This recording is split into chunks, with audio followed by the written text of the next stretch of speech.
A certain man, widely regarded as the useless eldest son of Count Perdium, bore a reputation that overshadowed him. He was uncontrollable, a reclusive sword master confined to his room, and often labeled as a madman. This man's name was Ghislain Perdium. Amidst the chaos, a knight clad in armor trembled in pain as he struggled to comprehend the reality of his defeat. He had fallen to Ghislain, whom he considered nothing more than human garbage. It seemed inconceivable to him that, as the finest knight in the north, he had been bested by someone so despised. Surrounding the knight lay the lifeless bodies of several others who had shared his fate. As the injured knight quivered, another figure approached. The new arrival, a man adorned in fine armor and wielding a massive axe, questioned whether the surroundings were to the knight's liking. The man spoke of the substantial expense he had incurred in creating the traps, his tone cold and detached. His icy gaze bored into the injured knight as he inquired whether the place suited him. Enraged, the knight struggled to accept that someone like Ghislain, whom he deemed a worthless bastard, could orchestrate such a scheme. Through clenched teeth, he demanded to know if Ghislain had foreseen his plan. Ghislain moved closer, his expression unyielding, and revealed that he had anticipated every detail. He spoke of knowing the enemy's numbers, the identities of their spies, and even the source of their reinforcements. With a chilling calm, he told the knight that every move had played into his hands. Overwhelmed by the revelation, the knight struggled to grasp the truth. Raising his voice, he declared himself always to have a hidden ace and demanded to know how someone as insignificant as Ghislain could have orchestrated such a victory. Before the knight could finish speaking, Ghislain silenced him with a kick to the face. He commanded him to stop talking. Removing his helmet, Ghislain declared his intention to win not only this war, but every conflict to come. He then asked the knight if he understood why victory was assured. Smiling, Ghislain confidently stated that he held all the plans necessary for triumph. The narrative shifted to a year earlier, taking place in a soldier's camp within the Lithania kingdom near Perdium estate. Within one of the tents, Ghislain awoke abruptly, stunned to find himself alive. He instinctively placed a hand on his neck, verifying his survival. His mind raced as he recalled events from what's in his mind was mere moment earlier. A knight had disarmed him, knocking his sword away. As he fell to his knees, blood dripping from his mouth, the knight, distinguished by red hair and golden armor, proclaimed Ghislain's end. This knight, known as the noble knight Idun, was one of the continent's 7 strongest men. Idun had declared the war over, his voice laced with finality. Pointing his sword at Ghislain, he asked if the defeated man had any last words. Struggling for breath, Ghislain admitted his regret at being unable to fulfill his vengeance. He added, with defiant resolve, that he hoped Idun would meet his end. Idun had smiled at the remark, dismissing it with derision and labeling Ghislain an arrogant fool. Idun informed Ghislain that he had not anticipated him being the eldest son of the fallen Perdium household. He reminded Ghislain of how he had abandoned his family after the death of his sister. The revelation caught Ghislain off guard, prompting him to question how Idun, a man from a different kingdom, could possess such knowledge. The noble knight dismissed Ghislain's surprise, explaining that he had worked tirelessly to track him down. With a malevolent smile, Idun revealed that he and his allies had conspired with the Delphine household to orchestrate the downfall of the Perdium family. Ghislain was stunned by this confession, shocked to learn that Duke Delphine's household had not acted alone. Moving his sword closer to Ghislain's neck, Idun declared that there was no need to divulge further details, as Ghislain was fated to die. He demanded that Ghislain accept his end, but Ghislain, filled with fury, vowed never to forgive him. Unmoved by Ghislain's defiance, Idun struck a decisive blow, severing his head with a single stroke. The scene shifted to the present, where Ghislain stumbled toward a barrel of water. He gazed into its reflective surface, confirming that his head was still intact. Confusion gripped him as he struggled to reconcile the events, wondering if he was hallucinating. Glancing around, Ghislain noticed that he appeared much younger than he remembered. Suspicion gnawed at him as he speculated whether he had been captured and used as an experiment by mages. Resolving to exact revenge if that were the case, he scanned the area and noticed a sword lying beside the barrel. While deep in thought, he heard a voice call out to him, addressing him as young master. The figure entered the tent and urged him to come outside, stating that he knew Ghislain was awake. The man, A soldier named Ricardo who served the Perdium household took another step closer. Before he could react, Ghislain moved behind him and pressed the sword to his neck. Startled, Ricardo froze as Ghislain, in a serious tone, warned him that his life would depend on how accurately he answered the questions. Ricardo, addressing Ghislain as young master, retorted that he was crossing a line. Ghislain, taken aback by Ricardo's casual demeanor despite the threat, demanded an explanation. With surprising nonchalance, Ricardo pushed Ghislain back and revealed that he had worn himself out earlier with a tantrum before falling asleep. Ricardo reminded him of his earlier tirade about wanting to command the army on a raid against the orcs. Ghislain, still unable to process the situation, accused Ricardo of spouting nonsense. Unfazed, Ricardo picked up a bag and instructed Ghislain to pack, explaining that others were waiting. With growing unease, Ghislain asked where they were headed. Ricardo, walking past him, informed him that their destination was the Perdium estate. Stunned by this revelation, Ghislain grabbed Ricardo and demanded clarification, asking if he truly meant the fallen Perdium estate. The scene shifted once more. Ghislain stood atop a cliff, gazing at the estate in the distance. The sight confirmed that it was indeed the Perdium estate. However, confusion clouded his thoughts as he tried to comprehend why it appeared untouched. He vividly remembered the estate being reduced to ashes the last time he saw it, yet now it stood in pristine condition. Ricardo stepped closer to Ghislain and questioned whether he had been having a nightmare.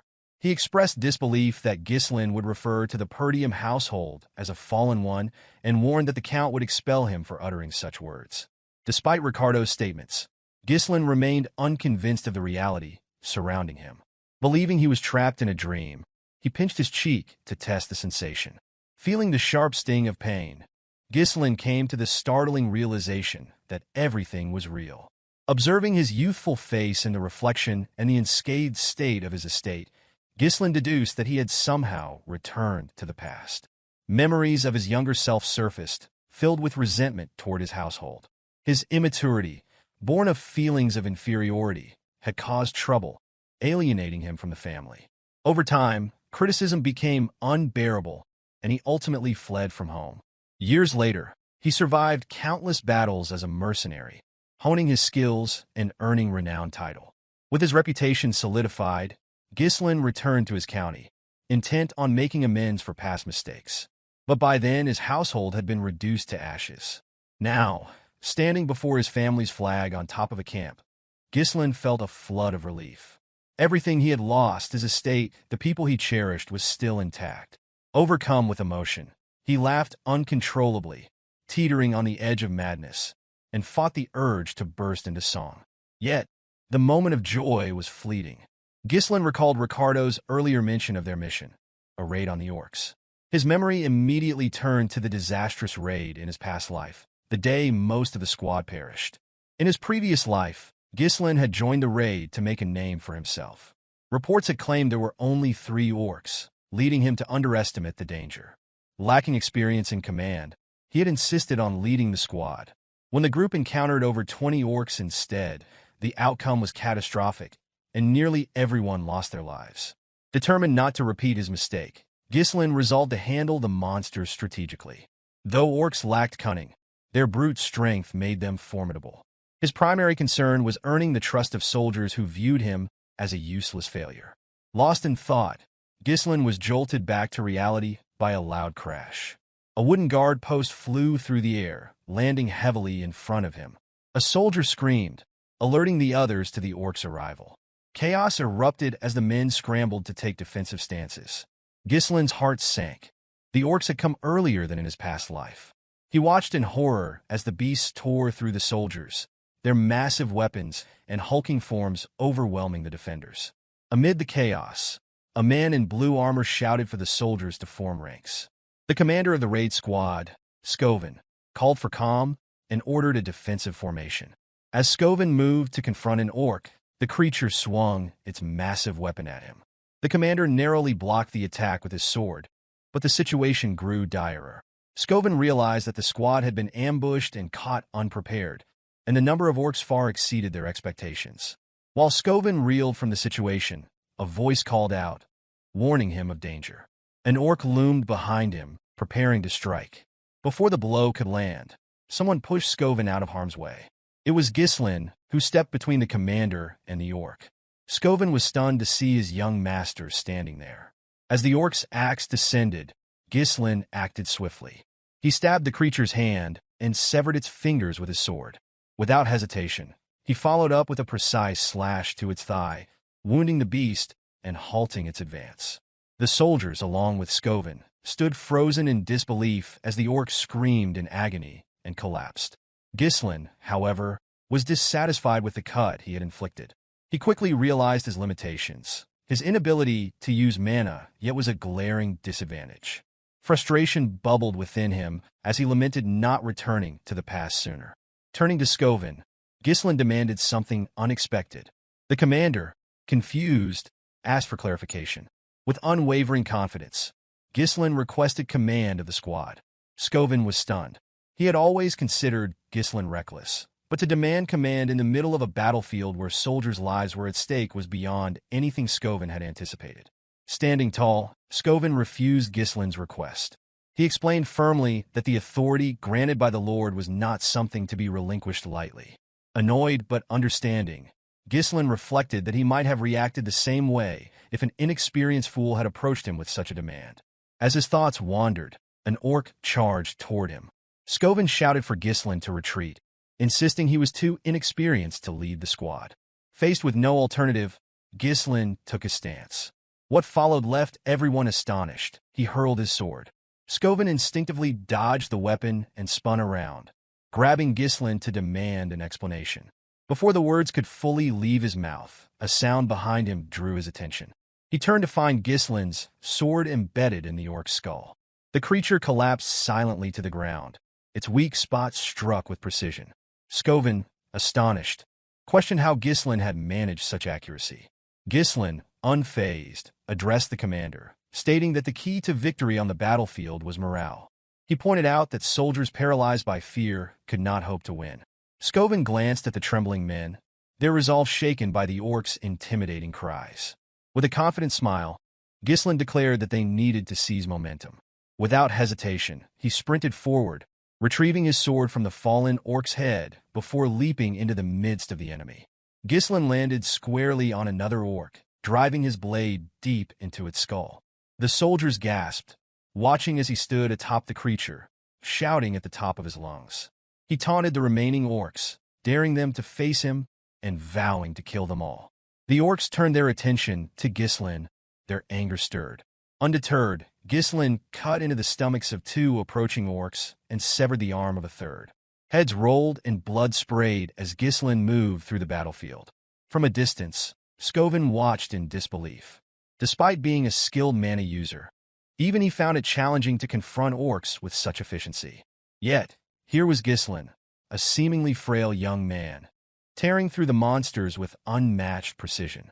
As the fight progressed, Skovin noted Ghislain's exhaustion. His movements grew smaller and more deliberate, conserving energy while evading attacks. Each strike targeted the orc's weak points with surgical accuracy. Skovin realized that Ghislain was fighting like a sword master who had mastered combat without the use of mana, relying solely on refined technique and instinct.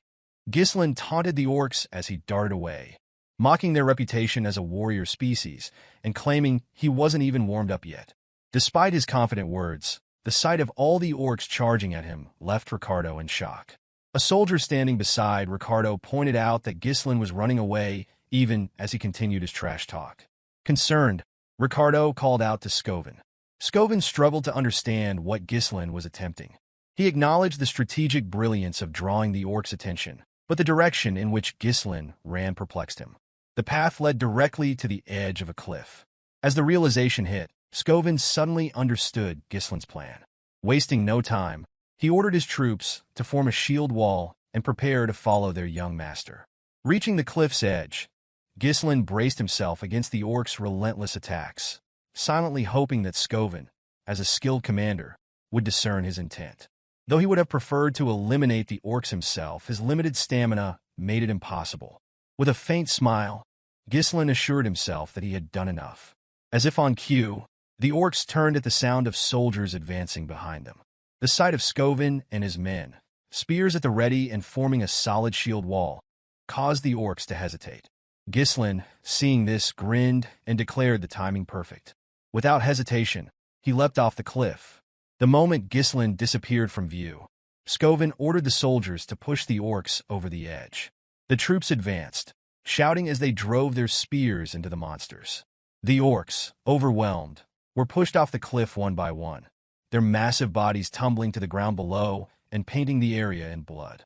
The soldiers stood stunned, marveling at what they had achieved.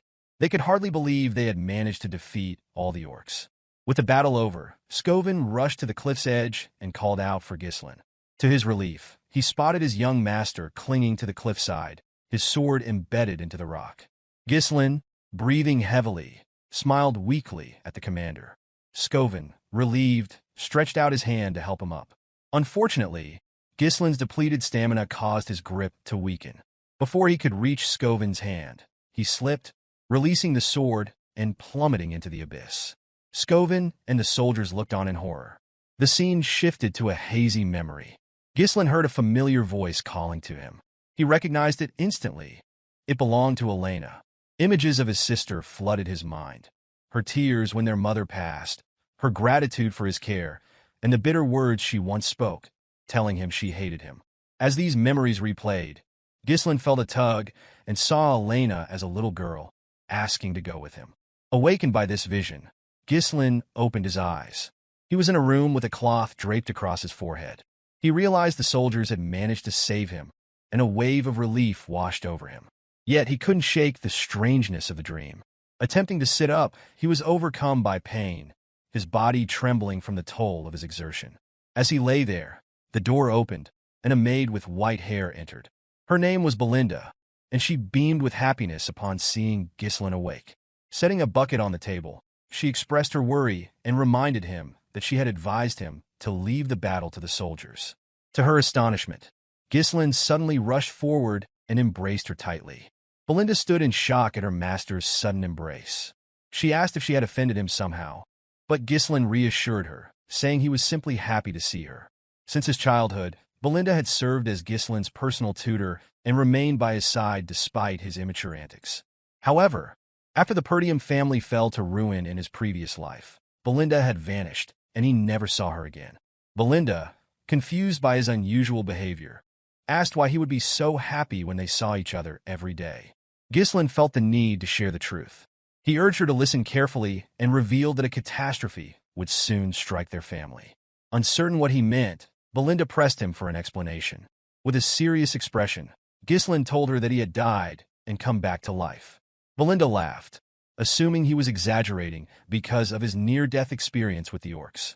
Ghislain clarified that he wasn't referring to the recent battle, but Belinda dismissed his words, instead warning him that he should focus on his own safety. Realizing she didn't believe him, Ghislain grew frustrated. Belinda shifted the subject and asked what he would have done if he were too injured to attend the upcoming festival. Her question caught Ghislain off guard. Belinda reminded him that Elena, his sister, had been eagerly waiting for this day to go to the festival with him. She emphasized that it was a perfect opportunity for the siblings to mend their strained relationship. Ghislain glanced at a picture of himself and his sister, recalling the annual festival held at this time. In his previous life, his trauma had kept him from enjoying it.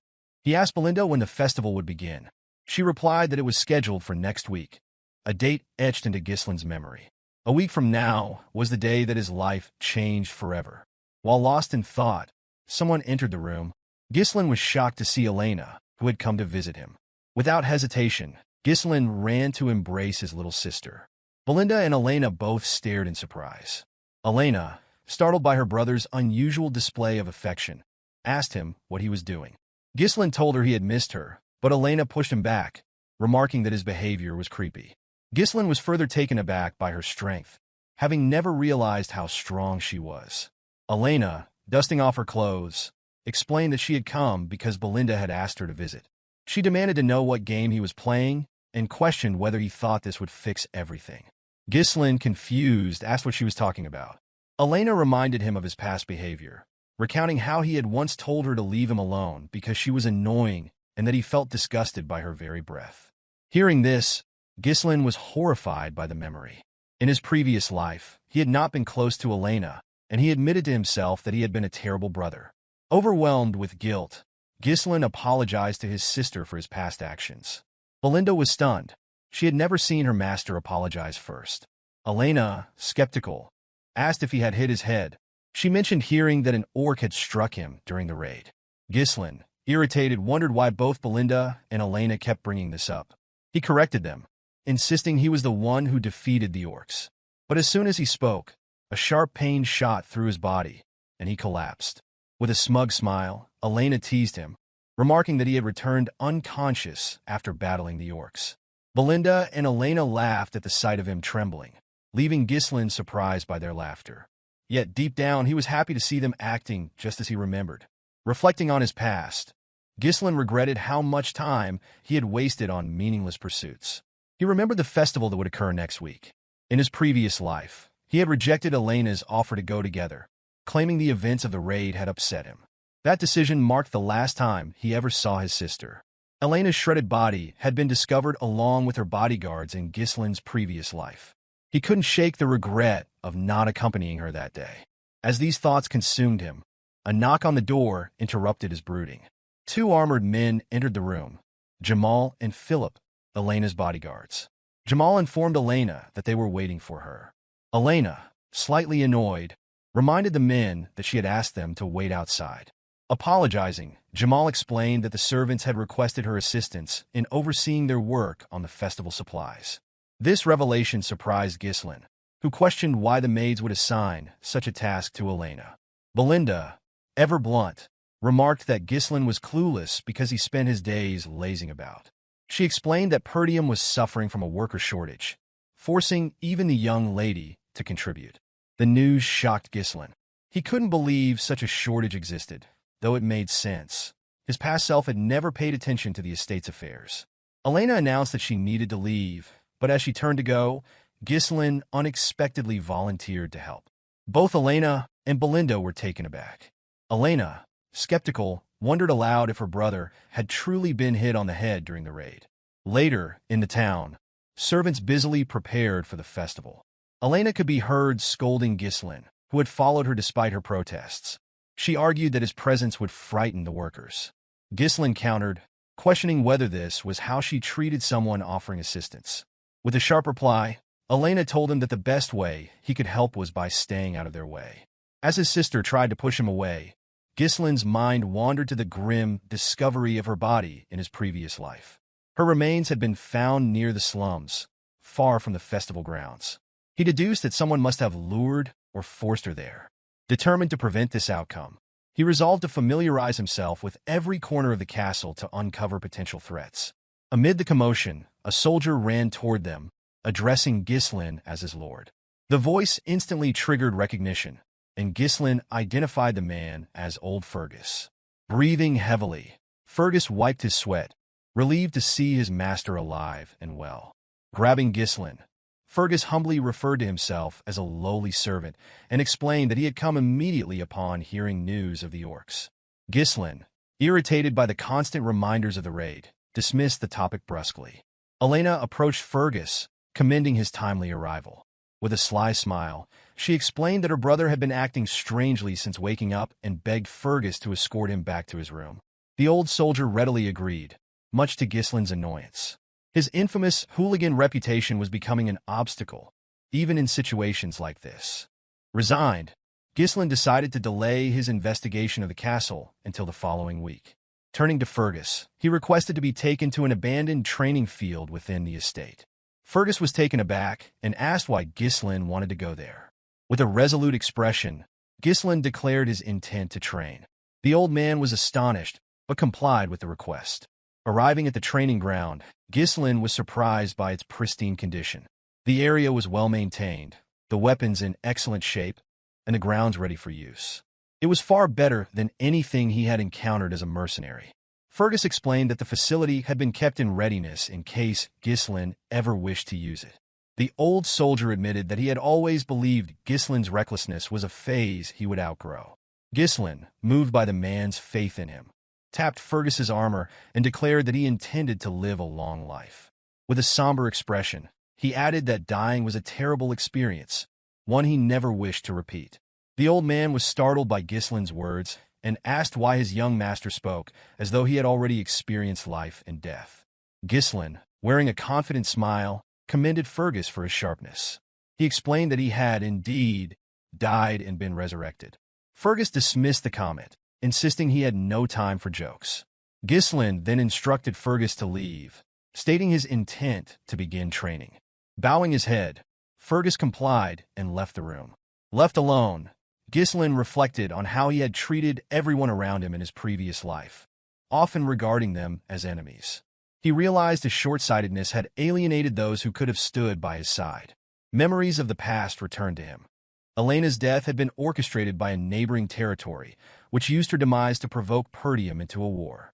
The conflict eventually led to the household's downfall. Elena's tragic death had been the catalyst for it all. Determined to rewrite his family's fate, Ghislain resolved to set things right in this life. To achieve his goals, he needed to strengthen his physique and refine his abilities. Although time was limited, Ghislain was confident in his capacity to master mana control.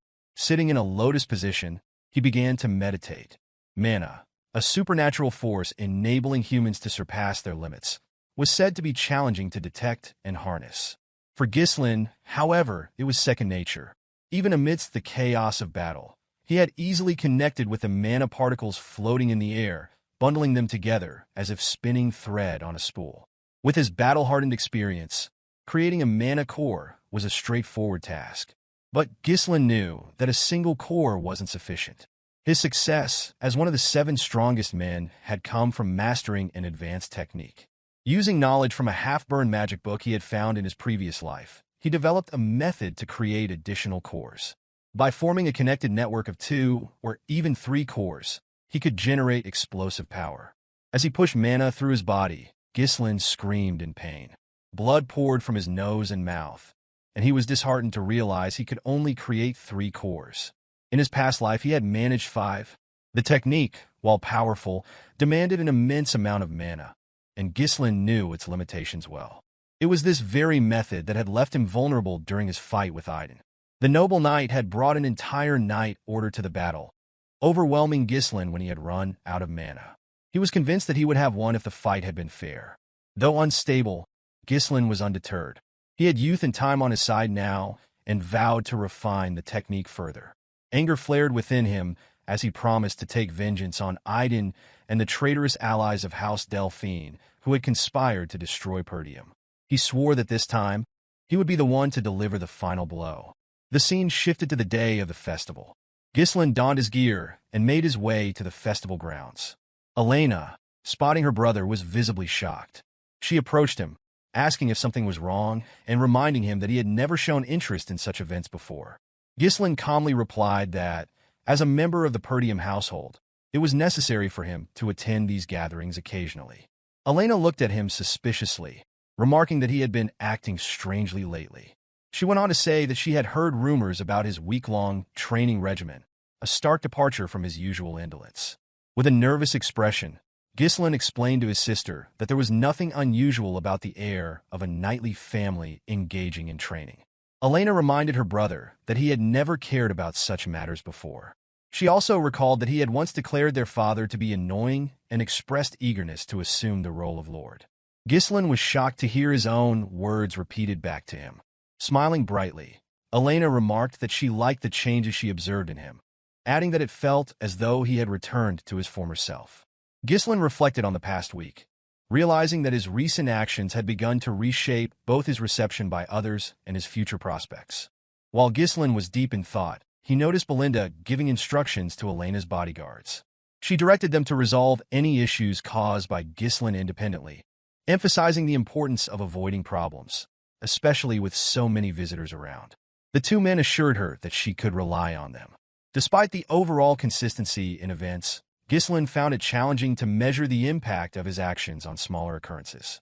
Utilizing the information available to him effectively became a priority for Ghislain, who knew he needed to respond appropriately to each situation.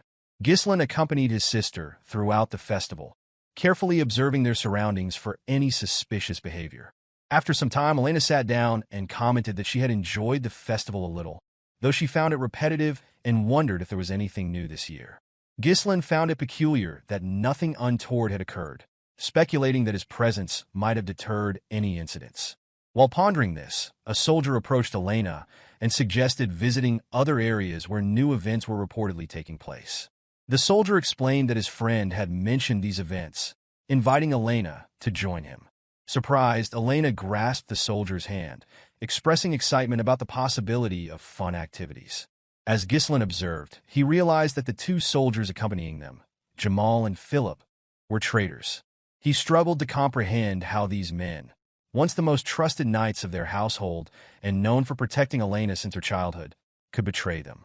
It was common knowledge that they had sacrificed their lives to defend her in the past.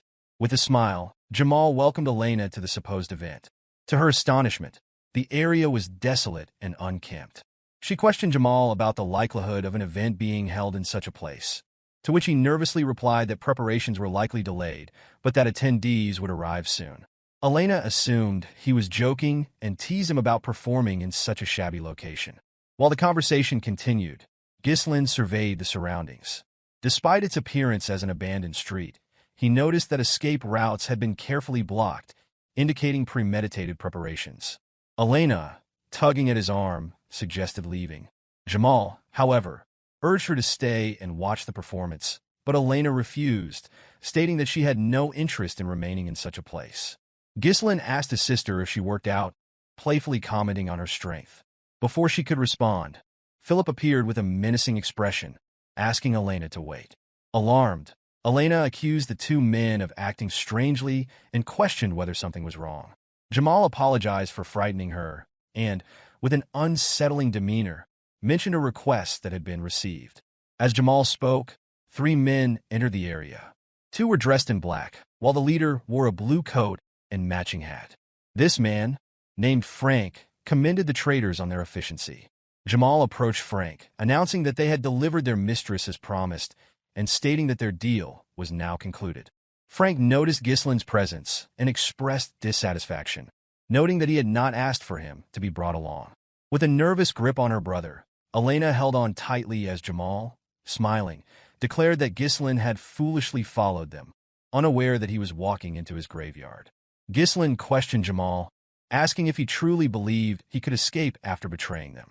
With a smug expression, Jamal dismissed the concern, suggesting that Ghislain should worry about himself. He explained that he and his ally could simply flee to a distant land. Jamal elaborated that they had grown tired of the impoverished county, plagued by barbarian raids, and noted that many others were leaving as well. As he spoke, Ghislain closed the distance and struck, slicing through Jamal's armor in a single blow. The sight stunned everyone present as Jamal's body fell apart. Ghislain coldly remarked that those who left before never tried to sell out their own people. Turning to Philip, Ghislain demanded to know if he was wrong. Philip quickly seized Elena, cursing Jamal and calling him an idiot. He expressed disbelief that a knight could fall to an amateur. Before Philip could draw his sword, Ghislain hurled his blade, striking Philip's forehead and killing him instantly. Elena rushed to her brother's side. One of the men in black, still processing the scene, asked Frank if the young man before them was truly Ghislain. Another commented that Ghislain had no prior combat experience or formal training. Frank confirmed their observations, though he admitted he found it difficult to believe. The sight of Ghislain eliminating two knights so swiftly, using mana-infused strikes, was unexpected. Trembling, Elena asked Ghislain to explain what was happening. Instead of responding, he struck her neck, rendering her unconscious. Gently placing her on the ground, he told her to rest for a while. Frank, watching this, thanked Ghislain for simplifying their task. He noted that Ghislain was far more formidable than expected and revealed that they had intended to deal with Jamal and Philip themselves. Lighting a pipe, Frank inquired whether Ghislain had been concealing his true abilities all along. Ghislain retrieved his sword from Philip's head and, with a measured tone, asked why Frank was so interested in his skills.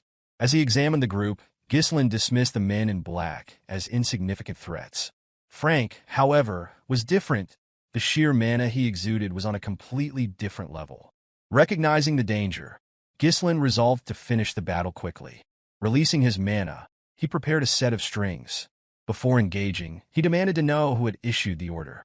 Frank mockingly replied that it was pointless for a dead man to know such details. Realizing they would not give up the information willingly, Ghislain readied himself, stating that the truth would soon come out regardless. One of Frank's subordinates asked if they should decapitate Ghislain. Frank ordered them instead to capture him alive and break all his bones, ensuring he would lose his sanity. With a sinister smile, Frank added that Ghislain's screams of agony would make for a perfect masterpiece. At Frank's command, the two men charged at Ghislain. Ghislain reached into his pocket and hurled a firecracker at one of the attackers. The sudden distraction caused the man to falter, and in that moment, Ghislain closed in and delivered a fatal stab to his head. The remaining subordinate scoffed, calling it a cheap trick before launching his own attack. Ghislain swiftly maneuvered his sword behind him to block the strike. As the two locked weapons, Ghislain gripped his blade tightly, using it to strike the man's hand. Before the man could recover, Ghislain executed a swift strike, severing his head. As Frank launched a sudden attack, Ghislain deflected it with a second sword. Frank was stunned, unable to comprehend how Ghislain managed to block from such an awkward position. Believing his ambush to have been flawless, Frank was caught off guard. Ghislain quickly shoved Frank's sword downward and rose to his feet, delivering a clean slash across Frank's neck, causing his pipe to fall to the ground. To Ghislain's astonishment, Frank retaliated almost immediately, using mana to reinforce his neck.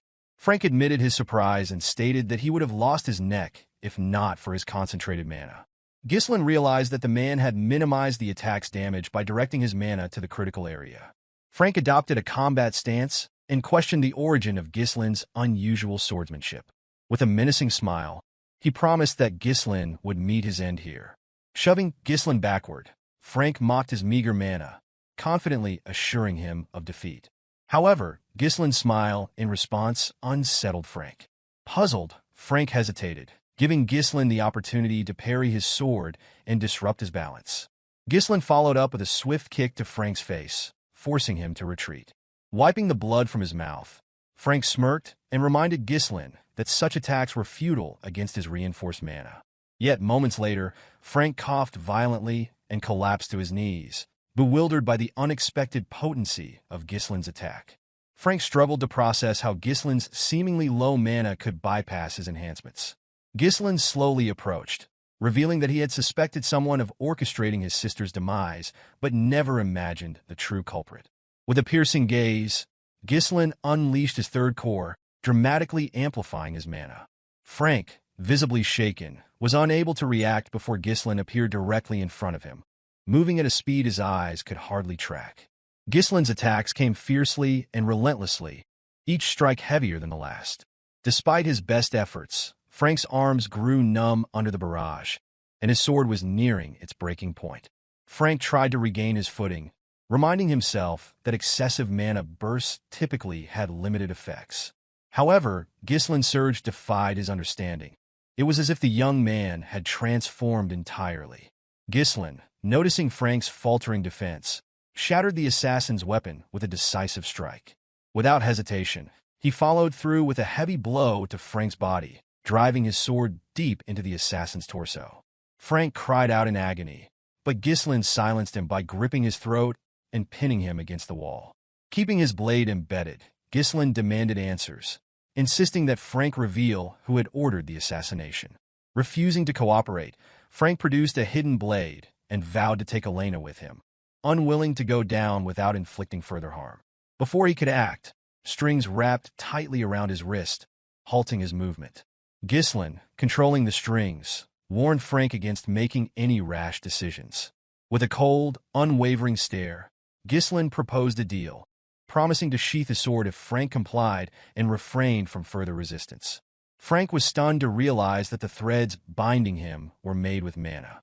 He could not fathom when Ghislain had managed to create such a tool. With calculated precision, Ghislain drove his sword deeper into Frank's body, remarking that someone of Frank's caliber should be able to patch up the injury. His voice carried a chilling tone as he warned that no amount of skill would matter once Frank's mana core was destroyed. Panic flickered in Frank's eyes as he glanced down to see Ghislain's sword glowing ominously. The assassin screamed as he felt his mana core cracking uncontrollably, shouting at Ghislain and accusing him of madness. He warned that the backflow could cause a catastrophic explosion, obliterating the entire area, and questioned whether Ghislain intended to self-destruct. With an unflinching gaze, Ghislain coldly replied that only the unskilled made such mistakes and assured Frank he had complete control. Frank was unnerved by Ghislain's expression and realized he wasn't bluffing. Accepting his impending death, Frank screamed and revealed that Count Desmond had orchestrated the assassination.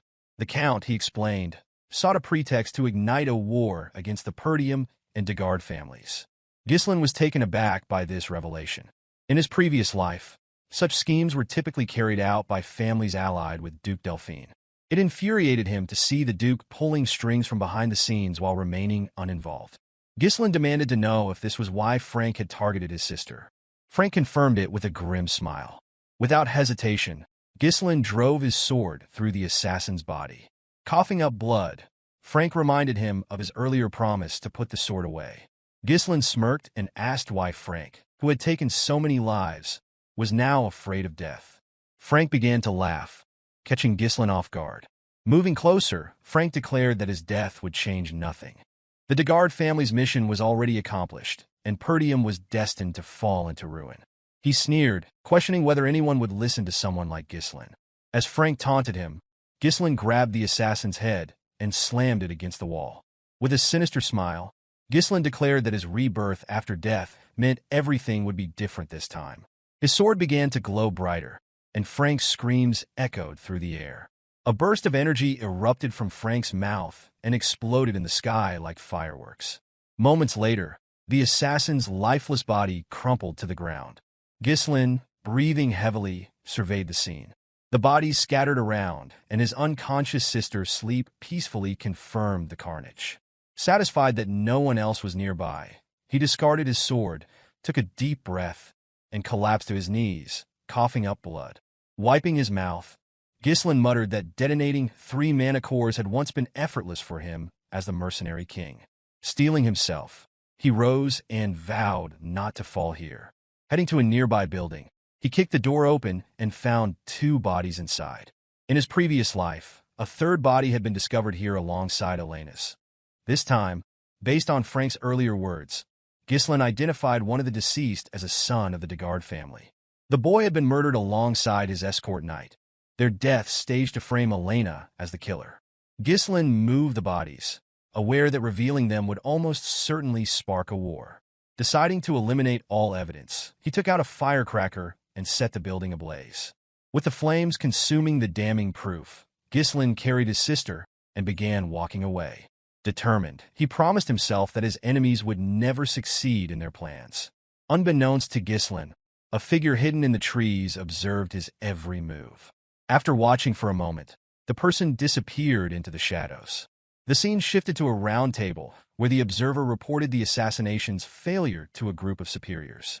The members of the council were visibly shaken, unable to comprehend how Frank and the 2 knights had failed their mission. The council members questioned the spy, accusing him of underestimating the mission because he assumed it would be easy. Nervously, the spy admitted their failure was due to Ghislain. The revelation shocked the men at the table, as they found it hard to believe that the so-called useless bastard of the North could accomplish anything significant. One member dismissed the claim, branding Ghislain as a worthless excuse for failure and demanding the spy stop using him as a scapegoat. The spy, however, insisted that Ghislain was nothing like the reports and rumors suggested.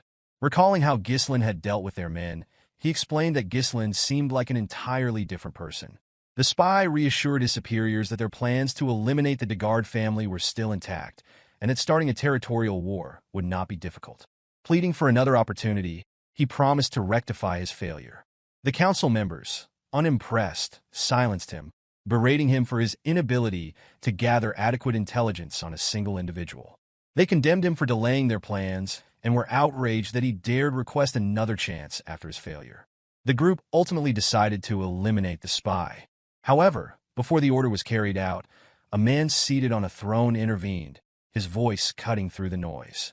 He dismissed the commotion as tiresome and asked the spy to explain the kind of chance he was requesting. The spy confidently assured the man that he could eliminate Ghislain. When asked how he planned to do so, the spy proposed orchestrating a duel. He explained that he had someone in mind for the task. The council demanded to know the identity of this individual, and the spy revealed that his choice was Kane Loges. Kane, famous for his strength-based swordsmanship despite his young age, was regarded as a paragon of raw power. The spy argued that no one in the north could rival Kane's strength and assured the council that arranging a duel would be easy since Kane was Ghislain's cousin. The man on the throne, fixing the spy with a cold gaze, warned that there would be no further chances if he failed again. The spy vowed not to disappoint. The scene shifted to the training hall of the Perdium household. Fergus entered the room, announcing to his master that it was time for a meal. As soon as he spoke, something flew toward him. Ghislain, practicing with his mana thread, had wrapped the thread around the sword near the entrance and pulled it toward himself. Observing his own movements carefully, Ghislain tested the thread's handling, swinging the sword as he fine-tuned his control. Fergus approached, apologizing for interrupting the training session, and asked his master how he had managed to pull the sword. Ghislain showed him the mana thread, explaining that it was a technique for manipulating mana as a string. He recounted that in his past life, he had relied on this method extensively. However, in his current state, his limited mana reserves required him to implode his core to use the technique effectively. Ghislain noted that his lack of mana now restricted him to creating fewer threads. Fergus, visibly impressed, admitted that he had never seen such a technique before, despite believing himself to be well-trained in mana manipulation. He was puzzled by how Ghislain, whom he had considered unskilled and untrained, could master such an advanced method. Ghislain, noticing Fergus's lingering presence, asked if there was something he needed. Fergus replied that he had stopped by to deliver some news. Fergus bowed his head and expressed gratitude to Ghislain for protecting his younger sister. Ghislain, surprised by the old man's gesture, replied that he had simply done what was necessary and invited Fergus to join him for a meal. A day later, the festival was temporarily halted, as expected after the incident involving a knight's attempt to traffic the young lady. Inside the castle, Elena voiced her frustration to her brother, lamenting that no one believed her when she said he had saved her. She urged Ghislain to speak up and set the record straight. Ghislain assured her it wasn't necessary, adding that no one would believe him either. Belinda, overhearing the conversation, was visibly irritated. She expressed her disgust at Jamal and Philip, declaring that she always suspected the two knights were perverts and accusing them of trying to take Elena for their own gain. Ghislain, meanwhile, found relief in knowing that his sister had survived the ordeal. While he had managed to prevent a war from breaking out, he was acutely aware that their enemies would not give up so easily. Realizing he couldn't face these threats alone indefinitely, Ghislain concluded that he needed to establish his own military force. As he pondered his next steps, a maid entered the room, pushing a cart laden with food. She set a plate in front of him, and when Ghislain uncovered it, he found only a single slice of bread. Startled, Ghislain turned to Belinda and asked when they would be having dessert. The maid, astonished by his question, asked if he was truly unaware of their dire circumstances. Before Ghislain could respond, shouting from outside the castle caught his attention. He froze momentarily, startled by the commotion.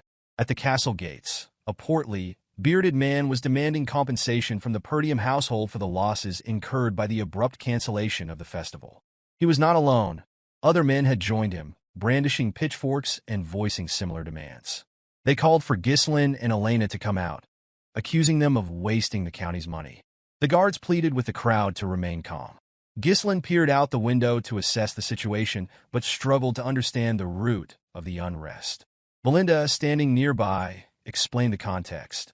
She informed him that the county's economy heavily depended on merchants who thrived on the profits generated by the annual festival. While last year's festival had been profitable, this year's premature cancellation left many merchants struggling, and their anger was understandable. Ghislain was taken aback by the revelation, having not realized the county's financial state was so precarious. Recognizing the potential danger if the merchants' frustrations escalated, he resolved to intervene. He turned to Fergus and inquired about the soldiers' current actions, instructing him to deploy them to calm the crowd. Fergus, however, revealed that there were no soldiers available. Ghislain was stunned by this news, prompting Fergus to explain that most of their forces had been dispatched to the Forest of Monsters for reconstruction efforts following an orc raid. Frustration etched on his face, Ghislain absorbed the reality of their situation. Perdium was caught in an unending struggle, sandwiched between barbarian incursions from the north and the looming threat of monsters from the forest on the county's other side.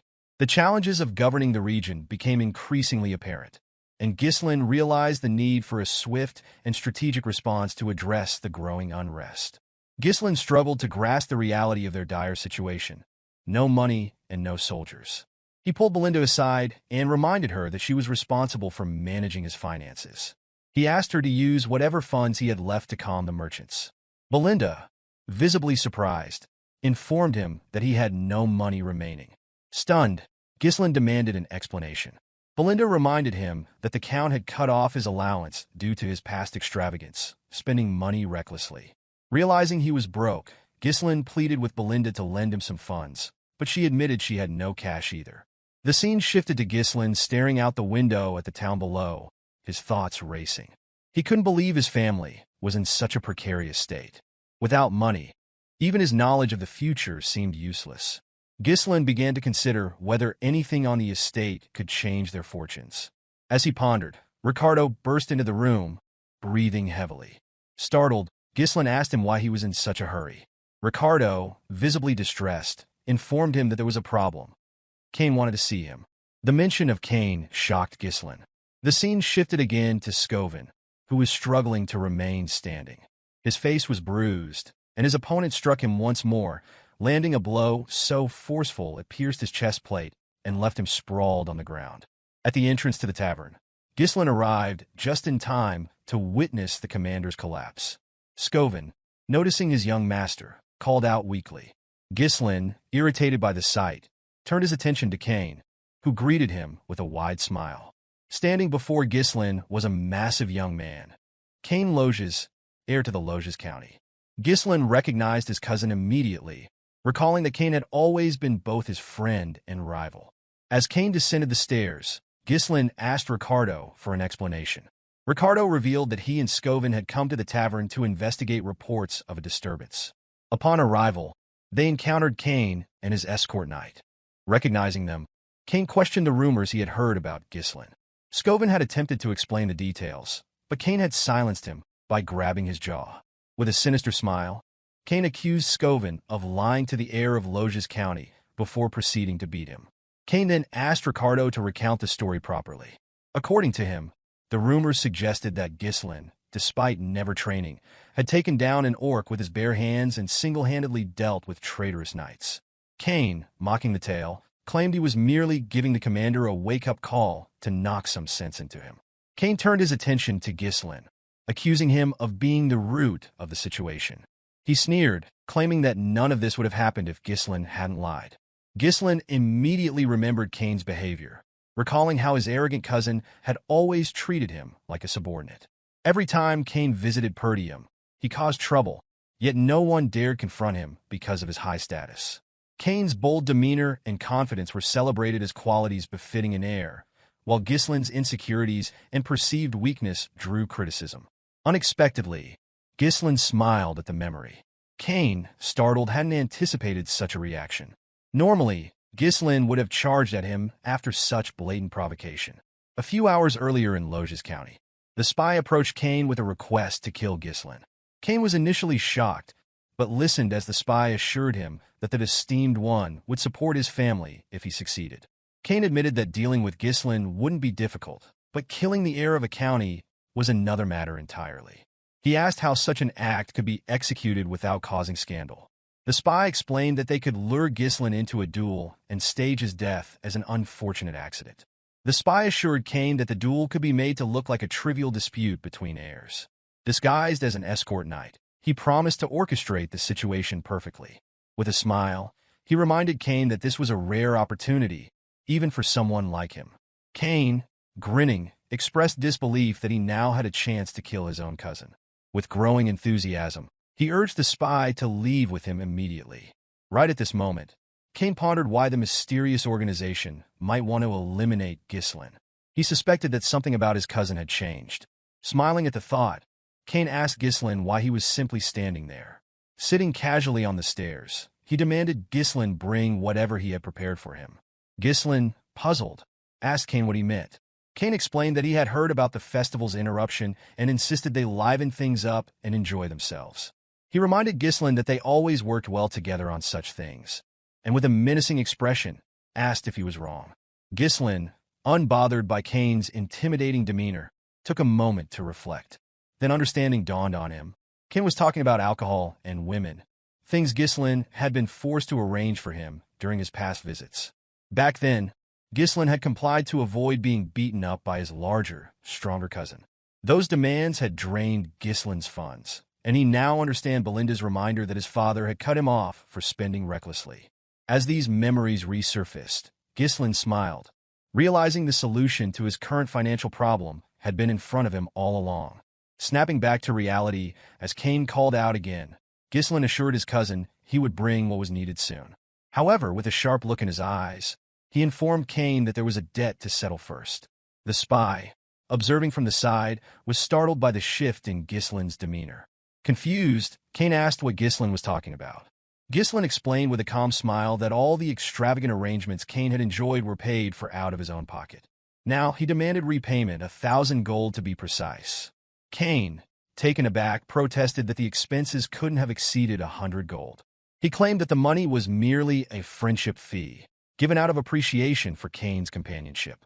Ghislain scoffed and called Kane an idiot, stating that he had always been treated as a doormat. With a smirk, Ghislain warned Kane to repay him immediately or face a beating.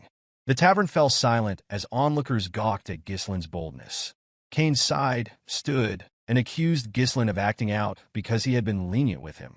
He dismissed the idea that Ghislain had grown stronger and accused him of spreading false rumors about defeating knights. Kane labeled Ghislain a parasite who leached off the land and claimed that everyone in the north regarded him as a worthless scoundrel. With those words, Kane clenched his fist and demanded Ghislain pull himself together.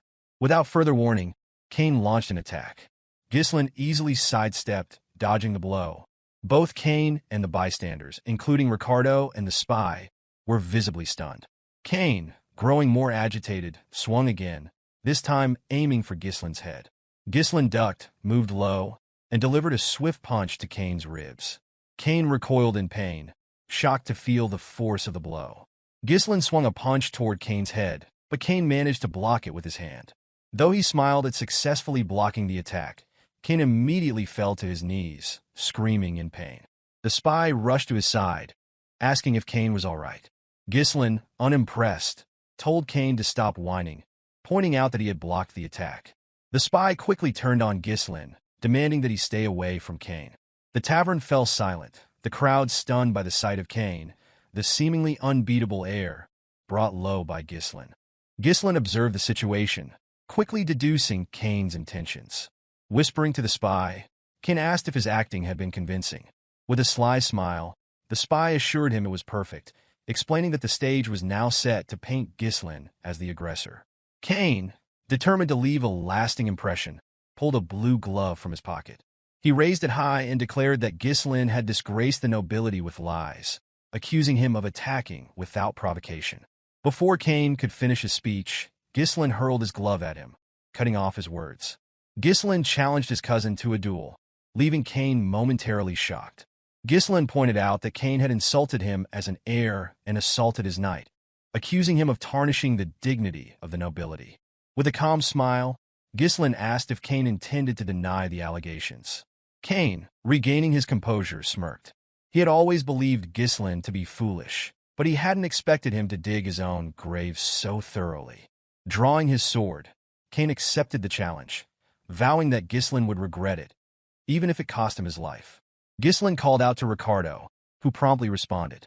Ghislain instructed him to bring the merchants protesting outside the castle. Ricardo, taken aback, hesitated, but Ghislain, now smiling with a hint of madness, assured him it would help them make a great deal of money. While the cancellation of the festival had left merchants and tourists alike frustrated, Ghislain believed an event like this would be enough to rekindle their excitement and soothe tensions. The scene shifted to a stage surrounded by an eager crowd. Ghislain and Kane stood ready to duel, their confrontation attracting a throng of spectators. Many were thrilled at the prospect of Ghislain getting humiliated. The excitement reinvigorated the town, with merchants reopening their stalls to sell goods to tourists. Among the crowd, a chubby merchant shouted for bets to be placed, certain Kane's victory was inevitable. The merchants, confident of Kane's dominance, bet heavily in his favor. Kane rested his massive sword on the ground and questioned why Ghislain had turned a sacred duel into a marketplace spectacle. With a sinister grin, he warned that his sword wouldn't stop, even if Ghislain surrendered. Ghislain, unfazed, replied that enough people had gathered, signaling the start of the duel. Just as the fight was about to commence, the spy interjected, claiming that a proper bet couldn't proceed. The chubby merchant revealed to the crowd that no one had bet on Ghislain, a fact that surprised no one. Many believed that betting on him would be foolish, given the apparent outcome. Kane mocked Ghislain, laughing that even his own people didn't trust him. The chubby merchant suggested altering the bet to predict how long Ghislain would last against Kane. At that moment, Scovin, supported by Ricardo, stepped forward and placed a bag of gold on the table. He declared his bet on Ghislain, shocking the crowd. Following him, Elena approached and dropped an even larger bag of gold. She announced her intention to bet on her brother, surprising even Ghislain. When asked if the amount was sufficient, the merchant confirmed it was. Belinda, standing nearby, reminded Elena that she had advised against such a move. Kane, irritated by the delay, demanded the duel begin. The referee signaled the start of the fight. Ghislain reminded Kane that, as his elder cousin, it would look strange for him to make the first move. This statement confused Kane, who responded that it was far too late for Ghislain to act like an older brother.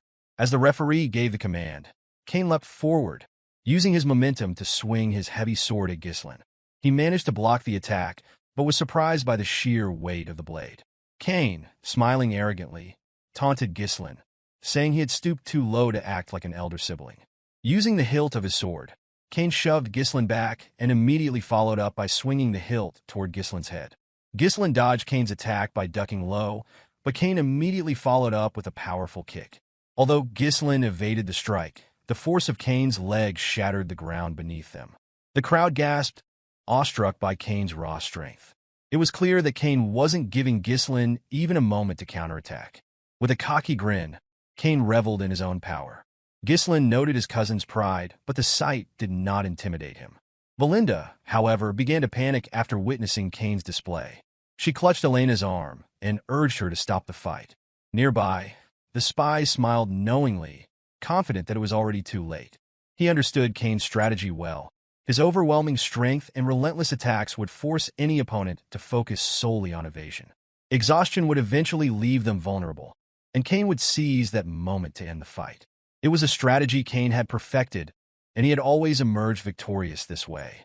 As Kane's attacks became more aggressive, Ghislain continued to dodge, displaying surprising agility. Kane, noticing this, remarked that his cousin was as slippery as ever. He acknowledged that Ghislain's skills had improved since their last encounter. Switching tactics, Kane grabbed his sword by the blade and swung the hilt at Ghislain. He mocked his cousin, claiming that Ghislain had always been good at running away since they were children. Ghislain managed to block the attack with his sword, but Kane used the hilt to grab and toss him into the air. The crowd watched in stunned silence, assuming this was the end for Ghislain. The spy smirked, convinced of Kane's victory. As Ghislain descended, he calmly muttered that he had wanted to go easy on Kane. Unfortunately, Kane had crossed the line. Gathering mana into his legs, Ghislain controlled his landing and immediately charged at his cousin. Kane was caught off guard by Ghislain's sudden burst of speed and gasped in pain as Ghislain's blade struck his stomach. The spy, stunned, realized that Ghislain had condensed mana into his legs to regain stability and move swiftly. Ghislain chastised Kane, calling his swordsmanship ignorant. He accused Kane of believing he was invincible simply because his opponents cowered at his displays of strength.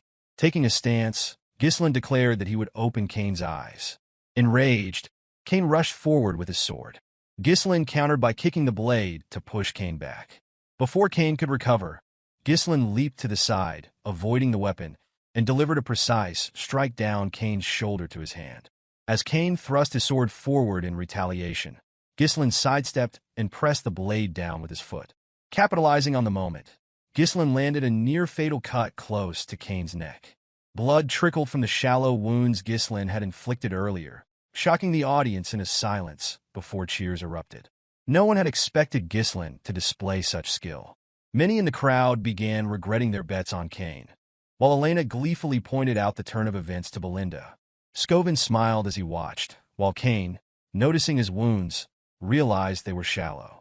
He deduced that Ghislain could have inflicted far greater harm, but had deliberately held back. Confusion clouded Kane's mind as he failed to comprehend how his cousin had attained such a level of swordsmanship. Ghislain glared at his cousin and tossed his sword aside. To the astonishment of everyone present, he declared that the gap in their skill was too great to entertain the crowd. Turning to Kane, Ghislain stated that he would fight him barehanded. Kane, now visibly irritated, demanded an explanation. With a calm demeanor, Ghislain explained that he intended to use this duel as an opportunity to educate his cousin. Rolling up his sleeves, he declared that the lesson would be delivered with his bare knuckles. Kane was taken aback when his cousin announced that he intended to educate him. Ghislain clarified to Kane that his skills in swordsmanship were superior and suggested providing a handicap. He proposed that they engage in a barehanded fight, an area where Kane excelled. With a serious expression, Ghislain declared his intention to double the original bet by adding 1,000 gold, asserting that he was confident in his victory. The crowd reacted with shock at the unexpected escalation, unable to fathom Ghislain's boldness in increasing the stakes. Among them, the spy was the most astonished. He struggled to believe that Ghislain had the audacity to challenge Kane to a barehanded fight. Nonetheless, the man felt elated, convinced that Ghislain's recklessness had handed him an advantage. As preparations for the fight commenced, the chubby merchant invited spectators to place their additional bets, announcing the switch to a barehanded contest between Ghislain and Kane. Opinions were divided. Some considered Ghislain foolish for challenging Kane to a test of sheer strength, while others believed he had a strategy and chose to bet on him. Kane was incredulous at his cousin's decision to face him barehanded. After a moment of hesitation, he instructed Ghislain to proceed as he wished, discarding his coat and readying his weapon. Lifting his sword, Kane proclaimed his intention to use it, charging at Ghislain immediately after. Belinda, observing this, expressed her frustration and urged her master to retrieve his weapon and defeat Kane. As these words left her lips, Kane swung his sword at Ghislain with lethal intent. However, Ghislain evaded the attack, smiling as he determined that his cousin required a lesson. Dodging Kane's strike, Ghislain dropped to the ground, avoiding the blade. Kane attempted to redirect his sword, but Ghislain maneuvered to his side and delivered a punch to Kane's thigh. Before Kane could react, a heavy blow landed on his jaw, causing him to lose his balance and collapse. Kane was left bewildered, unable to comprehend how Ghislain, whom he had always regarded as inferior, could execute such precise movements. The crowd erupted in astonishment as they began to perceive the possibility of Ghislain emerging victorious. With a calm but stern demeanor, Ghislain demanded that Kane rise, declaring that he had barely begun. Infuriated by his cousin's words, Kane lunged again, wielding his sword with ferocity. He swung the blade wildly as he closed the distance between them, but Ghislain skillfully evaded each strike. Seizing an opening, Ghislain grabbed Kane's arm, twisted it, and locked him down. Before Kane could retaliate, Ghislain delivered a knee strike to his rib, causing him to spit blood. Disoriented and unable to reconcile the situation, Kane struggled to process how someone he had always regarded as subservient could dominate him so thoroughly. Memories of Ghislain bowing in submission replayed in his mind, heightening his disbelief. Despite his injuries, Kane clung to the belief that defeating Ghislain should have been a simple matter, one that would secure his family's future. However, Ghislain offered no respite. He pressed his advantage relentlessly, raining blows on Kane without pause, leaving no room for recovery. By the time Ghislain ceased his relentless assault, Kane's face and entire body were swollen. The boy trembled before Ghislain, who grabbed him by the hair and expressed pity for his father. Ghislain explained that Count Loges had once supported Perdium tirelessly, even to the brink of ruin, simply out of loyalty and friendship with Ghislain's father. However, Kane, unlike his father, had chosen a different path. As these words sank in, Kane recalled a moment from a few years prior. In that memory, Kane had argued with his father, frustrated by the Count's decision to continue aiding Perdium. Kane could not comprehend why his father wanted to send more support when their own county was struggling. He had likened the effort to pouring water into a cracked bucket and reminded his father that it had been less than a week since he had returned. only to prepare to leave for Perdium once again. Pleading, Kane asked him to stay, pointing out that everyone needed him. Count Loges, however, turned and firmly explained that his actions were driven by his friendship with Count Perdium. As Kane recalled this conversation, his focus returned to the present just in time to see Ghislain's fist approaching his face. Kane closed his eyes, bracing for the blow. Instead, Ghislain stopped and told his cousin that enough had been done. When Kane opened his eyes, he saw Ghislain extending a hand toward him, inviting him to rise. Kane, overwhelmed, lowered his head and admitted his defeat. The crowd erupted in disbelief, chanting Ghislain's name, marveling at his unexpected victory. Those who had bet on Kane regretted their decision, while others celebrated their winnings from wagering on Ghislain. Among the spectators, Elena beamed with pride at her brother's success. Meanwhile, Belinda and the two soldiers accompanying her stood in stunned silence, shocked by the outcome. The spy climbed onto the stage, visibly enraged. Approaching Kane, he shouted, demanding to know why he had surrendered so easily after encountering only a slight disadvantage. The spy reminded Kane of the trust placed in him, but Kane merely responded that he was finished and insisted it was time to leave. Infuriated by Kane's perceived weakness, the spy stewed in frustration. While the spy brooded, Ghislain called out to him with a confident smile. Addressing the crowd, Ghislain announced that the spy had volunteered to cover the cost of meat and drinks for everyone present. Cheers erupted as the crowd celebrated their young master's generosity, declaring him the best. The spy, however, was stunned and protested, insisting that he had made no such offer. Ghislain placed a firm hand on the man's shoulder and calmly explained that this was the price of losing the duel. He reassured the spy that the expenses would not be deducted from the betting pot, but rather an additional contribution expected from him. As Ghislain tightened his grip on the spy's shoulder, he reminded the man of the terms of the bet, which now included an additional 1,000 gold on top of the initial 1,000. With a chilling look, Ghislain warned the spy of the consequences of attempting to flee. Recognizing the severity of the situation, the spy dropped to his knees in defeat, agreeing to Ghislain's demands. He understood that disobedience would only lead to his demise. The following day, the scene shifts to Ghislain's room. He placed a large box on the table, opening it to reveal an impressive quantity of gold coins, profits from his recent bet. Ghislain was astonished at the amount, realizing it was enough to hire a small mercenary corps. Closing the box, he acknowledged the difficulty of accumulating such wealth again and the urgency of his circumstances. He understood that his enemies would not wait for him to prepare and knew he needed to act quickly to launch the plan he had in mind. While contemplating, Ghislain noticed Elena and Belinda standing nearby. With a nervous expression, he asked if something was wrong. Elena, smiling brightly, inquired how her brother intended to spend his newfound wealth. Ghislain jokingly asked if she wanted some of it, but Elena clarified that she was merely curious. Belinda interjected, confidently stating that she already knew Ghislain's intentions. She reminded him that Lady Amelia's birthday was approaching and teased that he had orchestrated the entire display to purchase an extravagant gift for Amelia. Belinda remarked that her master's actions were easy to interpret. Elena, surprised, questioned whether her brother was truly working so hard to impress his fiancée. Ghislain, startled, seemed unaware of having a fiancée. He asked his sister and maid for clarification. Belinda, amused, urged him to stop pretending and assured him there was no need to feign ignorance out of embarrassment. Elena then reminded Ghislain that they were referring to Amelia from the Rayfold County. Hearing the county's name, Ghislain's expression darkened. He recalled Amelia Rayfold vividly, likening her to a spider. Amelia Rayfold, a noble admired for her kindness and selfless actions, had won the unwavering support of her territory's people. However, in time, she would incite a rebellion and gain notoriety as the Witch of the North, aligning with the Delphine Duchy to deal a decisive blow to Perdium's downfall. Ghislain viewed her as a traitor. A faint smile crossed his face as he asked Belinda when their father was expected to return. Belinda informed him that the Lord would arrive in a week. Ghislain determined that this time frame was sufficient. Rising from his seat, he announced his intention to visit Rayfold County. Belinda, surprised, pointed out that it was not yet Amelia's birthday and asked about the reason for his visit. Ghislain revealed that he intended to secure funds from the county. The narrative transitions to a beautiful noblewoman placing her shoes on the ground.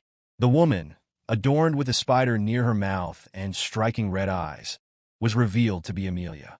She handed her shoes to a ragged girl nearby. The child, overwhelmed, struggled to believe that Amelia was gifting her the shoes. Amelia remarked that she alone deserved to walk barefoot on the land. Turning to her soldiers, she instructed them to provide food and shelter to the surrounding people. Her men immediately set about distributing provisions, leaving the crowd astonished.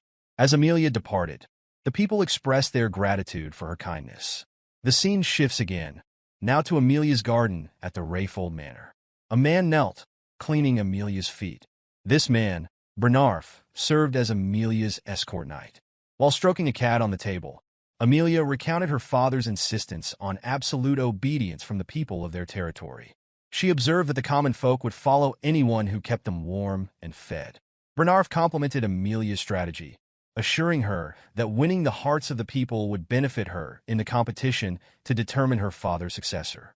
In response, Amelia struck Bernarf's face lightly with her foot. She then demanded an update on the duel involving the finest swordsman of the North. Bernarf apologized and explained that he had avoided participating to prevent drawing undue attention, reasoning that such attention could disrupt their plans.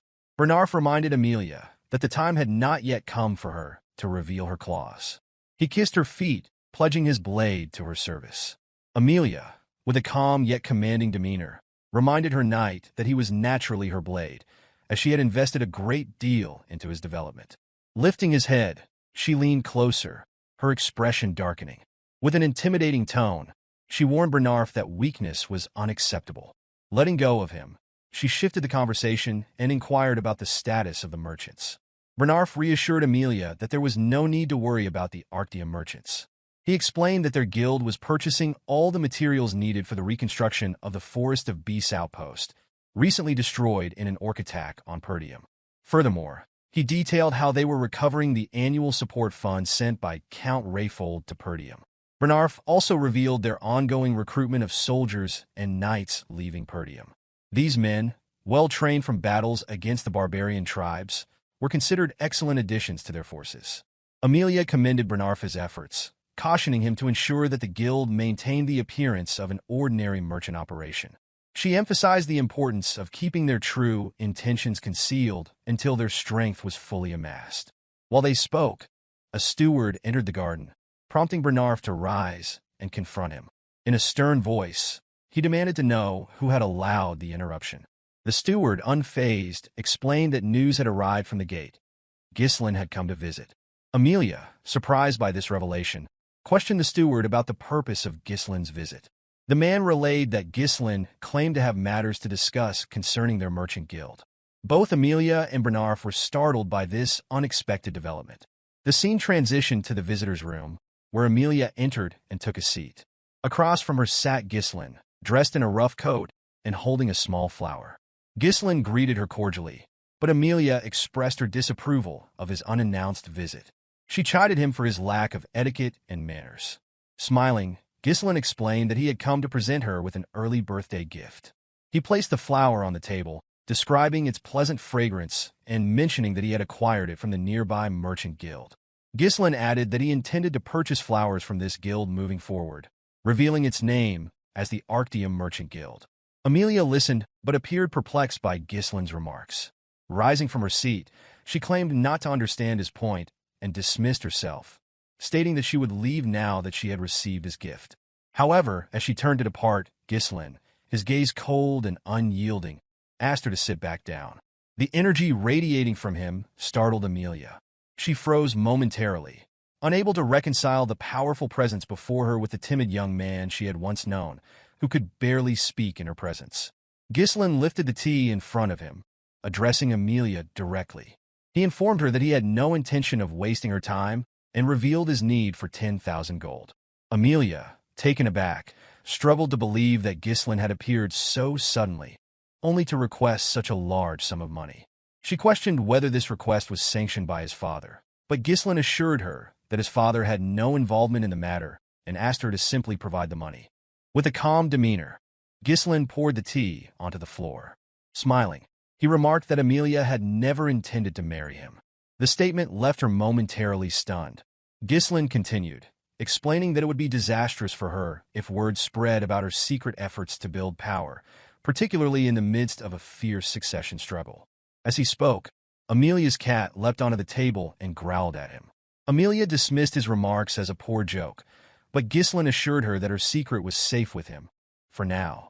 However, he warned that his silence might not last if he left empty-handed.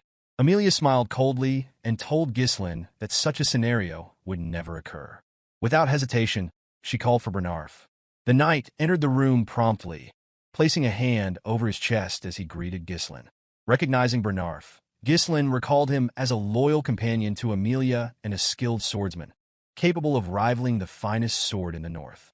Ghislain addressed Amelia directly, warning her that his death would spark a war. He asked if she could truly handle the consequences. Unfazed, Amelia responded that if a ruffian barged in, caused chaos, and was subsequently killed by her escort knight, that would be the story the world would hear. Smiling, she ordered Bernarf to kill Ghislain. The knight drew his sword without hesitation, and Ghislain realized he had no choice but to take the situation seriously. Placing a hand on his sword hilt, Ghislain prepared to defend himself. Before he could act, Bernarf smiled, catching Ghislain off guard. A sudden noise broke the tension as an assassin emerged from a knight's armor positioned behind Ghislain. The assassin aimed a strike at Ghislain's chair, but Ghislain quickly jumped to avoid the attack. As the assassin struggled to free his weapon, Ghislain delivered a powerful kick to his chest, sending him crashing through the window. Both Amelia and Bernarf were visibly stunned by the display. Turning back to his hosts, Ghislain expressed disbelief at Amelia's feigned politeness while orchestrating a surprise attack. Picking up his sword, he remarked sarcastically on the poor hospitality. Without delay, he charged at Bernarf, swinging his weapon. The knight managed to block the attack. With a cold glare, Ghislain questioned whether Rayfold County had forgotten the principles of chivalry. Bernarf, unfazed, apologized mockingly. He reminded Ghislain that he had been the first to show disrespect by arriving unannounced and unsettling his mistress. Seizing Ghislain's sword, Bernarf locked it in his arms and declared that courtesy was unnecessary for someone like him. As Bernarf moved to attack, Ghislain evaded the strike with ease. Jumping into the air, Ghislain delivered a strong kick that forced Bernarf to retreat, creating space between them. Bernarf had heard rumors that Ghislain was all talk and lacked skill, but the man before him did not resemble a novice. Observing the exchange, Amelia demanded to know why her knight was fighting so conservatively. Angrily, she ordered Bernarf to bring her Ghislain's head, reminding him that fulfilling such commands defined him as her sword. Upon hearing the command, Bernarf assumed his stance and released his mana, daring Ghislain to step forward. Ghislain smirked, finding it absurd that a mere escort knight would presume to order him around. Bernarf, unfazed, remarked that he was doing Ghislain a favor. He advanced swiftly, appearing in front of Ghislain in an instant. Swinging his sword with incredible speed, he caught Ghislain off guard. Although Ghislain managed to dodge the strike, Bernarf's blade still grazed his face, leaving a shallow cut. Ghislain was stunned by the knight's speed and precision. Bernarf pressed his advantage, launching a series of fierce attacks. Ghislain struggled to parry each strike, the ferocity of the blows forcing him on the defensive. Observing the duel, Amelia was equally surprised and unsettled. She had not expected a so-called weakling like Ghislain to hold his own against Bernarf. Despite the display, Amelia remained confident in her knight's superior skill. Ghislain managed to block another strike, locking Bernarf's sword in place and moving his blade dangerously close to the knight's neck. Before he could land a decisive blow, Bernarf skillfully pulled his sword back and trapped Ghislain's weapon with his arm. Countering swiftly, Bernarf attacked with the same technique he had used earlier. Ghislain smirked, recognizing the maneuver and attempting to disarm Bernarf as he had before. However, this time, the outcome was different. Ghislain quickly realized that Bernarf's body had been reinforced with mana, allowing him to maintain his grip. Bernarf calmly informed Ghislain that his trick would not work twice. Seizing the opportunity, Bernarf slammed Ghislain to the ground and rushed forward to capitalize on the advantage. Ghislain, recovering quickly, deflected the oncoming strike and leaped backward, creating some distance between them. Assessing the situation, Ghislain deduced that Bernarf's use of mana had given him a significant physical edge. Bernarf took note of his opponent's resilience, remarking that Ghislain was far removed from the rumors. He acknowledged that one could truly understand an opponent's capabilities only by engaging in combat. Analyzing Ghislain's technique, Bernarf observed that his swordsmanship lacked the structure of formal training, appearing instead to have been honed through real combat experience. With a confident expression, Bernarf inquired if Ghislain had fought the barbarians so frequently that he had adopted their chaotic style. Tossing Ghislain's sword aside, Bernarf declared that such methods were only effective on the battlefield and that Ghislain's deviation would end now. Breathing heavily, Ghislain silently admitted the difficulty of the battle. Bernarf's precise thrusts, aimed narrowly at vital points, disrupted Ghislain's sense of timing and distance.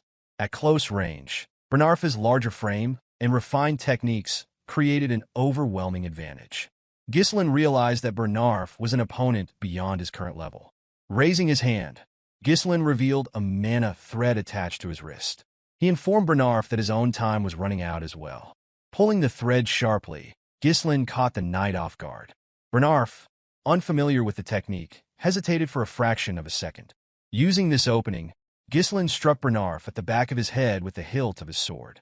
As Bernarf staggered, his stance faltered, and Ghislain advanced. Delivering a powerful knee strike to Bernarf's face, Ghislain left the knight disoriented. Bernarf, confused and unable to process what had just transpired, could not fathom how Ghislain had managed to position his weapon so effectively. Amelia called out to Bernarf, but Ghislain immediately raised his sword and launched an attack. To Ghislain's surprise, Bernarf managed to block the strike and countered by pushing him back with his own blade. Despite the force, Ghislain held his ground. Observing the intensity of the battle, Bernarf turned to Amelia and urged her to leave the room, stating that he could no longer guarantee her safety. With a determined expression, the knight declared that he would now give his best effort. Ghislain, unfazed, smirked coldly and remarked that this was precisely what he wanted, admitting that it had been a long time since he had faced such an entertaining opponent. The narrative shifts to Amelia, who was fleeing the room with her cat. Anger simmered within her as she reflected on the humiliation Ghislain had caused her. She questioned how he had learned about the Merchant Guild, suspecting someone had leaked the information. It seemed impossible for him to know such details without inside help. As she ran, Amelia begrudgingly acknowledged that the rumors of Ghislain slaying orcs and rescuing his younger sister from assassins were likely true. Despite this realization, she still believed that much of his reputation was due to luck or exaggeration. Turning a corner, Amelia expected to find the guards she had stationed there. Instead, she was met with a shocking sight. Her guards lay unconscious on the ground, and a hooded woman stood amidst them. The woman turned and greeted Amelia with a smile, remarking on how long it had been since their last meeting. Under the hood, the woman was revealed to be Belinda. Startled, Amelia demanded to know why the maid was there. Before she could react further, Belinda moved with incredible speed, appearing beside her with a blade pressed to her neck, ordering her to remain silent. Amelia froze in disbelief at the blade against her throat. Belinda's gaze settled on the spider, still clinging to Amelia's lip switch.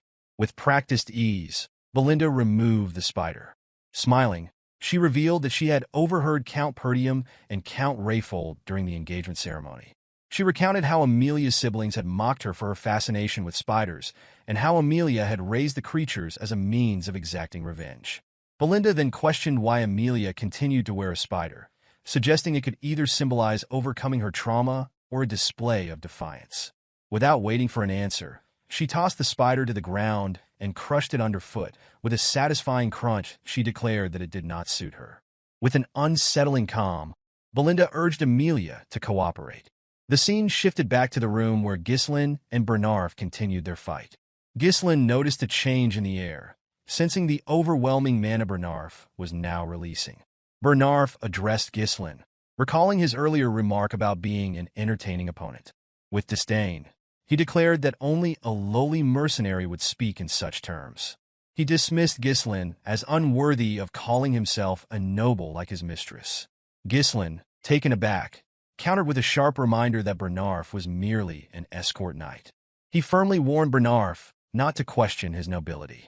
Bernarf rushed forward, launching a series of rapid attacks against Ghislain. Despite the knight's incredible speed, Ghislain managed to block the strikes, though it became increasingly difficult. With a stern expression, Bernarf admonished Ghislain to uphold the dignity of nobility. As he spoke, his attacks intensified, reaching a level far beyond what Ghislain had encountered earlier. Each blow pushed Ghislain further back, testing the limits of his endurance. Frustrated, Ghislain growled that enough was enough. Using his sword, he deflected Bernarf's blade and attempted to pierce his opponent's head. However, Bernarf intercepted the attack skillfully, bending Ghislain's sword away and forcing him to retreat. With a swift counter, Bernarf thrust his blade forward, landing a strike on Ghislain's shoulder. To the knight's astonishment, Ghislain had intentionally taken the hit, using the impact to push the blade aside and create an opening. Capitalizing on the moment, Ghislain launched a counterattack, but Bernarf managed to block it in time. Realizing the danger of underestimating his opponent, Bernarf maintained his guard, locking down Ghislain's sword and kicking him away. He remarked that this was the difference between a true warrior and one who wields a sword for mere entertainment. Ghislain, breathing heavily, couldn't help but find the battle exhilarating despite the mounting pressure. Bernarf's overwhelming speed, reach, and relentless attacks kept him in control of the fight. Any attempt by Ghislain to counter through close-quarter grappling was immediately neutralized. In a binding clash, Bernarf deceptively locked their swords together, giving the impression that neither could break free. With Ghislain's current mana reserves, it was nearly impossible to overcome the knight's superior strength. The situation was dire, and Bernarf appeared to have the upper hand. As Ghislain analyzed his predicament, Bernarf charged again, forcing him to act decisively. Ghislain, preparing himself, acknowledged that the fight had to end soon. While Bernarf had accounted for nearly every variable, he had overlooked one critical factor: Ghislain's unique mana cultivation technique. Drawing upon his third mana core, Ghislain unleashed an explosive surge of power and met Bernarf head-on. When their swords clashed, Ghislain channeled his newfound strength, forcing Bernarf's blade downward and disarming him with sheer force. The knight froze in disbelief, unable to comprehend how Ghislain had summoned such overwhelming mana mid-battle. Before Bernarf could recover, Ghislain raised his sword to strike a fatal blow. At that moment, a voice interrupted, commanding Ghislain to stop. Turning, he saw Amelia standing nearby, fury etched across her face. She demanded that Ghislain take the 10,000 gold and leave immediately. Irritated, Ghislain lowered his sword and stepped back, remarking that it would have been far simpler if she had handed over the money when he had asked politely. Belinda, observing the scene, quipped that Ghislain's actions went far beyond what could be called a lover's quarrel. Ghislain, unfazed, replied that it was merely a difference in opinion. Approaching Amelia, he rested his sword on his shoulder and informed her that there was unfortunate news. With a calm but firm tone, Ghislain announced that the fee had now doubled to 20,000 gold. In the next scene, Amelia smashed a vase onto the floor, her frustration echoing through the room. Bernarf stood beside her, bowing slightly as he apologized for his failure. He explained that Ghislain was far stronger than the rumors suggested, admitting that he had underestimated him. Bernarf revealed that Ghislain had managed to release mana exceeding that of an advanced-level knight. Amelia, her expression darkening, stated grimly that Ghislain had changed. When Bernarf cautiously suggested reporting this development to the Delphine Duchy, Amelia's reaction was swift. She slapped him sharply and grabbed his shirt, glaring at him with fury. She reprimanded him, asking if he truly understood the terror Duke Delphine inspired. Amelia explained that exposing the incident would spell their doom. The alliance with the Duke, formed secretly and without her father's knowledge, hinged on a covert agreement. The Duke had promised to support her rebellion in exchange for her assistance in toppling Perdium. Amelia added that her siblings would kill her if the agreement ever came to light. Her anger deepened as she considered the possibility that Ghislain might already know about the deal, given his knowledge of the Merchant Guild secrets. Turning to Bernarf, she declared that Ghislain had to be eliminated, no matter the cost. Bernarf readily accepted the directive. Amelia then inquired about the state of Ghislain's injuries. The knight explained that while he had inflicted light injuries across Ghislain's body and a heavier wound on his shoulder, Ghislain's use of explosive mana would likely leave him in poor condition for a time. Bernarf cautioned that they could not use knights from their own territory, as doing so would leave a trail. Amelia nodded, acknowledging the constraint and reminding him of the reason she had trained a specific group of operatives. Immediately understanding her intent, Bernarf asked if she intended to deploy the Wildcats. Amelia confirmed this, explaining that the Wildcats were composed of war orphans, outcasts, and those without status. Only the most naturally talented individuals proficient in mana were selected for this elite group. Amelia placed a flag on the map before her, marking a location, and instructed Bernarf to send a dozen of the Wildcats there. She emphasized that only those skilled in mana manipulation should be chosen. Bernarf understood her reasoning. The ravine she marked was the only narrow passage between Rayfold territory and Perdium County. Its remote location and restrictive terrain made it an ideal site for discreet operations. Bernarf assured his mistress that he would prepare the Wildcats as instructed. Amelia, her expression resolute, vowed to repay Ghislain for the humiliation he had inflicted upon her. The scene shifted to Ghislain, who was seated in a carriage. Wrapping a cloth around his injured arm, he appeared deep in thought. Ghislain's senses prickled, and he wondered if Amelia was already planning her next move. Fergus, seated nearby, asked if he was all right. Ghislain assured him that he was fine, explaining that the cuts were not very deep. Reflecting on the recent battle, Ghislain acknowledged that he had pushed himself to his limits, but was satisfied with the outcome. The 20,000 gold he had obtained from Amelia was enough to cover the foundational funds needed to rebuild Perdium. For his territory, it was equivalent to years of accumulated savings.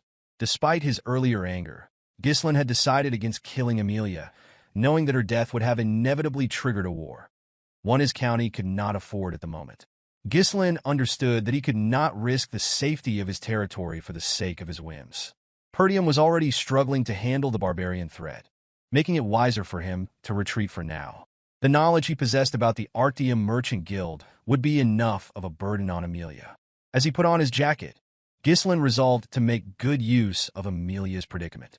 Belinda, observing her master's confident demeanor, asked if events were unfolding according to his plan. She reminded him of his earlier instructions to subdue the guards upon hearing fighting noises and to take Amelia hostage if she exited the room. Ghislain clarified that he had entrusted Fergus with those tasks. As he spoke, a wave of pain coursed through his body, causing him to spit blood. Alarmed, Belinda and Fergus quickly moved to his side. Ghislain realized that the pain was the recoil from using and opening his third mana core. Although the current discomfort was less severe than before, it remained a significant burden. He acknowledged that this would be troublesome to endure every time he accessed his power and concluded that he needed to find a way to increase his mana capacity. While he was lost in thought, Belinda grabbed his hand and took out a large needle coated with mana. She noted that the flow of his mana was chaotic and unbalanced. Without hesitation, she began applying the needle to various points on his hand. Ghislain was startled by the sensation, feeling something being released from his body. Exhaling sharply, he noticed that his tangled mana pathways had opened slightly. The technique, he realized, required an advanced understanding of mana manipulation. Ghislain reflected on Belinda's unusual skills. Though he knew she was not an ordinary maid, having been brought into the family by his mother, he remained uncertain of her true identity. He found it curious that someone so talented would choose to serve as a head maid in the countryside. However, Ghislain dismissed the mystery, reasoning that having skilled individuals in his territory was always beneficial, especially since the challenges he had faced were just the beginning. Belinda assured Ghislain of her unwavering loyalty, promising to help him with anything he required. She then asked why he had taken such a large sum of money from Amelia. Ghislain explained that he needed to spend money, and Amelia was the wealthiest person he knew. Both Fergus and Belinda were shocked by this revelation. Belinda expressed disbelief that he had ended his engagement for such a reason, warning that Count Rayfold would retaliate if he found out. Ghislain, unconcerned, assured her that Amelia would never report the incident to her father. Smiling, he reminded Belinda of her earlier declaration of trust. Annoyed, Belinda demanded to know his intentions for the money, asserting that she had taken risks alongside him. Ghislain revealed that he intended to use the funds to conquer the Forest of Beasts. Belinda was taken aback, while Fergus expressed skepticism, pointing out that efforts to conquer the forest had failed since the time of Ghislain's great-grandfather. Ghislain then reminded Fergus of a request he had made before entering the castle. Fergus hesitated before revealing that the individual Ghislain had asked him to find was at the designated location. Nervously, he cautioned that the man was unstable and not in his right mind. Ghislain dismissed these concerns, stating that as long as the man was alive, he was useful, and insisted they depart immediately. Belinda objected, urging her master to return home due to his physical condition. She reminded him that he could not afford to wander in his current state. Ghislain countered by pointing out that Amelia was unlikely to let them leave without attempting to silence them. Acknowledging this, Belinda tapped her muscle confidently, reminding him that she was skilled in combat. She also noted that Fergus, as a knight, would be an asset in dealing with any threats. Ghislain reassured Belinda of her reliability, but clarified that the role he required was beyond her expertise. Smiling, he revealed that they were on their way to meet the vanguard he had in mind. The scene shifted as the group arrived at a wooden house nestled deep within the forest. Belinda remarked that the house appeared abandoned, but Fergus confirmed that this was the correct address. When Ricardo knocked on the door, it was opened by a massive, disheveled man with long, unkempt hair. The man peered at them suspiciously and demanded to know who they were. Everyone, except Ghislain, was taken aback by the man's appearance. Belinda leaned toward her master, whispering her doubts about the individual's suitability, noting that he looked frail and unlikely to survive another day, let alone fight. Ghislain, unfazed, assured her that they were in the right place. The man, noticing Ghislain's noble bearing, dismissed him as a bored young aristocrat and turned to leave, telling them to go away. However, Ghislain called out to him, addressing him as the ex-captain of the Ratatosk mercenaries and referring to him by name, Gillion. The call stopped the man in his tracks. Gillion turned sharply, his expression a mix of surprise and caution. With a calm smile, Ghislain told him that he had long wanted to meet him. The rest of the group was stunned to learn that the seemingly destitute man before them had once led the legendary Ratatosk mercenaries, a group renowned for requiring mastery of nearly all weapons from its members. Though the group no longer existed, their valor and reputation remained so great that even knights in foreign lands knew their name. Without warning, Gillion hurled an axe at Ghislain, the blade narrowly missing and slicing through his jacket. Alarmed, the group drew their weapons and moved to protect their master. With a menacing look, Gillion demanded that Ghislain state his business. Belinda urged her master to step back, warning that Gillion was unstable. Ignoring her, Ghislain mentioned the eternal punishment, causing Gillion to freeze in shock. Ghislain revealed that he knew the cure for the incurable disease afflicting Gillion's daughter, describing the symptoms: high fever, bloody coughing, and red spots resembling flower petals on the skin. Ghislain explained that the disease's agonizing nature earned it the name eternal punishment. He then asked if this information had piqued Gillion's interest. Reluctantly, Gillion stepped aside and allowed the group to enter. Inside, the sound of a girl's screams filled the house. Gillion rushed to his daughter, Rachel, who writhed in pain on the bed. As Ghislain observed her, he concluded that it was not too late to act. In his past life, Ghislain had searched for Gillion to recruit him, but by the time he found him, the man had lost his daughter, sold all his assets, and ultimately taken his own life. The condition of the house, bare, leaving only weapons, confirmed that Gillion had already sacrificed everything to try to save Rachel. She is sobbing, pleaded with her father to end her suffering. Realizing the urgency, Ghislain removed his jacket and announced that he would begin treatment immediately.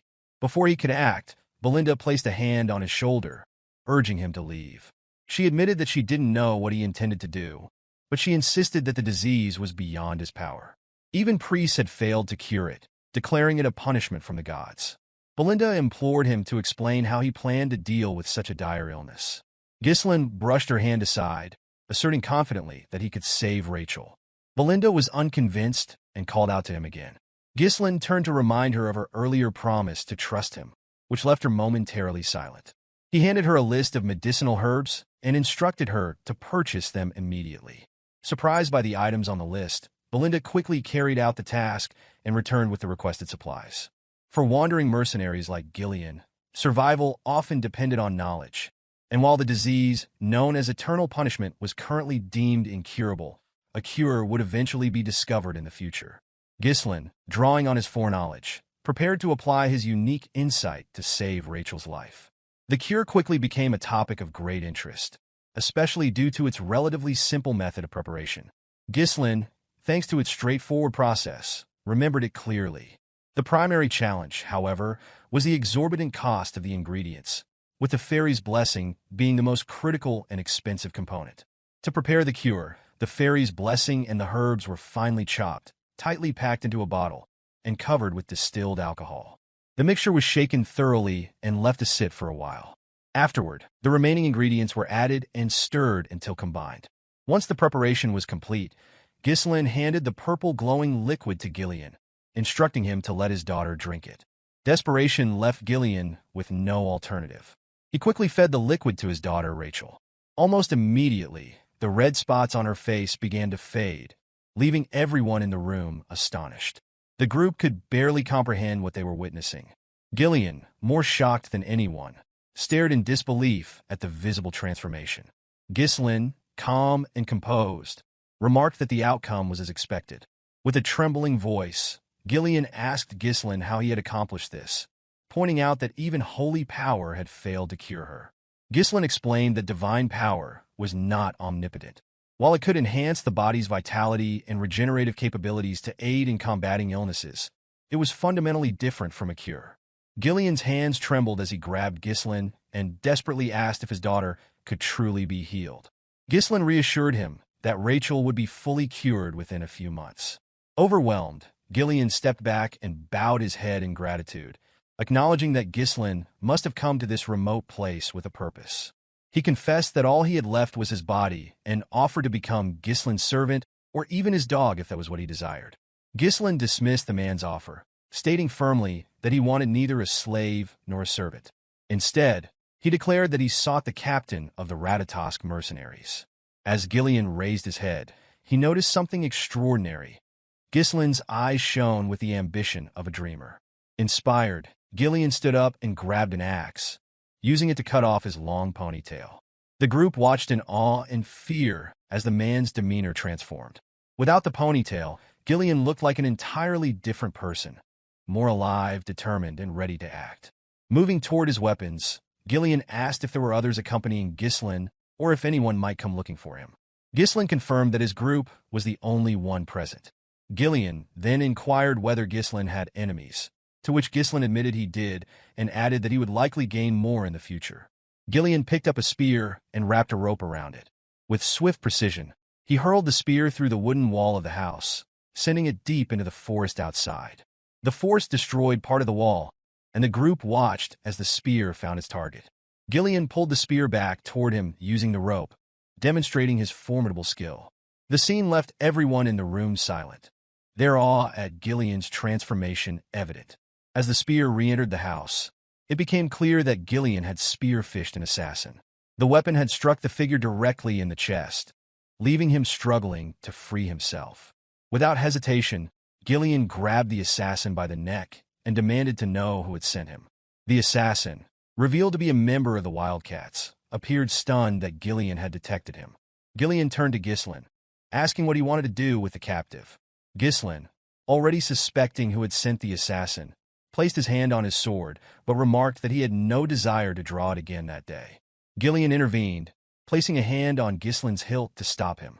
Smiling faintly, he assured Ghislain that he would handle the matter. With a swift motion, Gillion snapped the assassin's neck, killing him instantly. Bowing respectfully, he turned back to Ghislain. Belinda, watching the scene unfold, was shaken by Gillion's lack of hesitation in killing. She struggled to understand why her master would want to recruit someone so dangerous. Kneeling before Ghislain, Gillion swore his loyalty, pledging to place his life in Ghislain's hands. Ghislain, recognizing the value of having such a powerful ally for his reconstruction plans, accepted the pledge with a smile, expressing his eagerness to work with Gillion. The narrative shifted to a cabin deep in the woods, where a group of wildcats was gathered. A trafficker reported to the group that one of their members had been killed. The news caused shock and unrest among the group, prompting their leader, Vigo, to demand silence. Apologizing for the commotion, the traffickers explained that Bernarf had assured them that Ghislain would neither locate their reconnaissance unit nor be capable of killing them. Vigo questioned whether the reconnaissance team had made mistakes or been given bad intelligence. One of his subordinates, trembling, revealed that Gillion had joined Ghislain's group. Startled, Vigo grabbed the subordinate by the neck and demanded confirmation. The man nervously insisted he was certain, recounting that he had seen it with his own eyes. Hearing this, Vigo smiled, expressing satisfaction that his former captain was finally taking action. The scene transitioned back to Gillion, who was traveling through the woods with Ghislain and the others in a carriage. Belinda, feeling cramped, complained about the sheer volume of weapons Gillion had brought along.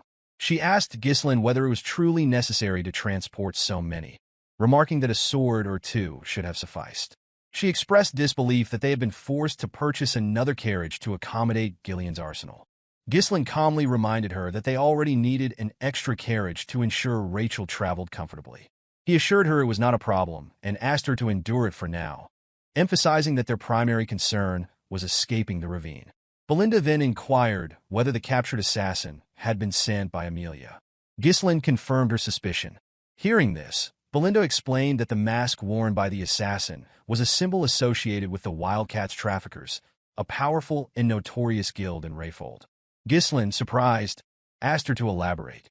According to Belinda, the Wildcats traffickers specialized in smuggling, assassination, drugs, human trafficking, and other illicit activities. Comprised of skilled former mercenaries, the guild wielded significant combat power and was regarded as a shadowy and dangerous organization. Ghislain, curious, asked how Belinda had come to know this information despite spending most of her time in the castle. The maid revealed that she had learned about such matters before entering her role as head maid. She urged her master to exercise caution, emphasizing the Wildcats' persistence and ruthlessness. Ghislain, smiling confidently, assured her that he would be fine, reminding her that they had Gillion on their side. Immediately after the statement, something emerged from the ground after the carriage passed by. The figures began chasing the carriage, and Gillion sensed their presence. As the figures closed in, they leapt out of the ground, revealing themselves to be Wildcats. The Wildcats launched an attack on Gillion, catching him off guard with their ambush. He responded swiftly, drawing both an axe and a sword to block their assaults.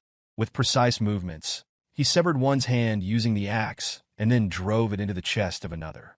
Before the injured Wildcat could retaliate, Gillion ripped his head apart, and both bodies fell lifeless to the ground. As the men fell, their remaining allies released ropes that triggered massive trees to drop onto the carriage. Gillion, surprised by the trap, heard Belinda warn that the trees could crush them. Reacting quickly, he seized the ropes and slowed the horses, narrowly avoiding disaster. However, the path was now obstructed. Ghislain remarked that he had anticipated the ambush. Nearby, Wildcat traffickers began to close in, and one of them, Vigo, addressed Gillion directly. He referred to Gillion as the former captain of the Ratatosk mercenaries, a title that visibly startled him. Vigo accused him of cowardice, claiming he had disbanded the entire group for the sake of his daughter. Stepping down from the carriage, Gillion denied any knowledge of the accusations.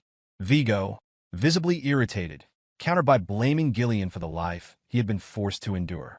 He questioned whether Gillion had grown so senile that he couldn't recall his past comrades.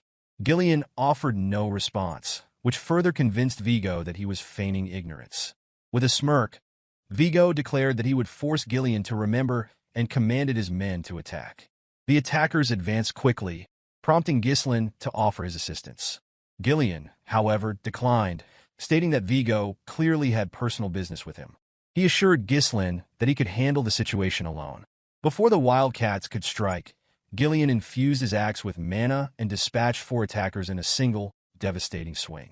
The sight of this stunned the remaining assailants, who surged forward in a renewed attack. Drawing his short sword, Gillion struck down the first who approached with his axe, stabbed the second through the neck, and cleaved the third in half after deflecting their strike.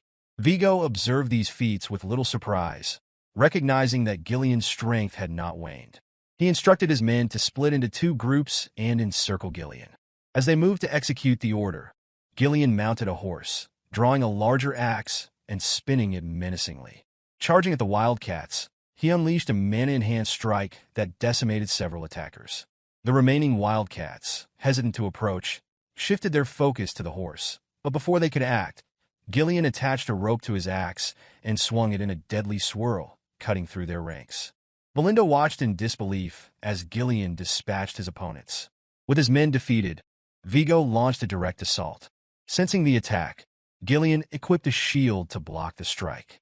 Vigo accused him of ruining his life and vowed to kill him. With 3 blades in hand, Vigo hurled them at Gillion's horse, bringing the animal down. Gillion dismounted just before the fall, landing on the ground only to face an incoming blade. Drawing a smaller axe, he blocked the attack and firmly denied being the captain of the Ratatas mercenaries. He struck Vigo's ribs with his shield, forcing him to retreat. Vigo demanded an explanation, asking Gillion to reveal his identity if not the captain.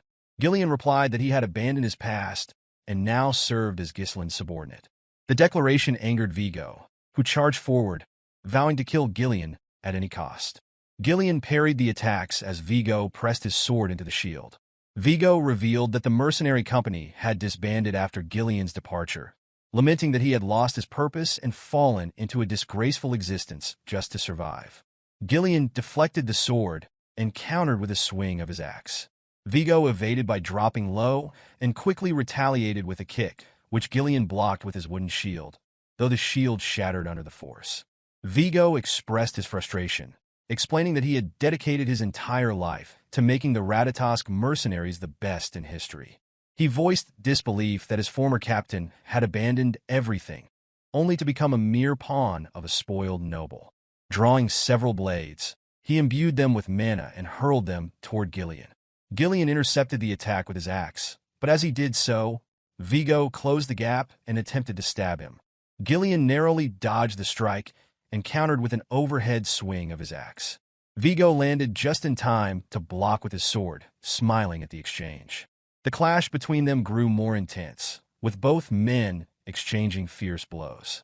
Vigo believed that Gillion had not changed from the captain he once admired, though he viewed him as weakened by his years spent searching for a cure for his daughter. In contrast, Vigo claimed to have grown stronger through countless battles. He believed that Gillion was no longer his equal. Gillion unleashed a massive swing, which Vigo dodged by leaping over him. Using his sword for leverage, he flipped and landed behind Gillion. Wasting no time, Vigo kicked the blades Gillion had previously blocked, sending them hurtling back toward him.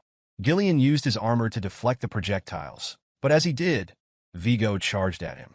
Gillion anticipated the attack and swung his axe, but Vigo evaded once again, taunting that the fight was over. In response, Gillion channeled mana into his hand and caught Vigo's blade mid-strike. This act stunned Vigo, who was left speechless as he realized Gillion had been holding back. Gillion asked if Vigo's pursuit of vengeance was driven by hatred, but Vigo did not answer. Instead, he stared in disbelief at Gillion's use of mana to seize the blade. Gillion then slammed the head of his axe into Vigo's face, sending him flying into a nearby tree. Standing over his fallen opponent, Gillion remarked that he did not understand Vigo's actions. He pointed out that Vigo had many opportunities to exact revenge if that was his true intent. Questioning his motives, Gillion asked why Vigo had not sought him out sooner. Vigo laughed bitterly, admitting that he had already visited Gillion's former residence, but had found only a feeble old man unworthy of death. With anger in his voice, Vigo demanded to know what had become of the Gillion he once revered. Gillion tossed Vigo's dagger to the ground and instructed him to pick it up. He declared that he was now merely a body bound to another's will. Unsheathing his sword, Gillion promised to grant his former comrade the highest level of respect, even in their confrontation. Gillion declared that he would take action as the captain of the Ratatas mercenaries, a statement that brought visible satisfaction to Vigo. Picking up his dagger, Vigo charged at him. Gillion blocked the attack, and Vigo expressed his joy at finally experiencing the fight he had long desired. The intensity of the battle increased as Vigo attacked more fiercely, but Gillion held his ground. With a powerful swing, Gillion aimed to end the fight, but Vigo dodged by dropping low and countered swiftly. Gillion parried the attack with his axe, forcing Vigo's dagger downward before driving his sword into Vigo's ribs. Despite the injury, Vigo gritted his teeth and retaliated. Gillion evaded and raised his axe high, pausing momentarily to acknowledge Vigo as the 5th unit commander of the Ratatas mercenaries, referring to him by his full name, Vigo Villanos. Hearing this, Vigo smiled, but the expression was fleeting as Gillion plunged his blade into him, ending his life. With Vigo's lifeless body at his feet, Gillion picked up the dagger and stood silently, gazing at his fallen comrade. Ghislain commended Gillion's efforts, and Belinda remarked on the potential profit from looting the wildcats. Gillion apologized to Ghislain for causing unnecessary delays, but Ghislain reassured him, expressing admiration for his exceptional skills. Reflecting on his early days as a mercenary, Ghislain admitted that stories about Gillion from his seniors had inspired him and helped lay the foundation for his rise to becoming the Mercenary King. This encounter confirmed to Ghislain that recruiting Gillion had been the right decision, as he had gained a reliable ally. Ghislain then asked Gillion if he remembered who Vigo had been. Gillion raised Vigo's sword and replied that Vigo had been an old comrade. These words resonated deeply with Ghislain, prompting him to reflect on his own former comrades. He wondered where they were and what lives they were leading, knowing that their paths had diverged long before meeting him. Resolving to reconnect with them one day, Ghislain instructed the group to follow Belinda's suggestion and gather anything valuable from the wildcats. Belinda ordered Gillion to lead the collection efforts, but Gillion curtly reminded her that he was not her subordinate. 2 days later, the group reached Perdium territory. Belinda, visibly relieved, commented on their arrival. Gillion looked at the city ahead and asked Ghislain if it was Perdium. Ghislain confirmed it, feeling a sense of contentment at returning home. He reflected on how, when he had first run away, he believed he could return any time. As Gillion studied the county, Ghislain asked for his opinion. Startled, Gillion nervously responded that it seemed great. Ghislain, however, disagreed. He pointed out that the houses were outdated and renovations were impossible. He revealed that the fields lay uncultivated because the farmers had been conscripted into the military, leaving the land barren. Gillion remarked that he had heard of Perdium's perpetual conflict with the northern barbarians, but admitted the situation was worse than expected. Ghislain affirmed the dire circumstances, but expressed determination to fix the issues. Turning to Gillion, he declared that he needed his strength to make it happen. Both Belinda and Gillion were surprised by this sudden appeal. Ghislain understood that the upcoming battle would be a long and arduous one, a fight to eradicate everything tied to Duke Delphine and to safeguard what had been taken for granted.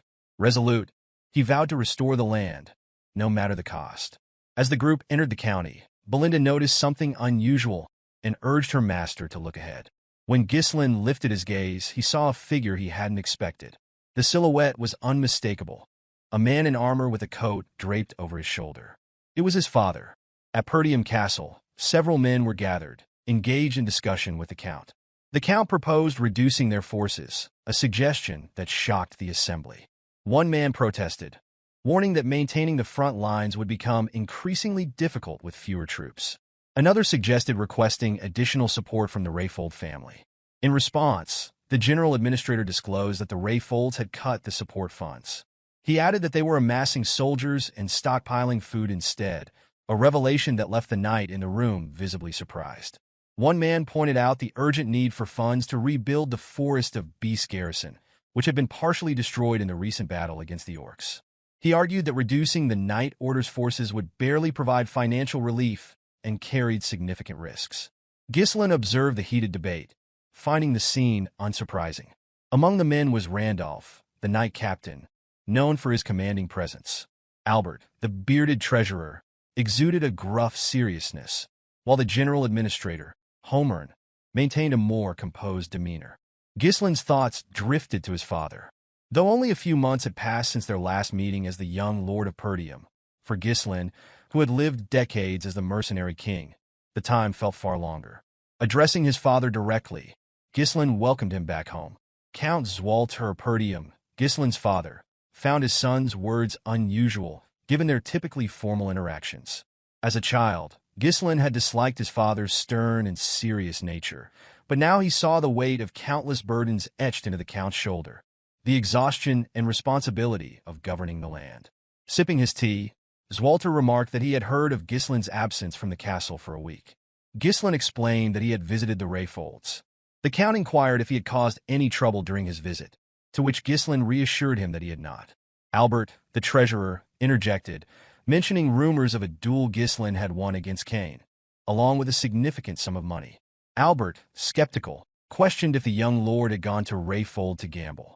Ghislain, irritated by the suggestion, clarified that his trip had been an investment-related visit and that he had conducted business with Amelia. Homern, the general administrator, advised Ghislain to be mindful of his actions, reminding him of his future responsibilities as the next ruler of Perdium. Ghislain, maintaining a calm demeanor, acknowledged the reminder, but assured Homern that there was no need for concern. Homern grew increasingly frustrated as it became evident that Ghislain was disregarding his advice. His concern only deepened as a result. Swalter set his tea down and intervened, instructing his subordinates to stop. Turning to his son, he remarked that he had heard about some good trouble Ghislain had caused during his absence. Ghislain, puzzled, waited for clarification. Swalter then asked if it was true that Ghislain had executed Jamal and Philip for attempting to sell Elena. The mention of those disloyal knights surprised Ghislain. Randolph, the knight captain, interjected with skepticism, insisting that it was impossible for Ghislain to have defeated the two knights alone. He speculated that they must have turned on each other and that Ghislain merely delivered the final blow. Ghislain understood the captain's disapproval. Despite their treachery, the fact that knights had died at Ghislain's hand troubled Randolph. To avoid conflict, Ghislain chose to go along with Randolph's version of events. Randolph, with a smug expression, declared that his assumption had been correct. Swalter, however, praised his son for his actions, much to Ghislain's astonishment. The Count dismissed the details of how the knights had been dealt with, stating that the only thing that mattered was Elena's safety. For the first time, Ghislain received a genuine compliment from his father. Encouraged, he informed Swalter that he had a request. Swalter, surprised by the declaration, listened as Homern cut in, warning Ghislain to stop if he intended to ask for money. Randolph agreed, citing all the trouble Ghislain had caused in the past. With visible irritation, the captain listed incidents such as selling military provisions for gambling funds, setting the front gate on fire to grill an army horse, and melting down armor to forge a useless, legendary sword. Ghislain couldn't refute the accusations.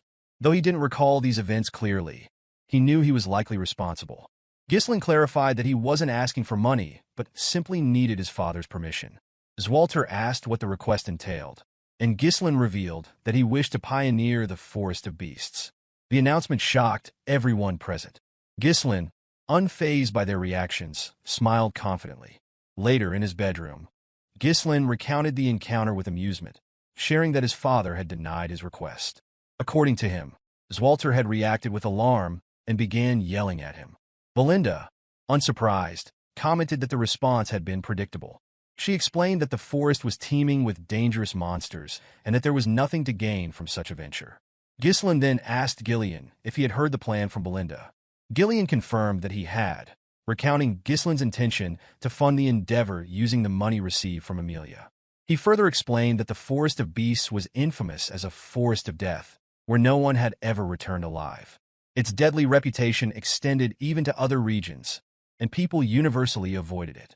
With a calm smile, Ghislain assured his guard that he was well aware of the forest's dangers.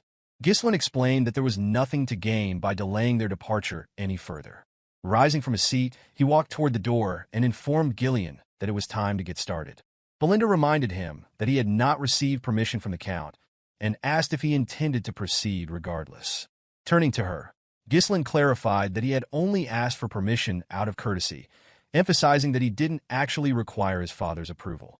He stated firmly that this was something he had to do. Belinda, confused by her master's determination, questioned what he hoped to find in the forest that made him so resolute. Ghislain deflected, promising to explain later. He knew revealing the truth now could be disastrous if word spread. The forest held the key to massive wealth, a vein of runestone buried near its entrance. When infused with mana, or from this vein would produce runestones, a rare mineral highly coveted by mages. These stones were essential for crafting magical tools, including barriers, magic circles, scrolls, alchemy devices, and for conducting magical research. Their value was immense. In his previous life, Duke Delphine had discovered this vein, but in the present, only Ghislain held this critical information. Belinda, unable to discern her master's motives, ultimately chose to trust him, conceding that he must have a plan. Gillion assured Ghislain that he would follow his orders. Ghislain instructed Belinda to visit the nearest guild and hire 200 mercenaries for the mission. Belinda, taken aback by the number, remarked on his willingness to spend the hard-earned money he had risked his life to obtain. Gillion voiced concerns, pointing out that mercenaries were often unruly and difficult to control, especially in large numbers. He warned that they might even betray their employer if the opportunity arose. Acknowledging the risks, Ghislain agreed, but explained that he and Gillion would personally select the most reliable individuals. Gillion asked for clarification, and Ghislain revealed that they were headed to the most skilled small-scale mercenary group in the north. Gillion, visibly uneasy, inquired if his master was referring to the Mad Dogs, also known as the Cerberus mercenaries. He explained that while the Mad Dogs were indeed skilled, they were infamous for turning on their employers if situations deteriorated. Ghislain confidently responded that they were going to put a leash on the Mad Dogs. The scene shifted as Gillion led his master's horse up a hill toward the outskirts of the Zimbar territory, where the Cerberus mercenaries were based. One of the mercenaries spotted the pair approaching from a distance and alerted his colleague. Upon hearing this, the second man laughed, referring to Ghislain as a poor soul and remarking that the visitors had no idea what they were walking into. The mercenary took another look at Ghislain and realized he was a noble. Convinced that Ghislain would be a profitable target, he continued observing through his spyglass. Suddenly, someone grabbed him, prompting a scream of pain that startled the rest of the camp. It was Gillion who had seized the man, lifting him effortlessly with one hand. The mercenary cursed Gillion, demanding to know what he was doing. Without a word, Gillion hurled the man with such force that the upper half of his body became lodged in the sand. The remaining mercenaries, outraged by what had happened to their comrade, began shouting at Gillion. One of them stepped forward, accusing Gillion of acting recklessly because of his connection to a noble family. This mercenary held a chain with a spiked ball attached, smiling as he warned Gillion not to expect to leave the camp alive. Unaware of who he was dealing with, the man paused as he noticed someone else entering the camp. Ghislain, seated on his horse, addressed the mercenary, instructing him to be quiet and fetch his captain. The mercenary laughed mockingly at the demand and began spinning his chain. He taunted Ghislain, calling him a noble brat and declaring that it was time for him to learn responsibility. As he hurled the spiked chain toward Ghislain, something intercepted it midair. The person responsible was Gillion, who had stopped the attack with a dagger. The blade lodged into a section of the chain, halting its movement and causing the spiked ball to drop to the ground. The mercenary, shocked by the display, watched as Gillion twisted the dagger into the chain to disable it further. Ghislain smiled at the scene, remarking that words alone would not suffice. He instructed Gillion to handle the situation, but warned him to ensure no fatalities. Gillion acknowledged the order, took hold of the chain, and yanked the mercenary toward him with ease. The man flew helplessly in Gillion's direction, and as he came close, Gillion struck him in the stomach with the spiked ball. The mercenary cried out in pain, drawing more enraged responses from his comrades. Declaring that Gillion's status as a noble servant meant nothing to them, they charged at him. Gillion twisted his dagger further into the chain, using it to hoist the injured mercenary into the air. He then threw the man into the group of attackers, scattering them as they collided with their fallen comrade. The remaining mercenaries, stunned by Gillion's strength and precision, hesitated as Gillion turned to glare at them. His piercing gaze sent fear through their ranks. Ghislain dismounted his horse and addressed the group, demanding to know how much longer they intended to keep him waiting. He ordered them to fetch their captain immediately. Before they could respond, a voice interrupted, asking about the cause of the commotion. The mercenaries quickly parted, clearing a path for the newcomer. The man with fiery red hair and an imposing presence introduced himself as Kaor, the captain of the Cerberus mercenaries. Curious about their purpose, Kaor asked Ghislain why they were seeking him. Ghislain found the question absurd, believing there was only one reason to approach a mercenary group. Without hesitation, he stated that he was there to entrust them with a request. Kaor was taken aback by the situation and questioned Ghislain about why a client would harm one of his subordinates. He remarked that a noble should have better manners. Ghislain, smiling, responded that this was his unique way of greeting. He added that it was the most effective method to tame someone. Kaor, amused by the remark, chuckled and wondered aloud what might have happened if Ghislain had greeted them twice. The scene shifted to Kaor's tent, where he and several mercenaries sat with Ghislain and Gillion. Kaor asked Ghislain to explain the nature of his request. Ghislain revealed his intent to hire the mercenary group to pioneer the Forest of Beasts.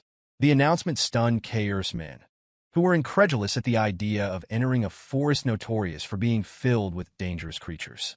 Knowing the forest bordered Perdium territory, the mercenaries exchanged uneasy glances.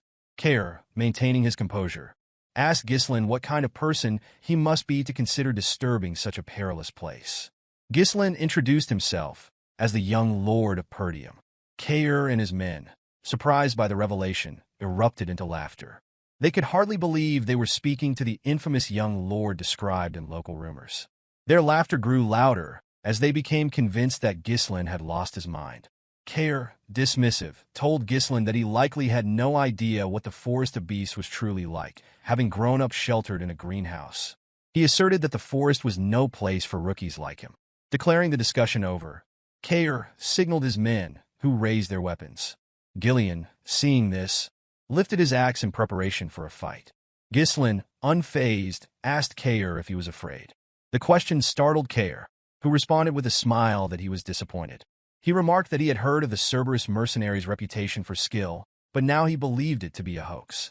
Placing his foot on the table, Kaor warned Ghislain not to provoke him, reminding him that mercenaries do not take jobs that offer no worthwhile reward.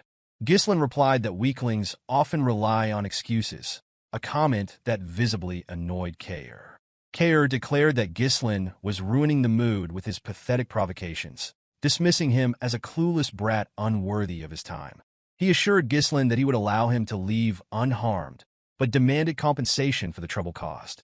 Ghislain, his demeanor now serious, refused. He then made a bold request, a Moriana's recognition with Kaor, the captain of the Cerberus mercenaries. Both Gillion and the other mercenaries were shocked by the challenge. Kaor, narrowing his eyes, asked Ghislain if he even understood what he was asking for. Ghislain, wearing a confident smile, confirmed that he did. He explained that Moriana's recognition was a traditional mercenary duel, bound by specific rules.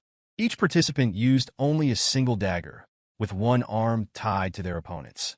The use of manhwa was strictly forbidden, and stepping outside the designated small circle counted as a loss. The match thrust both participants into a brutal, life-or-death struggle, confined within a small space that limited their movements. Often, the duel resulted not only in the death of the loser, but sometimes even the victor. Ghislain explained to Kaor that the terms of the match required the loser to admit defeat without reservation and submit completely to the winner, effectively becoming the winner's subordinate or dog. He then asked Kaor how he felt about the bet. Gillion, observing his master, was puzzled by how a noble could be so familiar with such a crude mercenary tradition. Among mercenaries, rejecting a Moriana's recognition was seen as an admission of weakness, making refusal virtually impossible. Kaor began laughing maniacally, his expression turning unsettling. Addressing his subordinates, he mockingly announced that they had a bold young noble who wanted to prove himself by mercenary standards. Encouraged by their captain, the mercenaries laughed along, amused by the absurdity of the situation. The scene shifted outside, where Ghislain and Kaor stood ready for the duel. Their arms were tied together, and each was handed a dagger. Kaor removed his jacket, revealing his imposing physique. The mercenaries cheered for their captain, shouting for him to kill the insolent noble. Kaor, believing Ghislain had learned about the tradition from somewhere and was attempting to bluff his way through, told him there was no turning back now. Pulling Ghislain closer with a binding, Kaor confidently stated that he had participated in this type of duel 5 times before. Returning to his starting position, Ghislain pulled Kaor toward him and, with a cold, condescending gaze, revealed that he had completed this type of duel over 100 times. The captain was visibly shocked by the claim. At the signal to begin, both men charged at each other with their daggers, narrowly dodging each other's initial strikes. They swung again, their movements precise, though neither landed a blow. Ghislain pressed forward with greater strength, forcing Kaor to block his attacks. Seizing an opening, Kaor yanked Ghislain toward him and attempted to stab him from behind. Ghislain, unable to see the blade clearly, blocked each strike with skill. As Kaor missed an attack, Ghislain bent his head to avoid it and countered swiftly. Kaor managed to evade and retaliated by pulling Ghislain close and delivering a heavy kick to his leg. The force of the blow was jarring, but Ghislain endured it. Kaor, surprised by Ghislain's resilience, acknowledged that he was performing better than expected. He expressed disbelief at Ghislain's claim of having participated in over 100 Moriana's recognitions, remarking that most mercenaries never experience even one in their lifetime. Charging at Ghislain again, Kaor mocked him, advising that he should at least make his bluffs more convincing. This time, he didn't give Ghislain any opportunity to counter. The Cerberus mercenaries, delighted by the display, encouraged their captain to finish Ghislain off. However, their cheers subsided under Gillion's intense glare, silencing them instantly. Gillion, observing the fight, recognized the severity of the situation. The circle was so small that it barely accommodated one person lying down. With no mana or external force allowed, the duel demanded complete reliance on physical skill and strength alone. Another significant challenge in the duel was the size difference and restricted movement due to the tied hands, which left Ghislain at a disadvantage. He could barely evade or block Kaor's relentless attacks, while Kaor had ample opportunity to dominate and control the fight. Gillion, observing closely, rested his hand on his axe, prepared to intervene if the situation turned dire. Kaor seized Ghislain's arm and pinned him down before swinging his dagger toward him. Ghislain evaded the strike by jumping to the other side, landing unsteadily. Upon landing, he felt a sharp pain surge through his leg, the same leg that had absorbed Kaor's earlier attack. Without the protection of mana, the accumulated damage was beginning to take its toll. Kaor noticed Ghislain's pained expression and smirked. Mockingly, he remarked that Ghislain looked pale and asked if he had already reached his limit. Kaor then intensified his assault, driving Ghislain into a desperate defense. Despite his disdain for nobles, Kaor acknowledged that Ghislain showed more determination than most. However, he remained convinced that Ghislain lacked skill and believed he had deciphered his strategy, deflecting dagger strikes while absorbing less harmful blows with his body. Yet Kaor also understood the harsh reality of Moriana's recognition. Without mana, every attack inflicted accumulating damage. He could see that the strain was evident in Ghislain's movements and facial expressions. Relishing the struggle, Kaor spun his dagger and charged. Ghislain blocked the attack, but was immediately forced to dodge as Kaor swung his dagger toward his head. Ghislain bent low to avoid the strike and attempted to counterattack from below, but Kaor blocked it easily. Kaor dragged Ghislain's arm to the side, pinning him again, and delivered a brutal kick to his already injured leg. Ghislain winced in pain, and Kaor, noticing his reaction, assumed victory was at hand. Raising his dagger, Kaor commanded Ghislain to prepare to die. His subordinates erupted in cheers at the apparent conclusion. From the sidelines, Gillion gripped his axe, ready to intervene and rescue his master. However, before Kaor could deliver the finishing blow, Ghislain smiled. With a sudden burst of agility, he dodged the dagger by lowering himself even further, a move that stunned Kaor. Taking advantage of the opening, Ghislain shifted to the side and delivered a precise cut near Kaor's ribs. The strike left Kaor momentarily stunned, and gasps erupted from the gathered mercenaries. Even Gillion was shocked by the turn of events. Enraged, Kaor charged at Ghislain, but Ghislain moved low again, evading the attack with remarkable skill. This time, he countered with a slash to Kaor's chest as he passed. The mercenaries stood in disbelief. Their captain, who had been dominating the fight and tossing Ghislain around earlier, was now wounded twice.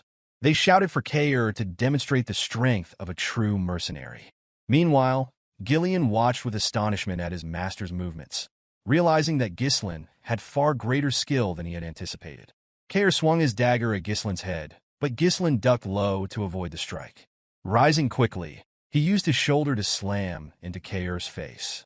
With the dagger tightly clenched in his fist, Ghislain delivered several blows to the captain's face in rapid succession. Before Kaor could recover, Ghislain rotated his dagger and stabbed it into Kaor's hand. Despite the injury, Kaor did not cry out. Instead, he charged at Ghislain with renewed ferocity. Ghislain, however, easily dodged each attack. Kaor began to falter, confused by the sudden change. Just moments earlier, Ghislain had seemed barely capable of withstanding his strength. Gillion, watching intently, finally understood. Kaor's reliance on brute force was his downfall. His powerful swings had stiffened his muscles and restricted his movements, making his body rigid and slow. By contrast, Ghislain had avoided resisting directly. Instead, he relaxed his own body, using the captain's momentum to redirect the fight into his favor. Gillion, impressed by this unexpected display of strategy, quietly placed his axe back in its sheath. As Kaor gasped for breath, his men taunted him, urging him to stop playing around and finish the fight. Ghislain commended Kaor for his resolve, noting that many others in his position would have resorted to breaking the rules by using mana when cornered. Kaor, smirking despite his exhaustion, replied that Ghislain spoke like someone who truly had fought in 100 Moriana's recognitions. He revealed that he had earned his position as captain through this very method, adding that mercenaries who broke the rules never survived long in their profession.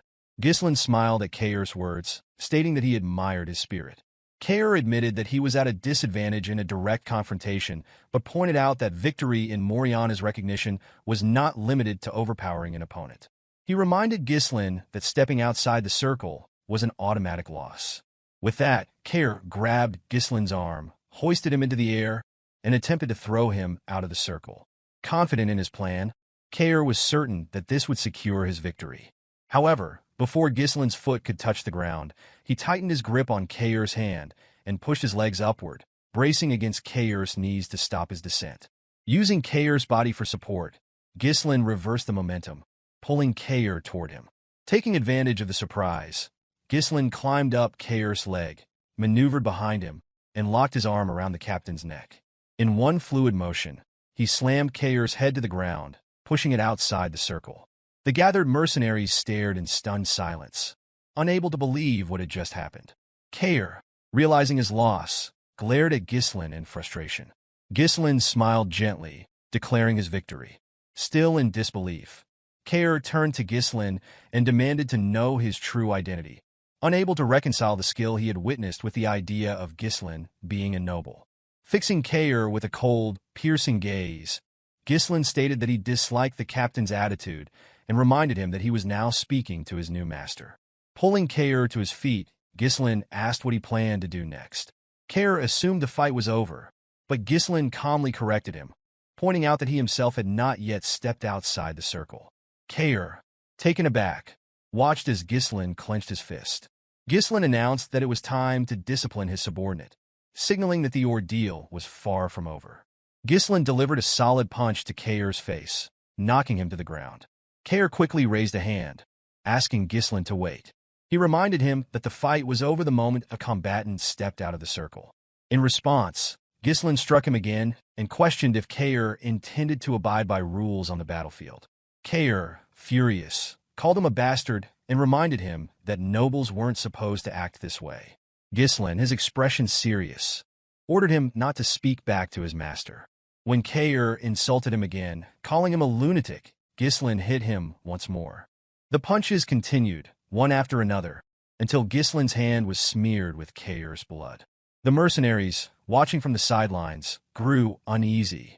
They had expected Ghislain to let their captain go after winning the duel, but instead, the beating continued. Kaor, his face swollen and bloodied, begged Ghislain to stop. Ghislain pulled him to his feet and, with a cold gaze, reminded him that he had not yet stepped out of the circle. Kaor, horrified, turned to his men and shouted for them to intervene and kill Ghislain. The mercenaries grabbed their swords, but before they could approach, Gillion unsheathed his axe. His commanding tone froze them in place as he warned that anyone interfering with his master's discipline would be killed. The mercenaries, seeing the deadly intent in Gillion's eyes, dared not move. Kaor, trembling like a beaten dog, turned back to the young noble. Ghislain asked if he was finished, and Kaor's only reply was laughter born of fear. He knew he had miscalculated. Another punch landed, pushing Kaor back. For the first time, Kaor's overconfidence had failed him. He had always seen nobles as pompous losers, arrogant, selfish, and easily manipulated with the right scare tactics. It was this attitude that had earned him the nickname Mad Dog, a title he relished. Yet now, the so-called Mad Dog was being thoroughly beaten by a noble he had underestimated. The mercenaries, visibly worried by their captain's condition, glanced at one another, unsure of what to do. Kaor's face was swollen, his body bruised, and his strength depleted. Ghislain paused to assess Kaor's injuries and then turned to the mercenaries. Breaking the silence, he ordered them to fetch water, bandages, and a towel. The men were taken aback by the command, but Ghislain calmly warned that their captain would die if they didn't act quickly. Shocked into action, they complied with his orders. Gillion observed the scene closely. He noticed how the previously unruly mercenaries were now following Ghislain's commands without question. In a world where strength often carried more weight than laws, Ghislain had established his authority in the most direct and irrefutable way. He had demonstrated who was in charge. In the next scene, Kaor sat slumped in a chair, his body wrapped in bandages. Ghislain placed a sheet of paper on the table in front of him and instructed him to sign it. Kaor, staring at Ghislain with a mixture of defeat and resignation, realized that he had no choice but to comply. Kaor hesitantly took out a pen and signed the document. As he handed it to Ghislain, he nervously asked him to take it. Ghislain, fixing him with a cold stare, demanded he repeat what he had just said. Kaor, now visibly shaken, stammered that he looked forward to working with him. Ghislain grabbed Kaor's hand, causing him to flinch. With a calm but firm tone, Ghislain told him they were now family and that he too looked forward to their collaboration. A few days later, at the outskirts of Perdium territory, a group of mercenaries had gathered in the early morning. One of them, yawning, asked if anyone knew why they had been summoned so early. A bald man carrying a shield chimed in, mentioning a rumor that their employer was the young Lord of Perdium. The mercenaries were shocked to hear this. One of them scoffed, calling Ghislain just a brat and doubting his ability to manage mercenaries effectively. He speculated that the job would be easy. A shirtless, heavily built man clapped his hands to grab the attention of the group. Known as Gordon the Muscle, he smiled and addressed his fellow mercenaries, suggesting that they needed a representative to handle their brat employer. His imposing presence caught everyone's attention, and they nodded in agreement. Gordon commended their admirable posture in devising ways to gain rewards without effort, but he warned them that their plan would fail without unified voices. The mercenaries agreed with Gordon, recalling past incidents where poor coordination had led to failure. The bald man asked Gordon about his plan, and he explained that knowing one's boundaries was crucial. Opening a bag of coins, he announced that he would act as their representative to pressure their employer, requesting contributions from the group for his hard work. The mercenaries, impressed by Gordon's confidence and size, believed him to be the perfect choice for the task. Praising his reliability and wit, they added coins to the bag. Their plotting was interrupted when one of them noticed someone approaching. Looking up, they saw Ghislain riding toward them alone on his horse. The sight surprised them, and one remarked that Ghislain might flee once he saw Gordon's intimidating build. Gordon instructed the group to approach him together, creating an imposing presence. Smiling confidently, he declared it was time to teach the young lord a lesson about the real world. However, before Gordon could confront Ghislain, he noticed a group trailing behind him. As they drew closer, the mercenaries identified the group as the Cerberus mercenaries, recognizable by their distinct dog-snout-shaped helmets. Shocked, Gordon questioned how Ghislain had managed to recruit the infamous Mad Dogs.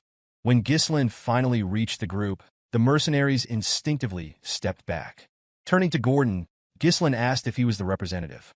Gordon, now visibly nervous, admitted that he was. Ghislain inquired about his name, and Gordon introduced himself as Gordon the Muscle. Ghislain smiled, commenting on the uniqueness of the name before tapping Gordon's chest and complimenting it as pretty cool. Introducing himself as the young Lord of Perdium, Ghislain commanded Gordon to gather the mercenaries. Once assembled, Ghislain addressed them with a serious demeanor. He announced that the time had come to begin the pioneering of the Forest of Beasts. In the next scene, Belinda was assisting Ghislain in donning his armor. All preparations for pioneering the forest had been completed. The expedition's temporary base had been constructed, resources had been procured, and the most critical asset, the troops, had been secured. Ghislain requested Belinda to perform a final head count, and the maid obliged. She informed him that 148 mercenaries had been contracted through the office, along with 41 Cerberus mercenaries he had brought himself. The total number of personnel reached 192. Ghislain acknowledged her effort, commending her for the work, and inquired whether Scoven had been properly informed. Belinda assured him that Scoven had been notified and, contrary to her expectations of resistance. The knight had stepped in to ensure their passage through the forest of beasts remained undetected.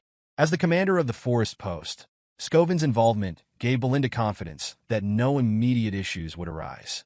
She urged Ghislain not to worry, and her reassurance brought a smile to his face. Ghislain then called for the mercenaries to assemble. He addressed them, stating that the land they were about to pioneer lay ahead.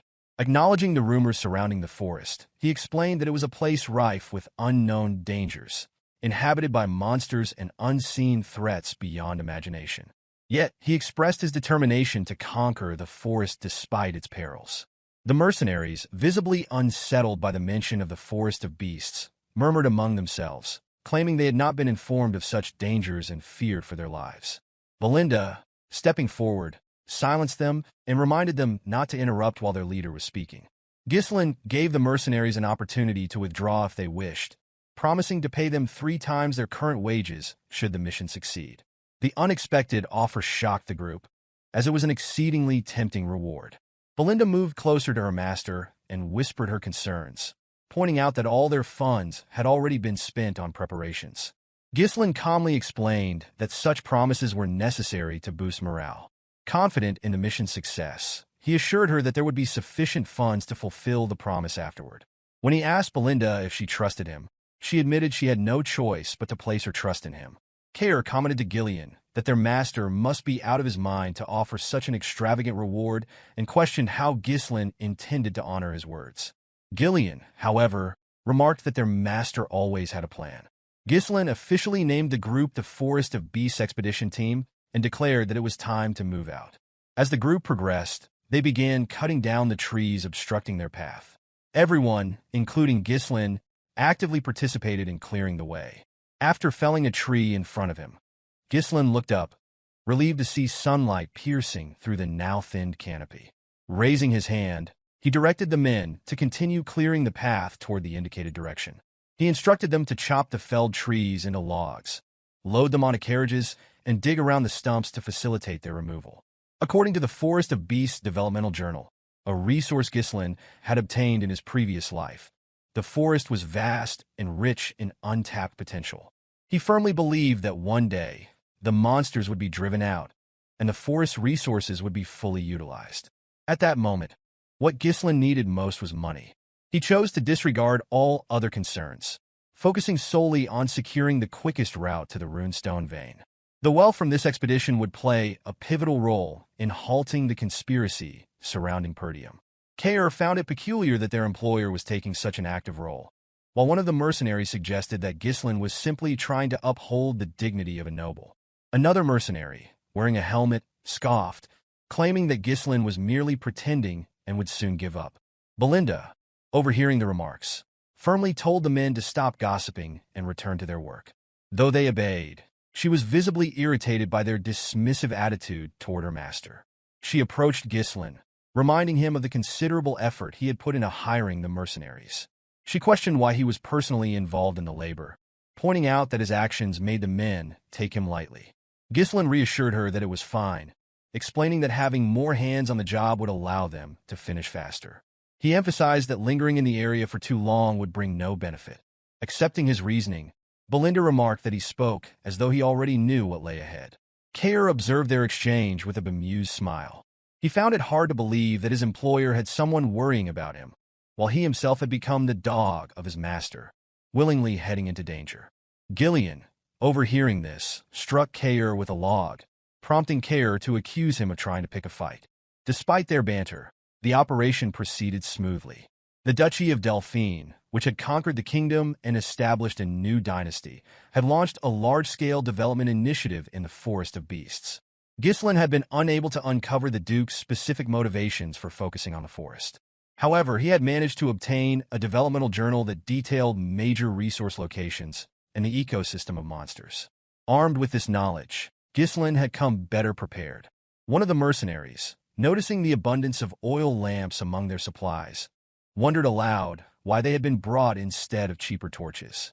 The lack of incidents along the way unsettled Ghislain. He had only read about the dangers of the forest and had no first-hand experience. Sensing the deepening of the forest, he cautioned the men to remain vigilant. While some mercenaries continued cutting trees, one remarked on the increasing darkness, asking if night had already fallen.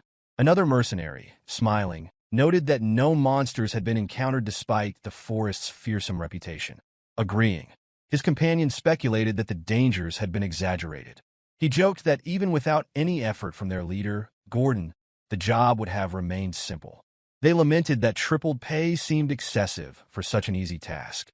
As they spoke, a bald mercenary struck Gordon on the back while he carried a log, jokingly demanding his money back. Gordon, however, noticed something strange. Turning to the others, he pointed out that they had cut countless trees along the way. When asked, the men confirmed that they had. Gordon's expression darkened as he directed their attention to the path behind. It was inexplicably blocked. The mercenaries froze in shock at the sight. Ghislain's voice rang out, commanding everyone's attention. Sensing the shift in the forest's atmosphere, the troops instinctively reached for their swords. The mercenaries who had earlier dismissed the rumors now began to panic, as an oppressive tension descended upon the group. Something was amiss. Ghislain called out to Gordon, warning him that staying there would result in his death.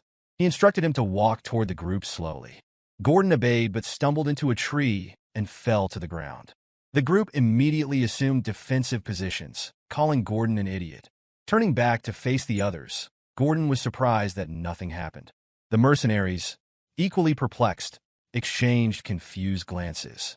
A bald man among them chuckled, mocking their employer for being overly cautious. He claimed that the path only appeared blocked because the scenery was so similar, dismissing Gordon's concerns as a mistake. He further belittled the forest of beasts, calling it nothing more than a slightly dense forest with an exaggerated name. Ghislain, maintaining a serious demeanor, ordered the man to step closer if he wished to stay alive. Irritated, the mercenary accused him of trying to create unnecessary fear. As he finished speaking, vines suddenly wrapped around his waist. Before he could react, the vines lifted him into the air and toward the top of a tree, where a monstrous mouth filled with sharp teeth awaited. The massive tree-like creature devoured him in an instant. The creature, which had no detectable presence, was impossible to anticipate. It was a predator that thrived on catching its victims unaware. The monster's eye opened, revealing its identity as a Dirus Ent. Ghislain quickly noticed that numerous Dirus Ents were encircling the group. Panic spread among the mercenaries as they attempted to flee, convinced they were about to be eaten. The Dirus Ents extended their vines, capturing several mercenaries and dragging them into their gaping mouths. Gordon, clinging desperately to a nearby tree, screamed for help. One of the men approached him with an axe, urging him to hold on. Swinging the axe at the vine, the man was stunned to see it remain unharmed while his weapon began to crack.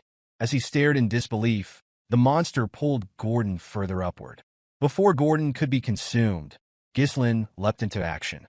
Infusing his sword with mana, he sliced through the vine and simultaneously landed a blow on the creature's eye as he descended. Blood gushed from the monster's wounded eye, and the mercenaries, astonished by their employer's feat, began to assume that the Dirus Ent's eyes were their weak points. Ghislain took a deep breath and shouted for the men to regroup. His commanding voice cut through their panic as he warned them that spreading out would only make them easier targets. He ordered them to form a tight shield formation and focus solely on defense until further instructions were given. The mercenaries, galvanized by his leadership, complied quickly, one of them vowing not to die in such a place. Ghislain rushed to the carriage and asked Kaor about the oil lamps. Kaor affirmed their presence, and Ghislain instructed him to light them and hurl them at the monsters to burn them down. Realization dawned on Kaor. This was why so many lamps had been brought. Just as he began the task, a teammate warned that the monsters were watching them. Ghislain ordered the lamps to be thrown immediately. Kaor and his team began tossing the lamps, but the Dirus Ents swatted them away with their vines before they could connect. Shocked by their inability to harm the monsters, Kaor's subordinate noted that their strategy wasn't working. A Dirus Ent fired its vines at the group, but Gillion intercepted them, cleaving the vines with his axe. Belinda, armed with knives, aimed for the creature's eyes, successfully hitting her targets. Ghislain instructed Gillion and Belinda to prepare for a coordinated assault while protecting the Cerberus mercenaries. Raising his sword, he declared that he would draw the monster's attention. Almost immediately, a Dirus Ent launched its vines at him. Belinda called out, urging him to be careful. Ghislain swung his sword, cutting through the vines, only to be targeted by additional attacks. Displaying remarkable agility, he dodged their strikes. One of the Dirus Ents raised a massive leg, preparing to crush him. The mercenaries were stunned to see that the monsters, despite resembling trees, had legs. Many believed that their employer was about to be crushed. Ghislain, undeterred, infused his sword with mana and struck at the leg of a Dirus Ent, severing it. Using the momentum of his leap, he drove his sword directly into the creature's eye. The remaining Dirus Ents immediately shifted their attention to him, their movements drawing gasps of shock from the onlookers. Belinda, maintaining her composure, ordered the Cerberus mercenaries to throw the oil lamps. Certain that this tactic would succeed, the mercenaries acted swiftly. The lamps shattered against the Dirus Ents, setting them ablaze and eliciting ear-piercing shrieks of pain. The Cerberus mercenaries cheered at the sight of their effectiveness, but Ghislain quickly urged them to continue throwing the lamps until every Dirus Ent was consumed by fire. Flames began to engulf the monstrous creatures, spreading rapidly across their bodies. The mercenaries, still processing the scene, expressed both relief and disbelief that they were holding their own against such formidable foes. One remarked nervously that the entire forest might catch fire at this rate. Gordon, trying to mask his unease, dismissed the Dirus Ents as being naturally weak to fire due to their tree-like nature. However, Ghislain's sharp command brought their focus back. He warned them not to let their guard down, emphasizing that the fight was far from over. The mercenaries were startled by his tone, realizing there was more to the battle. Ghislain gravely informed the group that the Dirus Ents were about to reveal their true forms. As if on cue, the creatures released a dense cloud of steam, enveloping the battlefield. The mercenaries exchanged confused glances, speculating whether the fire had already been extinguished.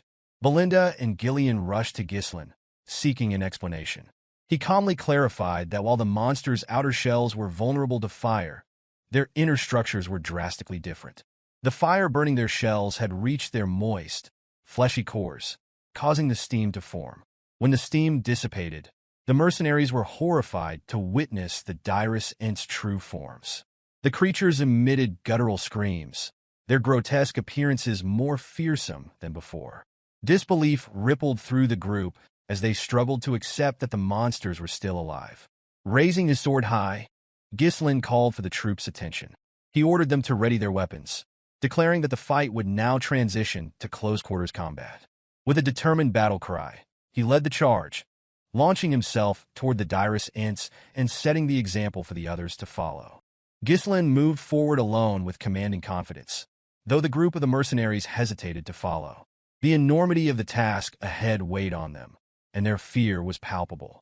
A member of the group expressed disbelief at the idea of a close-range attack against such a colossal monster, remarking that it was beyond belief. Another murmured that even one wrong move would mean their end, while a third admitted outright that standing against such creatures seemed impossible. Kaor, however, dashed forward without hesitation. He called out to Cerberus, urging them to advance, and his mercenary group followed in close formation, as though he had been waiting for this moment to unleash his pent-up energy from enduring his master's previous discipline. Belinda, worried for her young master, hurriedly followed after him. Gillion turned to the paralyzed mercenaries, his voice cutting through their fear as he asked what they were waiting for. He reminded them that the order came directly from their young master, Ghislain, urging them to trust and obey. His words carried reassurance, promising safety if they followed Ghislain's lead. The sight of Ghislain standing alone against a herd of Dirus Ent reignited their spirits. A mercenary raised his weapon, rallying the others by shouting that whatever was destined to happen would happen. Another added that if the worst occurred, the young master would surely find a way to save them. Gordon's war cry echoed, and the group charged in unison, forming smaller teams to take on each Dirus Ent. Ghislain issued clear instructions, explaining that the creature's burned shells were vulnerable and that they could now be cut without using mana. He urged them not to be afraid, dismissing the Dirus Ent as nothing more than overgrown scarecrows. At the forefront, Kaor, Gillion, and Belinda took their positions, weapons ready, and prepared to face the onslaught. A chaotic but systematic battle unfolded. The mercenaries struck at any part of the creatures they could reach. Ghislain leaped high into the air, using his superhuman strength to strike at the monster's weak points, while Belinda stayed close to guard his back. Gillion confronted the herd head-on as Kaor darted around, targeting one creature after another. Determined, Ghislain steeled his mind, knowing that even a moment of doubt could lead to their demise. His mission was to erase any uncertainty from those who followed him. With unwavering resolve, he dashed toward the gaping mouth of one of the Dirus Ent and delivered a powerful upward swing, splitting its maw apart. His final blow marked the end of the last Dirus Ent in their path. The mercenaries remained on edge, scanning for more monsters. When it became clear that they had succeeded in defeating them all, their heavy breathing accompanied the realization of their victory. Standing at the front, Ghislain addressed the group. He acknowledged the dangers of the Forest of Beasts, noting that they had only just entered its boundaries and had already encountered such formidable creatures. The atmosphere grew tense as his words settled over them, but he assured them that he would always be at the front line. He urged them to trust him and follow his lead, a command met with a unified response of affirmation from the previously fearful group. As they ventured deeper into the forest, they came across a massive boulder containing a runestone. Ghislain decided to ignore it for the moment, choosing instead to focus on clearing a path forward. Along the way, they encountered herds of orcs and swarms of flying monsters, which Kaor eagerly engaged. Despite the chaos, Kaor couldn't help but feel a twinge of envy at the way Belinda fussed over and cared for her young master. Their journey led them to a towering, 3-meter-tall rat-like monster with razor-sharp teeth, which screeched at them as though they were its next meal. Gordon positioned himself as the vanguard. The mercenaries voiced their frustration, cursing the appearance of yet another monster and wondering aloud how many more would attack. Before they could react, Kaor and Gillion stepped forward, weapons drawn. Kaor lunged at the creature, severing one of its legs with a single swing, but the rat continued its charge toward the group. Gillion intercepted its advance, standing firm as an immovable force. Seizing the opportunity, Ghislain delivered a precise blow, driving his blade into the creature's gaping mouth and ending its threat. A quick head count revealed that no one had fallen during the skirmish. As the day progressed, the group shared a collective thought. Survival hinged on staying true to their master's command. Together, they could overcome any challenge. Gillion observed that the mercenaries were beginning to resemble a cohesive unit. Kaor remarked that real-life experience was the best teacher, and Ghislain affirmed their sentiments before commanding them to clear the path ahead. The mercenaries immediately set to work, chopping down trees. Not all shared the same resolve, however. One mercenary privately thought that the Forest of Beasts had driven the group mad. Nightfall brought them to a pristine lake, where the mercenaries rushed to wash their faces and fill their water pouches. Belinda, ever cautious, stayed close to Ghislain, her worry evident as she watched the others approach the water. Ghislain assessed the situation and deemed the lake an important waypoint on their journey to the runestone vein. He ordered the group to set up camp with the lake behind them, deciding that they would rest there for the night. As the mercenaries gathered around the campfires for their meal, unease lingered. Some muttered doubts about the expedition, expressing concern about what deeper dangers awaited. Gordon dismissed the idea of abandoning the mission when Manus suggested it at another fire. Manus argued that their lives were more important than money and criticized their leader's motivations, accusing him of seeking glory through brute force. Others, like Gordon and a calm mercenary with a patch over his eye, defended Ghislain, pointing out his repeated efforts to save them and emphasizing that they had already been paid. Manus remained adamant, warning that nobles often treated mercenaries as expendable. His words sowed seeds of doubt among the group, though Manus inwardly plotted to use the others as cannon fodder to secure his own escape. The man with the patch over his eye spoke, his calm voice breaking the tension. He pointed toward Ghislain, surprising Manus. Ghislain was carefully applying medicine to an injured mercenary. He reminded the wounded mercenary to avoid exposing the wound to water, cautioning that it would take longer to heal otherwise. The mercenary thanked him quietly, gratitude evident in his tone. Belinda approached Ghislain, her concern spilling over into frustration as she scolded him for using such expensive medicine. She argued that it should have been reserved for his own injuries. Ghislain, however, dismissed her concerns, explaining that this was the right time to use it. Medicine stored away served no purpose, he reasoned as he called out to the next injured mercenary for treatment. The man with the patch addressed the group again, asking if they truly believed Ghislain would use such valuable medicine on them if he saw them as mere cannon fodder. His words struck a chord. Another mercenary spoke up, agreeing that their current master was nothing like their previous one. Ghislain, they affirmed, was not the type to throw them away. Manus turned away in frustration, anger simmering beneath the surface. He muttered to himself about his failed attempt to sow dissent, realizing that it was now impossible to instigate the others. As he walked off, Ghislain approached the group and ordered them to finish their meals and get some rest. Then, he called Kaor and Gillion aside for a private discussion. Kaor, always direct, asked Ghislain whether he truly intended to do nothing about Manus's behavior. Ghislain responded calmly, stating that the monsters in the forest would keep Manus too occupied to cause further trouble. He added that there were more pressing matters to address at the moment. Belinda, her curiosity piqued, wondered aloud why Ghislain had suddenly asked for a count of the remaining lamps. Kaor reported the number, 24.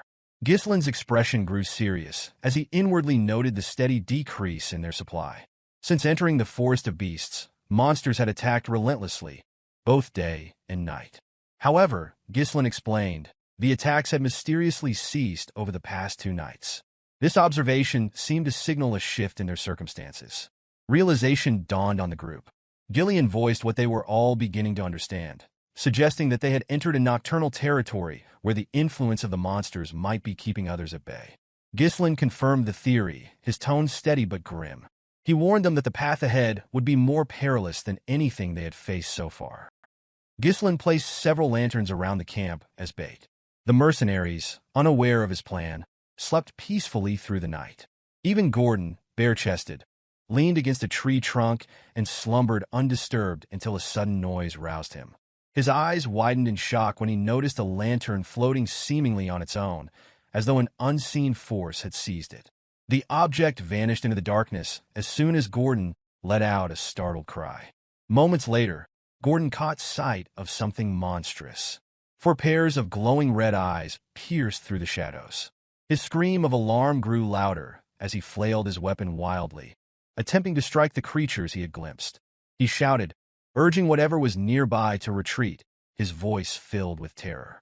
The commotion woke the other mercenaries, who quickly gathered around him. One of them asked what was happening. Gordon, still shaken, declared that a monster had been right next to him. His words were met with confusion, as none of the others had seen anything. They exchanged puzzled glances, assuming that Gordon might have been dreaming.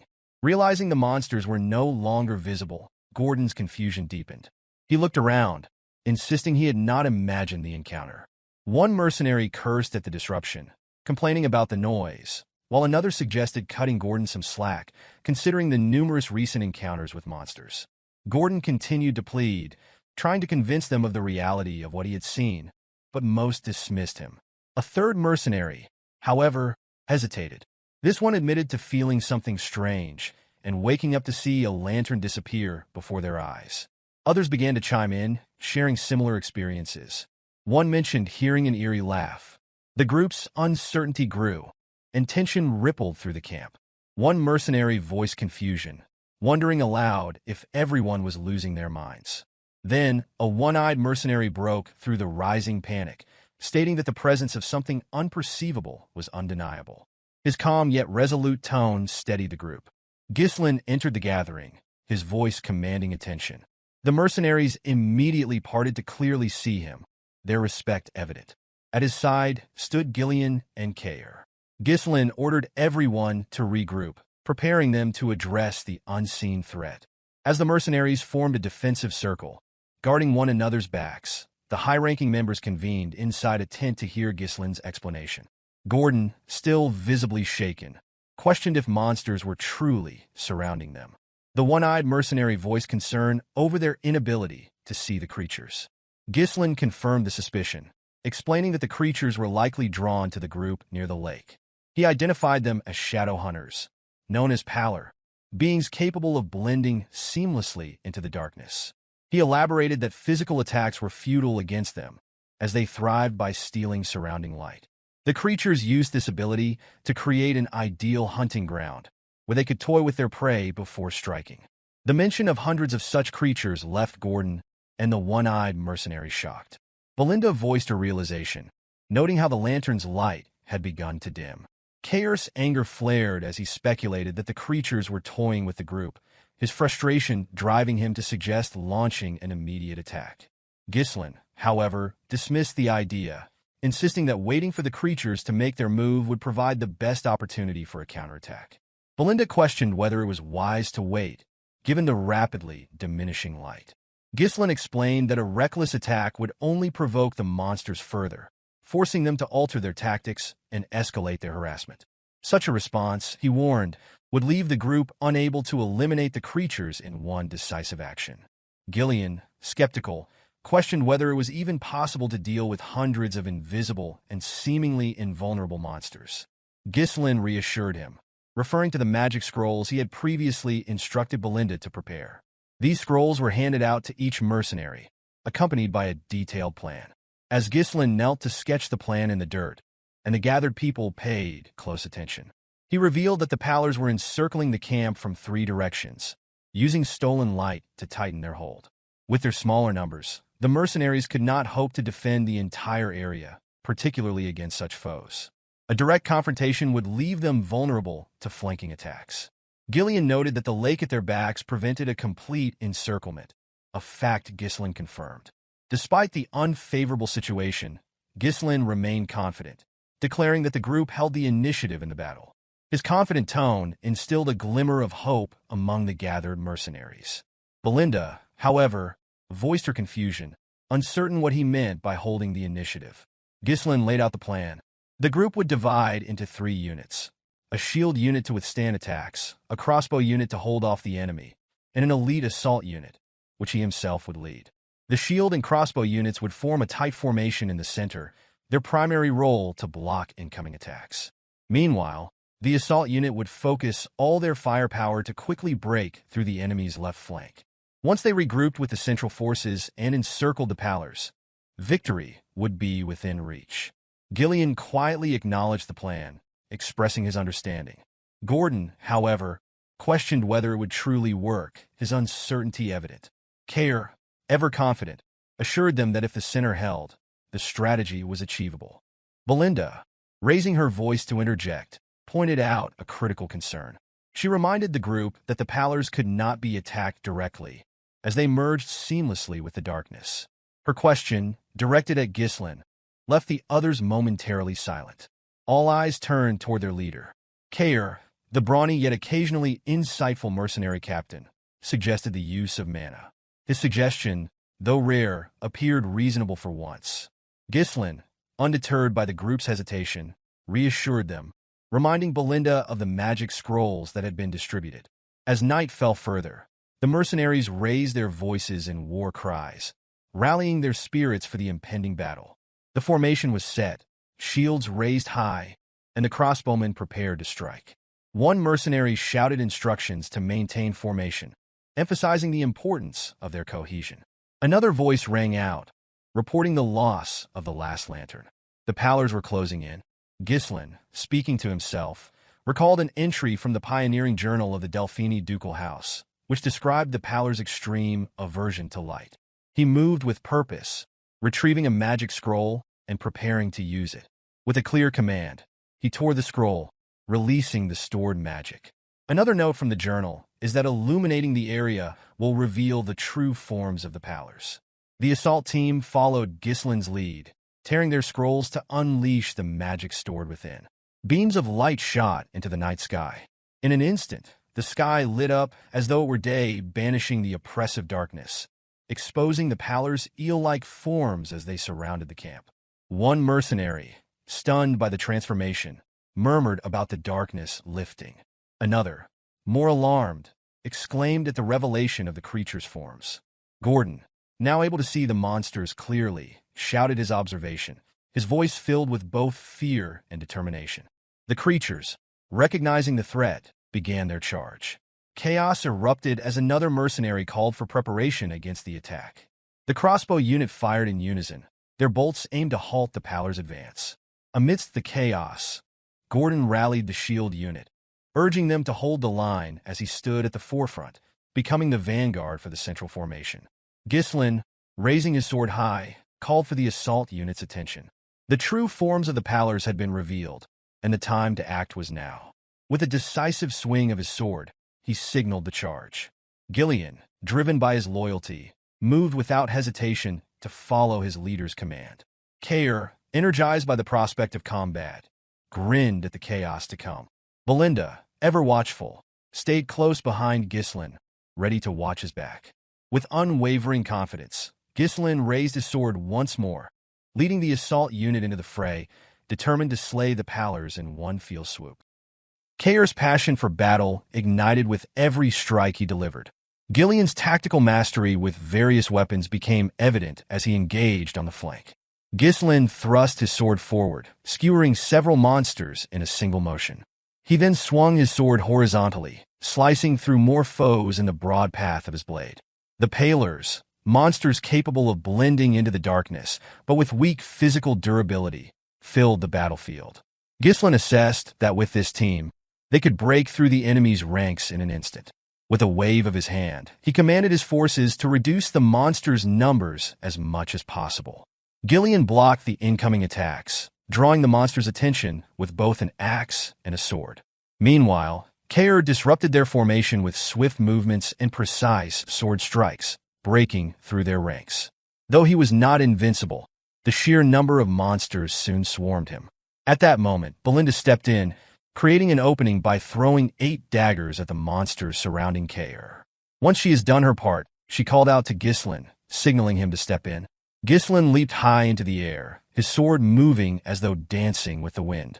He came down hard, striking with the full power of his blade, cutting down monsters in his path. This was the strength of Perdium's elite force in action.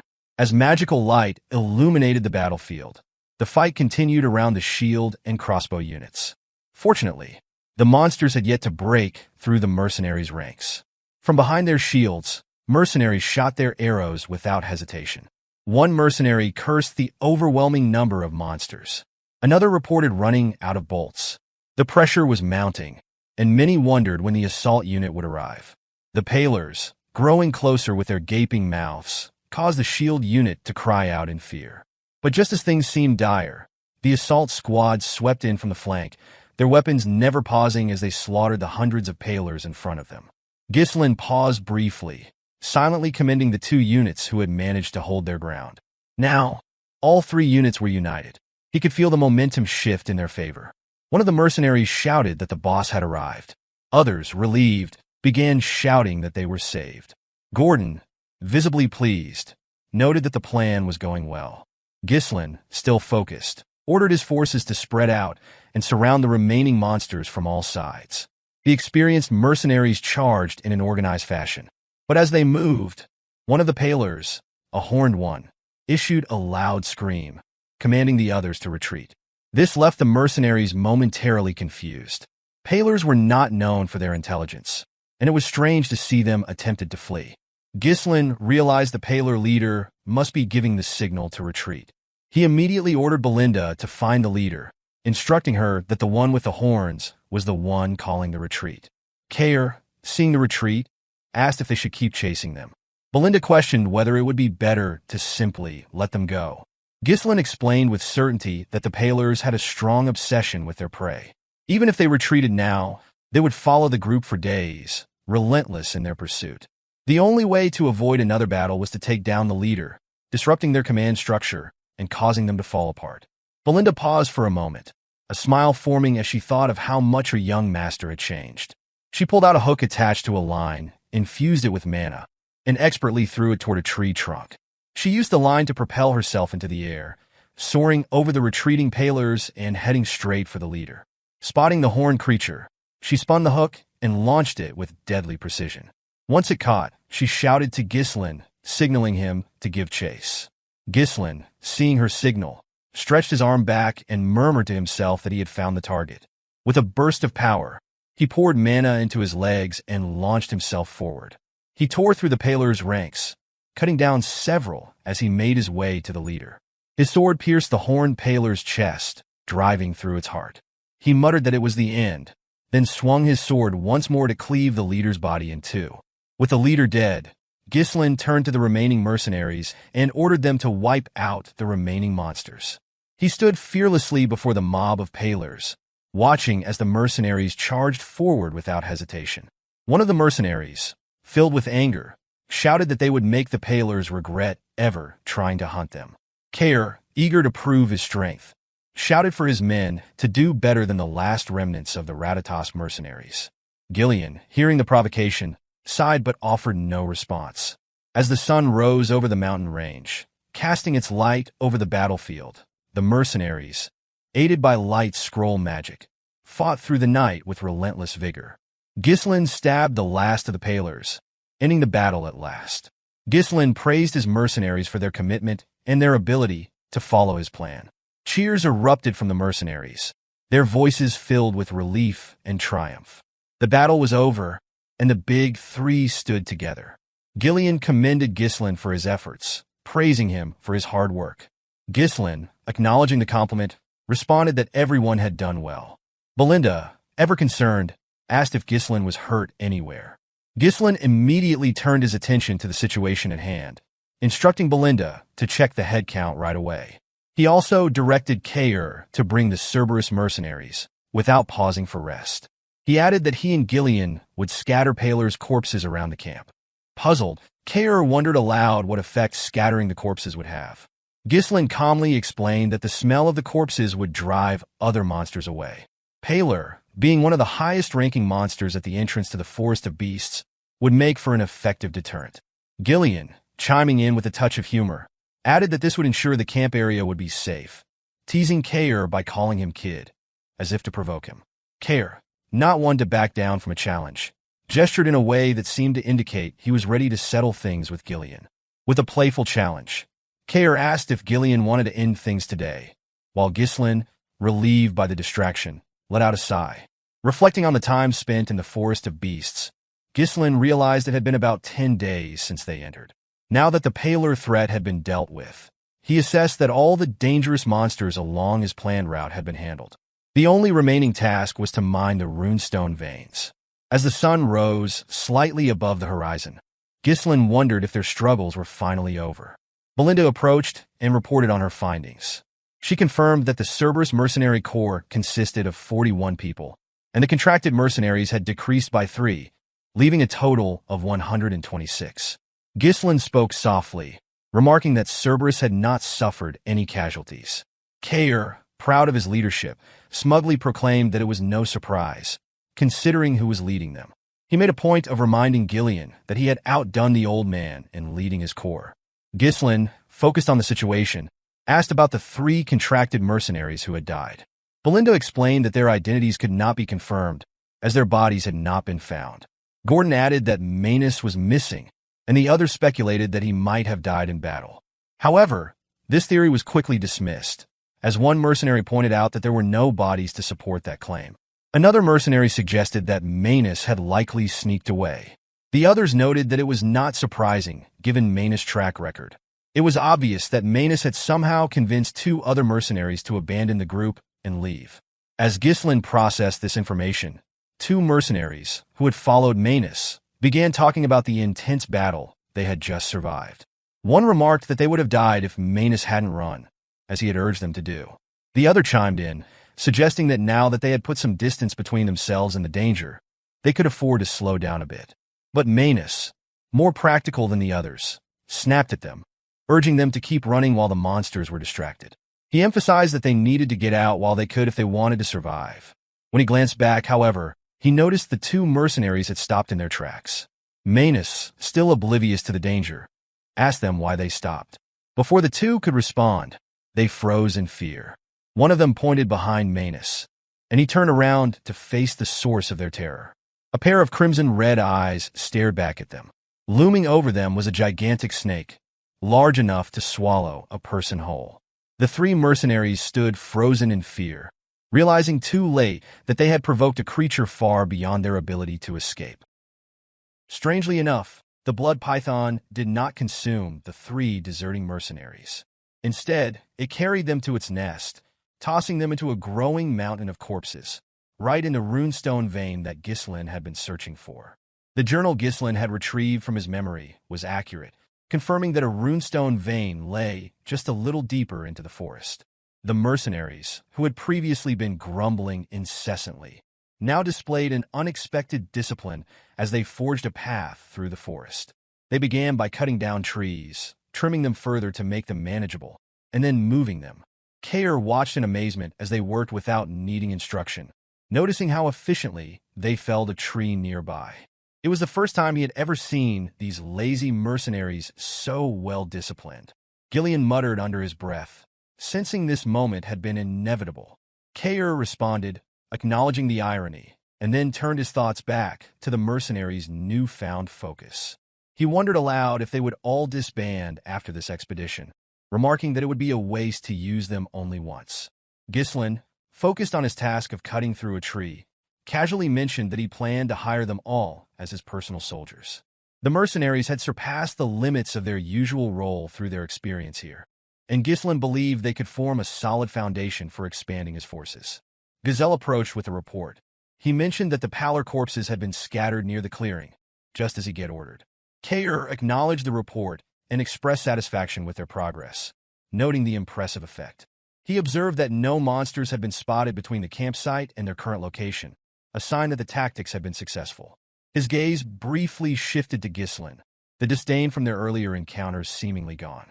However, something still felt off to Ghislain, an uneasy sensation he couldn't shake. He tried to dismiss it, but couldn't quite rid himself of the ominous feeling that lingered.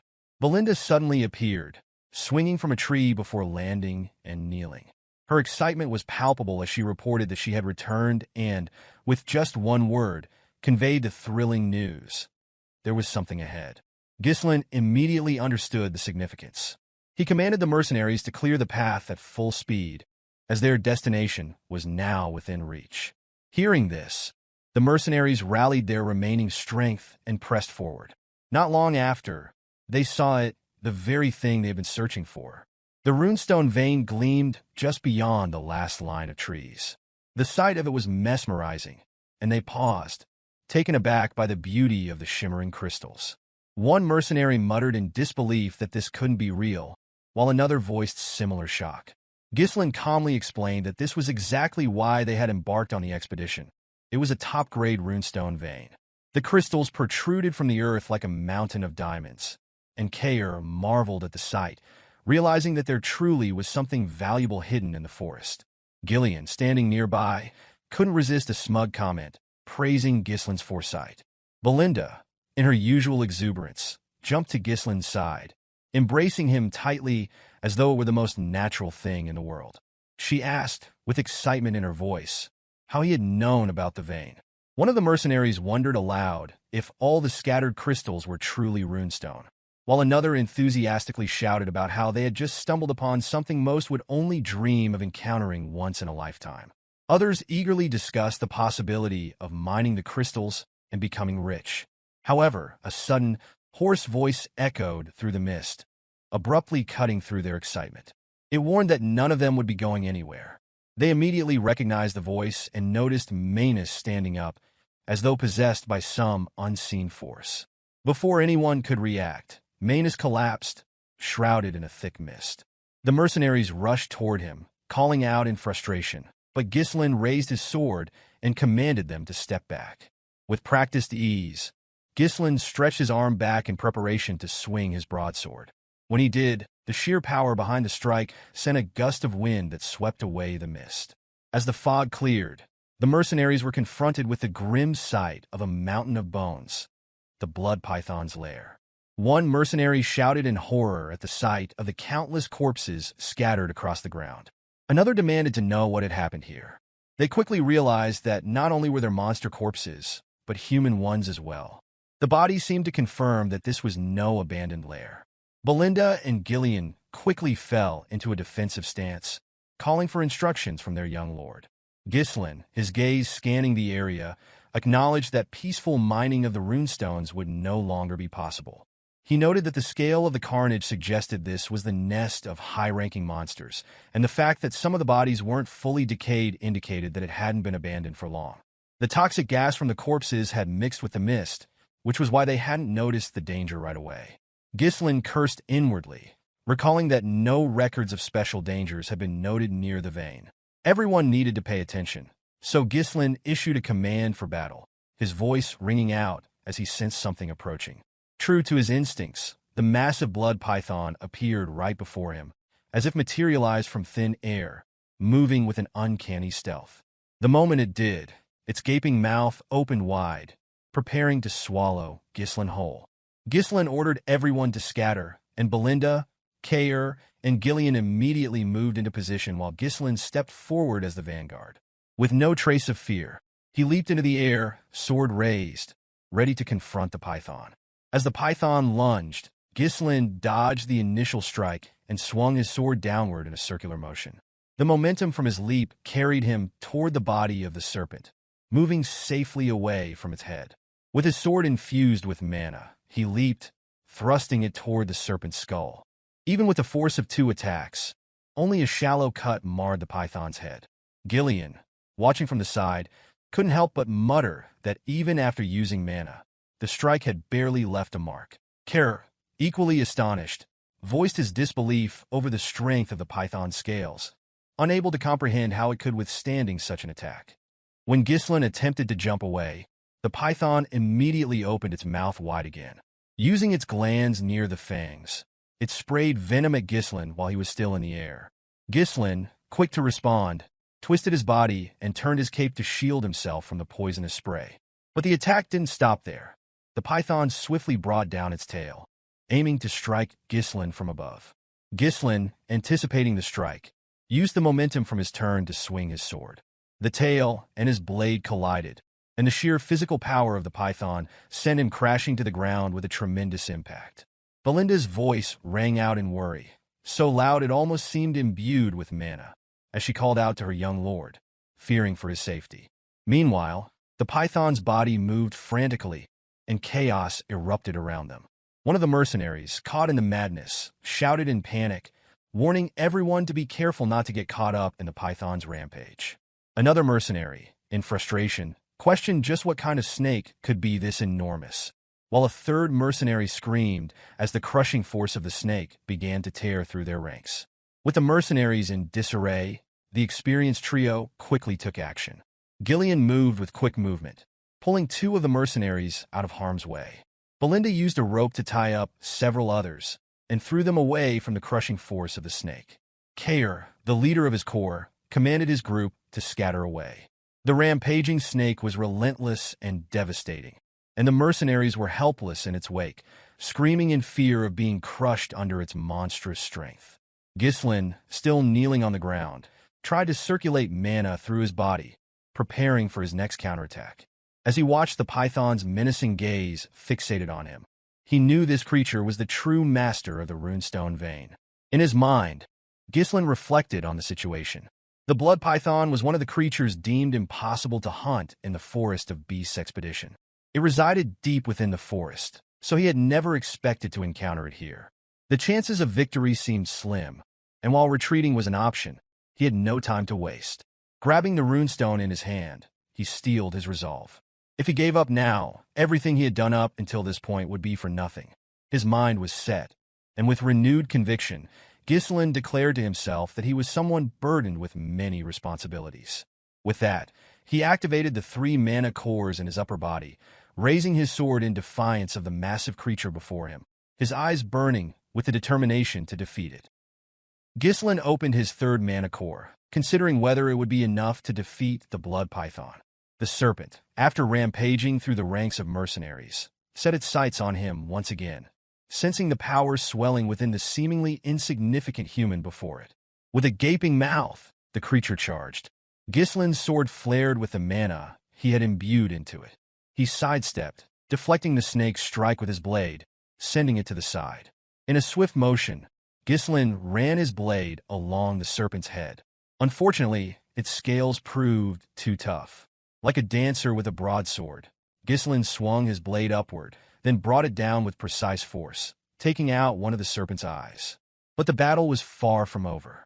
The blood python retaliated, bringing its tail down to crush Ghislain. The young master stood his ground, blocking the devastating blow with his blade as if he were a tank. Mana coursed through his veins, pushing the limits of his abilities. Meanwhile, the serpent opened its mouth, attempting to devour him. The massive serpent unleashed a barrage of attacks, its weight adding force to every strike. Ghislain, relying on his physical strength and the energy from his third mana core, matched the serpent's force, managing to hold his ground. He screamed, determined not to back down despite the slim chances of survival. There were battles that could not be avoided. Just as his father had borne the weight of the territories, Ghislain would carry the weight of the doom hanging over his estate and its future. Kaor, Belinda, Gillion, and the rest of the mercenaries watched in awe, surprised by the sight of their young master fighting with everything he had. It was the first time they had seen Ghislain unleash all of his strength in battle. Ghislain leapt toward the snake's head, raising his sword to strike its open mouth. In his mind, this was the moment to fulfill his responsibility. After putting some distance between them to regain control of his breathing, Ghislain observed the blood python. It showed no signs of faltering.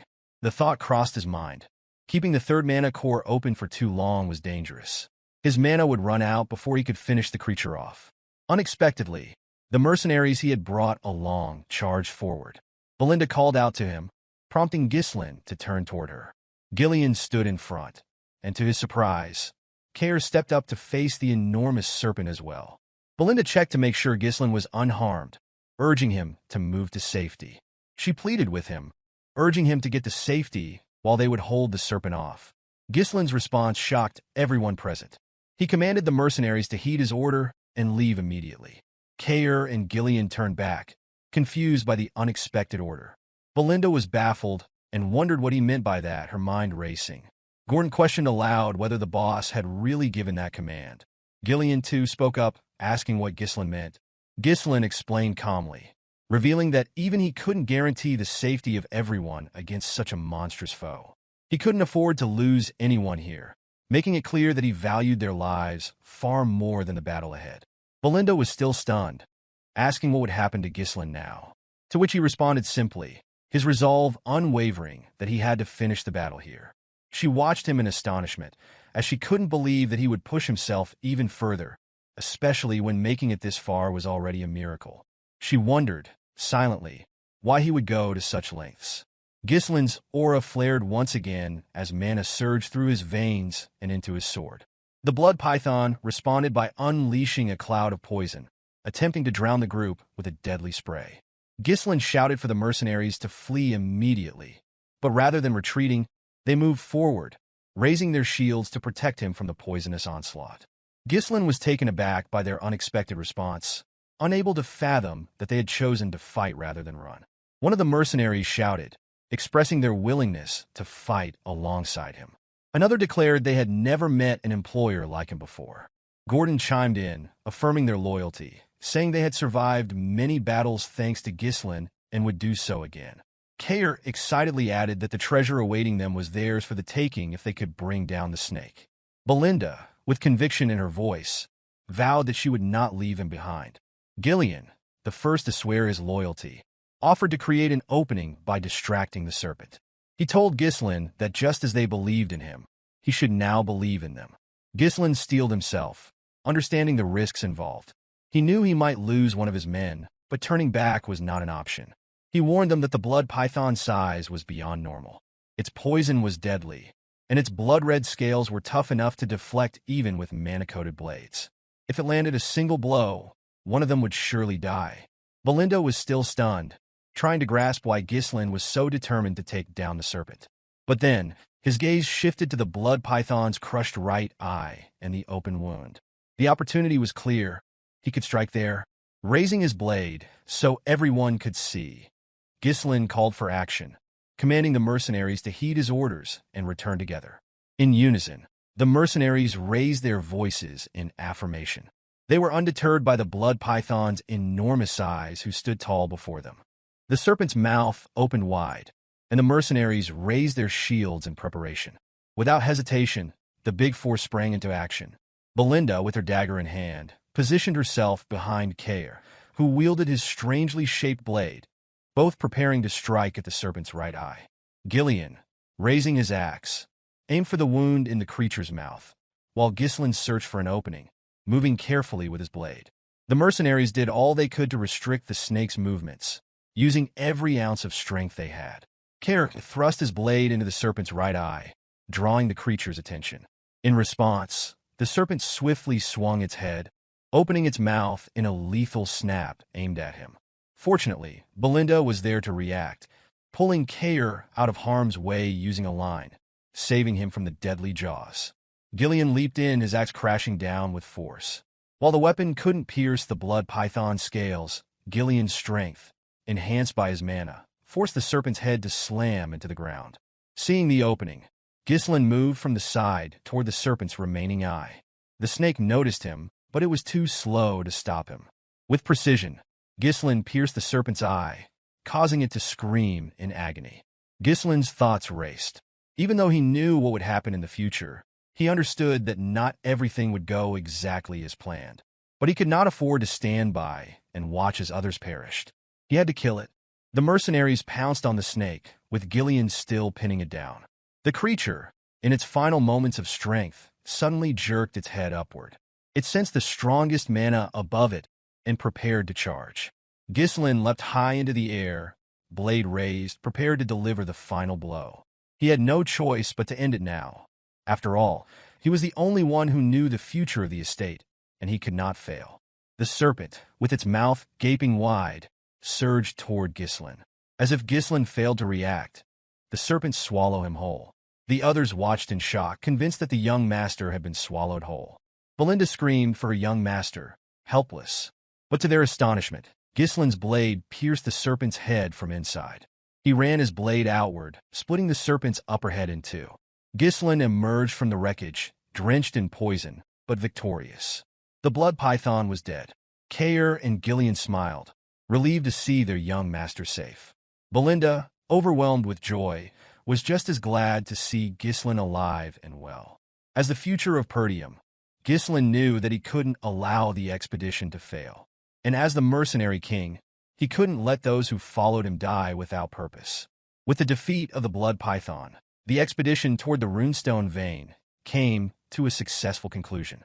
Back at Perdium Castle, Albert was seething with fury.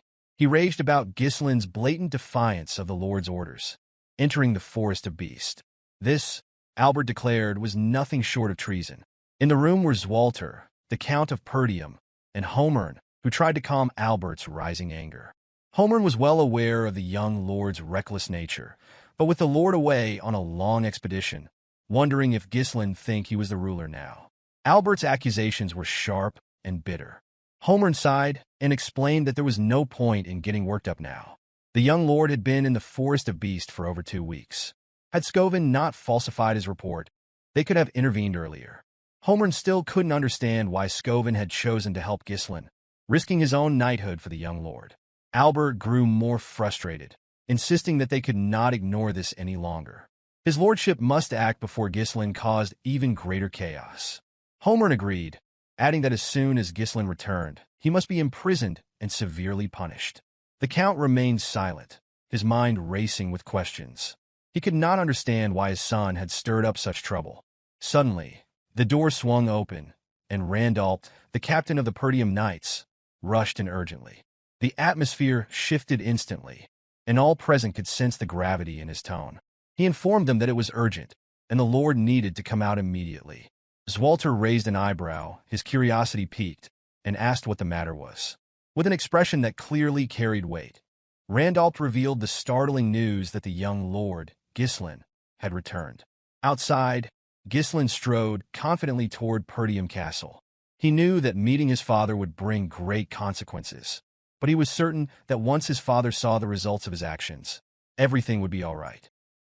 Once Ghislain arrived, he immediately took a seat before his father, the 2 officials, and the knight captain. Albert, though seething with fury, remained silent, waiting for the Archduke to speak. Even Randolph and Homern could not guess what this young man had in mind. Meanwhile, though Swalter was relieved that his son had returned alive from the Forest of Beasts, he couldn't bring himself to express his relief, for Ghislain had defied his orders. Ghislain calmly addressed his father, his voice carrying a childish tone. His words were simple, that he had returned. Swalter reminded him that he had explicitly told him not to venture into the Forest of Beasts. Ghislain apologized, stating that it was something that had to be done. This response only prompted confusion from Homern, who questioned what Ghislain meant by that had to be done. Randolph followed, asking whether Ghislain truly believed it was worth disobeying orders for. Entering the Forest of Beasts was a serious offense, Randolph added, emphasizing the danger not only to Ghislain's life but to the estate itself, emphasizing the risk if monsters had poured out of the forest and attacked the estate.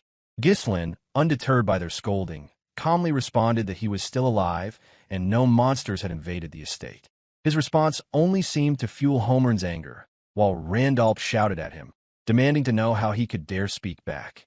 Albert, who had been silent until now, finally spoke up, asking whether Ghislain found the situation amusing. Given that there had been no incidents in the Forest of Beasts this time, Albert suggested that they could let it pass, though his tone was tinged with frustration as he rummaged through his pocket. However, Albert then placed a letter on the table, making it clear that for this matter, there could be no excuses. Ghislain immediately recognized the letter from Count Rayfold, asking if it was indeed from him. Albert confirmed it, explaining that he had suspected something would go wrong when Ghislain visited Rayfold without warning. Worse, Ghislain had extorted 20,000 gold from Lady Amelia, who had been regularly sending support funds to Perdium. This had enraged Count Rayfold, who was now severing his ties with the estate and calling off the engagement. Albert stressed that this was a serious issue that could shake the entire estate. Ghislain took a moment to think. He was unbothered by the details of the report. He knew that manipulating a money-hungry count was not difficult, but it was clear that Amelia had resorted to working with an enemy to bring him down. Ghislain realized that the leverage he had over her was now useless, and he understood that revealing her secret deals or merchant connections would be seen as attempts to cover up the situation. If he had been even a little late in entering the Forest of Beasts, he would have been trapped in the estate. Time, he thought, was not on his side. He placed the letter back on the table. Albert, urging Ghislain to speak, questioned whether he had anything to say in response.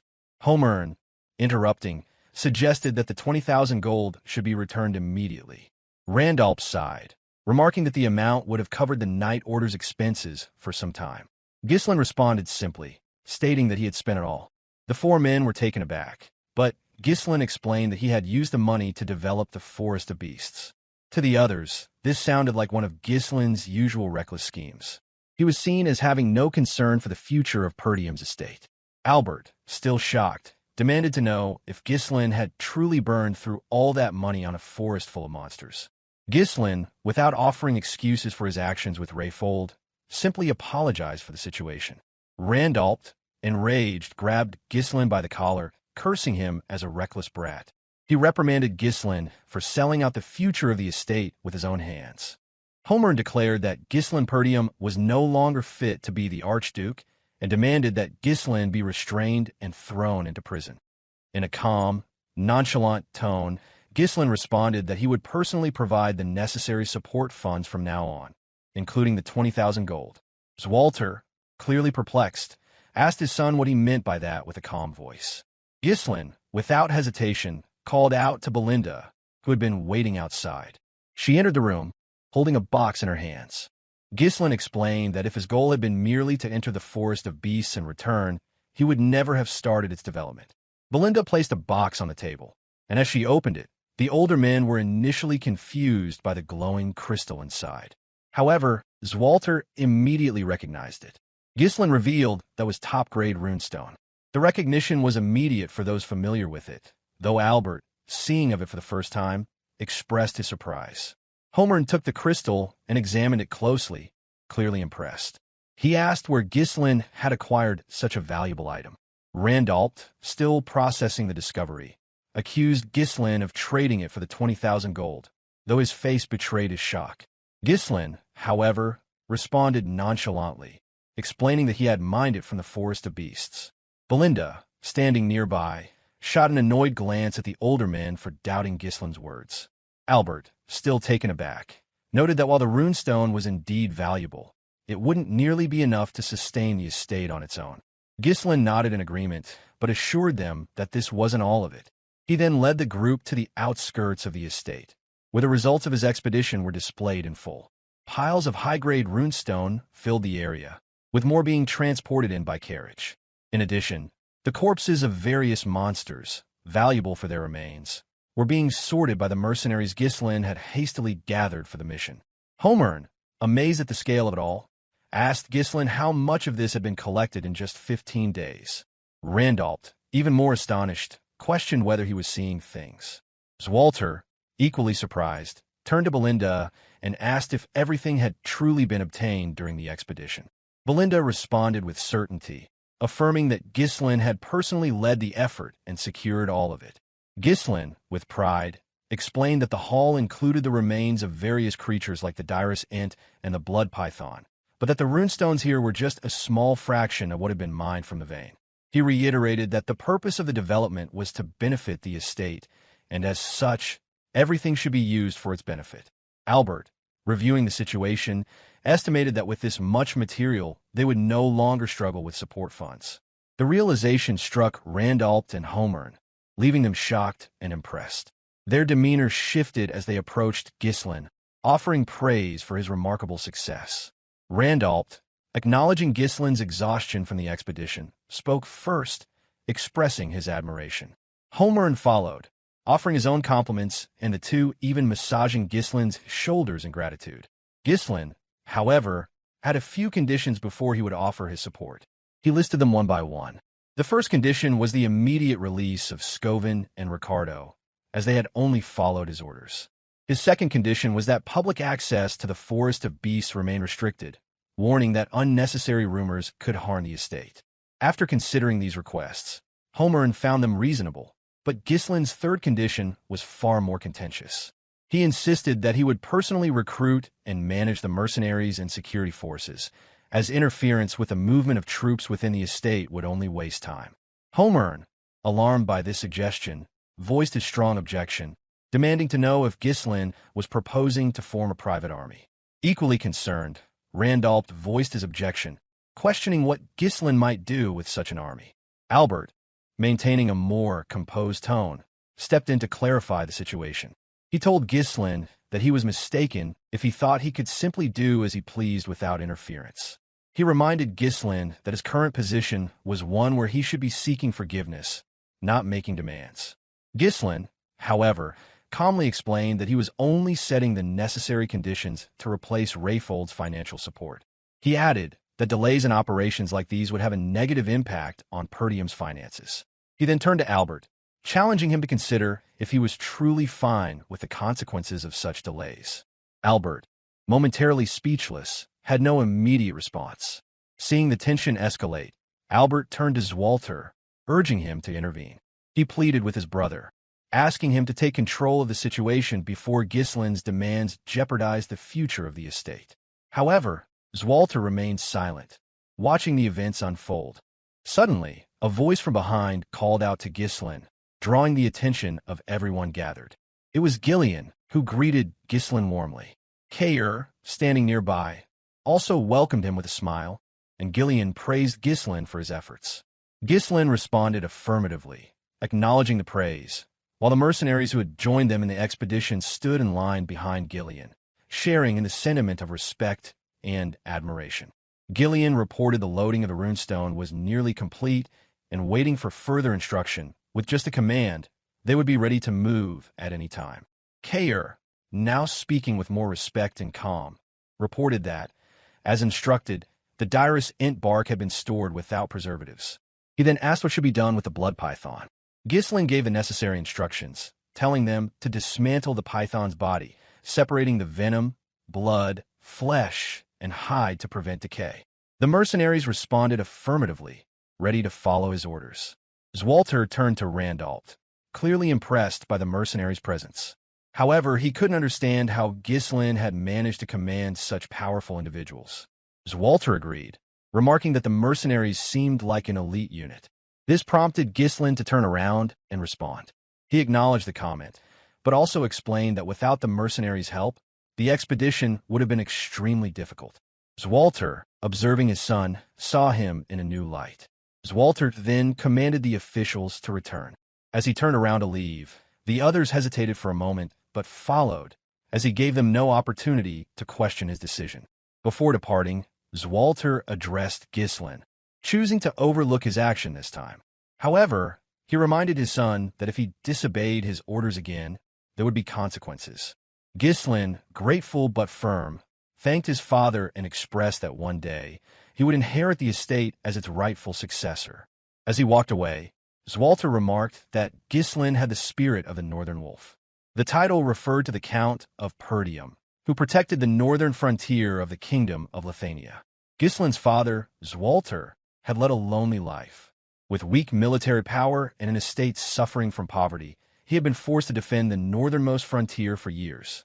He had devoted his entire life to protecting the estate, without the company of his wife, Elena, or even his son.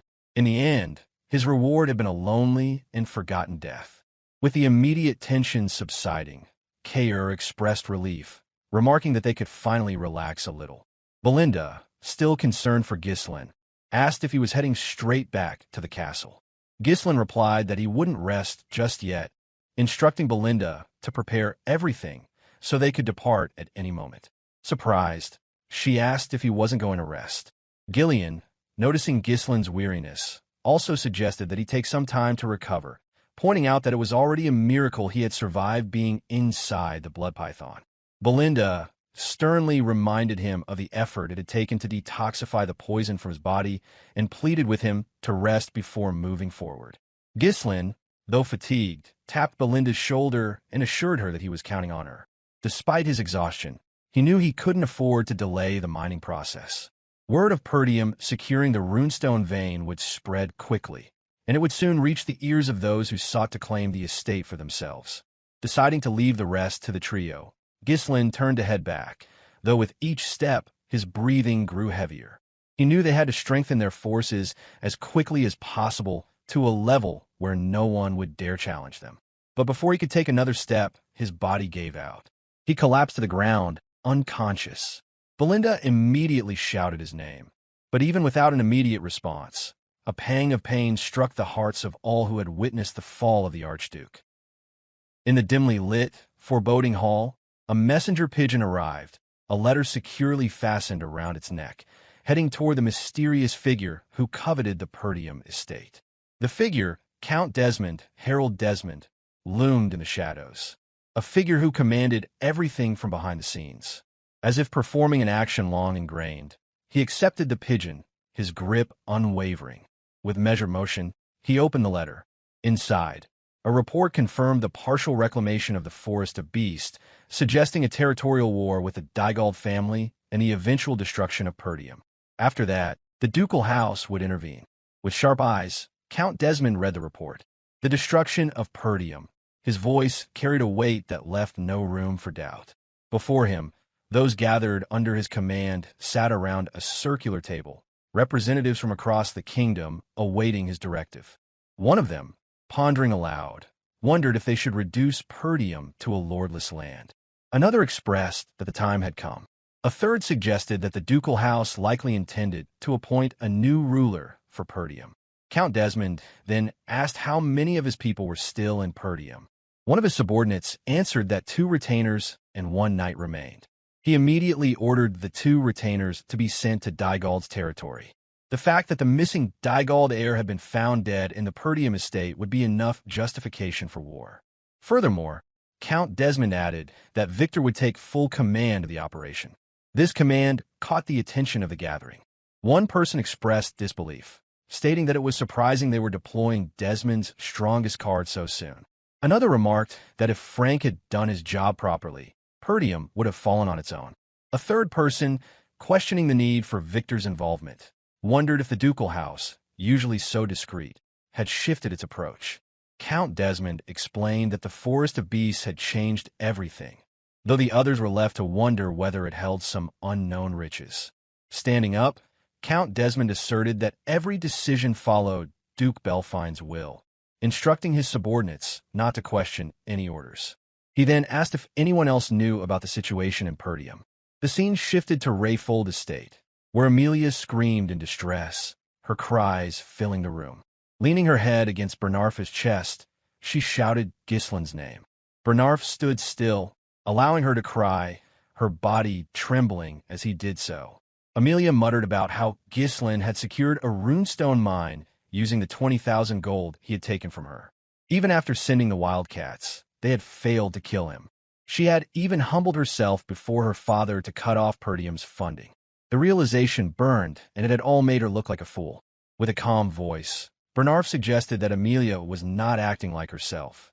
Taking a long breath, Amelia acknowledged it, admitting she had let her emotions take over. She quickly gathered herself and turned to her table, stating that what was done. It was clear she was already plotting her next move and started cooking, focusing on both Ghislain and Perdium. Bernarf, sensing her renewed determination, smiled and offered to follow any order she gave. Amelia explained that now that they had discovered the runestone mine, Perdium's financial troubles would soon end. Bernarf mused that a celebration might be underway there.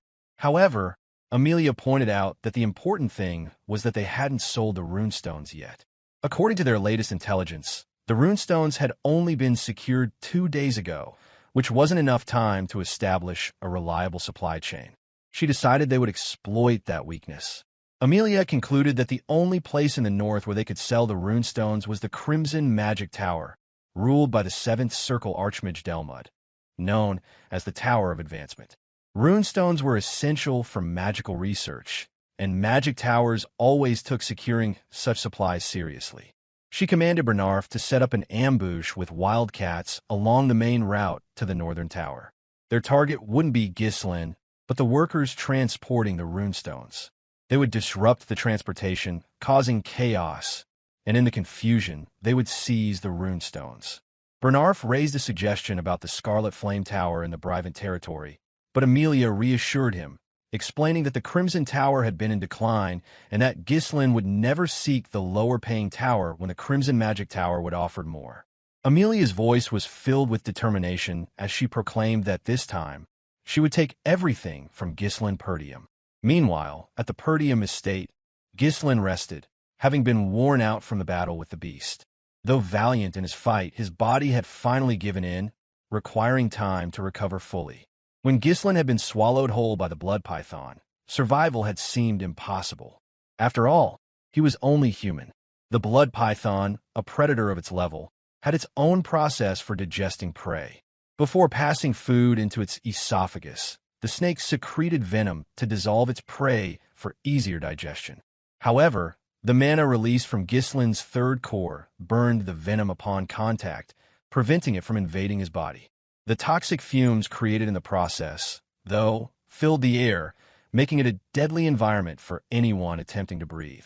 Most prey would have lost consciousness or died during the process, but Ghislain, bearing the future of his estate on his shoulders, told himself to endure.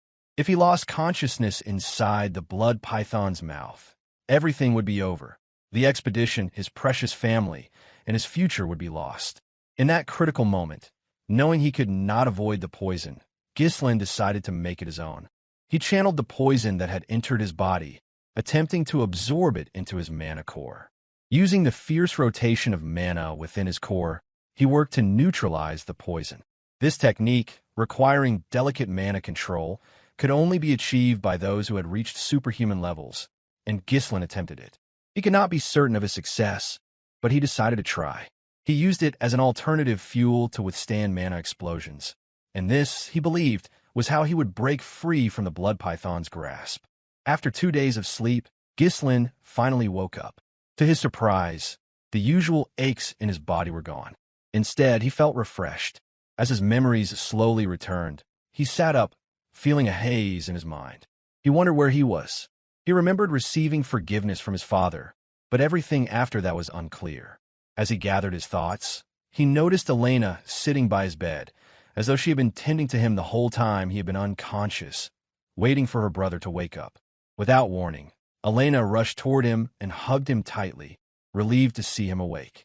She explained that he had woken up after 2 days, and after leaving without a word, he had suddenly collapsed upon his return. A flood of emotions overtook her, but once the initial worry faded, her voice softened, greeting him with a familiar warmth. Still trying to make sense of everything, Ghislain nervously muttered her name. But before he could process it further, Elena abruptly pushed him back onto the bed and ran out of the room, calling out to Belinda that her brother was awake. Ghislain's thoughts remained focused on the situation at hand. 2 days after emerging from the blood python's body, he had received only minimal first aid from Belinda before continuing to work. He had tried to endure until the runestones were sold, but his young body had not been able to handle it, causing him to collapse. His thoughts deepened as he reflected on his recklessness. Considering how reckless he had been, Ghislain realized his body was in surprisingly good condition. Sleeping for just 2 days shouldn't have been enough to recover from such damage. He assessed his body and noted something strange. His recovery rate had drastically improved, and his mana capacity had increased. When he tried to gather his mana, he noticed that its nature had changed. Ghislain wondered if his mana had fused with the blood python's energy during the process of neutralizing the poison in his core. He murmured to himself that he never knew in his past life that he could grow stronger in such a way. The risk he had taken had certainly paid off. He would need to run some tests after dealing with more pressing matters. One thing was certain, which if this method worked, he could become dozens of times stronger in no time.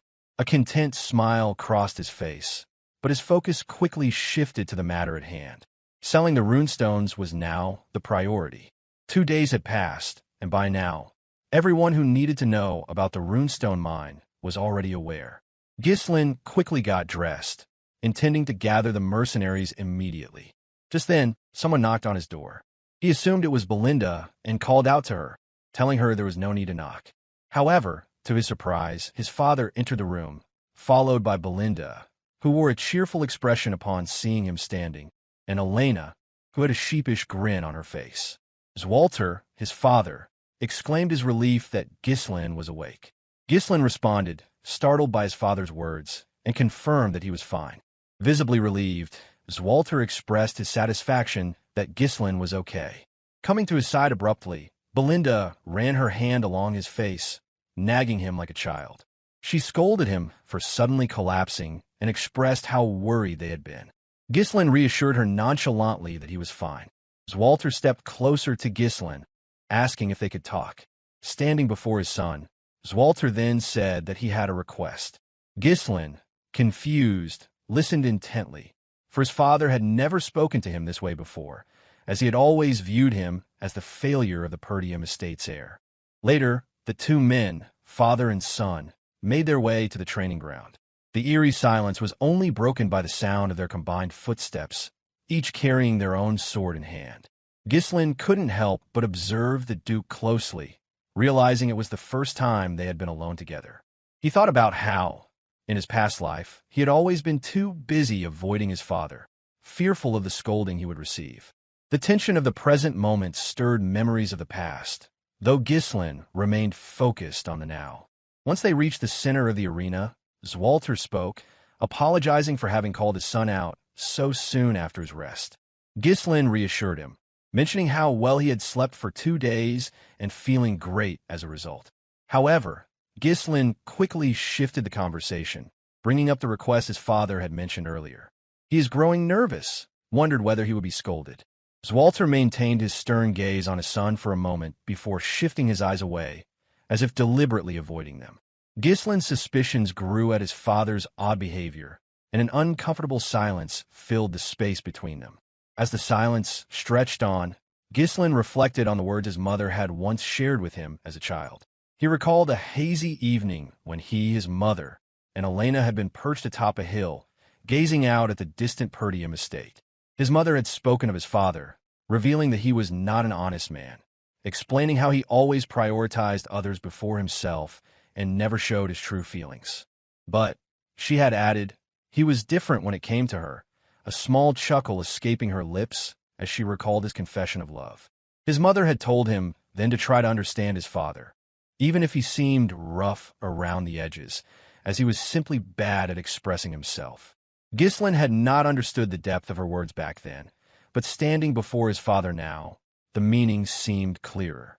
Swalter suddenly assumed a stance, holding his sword vertically and instructing Ghislain to raise his sword. Nervous, Ghislain followed the command, beads of sweat forming on his cheek. Despite the nerves, he steeled himself, locking eyes with his father. They prepared for the sparring session, each taking their own stance, swords ready. In the blink of an eye, Swalter lunged forward, thrusting his sword toward Ghislain. He responded quickly, deflecting the attack by turning his sword and positioning it in front of him. Swalter withdrew, spinning his blade upward before bringing it crashing down with all his weight. Ghislain planted his feet firmly and received the blow near the hilt of his sword. Determined, Ghislain swung his sword from behind, aiming for his father. Swalter brought his sword down to block, then quickly counterattacked with the precision of a striking snake. Ghislain barely managed to raise his sword in time to defend. The battle continued, each maneuver coming faster and sharper than the last. Swalter's movements were fluid, but Ghislain kept pace, thrusting his sword with deadly precision. Swalter dodged and retaliated, pushing his weight behind every strike. With each exchange, Ghislain began to understand what kind of sword his father wielded.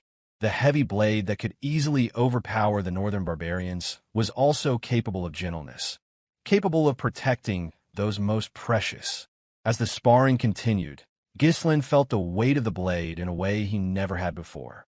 He now understood the balance his father struck between strength and tenderness. After several more exchanges, Swalter lunged again, bringing his sword down with great force.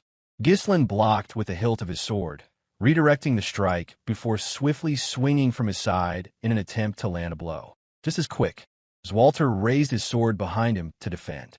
In the next instant, both father and son recognized an opening in each other's defense.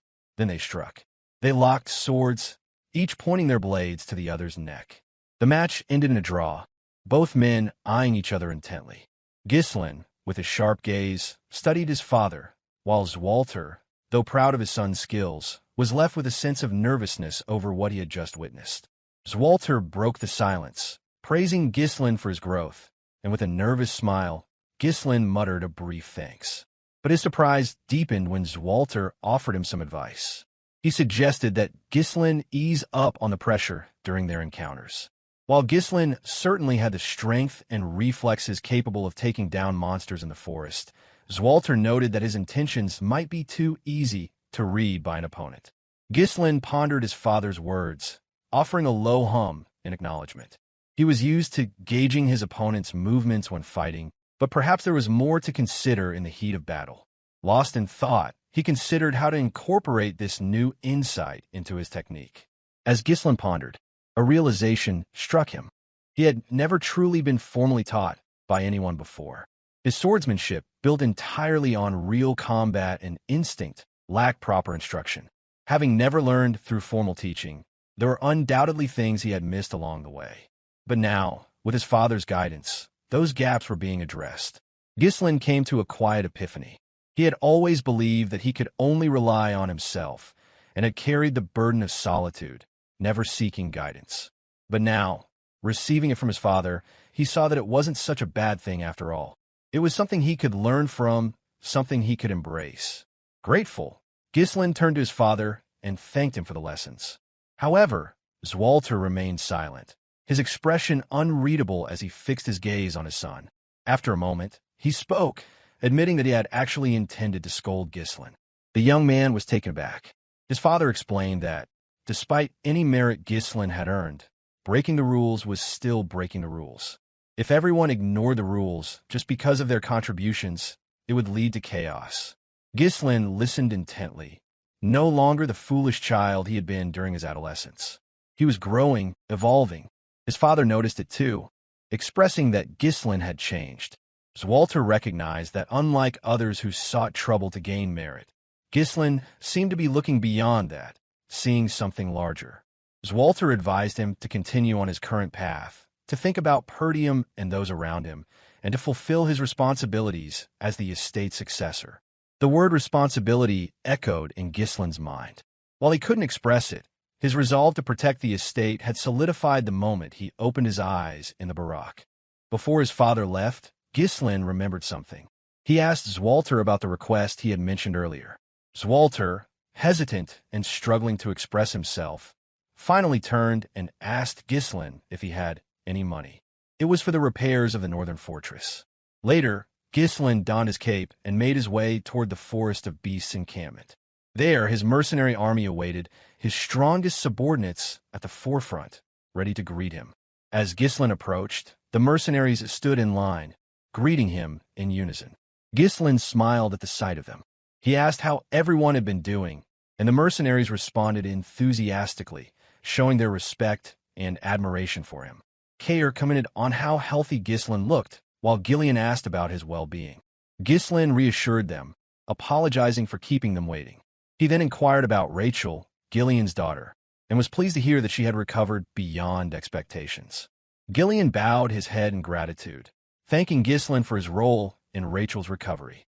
With pleasantries out of the way, Ghislain's tone shifted.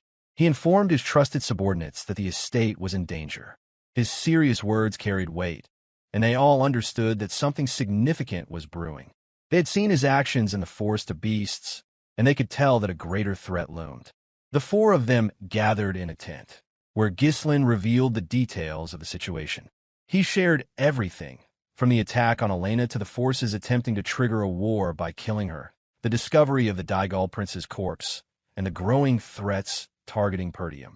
Ghislain's mind raced as he speculated that spies had been operating within the estate for some time.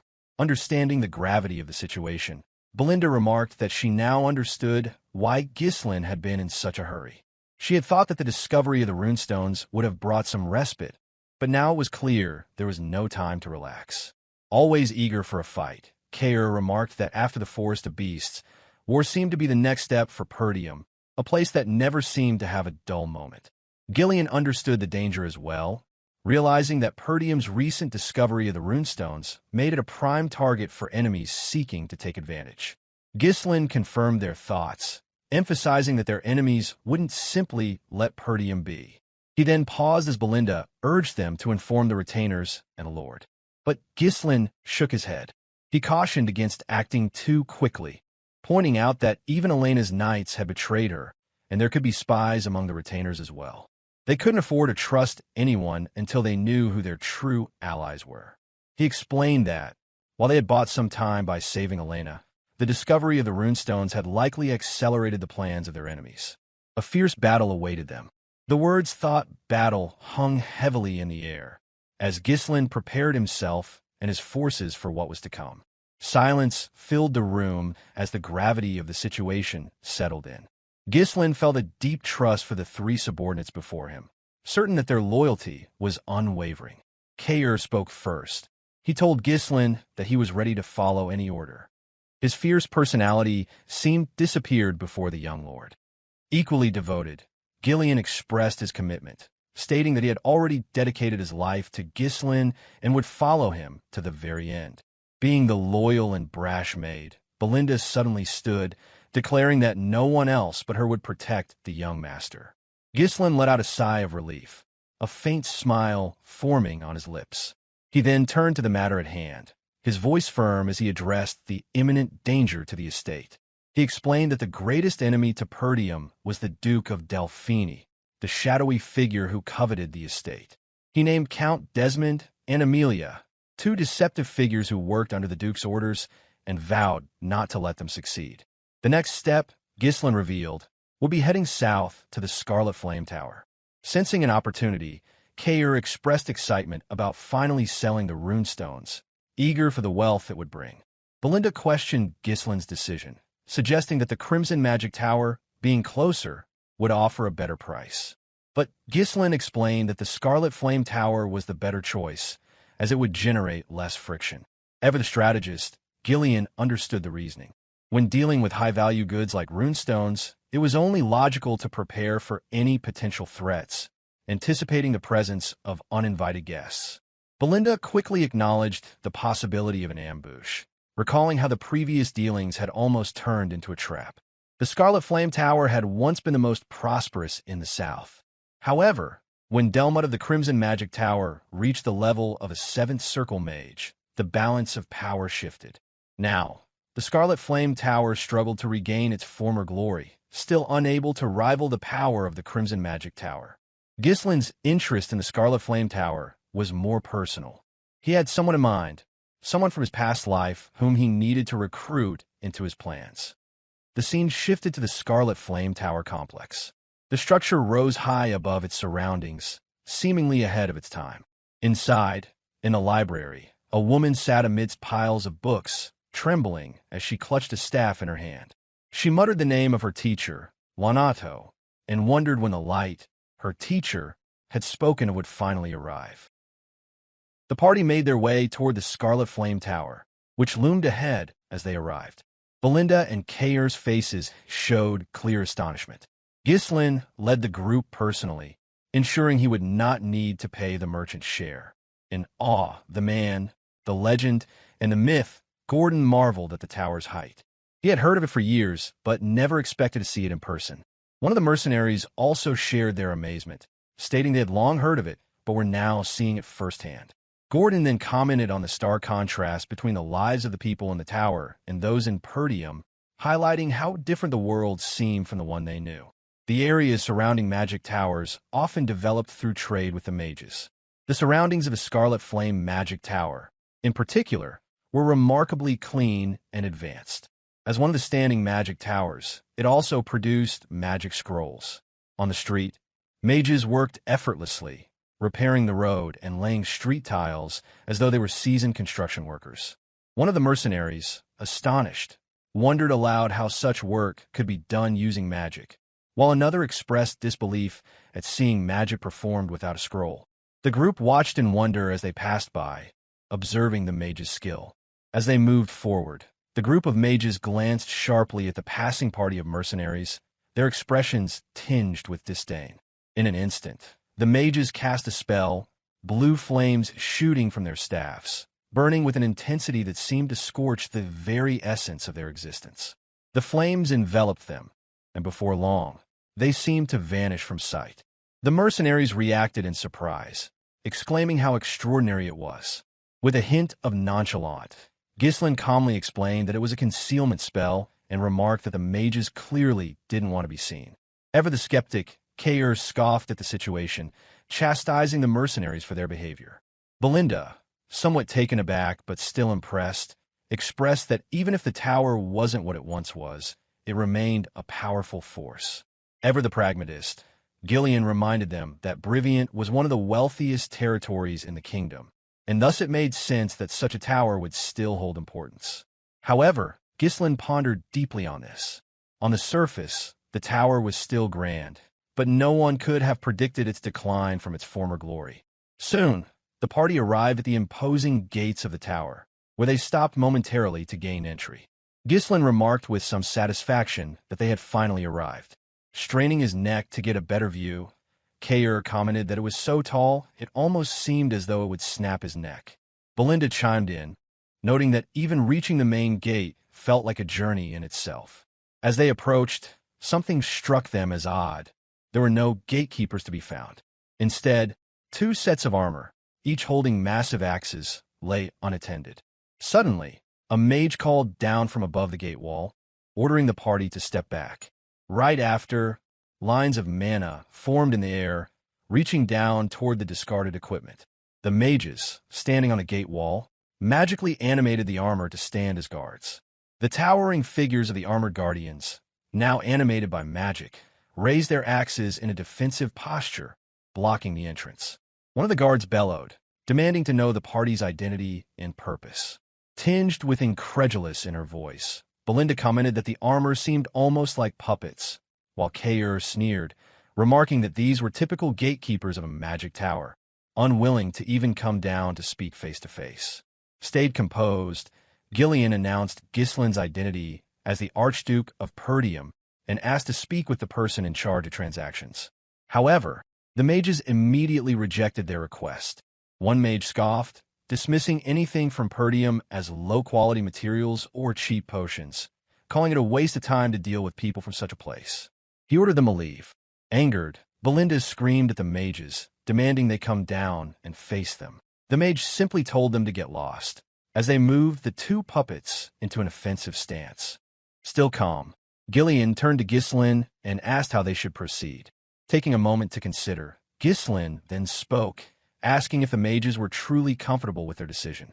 The mages halted their taunting and looked at him curiously.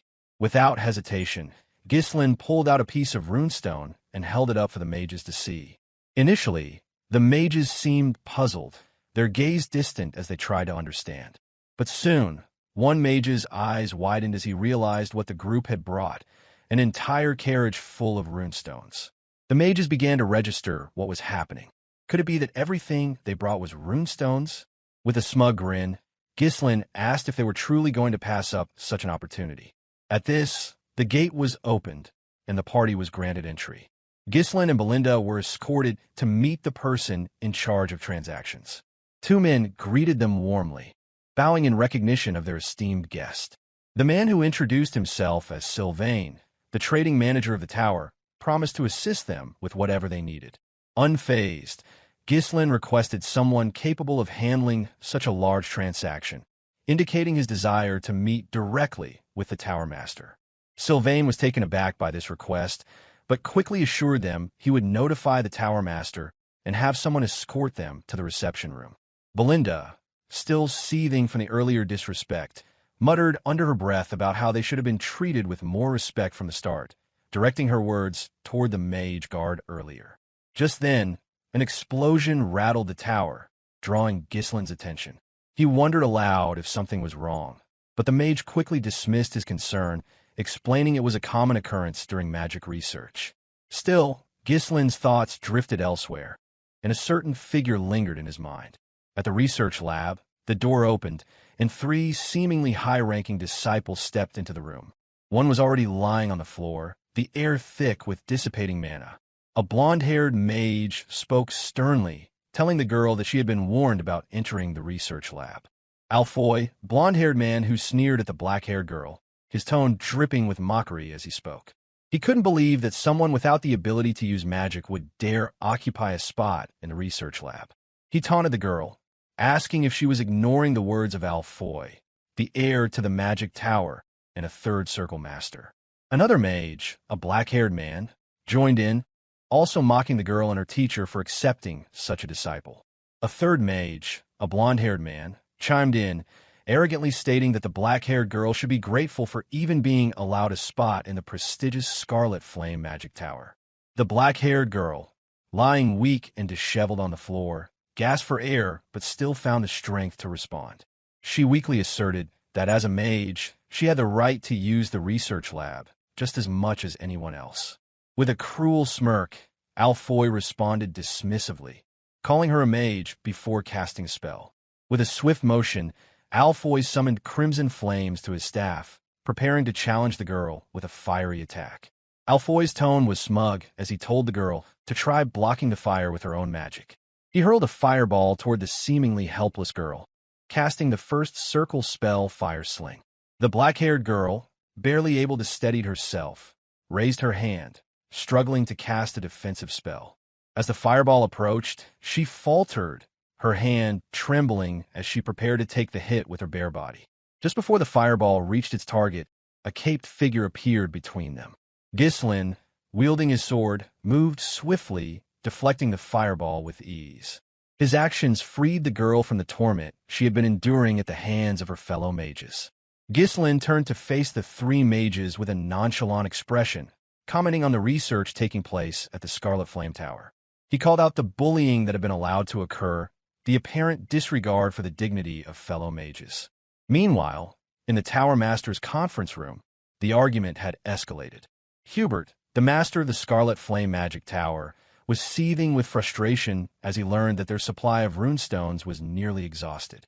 He shook his head in disbelief, feeling the weight of the situation as his head throbbed from the looming shortage. The situation was dire, and Hubert could see that if things continued this way, the gap between their tower and the Crimson Magic Tower would only grow wider. With growing frustration, Hubert demanded answers. He had ordered the elders to stock up on runestones in advance, but now it seemed they had failed to act. His voice rose as he accused them of wasting time and resources, his patience slipping further. One elder, wearing a yellow hat, internally scoffed at Hubert's outburst, reflecting on how the Tower Master had spent more time socializing with nobles and indulging in luxuries instead of focusing on the tower's needs. Another elder, wearing a red hat, shared similar thoughts, growing increasingly frustrated with Hubert's lack of foresight. A third elder, with a green hat, brought up another pressing concern. While the shortage of runestones was one issue, the real problem was that their master was only a 6th circle mage, while the master of the Crimson Magic Tower was a 7th circle mage. Hubert, furious at the mention of Delmud, the Crimson Magic Tower's master, lashed out. If only he had more runestones, he believed he could easily reach the 7th circle himself. He vented his frustrations, accusing Delmud of hoarding all the runestones and claiming there was nothing special about the stones that should give the Crimson Magic Tower such an advantage.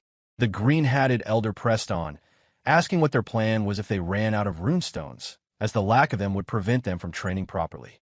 Hubert's anger flared again as he cursed Delmud, who had surpassed him and reached the 7th circle. He wondered aloud why Delmud, a low-born mage, was able to achieve such progress while Hubert struggled. Before the conversation could continue, Sylvain, the trading manager, burst into the room with urgent news. He apologized for the interruption, but insisted that they needed to come down immediately. An enormous shipment of runestones had arrived. At the mention of the runestones, the elders were left stunned, their confusion quickly turning to cautious hope. Meanwhile, in the research lab, Alfoy was continuing his attack on Ghislain, launching fireballs toward him. However, Ghislain stood unwavering, his sword in hand, effortlessly deflecting each attack as if they were little more than annoyances. His calm demeanor contrasted sharply with Alfoy's growing frustration. Determined to end the confrontation, Alfoy gathered all his mana, conjuring a massive fireball with every ounce of his power. He hurled it at Ghislain with the intent to overwhelm him. But Ghislain stood his ground. With a swift movement, he raised his sword and swung it downward. The blade cleaved through the fireball, splitting in half, leaving both Ghislain and the black-haired girl untouched. The other mages watched in stunned silence, unable to comprehend what they had just witnessed. Ghislain's swordsmanship had completely disarmed Alfoy's magic in a way none of them had expected. Bewildered and furious, Alfoy demanded to know who Ghislain was. He had assumed he was just another noble taking a casual stroll through the tower, but this display of skill shattered his assumptions. Before he could react further, a line appeared around him, swiftly tightening and binding him. He gasped in shock as Belinda, with the precision of an assassin, immobilized him. The scene now looked grotesque, with Alfoy helplessly bound, his previous arrogance stripped away. Belinda's voice was cold as she threatened the restrained mage for daring to attack her young master. Thus, Belinda, tightening the line around him. Struggling against the bindings, Alfoy muttered in disbelief, asking just who these people were. Before she could respond further, a voice rang out, demanding that the commotion cease. Hubert's voice echoed through the lab, his frustration reaching its peak as he screamed at the chaos unfolding before him. He was accompanied by the 4 elders, who had arrived to witness the turmoil. Alfoy, still bound, Ghislain with his sword drawn, and the tension in the room was palpable. The tower master had arrived, and Vanessa gasped in surprise as she tried to gather her thoughts. Standing beside her, Ghislain remained unfazed, showing no reaction to the appearance of the highest-ranking mage in the tower. At his command, Belinda untied the rope she had used to bind Alfoy, causing him to fall to the floor in distress. Alfoy quickly scrambled to his feet, calling for his master in panic. Watching the scene unfold, Hubert couldn't hide his shock, wondering what had happened. Alfoy rushed to his master, clinging to him while explaining that intruders had appeared. He claimed that he had been trying to stop Vanessa from entering the lab when a young man suddenly attacked him. His voice trembled as he insisted that he had only been trying to prevent the helpless Vanessa from getting hurt. Belinda sneered at the scene, mocking Alfoy for acting like a little girl, which caused him to quickly turn around and protest, asserting that he was a man, not a girl. Still seated on the floor, Vanessa weakly explained that she had only wanted to use the lab, but her words seemed to trigger a memory in Ghislain's mind. He recalled a figure from his past life, someone he had heard about during a turbulent period through one of his subordinates who loved to spread rumors and news. The Red Nightmare, a 7th circle mage, known for her unpredictability and madness. Ghislain thought to himself that even someone like her, the embodiment of nightmare itself, could have moments like this. Hubert's anger flared. He shouted that not only had the young man broken into the tower, but he had also tried to harm his disciple. He conjured a fire-based spell with his wand, preparing to burn him to ashes without a trace. However, Ghislain remained calm and composed. Belinda gently asked what his young master intended to do, sensing the tension in the air. Despite the clear threat, Ghislain took a passive stance, refusing to let his emotions control him. He stepped forward, introducing himself without hesitation. He informed Hubert that he was the Archduke of the Perdium territory, Ghislain Perdium, and that he had come to trade runestones.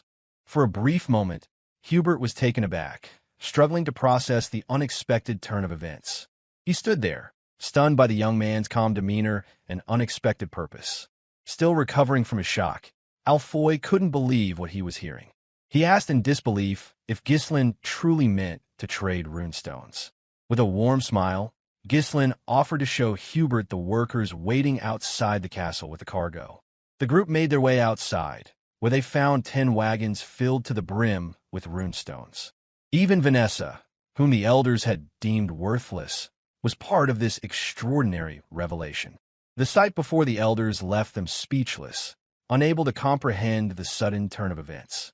Only moments before, they had been arguing about resources, and now, the answer had arrived at their doorstep. The Blue Hat Elder was the first to speak, exclaiming in disbelief that such a situation couldn't be real.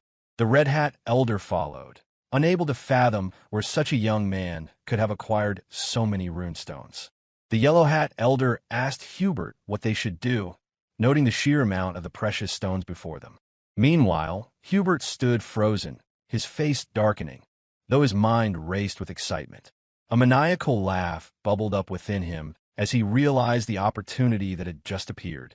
He saw the arrival of the runestones as a divine gift, one that would allow him to finally crush the rival Crimson Magic Tower once and for all.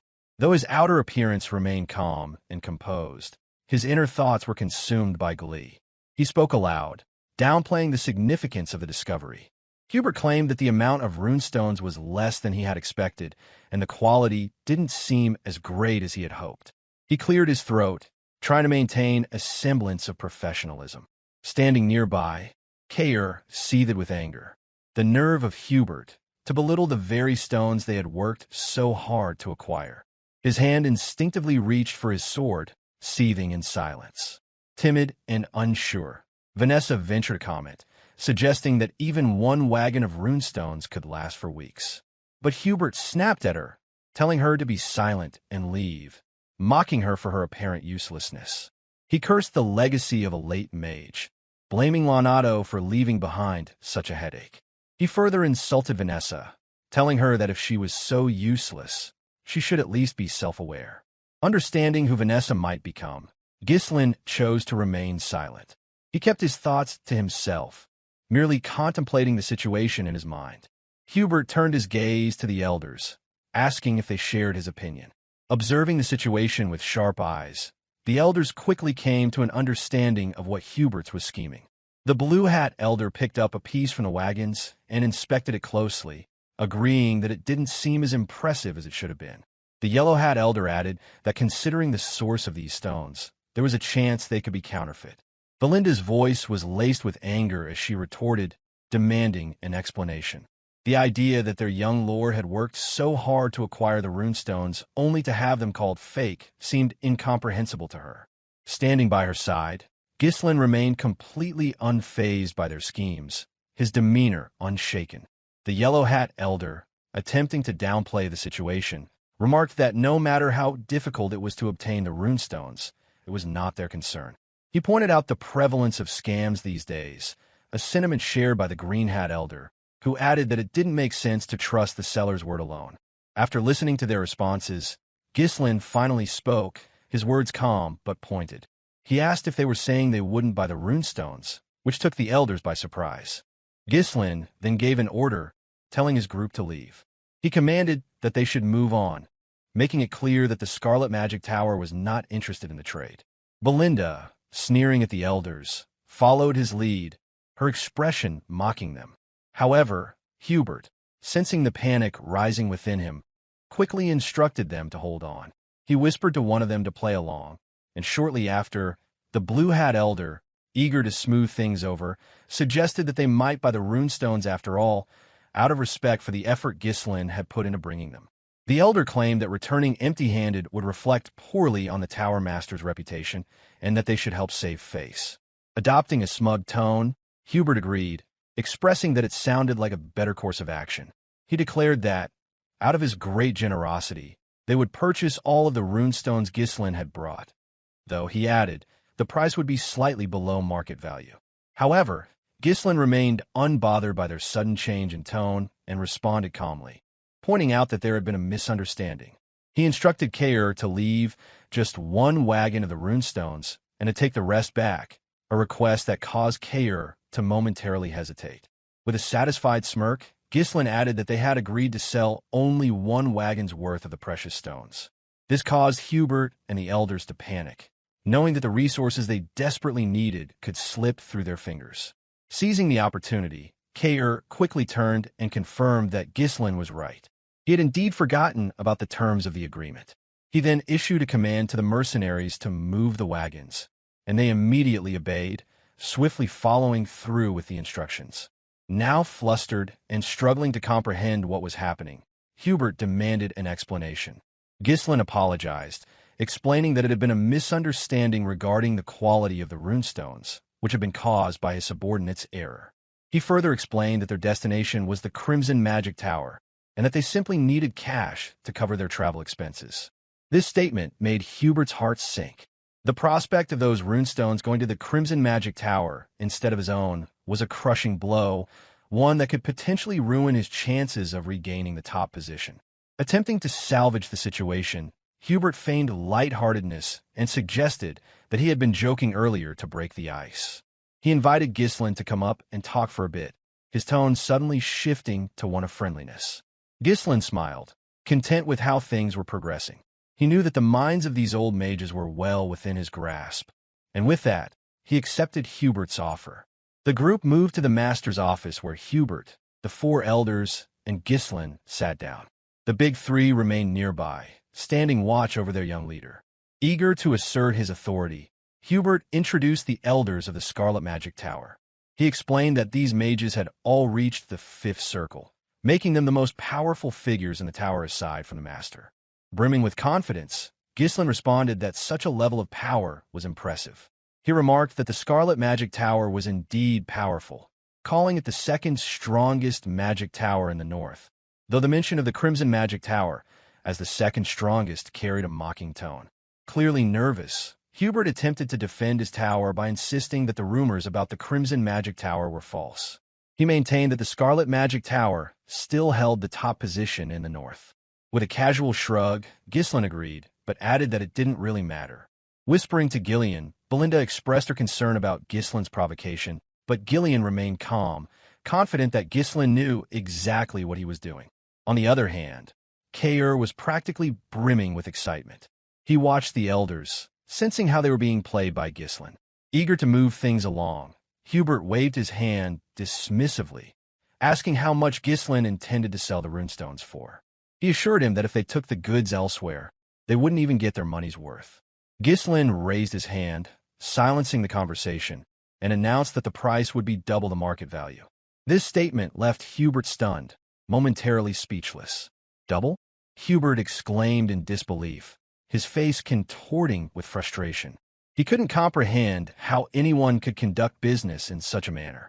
He rebuked Ghislain, claiming that he had no understanding of how the world worked, and that this was not how negotiations were done. Hubert accused him of being taught all wrong, and of making up terms without any regard for the process of negotiation. Ghislain spoke plainly, expressing his belief that the Scarlet Magic Tower deserved to pay double for the runestones. This remark immediately caused the Blue Hat Elder to exclaim in disbelief, while another elder shouted, questioning whether Ghislain thought the Scarlet Magic Tower was some kind of joke. Visibly annoyed, Hubert called out to Ghislain, his tone shifting dramatically. He expressed how much it irked him to see someone so young speak so boldly without understanding the consequences of his actions. Hubert locked eyes with Ghislain, his gaze filled with rage. Despite the harsh words and the obvious power disparity, Ghislain remained composed, showing no fear as he faced a six-circle mage. He stood firm, not the slightest trace of anxiety in his expression. Attempting to regain control of the situation, Hubert acknowledged that Ghislain was young and that mistakes were natural. He offered a concession, suggesting they pay slightly over the market price if Ghislain agreed to sell everything. However, Ghislain remained silent and stood up, prompting Hubert to ask why he was getting up. Without missing a beat, Ghislain casually responded that Hubert didn't seem interested in the deal. He mentioned that he had offered the runestones at double the price, but if that was not satisfactory, he would simply head to the Crimson Magic Tower instead. He began to walk away, leaving Hubert flustered. However, Hubert quickly told him to stop, his tone shifting once again to a more agreeable one. He urged Ghislain to stay, stating that he hadn't meant to turn down the offer and that he had just gotten a bit worked up. Hubert asked him to sit back down. Ghislain smiled, turning back to face the group. The big three, who had been observing closely, finally realized that the Tower Master and the Elders were being played by Ghislain's clever manipulation. They stood still, stunned by how the young man was outwitting the seasoned mages. Clearly frustrated but attempting to save face, Hubert acknowledged Ghislain's guts and made a new offer.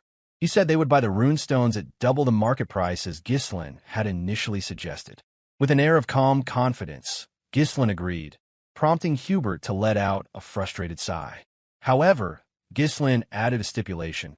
He would sell only one wagon at that price, not all of them. Hubert's frustration grew as he protested, insisting that they should sell everything.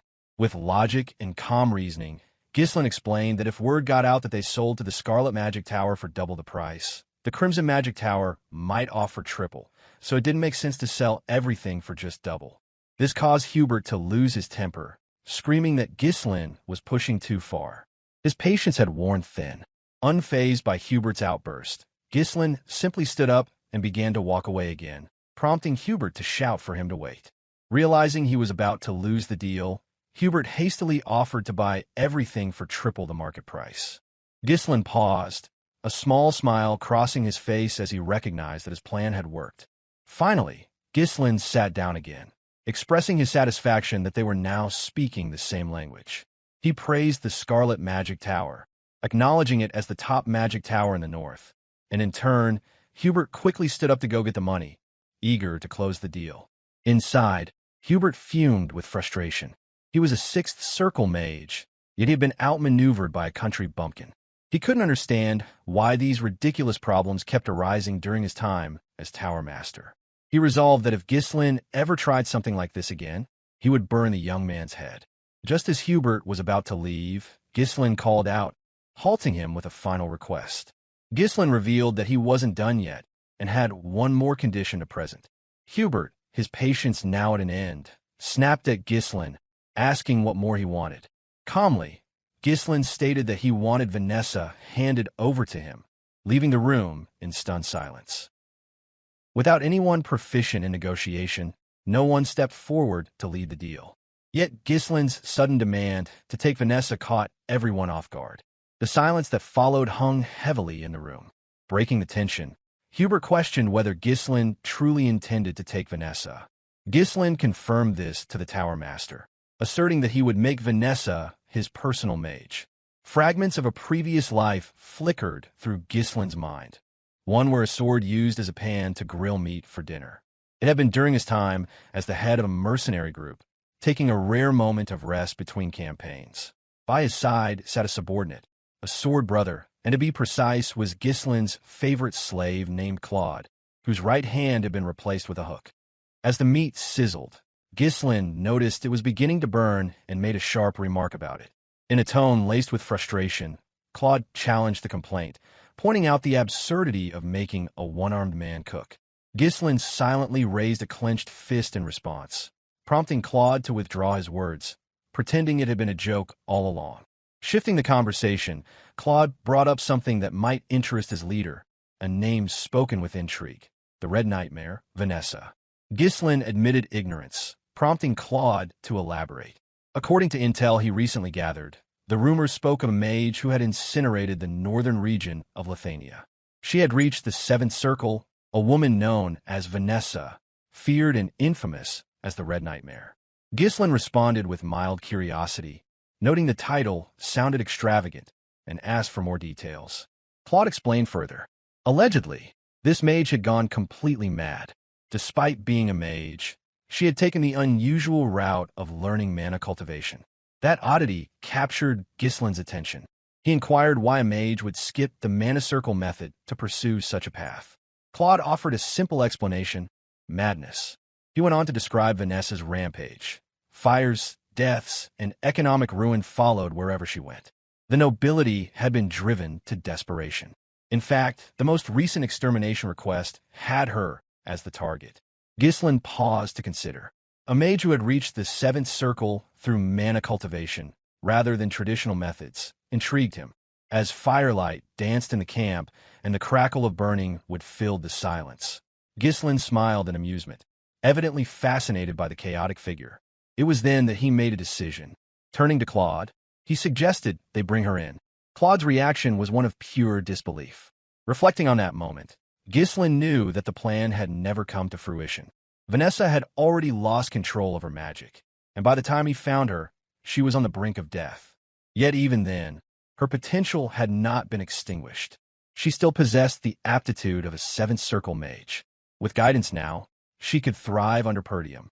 Fueled by knowledge from a previous life, Ghislain had resolved to take her under his protection. At that moment, the trio began a comment. Gillion asked if he was referring to the girl from earlier. Kaor chimed in, noting she hadn't appeared particularly powerful. Belinda leaned in closer, whispering a soft request to be informed beforehand if he ever intended to bring someone in. Meanwhile, across the room, murmurs spread among the mages. The Red Hat Elder whispered that the situation worked out perfectly. Vanessa had been a burden anyway, and giving her away seemed like an easy solution. The Yellow Hat Elder whispered that caring for her up to this point should be more than enough to honor their past ties with Lonato. With this in mind, Hubert approached and began to speak, formally acknowledging Vanessa as one of Scarlet Flame Tower's prized mages. He implied she would serve the tower well. Before he could finish, Ghislain cut him off with additional demands. Combat mages of the 3rd circle or higher must also be dispatched to Perdium. Fury surged in Hubert's heart. He wondered whether Ghislain was planning some massive construction project on the estate. Ghislain clarified that mages were needed for territorial battles. The announcement sparked alarm among the elders. Combat mages typically earned hazard pay, and now the tower was being asked to supply them without compensation. Ghislain firmly reiterated his terms. Triple the market price, deployment of 3rd circle or higher mages to Perdium for a year, and Vanessa assigned as his personal mage. These 3 conditions were non-negotiable in exchange for the runestones. The trio tensed visibly. The demand for triple the market price alone was shocking, yet Ghislain had added more. On the other side, the elders glared at him with growing hostility. Hubert's mind raced. Purchasing the runestones at a high price might be justified given their urgent situation, but this felt like an overstep. Summoning his mana in a surge of rage, Hubert caused the room to tremble beneath the weight of his power. The elders joined in, unleashing their own magical presence to bear down on the young man. Yet Ghislain remained seated, unfazed, unaffected by the sheer force pressing in from all sides. Hubert locked eyes with him, voice brimming with indignation. The accusation rang clear. Ghislain Perdium must have believed him a fool. He invoked a long-standing law, declaring that mages affiliated with a magic tower were forbidden from participating in territorial warfare. To propose sending core mages of the 3rd circle or higher into battle, while displaying ignorance of the kingdom's basic laws, was nothing short of an insult to the Scarlet Flame Tower. In Hubert's eyes, it warranted death, and he threatened to reduce Ghislain to ash. The reasoning, on paper, seemed sound. Ghislain had indeed made the first aggressive suggestion. The air grew tense as Belinda, Gillion, and Kaor prepared for confrontation.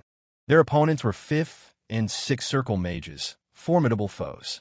Even united, the odds remained unfavorable for them. Gillion braced himself to leap into action, prepared to shield his lord with his own body should the situation escalate. Yet, Ghislain remained composed. Calmly, he posed a question, one that gave Hubert pause. Was he truly certain he wouldn't regret this? Hubert hesitated, compelled to hear more. Ghislain then revealed a critical piece of information. A massive vein of runestones had been discovered within Perdium's territory, far exceeding the modest supply brought that day. In fact, by several dozen times. The revelation stunned Hubert and the elders. Their mana ebbed away as they listened. Ghislain continued, stating that news of the discovery was already spreading throughout the northern region. He posed a rhetorical question. What might that imply? Hubert understood instantly. Many would soon come seeking the runestone's vein. Ghislain commended the Tower Master's quick thinking. Rising to his feet, he clarified his intentions. Perdium had no desire to wage war. The territory simply needed the tower's support while building strength. If the Scarlet Flame Tower extended its help through this crisis, Ghislain promised an exclusive access to the runestones. Hubert echoed the offer. Exclusive rights? To seal the agreement, Ghislain extended a hand. With such a deal in place, it would only be a matter of time before the Scarlet Flame Tower surpassed the Crimson Magic Tower and reclaimed its position at the pinnacle. The proposal was tempting, enough to make pride take a back seat. Greed began to stir in Hubert's heart, overtaking the anger that had consumed him moments earlier. A reliable runestone supply represented a dream come true. Ghislain had struck a vulnerable nerve which offering both ambition and security. The storm of fury faded. With renewed optimism, Hubert grasped Ghislain's hand firmly, a smile curving his face. The shift in demeanor left Ghislain slightly unsettled. Following the meeting, Hubert pulled aside Alfoy. The decision was made that Alfoy would accompany the young lord to Perdium. Alfoy protested. He questioned the decision, pointing out the many other mages available. Hubert dismissed the objection. The greatest talent in Scarlet Flame Tower's history was being sent not out of obligation, but because the future depended on it. As chief officer, Alfoy would represent the tower's interests. The compliment left Alfoy glowing. Hearing those words from his master stirred pride. As the mercenaries began unloading the runestones, Hubert elaborated further. This mission would serve as preparation for his eventual ascension as Tower Master.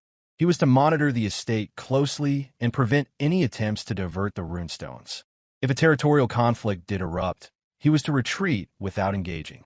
All that was required was endurance for 1 year.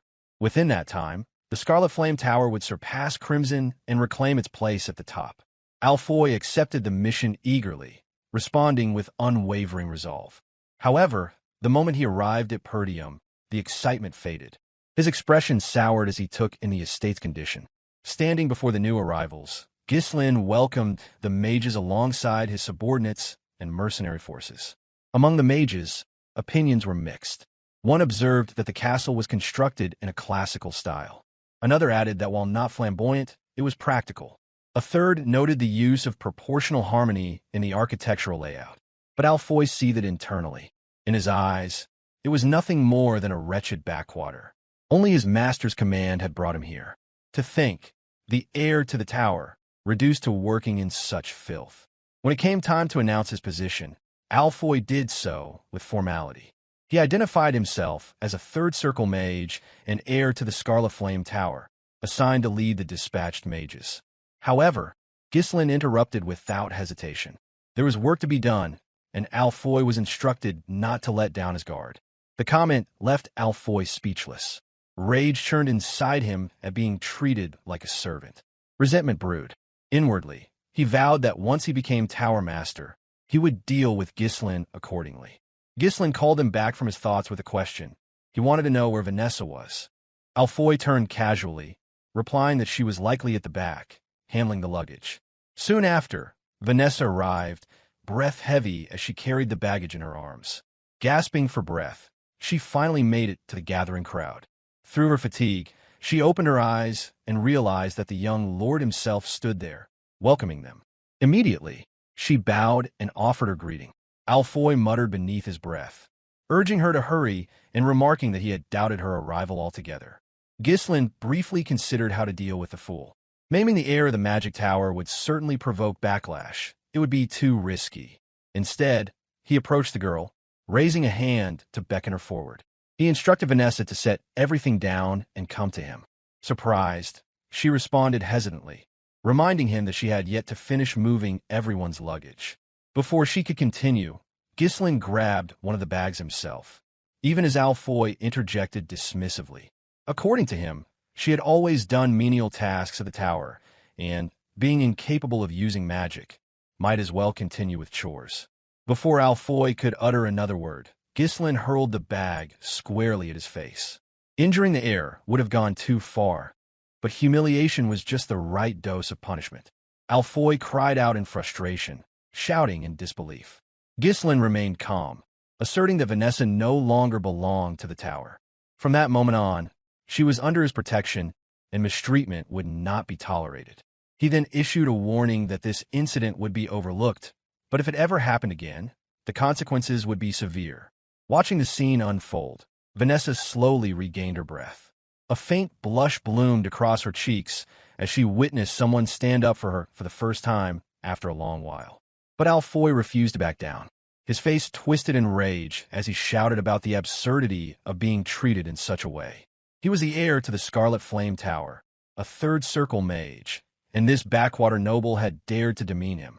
Rallying the others, he barked out a command. Even if their host bore a noble title, the insult had gone too far. The estate could be reduced to flames in an instant if they chose to act. He urged them to rise and defend their pride as mages. With a sigh, Ghislain snapped his fingers. At once, the mercenary army, hardened by the brutal conflict within the Forest of Beasts, moved to surround the mages with mechanical precision, responding immediately to their commander's gesture. Alfoy panicked. He shouted in disbelief, outraged that these savages would dare raise weapons against mages. This wasn't how mages were meant to be treated. Ghislain silenced him with a single command, cutting off the tirade. As the mages turned their attention to the young lord, he laid out the reality. No matter how they were treated, the terms of the contract were clear. He now held the legal right to command the mages for 1 year, granted directly by the master of the tower. In exchange, exclusive access to the runestones had been secured. If any of this fell apart due to their defiance, it would be the tower master, not them, who suffered the loss. Alfoy stood speechless, fully aware that losing access to the runestones would devastate the Scarlet Flame Tower. Ghislain pressed the point. Their only role in Perdium was to serve as backup mana sources. If they wanted better treatment, they should commit to that role without complaint. Alfoy's face burned with anger. The thought of being reduced to little more than a battery for others was beyond humiliating. Still, he could neither argue nor act. Turning away, Ghislain issued a command to Kaor and Gillion that they were to ensure the mages learned their place. Lit up with unsettling glee, Kaor commented that life at the tower must have been comfortable for the scholars. Gillion agreed, promising that the newcomers would adapt quickly to life in Perdium. Alfoy trembled with rage. He could barely contain his fury, but he remained powerless before the two. Meanwhile, Vanessa stood still, slightly flustered as she watched her former peers being disciplined before her eyes. She jumped slightly as Ghislain approached and addressed her. Ghislain asked that from that moment forward, she was to obey only him. He reiterated that she had become his personal mage. Her eyes widened in shock, and a soft blush colored her cheeks. Since the passing of her previous master, no one had ever treated her with such dignity. Yet doubt crept in. She looked away and expressed her concern. As Alfoy had pointed out, she couldn't even use magic. Being entrusted as a personal mage seemed far too much. Ghislain extended his hand in invitation. Being well aware of the potential hidden within her, Ghislain declared that he would make her capable of wielding magic, an offer to help her achieve her potential. Vanessa had originally resisted the idea of leaving the tower, remaining within its walls, even if it meant enduring the degrading treatment of a servant, would have allowed her to continue her magical studies. Following Perdium's young lord meant severing that connection. Yet, circumstances had left her no choice. Forced to accompany Ghislain, she had accepted his offer to assist with her magic, though her thoughts remained clouded by doubt. Curiosity stirred within her. Could a swordsman like him truly understand anything about the magic? Ghislain's sudden call pulled her from her musings. She responded without delay. He inquired, probing gently, about the extent of her magical education. With quiet hesitation, she confessed that she had reached the 5th circle, though her understanding remained limited to theoretical formulas. A kind smile crossed Ghislain's face as he silently formed his plan, which is to teach her the proper method of mana cultivation and oversee her progress personally. He commended her accomplishment, acknowledging that reaching the fifth circle was no trivial matter. Having spent her life as a mage constantly belittled and dismissed, Vanessa accepted the compliment half-heartedly, unable to read the young master's true intent. She lowered her gaze and admitted that, despite all her efforts, she still could not perform magic, rendering her studies seemingly meaningless. Although Ghislain already understood the cause of her inability, he asked anyway if there was a reason she couldn't use magic. Vanessa's reply came softly, her voice fraught with uncertainty. She revealed that she had never once sensed mana since childhood. Despite this, she had clung to hope, working relentlessly in pursuit of magic. But with each step forward in knowledge, her faith in her potential diminished. Her teacher, Leonardo, who had once guided her, had since passed on. She wondered aloud if that was the reason she had ultimately been cast aside. Certain of her hidden potential, Ghislain resolved to begin by teaching her mana cultivation. If she could learn to apply what she already knew, her power could rival even the elders of the tower. In this state, with her knowledge of fifth circle magic intact, proper cultivation would elevate her to that level. She was exactly as he remembered from his past life, a brilliant mage, just as he had anticipated. In this era, memorization alone could not lead to mastery. The art of magic required comprehension of activation principles and a deep enough insight to shape spells through will and personal interpretation. Vanessa possessed the intellectual foundation, but her physical aptitude had yet to align. True control demanded enduring hardship, trial, and persistent experimentation. Ghislain believed her efforts had not been in vain. She had simply traveled a different, longer road. The voice of Claude echoed in memory, referencing a powerful mage from his former life, the woman who had raised northern Lithuania. She had reached the seventh circle, but her instability stemmed from blending magic and cultivation without proper technique. Despite her brilliance, her recklessness had made her infamous. That mistake, Ghislain intended to avoid. With full conviction, Ghislain announced that he would now teach Vanessa mana cultivation. Tension immediately overtook her. The idea of a mage learning such a technique made her uneasy. Her former master had introduced her to it once, but the attempt had failed. Her doubts surfaced immediately as she questioned why a mage should pursue such a path. Ghislain clarified that both magic circles and cultivation were grounded in the same force, which is mana. He then asked if she had ever practiced it properly. Her expression shifted to one of disbelief. Though she had studied the technique before, it had been under rigid instruction. The thought of being taught by a nobleman with no formal magical title seemed ludicrous. She shook her head firmly, rejecting the notion outright. To her, it was madness. Using mana cultivation to access magic seemed far too risky. The consequences of failure, internal damage, or permanent disability were too severe to ignore. In that moment, Ghislain offered a reassuring smile. Extending his hand to her, he called her name and invited her to begin. Ghislain understood that the madness in Vanessa's past life had likely been the result of flawed technique colliding with long-standing resentment. He had seen similar signs before. Even knights occasionally succumbed to inner demons during intense training. But in this life, he believed things would unfold differently. Vanessa observed the sincerity in Ghislain's expression, silently beckoning her toward a path where she might finally become a true mage. She could not fully comprehend what he was offering. In a magic tower, she had been dismissed as a failure and a burden. Her gaze fell to the ground, attempting to mask the tremble in her eyes. She weighed the decision. Refusal might not even be an option.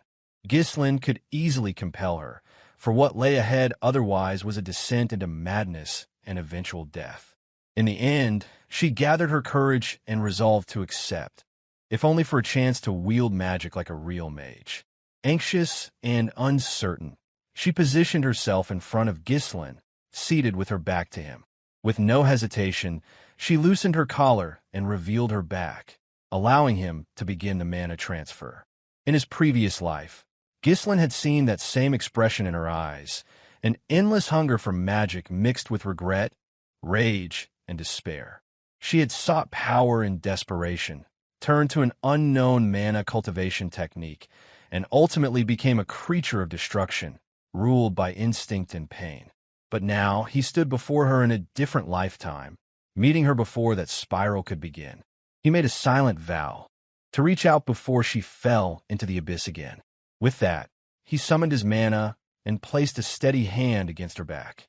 The process would be agonizing for her. If miscalculated, it could result in death. Nonetheless, he proceeded without hesitation. Mana surged from his hand and into her body, accompanied by a low hum. As the energy coursed through her, pain ripped through her nerves. A moan escaped her lips as the searing heat traveled through her mana pathways, eventually gathering just below her navel where Ghislain was guiding it. He sharply instructed her to remain silent, warning that the pathways were becoming tangled. He explained that the mana within her now belonged to him. She was told to focus on that foreign presence and not to lose track of it. She needed to feel it and follow its flow as best she could. Understanding the gravity of this moment, Vanessa closed her eyes and gave herself over to concentration. Every ounce of her attention was funneled into aligning herself with the mana inside her. Traditionally, she would be guided through the sensation first and only later create a mana core of her own. But that route carried no guarantee of success. Ghislain chose instead to prioritize sensation, helping her feel the full extent of mana flowing through her being. Her task now was to circulate the mana through her body's internal channels and condense it into a mana core. As Ghislain initiated the formation of a small, temporary core within her, Vanessa's eyes brightened. For the first time in her life, she truly felt mana, an experience she had once thought forever beyond her reach. Now, whether she could continue cultivation would depend entirely on her. The core, formed from Ghislain's mana, would eventually dissolve unless she built her own. Enraptured by the sensation, her mind drifted into the past. She remembered her origins as an orphan. Lonato, drawn by her intellect, had taken her in and lobbied for her future. Lonato had appealed to Hubert, claiming Vanessa's understanding of theory could uncover the fundamental regularity of mana particles and convert that knowledge into true spellcraft. Unconvinced, Hubert responded with a scoff. In his eyes, no amount of intelligence mattered if she could not cast even the simplest spell. He posed the question coldly. If a child could not use magic, could she be called a mage? From behind a cracked door, the young Vanessa had listened in silence as her teacher pleaded on her behalf. Hubert had delivered his verdict with finality. No matter how many resources were poured into her, he declared, nothing worthwhile would ever come out. Vanessa saw her younger self, struggling beneath a kind teacher's care, still unable to feel mana or form even a single magic circle. There had been a time when Vanessa wept openly, offering apologies to her master. Tears streamed down her face as she blamed herself, believing that if only she had possessed more talent, her master would never have been forced to leave the magic tower. Yet Lonato had left, driven by a single purpose, to search for a method that would allow Vanessa to wield magic. Before the departure, Lonato left her with parting words, urging her to lift her head and look toward the sky. Lonato spoke of a world where darkness did not last forever and promised that one day, even she would witness the arrival of light. And now, that light had come in the form of Ghislain, who extended his hand to her so she could finally glimpse the mana and magic she had long yearned for since first setting foot in a magic tower. Within her inner world, Vanessa realized that her master's words had been true. Even someone like her was not beyond the reach of light. Elsewhere, a warrior clashed with a group of soldiers. Chaos erupted as one of the soldiers cried out in alarm, exclaiming that the man had already taken down 4 of them and questioning what kind of monster he could possibly be. With taunting bravado, the wild warrior challenged them, daring the rest to come forward. He scoffed at their swords, mocking them as mere metal toys. Provoked, One of the soldiers lunged, blade poised for a precise thrust. The warrior dodged easily with a sidestep and seized the attacker in a firm grip. Using his full strength and the momentum of his body, he slammed the soldier hard onto the floor. Another assailant rushed in from behind, attempting to attack while the warrior was preoccupied. But the warrior noticed in time and, without missing a beat, swung the first soldier like a ragdoll, striking the newcomer with brutal efficiency. Both were hurled through the wall of their barracks with a crash. The warrior stood over them, unbothered, and remarked that he had not even begun to warm up. Inside the barack, Victor drank alone in silence, untouched by the uproar. One observing soldier murmured in awe, declaring the man is the greatest warriors of the era. With his meal finished, Victor set down his cup. Seeking quiet in the restless life of a night, he stretched out beside a riverbank, a fishing rod planted lazily nearby. Another man approached and asked if his training had gone well. Victor, unmoved, simply asked what news he brought. The man reported a dispatch order from Count Desmond. Victor rested in silence for a moment. As the Count soared, refusal was never an option. For the sake of honor, he retrieved his helmet and donned it once more. Returning to the barracks, he found his men bloodied from the brawl, but spared them no attention. Boredom had long eaten away at him. Now, at last, there was a mission. He intended to raise the target Count Desmond had set before him. Count Dygald had abruptly declared war on Perdium. The proclamation, delivered by a messenger, reached Swalter as Randolph stood beside his brother in his office. Swalter read through the declaration several times, his face darkening. The document laid out an elaborate list of reasons why the war was supposedly justified, asserting that Count Dygald had ample cause for such a drastic action. At its core, however, it simply stated that Dygald's heir, Gilmore Dygald, had been killed by Ghislain Perdium, and now vengeance was sought in the declaration. Without delay, Swalter ordered Randolph to summon the vassals to discuss the declaration of war.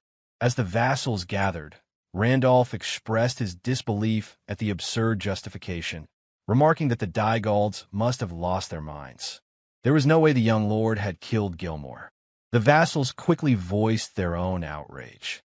Furious, one of them stated that starting a war based on false pretenses was intolerable, and they needed to be put in their place. Another lamented the long-standing alliance within the northern regions, questioning how anyone could have expected Dygald to turn its back on them. A third raised the question of what Dygald hoped to achieve by fighting them. While the vassals continued to seethe with anger, denouncing Count Dygald at every turn, Swalter stood deep in thought. Known throughout the kingdom as a benevolent lord who had never enslaved his people, Swalter had always faithfully carried out his duties, serving as the northernmost defender against the barbarian raids that constantly threatened the northern villages. Suddenly, Swalter's attention snapped back to the room when Ghislain spoke to his father, mentioning the runestones. Ghislain reminded them that 2 of their retainers had been sent to Dygald as envoys while Ghislain had been at the magic tower. He suspected that these envoys might have leaked critical information about their territory. Once more, chaos erupted as one vassal questioned Ghislain's accusations, demanding to know what evidence he had to make such a dangerous claim. However, Ghislain remained unfazed, while Swalter fell silent, reflecting deeply on his son's words. The runestones, he realized, might have been the catalyst. Sometimes, actions intended to benefit a territory ended up becoming its undoing. Swalter looked at his son, now seeing the calm demeanor of someone who seemed to have known the war was coming. Despite his youth, Ghislain, who had once been known as the Mercenary King in his past life, remained composed. On the other hand, Randolph grew more impatient, stating that there was no need to overthink the situation. Their forces outnumbered Dygald's, and they had far more battle experience. They should make them pay for picking a fight. At that moment, a knight burst into the room. It was Scoven, bearing bad news from the gate. Breathing heavily, Scoven reported that Dygald's forces had arrived. Before the vassals could even process the news, the devastating blow to their morale was already clear. A high-level knight, on the cusp of becoming a superhuman-level master, was leading the charge. Dressed in shining silver armor, Victor, the Count Desmond's sword, had been trained from a young age and now carried the flag of Dygald to raise Perdium to the ground. Though Dygald was not a prosperous territory, much like all the estates in the harsh northern region, the exception was Desmond and Raymond's territories. Count Desmond, while feigning neutrality, had already aligned himself with the duchy's factions, and Amelia was stirring rebellion in Raymond with the support of the duchy. Now, the duchy's power was bearing down on the impoverished territory of Perdium under the pretext of a senseless justification. As all of this unfolded, Randolph seethed in fury, asking aloud how it was possible that they had declared war and arrived so quickly. Albert added, wondering when they had even prepared all of this. Meanwhile, as a seasoned commander, Swalter remained deep in thought.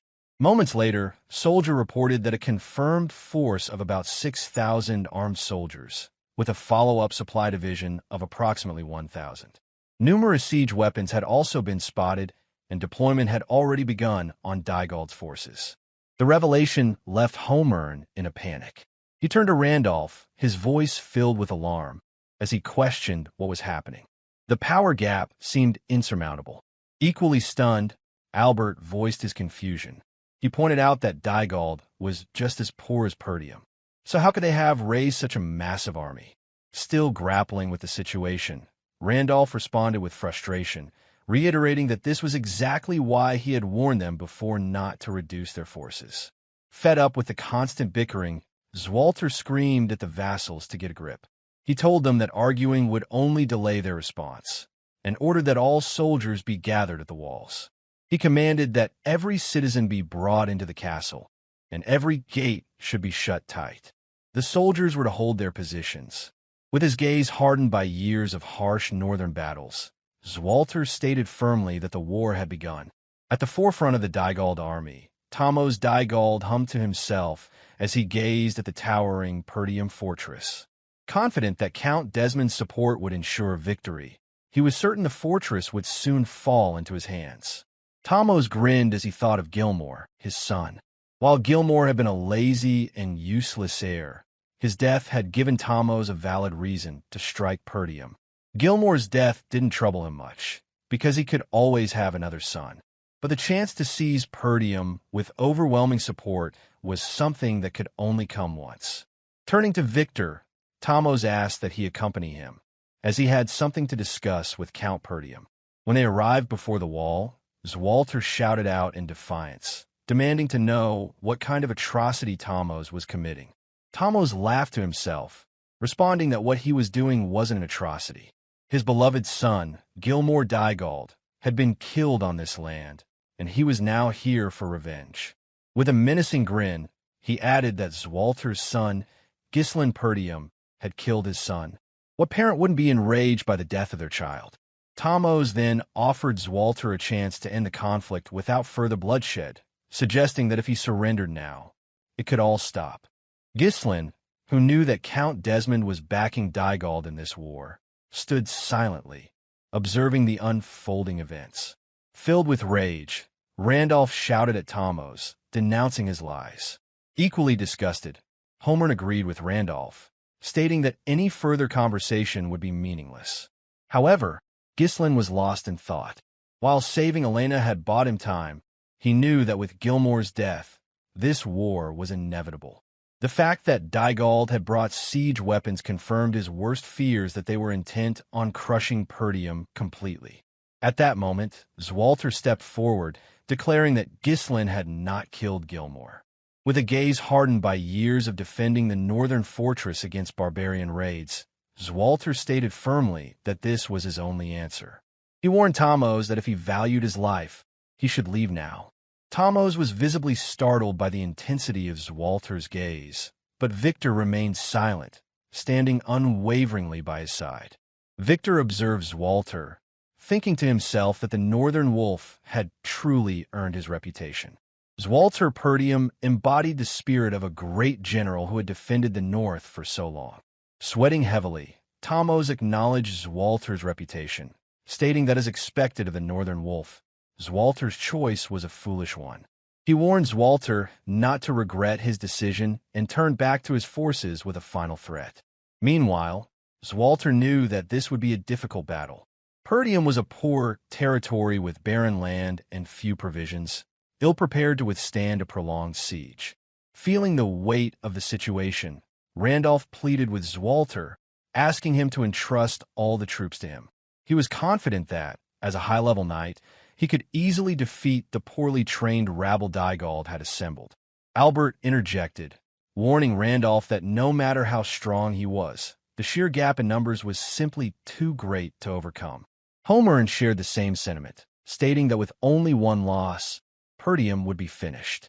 However, Randolph could not remain silent and retorted that they couldn't just stand there and do nothing. Swalter stood silently, his mind racing. The vassals began suggesting that they request aid from other territories and hold out until reinforcement arrived. As a last resort, they could abandon the castle and retreat to the northern fortress. Amidst the chaotic arguments between the vassals, Swalter struggled to think clearly. A sudden declaration of war, with the enemy already fully prepared, was overwhelming. The sheer number of Dygald's forces was unimaginable. There was no way they should have been able to muster such a large army. Swalter couldn't help but wonder who had supported them.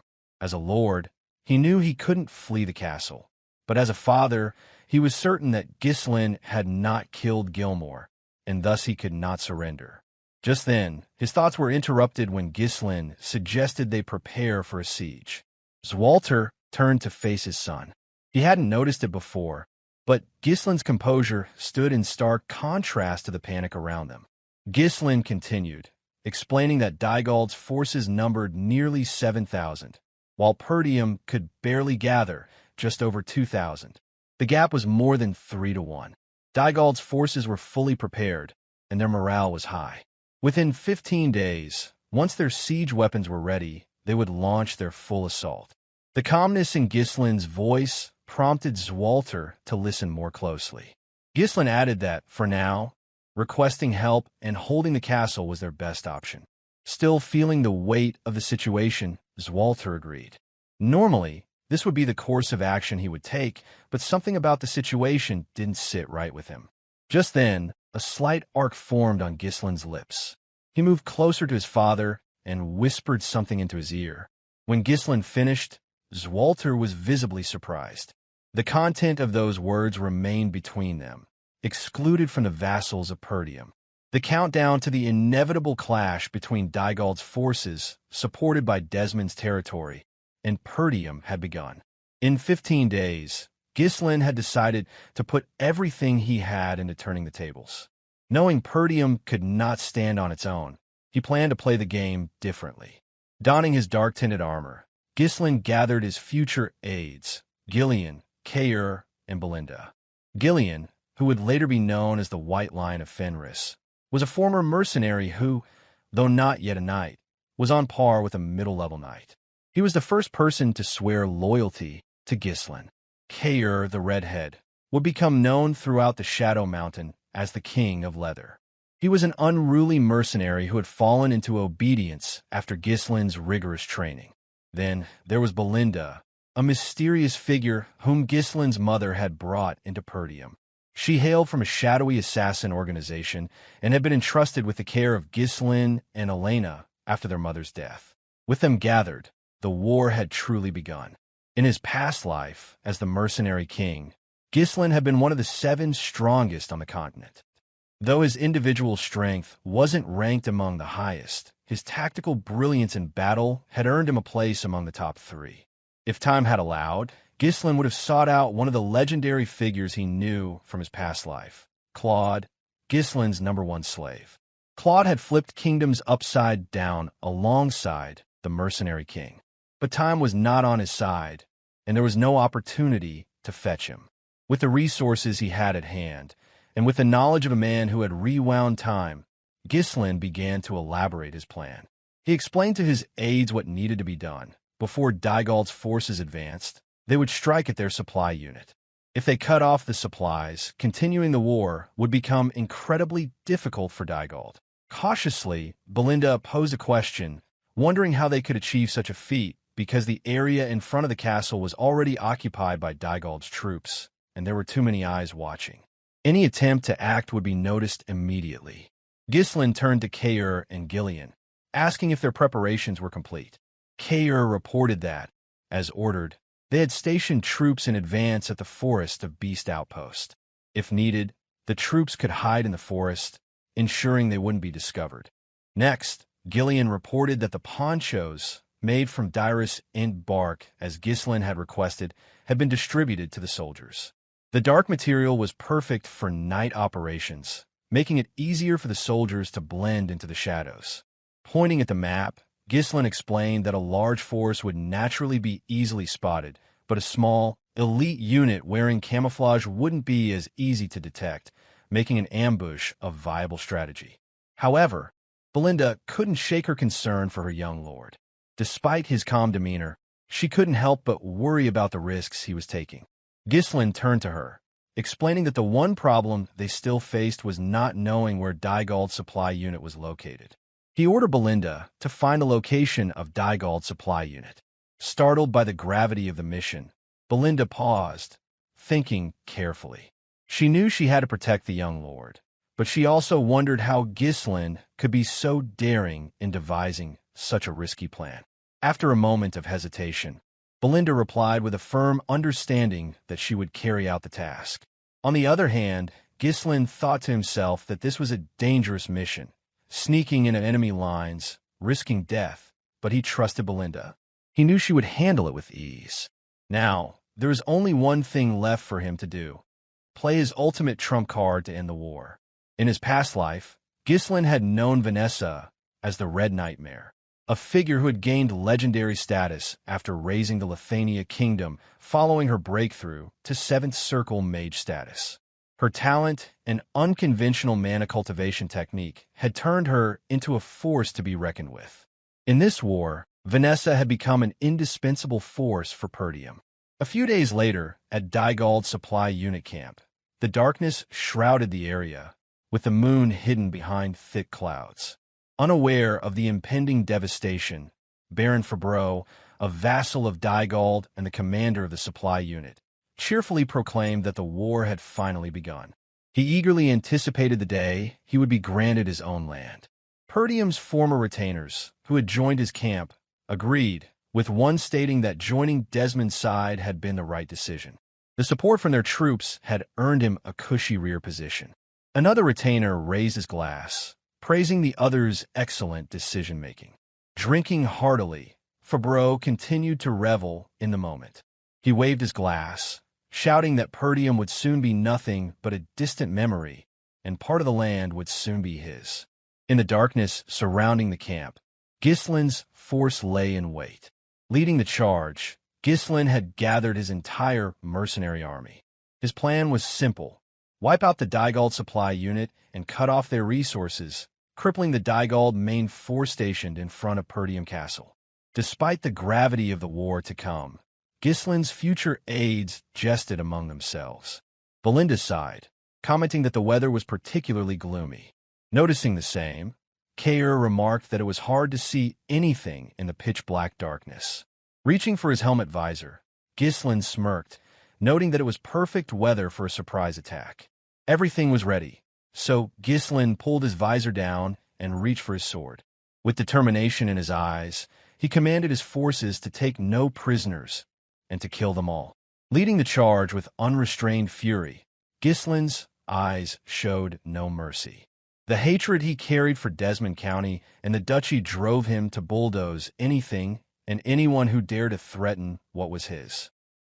Disguised as Dygald recruits and mercenaries, the sheer size of the force made it unmistakable that it was outside Lord, helping in the war dispute between Perdium and Dygald.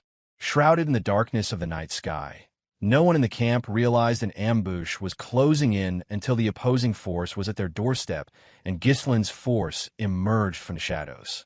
With a savage grin, Kaor tore through the battlefield. With each swing of his sword, he struck down a soldier stationed at the supply unit of Dygald's force. To the left, Gillion wielded a long-handled battle axe. Every swing felled a few soldiers in his path, cleaving through their ranks without hesitation. His axe, cutting through the chaos of battle, sent soldiers flying in all directions. Mana surged through Ghislain's body, propelling him to sever the necks of every soldier in his path. His blade, empowered by the mana, cut through the soldiers effortlessly. He pushed through the fear, the uncertainty, and charged forward with all his might. Nearby, Belinda charged ready to cover his back. Though worried about her young lord's first battle against human opponents, she did not voice her concerns, staying vigilant as she prepared to protect him from any potential threats. The Dygald soldiers were in disarray. Unprepared for an ambush, they had underestimated the tactical capabilities of Perdium's forces. They thought that dividing their troops would be impossible, never considering such a well-coordinated attack. However, Ghislain and Gillion made quick work of them. They were no ordinary warriors. Ghislain, drawing from the experience of his past life, led his mercenaries with the precision of a high-level knight, and Gillion's battle-hardened skills only added to the might of the force. The soldiers on the outskirts were wiped out in an instant. Ghislain quickly reached the opposite end of the camp, spun his horse around, and issued orders to move according to plan. He instructed that not a single soldier of Dygald's would survive the night. Torches, struck by flying bodies, were scattered about, igniting nearby tents. Soon, flames began to spread across the camp. Chaos erupted as soldiers ran about in confusion. One of the high-ranking officials in Dygald's unit rushed toward his superior. The soldier breathlessly informed Baron Fabreau that they had been ambushed, urging him to take immediate action. Fabreau swiftly exited his tent, frustration boiling over as he took in the sight of his camp in chaos. He bellowed at the soldiers nearby, demanding to know where the guards had been. Panic surged in his mind, and Fabreau shouted orders for his forces to regroup. He insisted that they still outnumbered the enemy, urging them to form ranks and stop the attack. Despite his efforts to calm himself, the reality of the situation was beginning to set in. The soldier returned with grim news that over 70% of their forces had already been wiped out. The man, the myth, the legend, Gordon the Muscle followed closely behind Ghislain. Hardened from battles in the Forest of Beasts, the mercenary's charge was unstoppable. His immense strength and brutal efficiency tore through the enemy soldiers with terrifying speed. Gillion, noticing the need to conserve stamina, switched to a smaller weapon, sacrificing some of his destructive power but enabling him to move faster and continue his assault. Meanwhile, Kaor remained fierce, striking soldiers with precision, cutting through their ranks with reckless abandon. Ghislain stayed resolute, his eyes gleaming with killing intent. His blade, sharpened with mana, sliced through the soldiers with practiced ease, each strike landing with deadly accuracy. Though his strength was a fraction of what he had in his previous life, Ghislain was, in this skirmish, the harbinger of death. His mercenaries followed his every move. Noticing Ghislain charging at the front lines, Fabreau recognized him as an entirely different presence. His face drenched in sweat, Fabreau finally realized that his 1,000 soldiers had no chance against such a force. In a panic, Fabreau turned abruptly, ordering a retreat. His aide looked confused, but Fabreau was certain that if the battle continued, he would lose his head, not just his land. In that instant, his aide was struck in the neck with uncanny precision. Shock flashed across Fabreau's face as he watched in silent attack. The speed and accuracy of the attack left him paralyzed with fear. Though Fabreau himself was unharmed, he collapsed to the ground, following the sound of his aide's lifeless body hitting the earth. It was Belinda who had reached them. Sitting atop her horse, she coldly addressed him, her voice carrying a chilling calmness. She remarked on the unlikely meeting, calling him the vassal of Perdium. Fear surged through Fabreau's mind.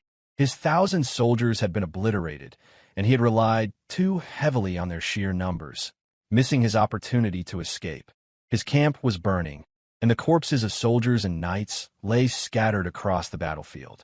In an effort to wage war against Perdium, Dygald's entire supply unit had been wiped out, leaving only Fabreau alive. Now, with his hands bound behind his back, Fabreau knelt in front of Ghislain and his mercenary army. Though he bore a noble title, Fabreau had no choice but to surrender. It was common in wartime for nobles to be taken as prisoners rather than executed. Just then, Belinda stepped on him, her boot pressing Fabreau's head into the dirt. Belinda informed the others that Fabreau was one of the vassals sent as an envoy to Dygald. Not only had he been selling information, but he had also been acting as Dygald's supply commander. Panic gripped Fabreau as he pleaded with Ghislain, desperately begging for mercy. He surrendered without hesitation, throwing himself at Ghislain's mercy, hoping to survive. He had never imagined that the young Lord of Perdium, despite his reputation as the northern scoundrel, could lead such a force in battle. However, Ghislain remained calm and asked to have bribed Fabreau, seizing what he believed to be a fleeting opportunity for survival. Fabreau quickly revealed that he had been bribed by Count Desmond. He also explained that he had been threatened and had no choice but to follow through with his actions. Ghislain didn't linger on the information. His mind quickly shifted to the demons from his past life.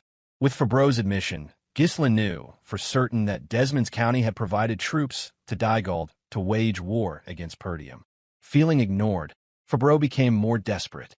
He wailed loudly, insisting that, despite his actions, he had served Perdium for a long time. He argued that Count Dygald would surely pay a hefty ransom for his release, claiming that sparing him would be a profitable deal for Ghislain. Ghislain dismounted from his horse, his eyes unwavering, and told Fabreau to raise his head. The words caused a brief flicker of relief to wash over the captured noble. Fabreau thought he was being granted mercy. In his relief, Fabreau began to make grand promises. He thanked Ghislain for sparing his life and vowed that with the life he had been given, he would serve Perdium with everything he had. But before Fabreau could finish his words, Ghislain swung his sword, severing his neck in a single, smooth motion. The strike was immediate and without hesitation. Ghislain had no recollection of Fabreau from his past life's timeline, suggesting that Fabreau had never been significant. In that fleeting moment, Fabreau was left unable to understand why he had been executed. Ghislain sighed, finding the situation absurd. He stated that he would never show noble courtesy on the battlefield and that he would never make a deal with someone like Fabreau, whom he considered scum. With vengeance burning in his eyes, Ghislain vowed to hunt down every person who had turned their sword toward Perdium. He promised that death would come for them all. Once the deed was done, Ghislain led his mercenary army away from the remains of Dygald's supply camp. Despite the skirmish with 1,000 soldiers, Ghislain's forces had suffered little more than exhaustion, with no significant losses. Still concerned, Belinda watched Ghislain closely. This had been his first battle, and she couldn't help but wonder how he had killed so many soldiers with such apparent ease. He made it seem as natural as breathing, and yet the act of killing humans, as opposed to monsters, should have been far more difficult to bear. Kaor approached Ghislain and asked what their next course of action would be. Ghislain, with his usual focus, replied that they would head straight back to the castle. He suspected that the enemy would likely attack immediately. With siege weapons at their disposal, Dygald's forces had been hurling massive stones at Perdium's castle walls. This was possible only because Count Desmond County had provided them with the means to attack. As the catapults rained stones upon the walls, Dygald's infantry charged forward, attempting to overwhelm Perdium's smaller forces. Being a tactical strategist, Ghislain issued orders swiftly for Kaor and Belinda to provide support on the left wall once they arrived, while he himself would move to the right wall. Right after, Ghislain called out to Gillion, putting him in charge of attacking Dygald's base. He explained that the assault was a surprise attack, and that he expected Gillion to face off against thousands of soldiers with a much smaller force. With that, Ghislain turned to Gillion and asked if he could handle the task. A faint smile crossed Gillion's lips as his eyes gleamed with excitement. He answered affirmatively, assuring his young lord that it would be no problem and that he would follow his orders without hesitation. In response, Ghislain smiled, the thought of his loyal mercenary pleasing him. After all, Gillion was like a sleeping lion, waiting to be awakened when the time was right. On the other hand, Kaor scoffed, expressing his dissatisfaction that the old man always seemed to get the more exciting tasks. Meanwhile, Belinda raised a more pressing concern about who would defend the gate. Ghislain gave a definitive answer, ordering them to leave the gate alone. With the strategic mind of a seasoned commander, Ghislain did not explain further.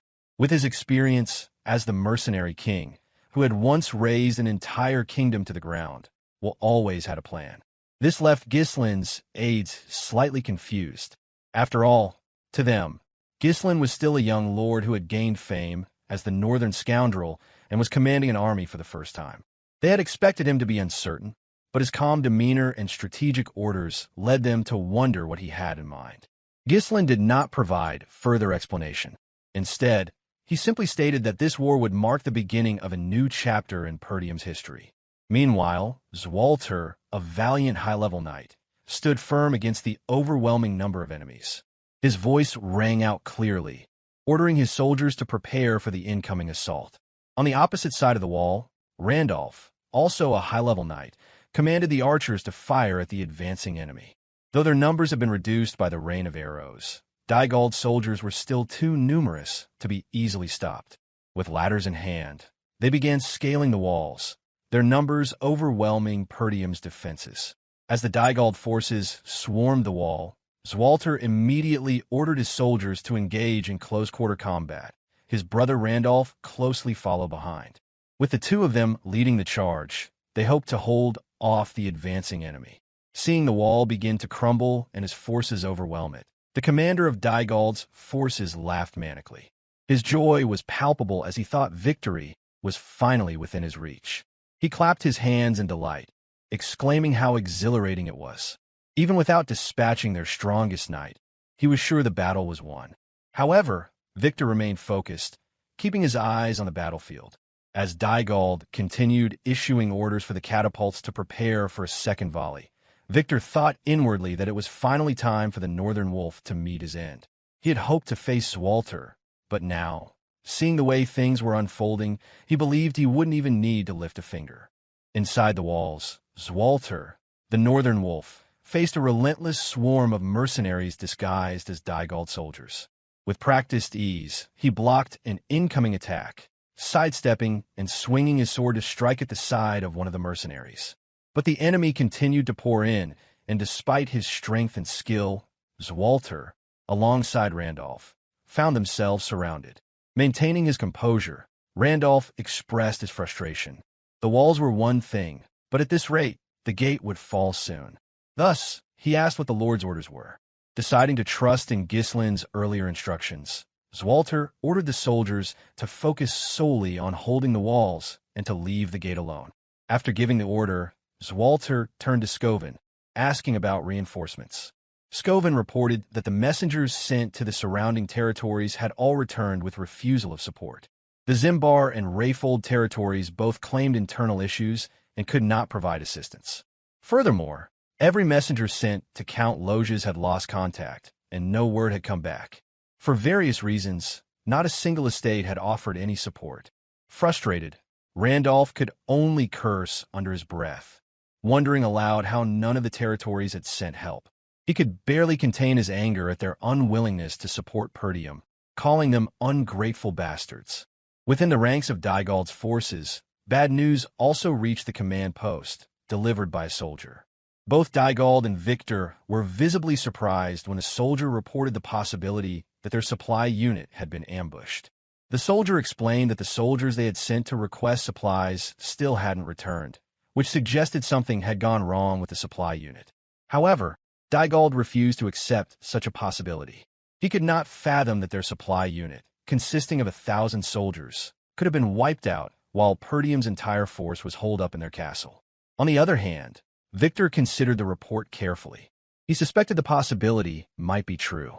Though the supply unit's location was supposed to be covert, Victor could already see smoke billowing up from the area. Inwardly, Victor thought to himself that there was still someone in Perdium bold enough to think strategically. It was common knowledge that the smaller an army's strength, the harder it was to risk such a bold strategy. His eyes gleamed with excitement as he realized how interesting the war was becoming. At this point, Dygald turned to Victor and asked what they should do. Without supplies, their siege would be cut short, especially considering that Perdium's entire army was holding up within their castle. Victor raised his hand, silencing Dygald's concerns. If they couldn't thin out Perdium's supplies, they would simply break through Perdium's walls with their sheer numbers. He was confident they did not need supplies, stating with certainty that they would take Perdium's castle by the end of the day. Dygald stammered in disbelief. If they charged relentlessly, they would undoubtedly overwhelm Perdium's forces, but the losses they would suffer would be catastrophic. At that moment, Victor considered killing Dygald right there and then. After all, Dygald was merely Desmond's pawn, while Victor, the real commander, striving to be known as the Northern finest sword. But for now, Victor chose to spare him, deciding to deal with him later when Perdium had fallen. Victor continued his assessment of the battle. The assault on the left and right walls had begun long ago, yet they hadn't broken through. He thought of how Perdium's elite forces, including the Northern Wolf, were likely holding the line. But as he surveyed the situation, he noticed that the front gate was left undefended. It seemed clear to him that the gate lacked any defenders. With that realization, he raised his sword and ordered the rest of his army to charge forward. His voice was filled with conviction as he proclaimed that, by the end of the day, they would smash through the gate. Behind him, Desmond's forces, disguised as Dygald soldiers, advanced with their siege towers. Their sheer number dwarfed anything that Perdium could muster. Victor observed the ranks of his forces charging toward Perdium's castle, the overwhelming numbers striking with brutal force. Though striving as the finest sword of the northern region, Victor still longed to achieve greater things as a commander of an army.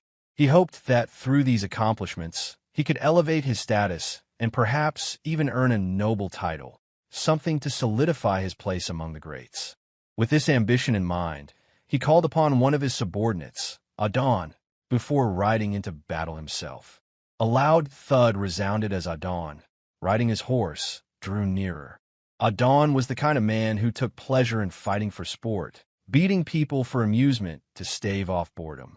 But when it came to war, he was completely obedient and followed orders without hesitation. He wielded a massive, long-handled sword, a weapon so heavy that it was a clear indication of his immense physical strength. He approached Victor with military discipline, his usual chaotic demeanor vanishing entirely before his commanding officer. Victor outlined his plan to Idun.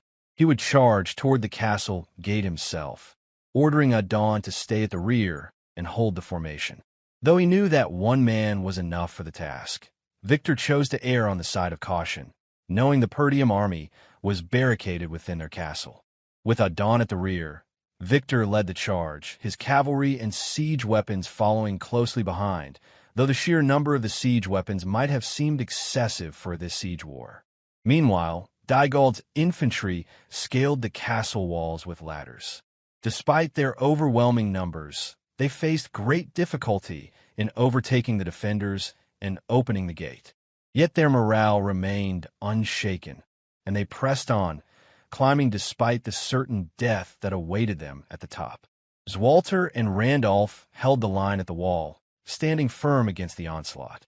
As knights nearing the upper levels of their order, they were a force to be reckoned with.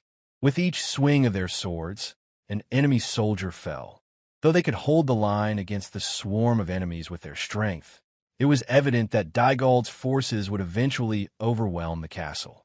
In a moment of rising tension, Scoven, an experienced knight of Perdium, suddenly called out to his lord, panic evident in his voice. Swalter quickly turned his head to see what had unsettled the knight. The sight that greeted him nearly made his blood run cold. The enemy had brought forward siege towers, enough to completely take over the walls. The towering structures, coupled with ladders, suggested that they had been carefully prepared long before Count Dygald's son had met his death. Swalter cursed under his breath, his thoughts racing. He wondered aloud how the enemy had managed to calculate the height of the walls with such precision. Struggling to maintain control, Randolph pointed out that they were already overwhelmed by the sheer number of infantry climbing the walls. With the arrival of the siege towers, he had little confidence that the castle would hold on. Swalter turned back to his soldiers, his expression grim, and asked if the catapults were ready. A soldier quickly reported that one catapult had just been set up. Though constructed hastily, there was hope that the catapults could at least reduce the number of enemies charging to the walls. Within moments, The crew adjusted the catapult's aim and fired a stone toward one of the enemy's siege towers. One soldier from Dygald cursed at the sight, calling Perdium dogs, and wondered aloud when the enemy had found time to build catapults to counter their towers. The trajectory of the stone was unmistakable. It would hit the tower and destroy it. However, Victor, now nearing the front line, was not about to let that happen. He grabbed a spear, infused it with his mana, and hurled it at the incoming stone. The collision was deafening, and the stone shattered into dust, pulverized by the magical energy of the spear.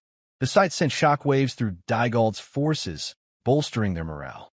On the side of Perdium, however, disbelief set in. The idea that a projectile had been intercepted midair made it clear that a high-level knight was among Dygald's ranks, something they had not expected. Among the high-level knights known throughout the northern region, Swalter realized that Dygald had no such individual among his ranks. It was only now that he fully understood the scale of the war. This was a conflict orchestrated by one of the great lords of the north. As Victor led his cavalry forward, he boldly declared that no resistance from Perdium would change the outcome of the battle. No matter how fiercely they fought, Victor was certain that he would bring Perdium to its knees. Without hesitation, he commanded the battle ram to charge toward the castle gate. The battle ram surged forward, unstoppable in its momentum. Dygald's forces were overwhelmingly superior, their siege weapons carefully crafted for this very assault.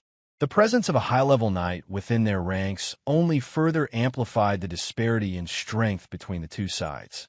As the siege tower docked against the castle walls, heavy infantry emerged and swarmed over the defenders. The hope that Perdium might still hold out was rapidly fading. It seemed as though their downfall was now inevitable. The battle ram continued to pound against the gate, with no forces from Perdium positioned to intercept it. If left unchecked, the once impenetrable northern wall, Perdium would soon crumble. Lost in thought, Swalter wondered about his son, questioning whether his plan had succeeded. Given the current state of the war, he feared that Perdium would fall. He also doubted that the mercenary forces led by Ghislain could make a significant difference at this point. Outside the gate, only a few soldiers remained stationed, while the rest of Perdium's remaining forces were spread thin, holding the castle walls in a desperate defense. Meanwhile, deep within the castle grounds, the mages dispatched from the Scarlet Flame Magic Tower were bound and encircling a magic circle drawn on the floor. Alfoy was furious, seething with rage as he demanded to be released, directing curses toward the knights guarding the mages. Alfoy's anger boiled over, and he shouted insults with each breath, declaring that they were mages, not soldiers, and they should never have been caught up in such a trivial estate war. Ferguson stood firm, attempting to calm him, urging him to stay composed since it was the young lord's order that they remain in their current position. Alfoy snapped back, incredulous that Ferguson could not see his frustration. He continued to rant, refusing to stay calm under the dire circumstances. Though visibly nervous, Vanessa stood her ground, faithfully following Ghislain's orders. The battle ram continued its relentless assault on the castle gate. In a voice full of despair, Alfoy pointed out that allowing the ram to reach this close to the gate meant Perdium's defeat was inevitable. He was convinced that the castle's fall was imminent. Despite her belief in Ghislain's plan, Vanessa struggled to calm Alfoy's spiraling anger. The reason they had been tied up was precisely because they would have bolted out of the castle the moment they got the chance.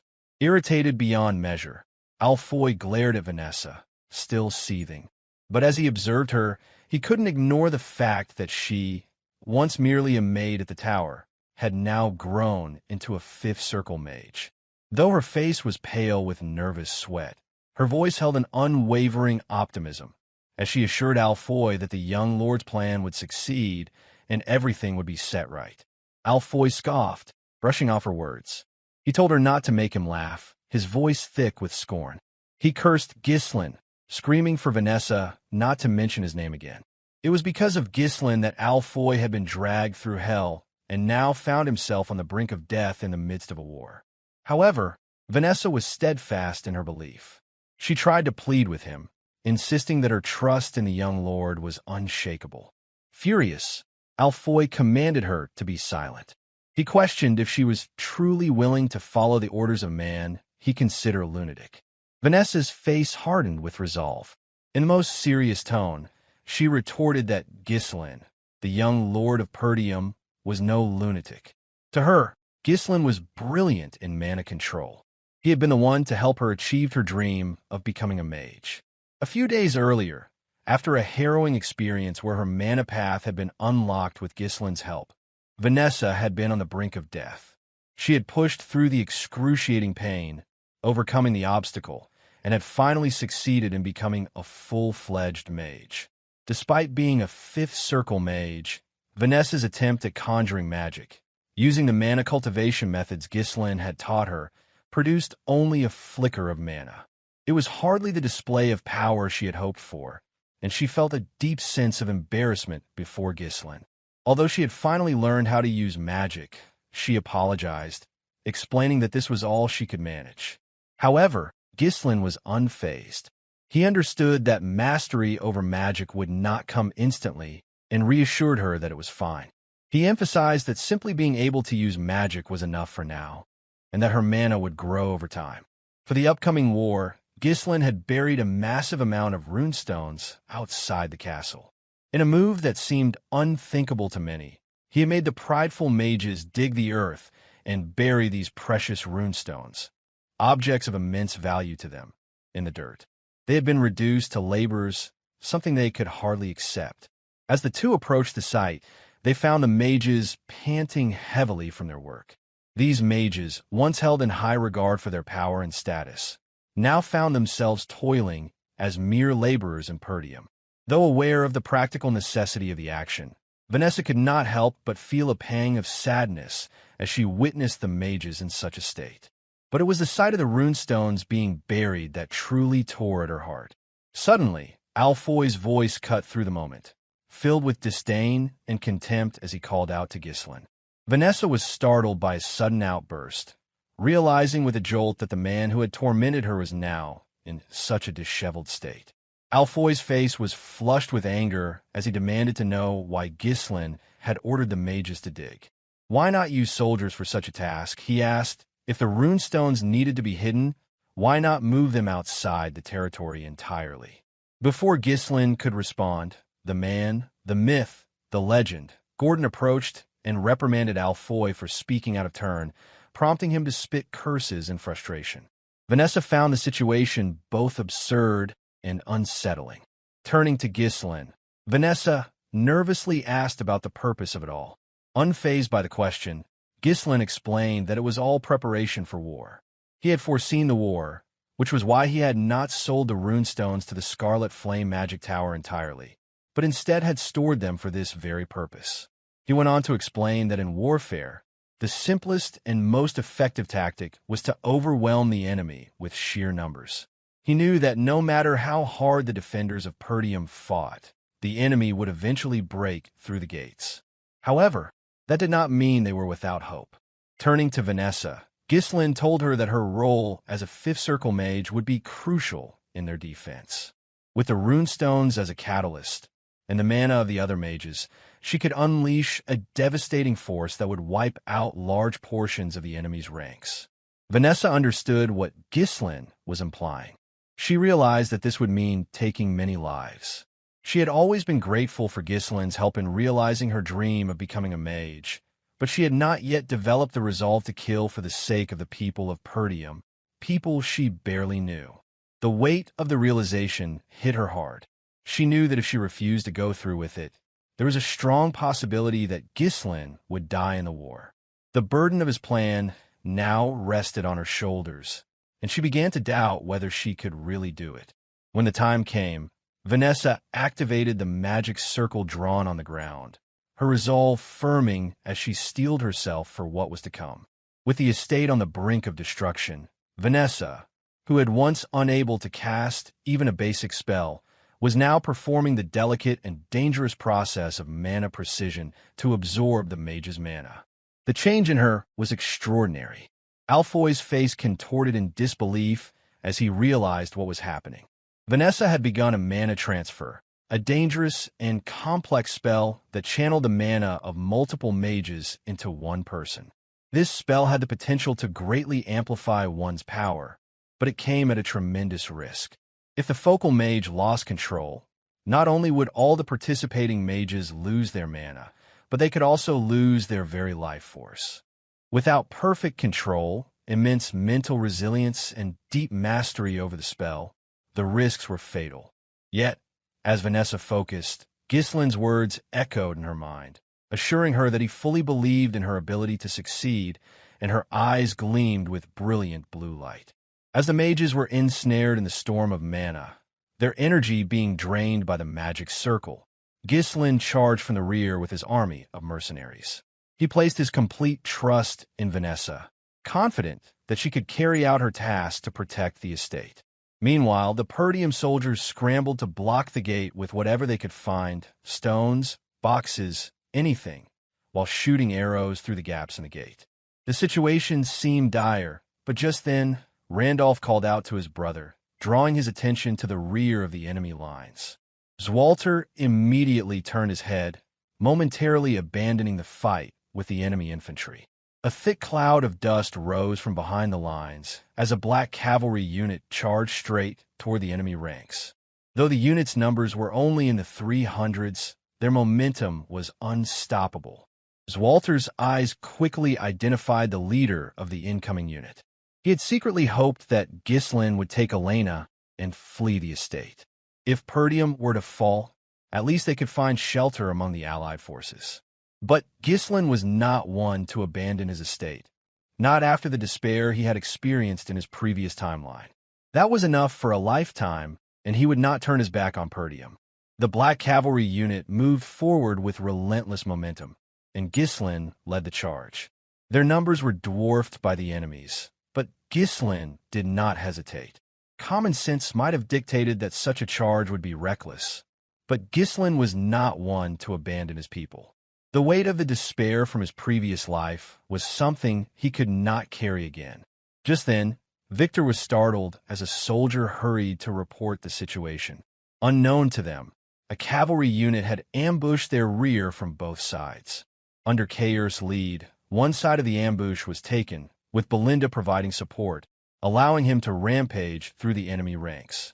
The mercenaries followed closely behind, wearing ponchos made from the Dirus Ent bark, equally destructive in their charge.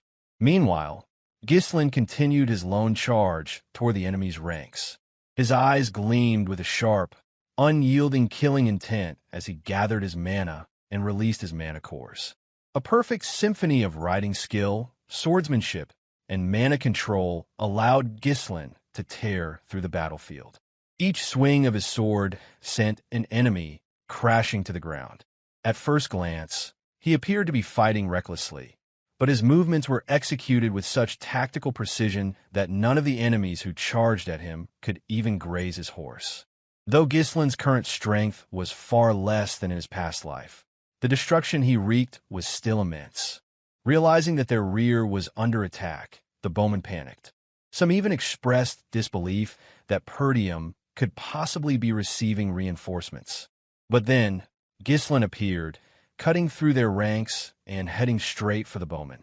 The bowmen attempted to halt Ghislain's charge, firing arrows at his horse in an attempt to stop him. But, in an unbelievable display of agility, Ghislain's horse leaped out of the arrow's path, avoiding them as if defying all expectations of what a lone cavalry unit could do. It was an absurd sight. Ghislain seemed to be flying with his horse. The bowmen could do nothing as their arrows missed, and Ghislain descended with devastating force.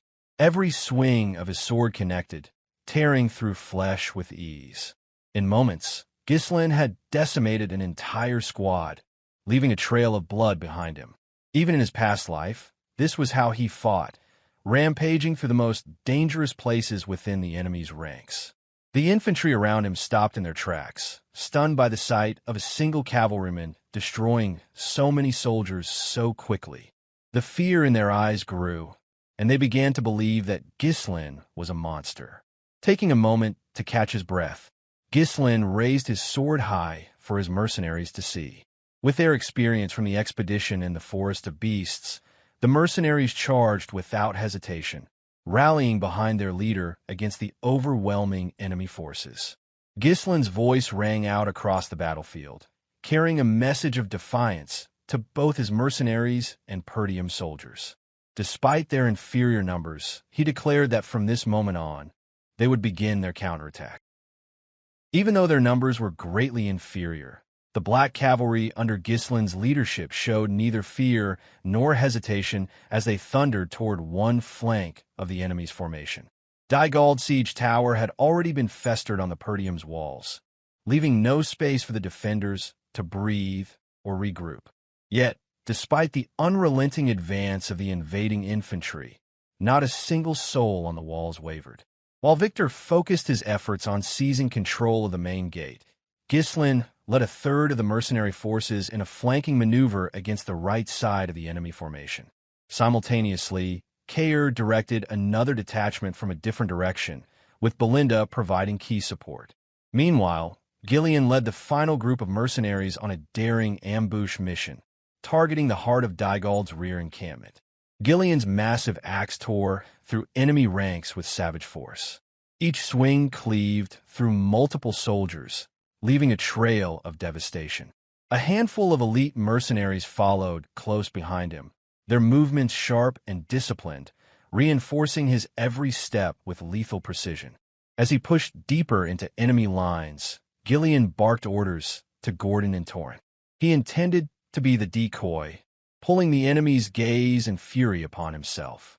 He told the others to disperse widely and disable vital facilities to sow chaos. Without hesitation, the two acknowledged the command and moved to execute it. Even in the thick of combat, the mercenaries exchanged breathless words. Torrent noted how unnerved the enemy appeared, shocked by how few stood against them. Gordon echoed the sentiment, jesting that by the time they returned to the castle, all that would remain of the enemy camp would be scorched rubble. The situation rapidly unraveled for Thamos, the incompetent commander of Dygald's forces. Stunned by the surprise assault, he struggled to comprehend how such a counteroffensive had emerged from a cornered opponent.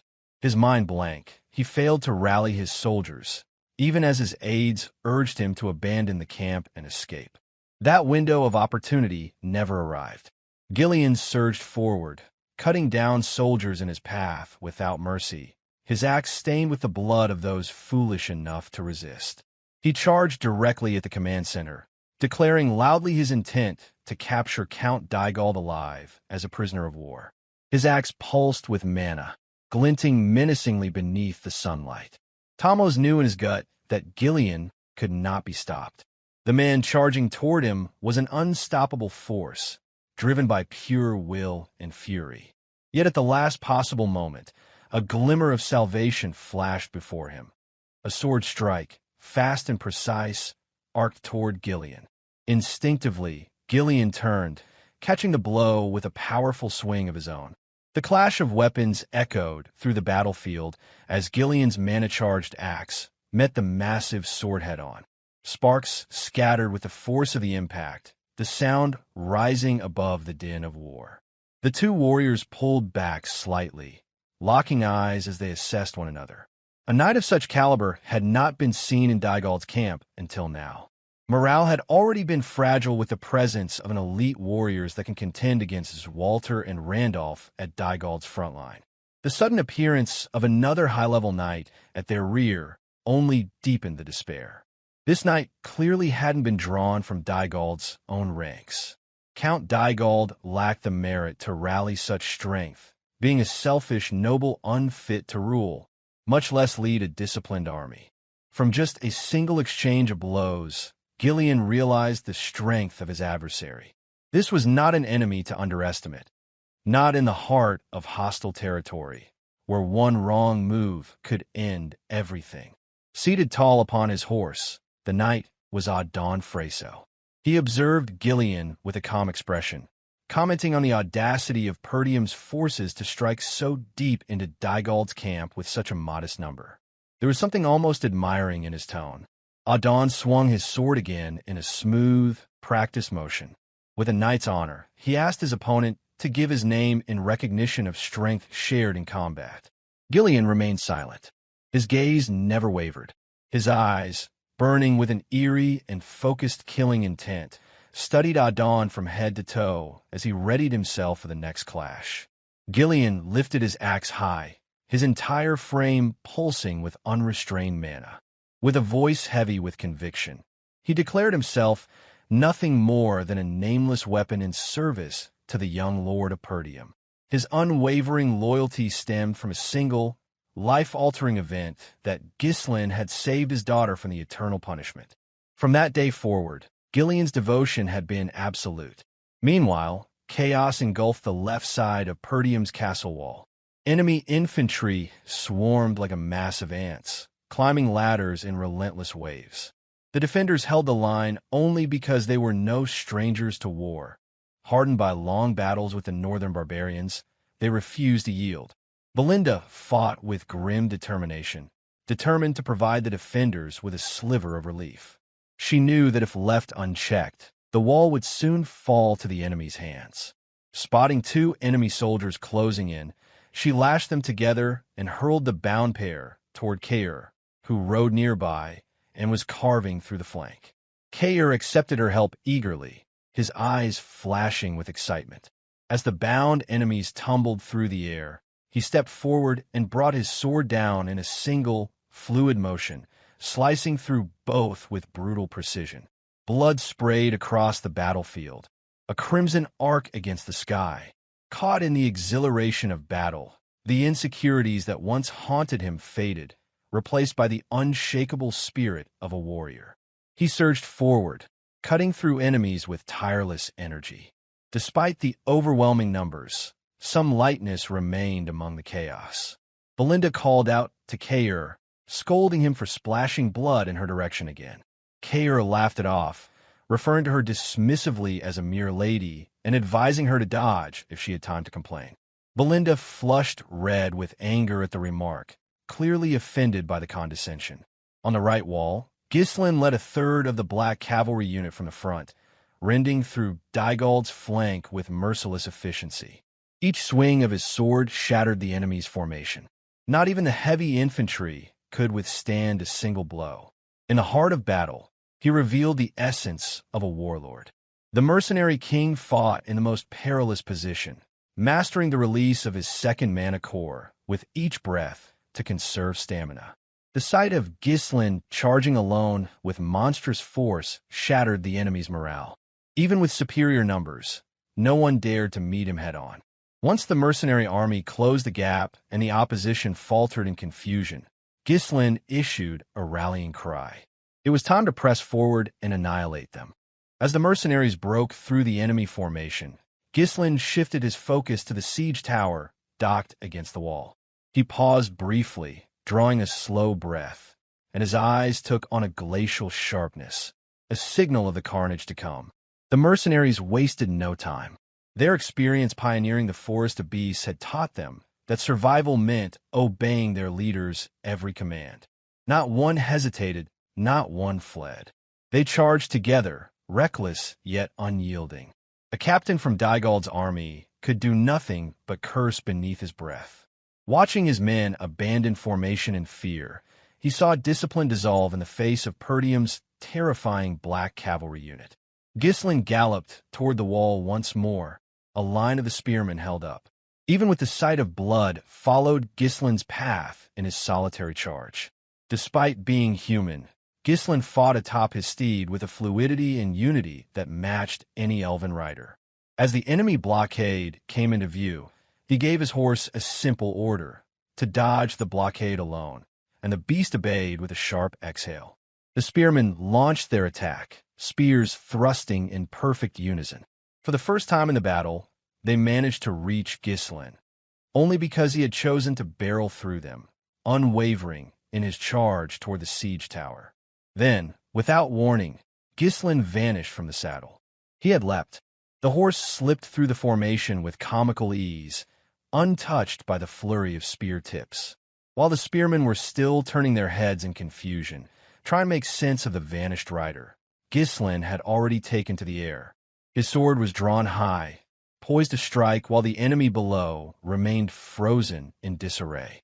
He came crashing down atop one of the spearmen, locking the man between his legs as he descended with punishing force. Using the spearman as leverage, Ghislain twisted his body and swung his sword in a wide arc, cleaving through the ranks of those who dared to bar his path. His movements were fluid and unhesitating. There was no room for doubt, for he understood with ruthless clarity, and hesitation would bring swift encirclement from all sides.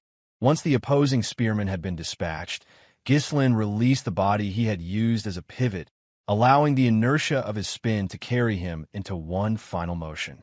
With decisive precision, he brought his blade across the man's neck. Blood sprayed forth, sealing the act with finality. His sword now dripped with the blood of countless foes. None had been spared in his wake. The ground behind him lay desecrated, littered with limbs, broken bodies, and the carnage wrought by unrelenting force. No formation or resistance had managed to endure the overwhelming might unleashed by his fully activated second mana core. His eyes locked ahead.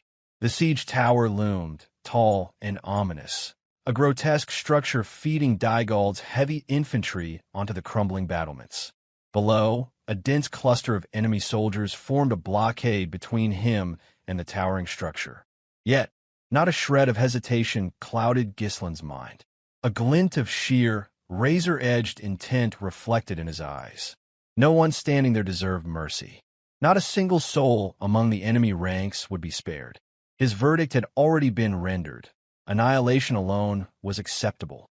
In one glance, he took in the situation. The wall's defense was in worse condition than he had anticipated. The collapse was imminent, likely to fail even before the gate could be breached. His black cavalry had pushed valiantly, breaking through where they could, but the disparity in numbers was severe.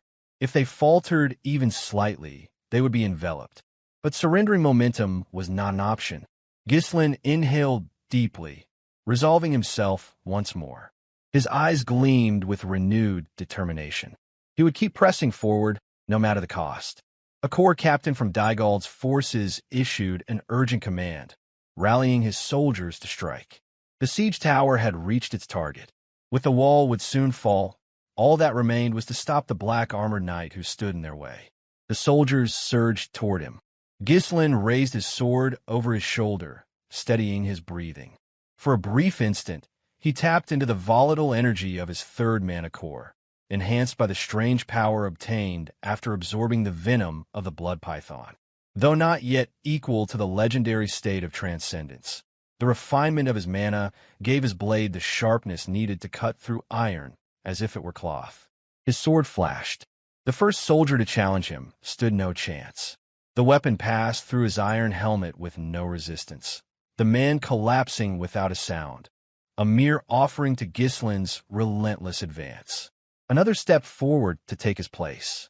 Armed with a crude sword and a wooden shield, the man roared a curse and lunged. But before his attack could even form, his neck had already been severed by a clean, efficient stroke. Still more poured in. A heavily armored soldier jabbed forward with precision.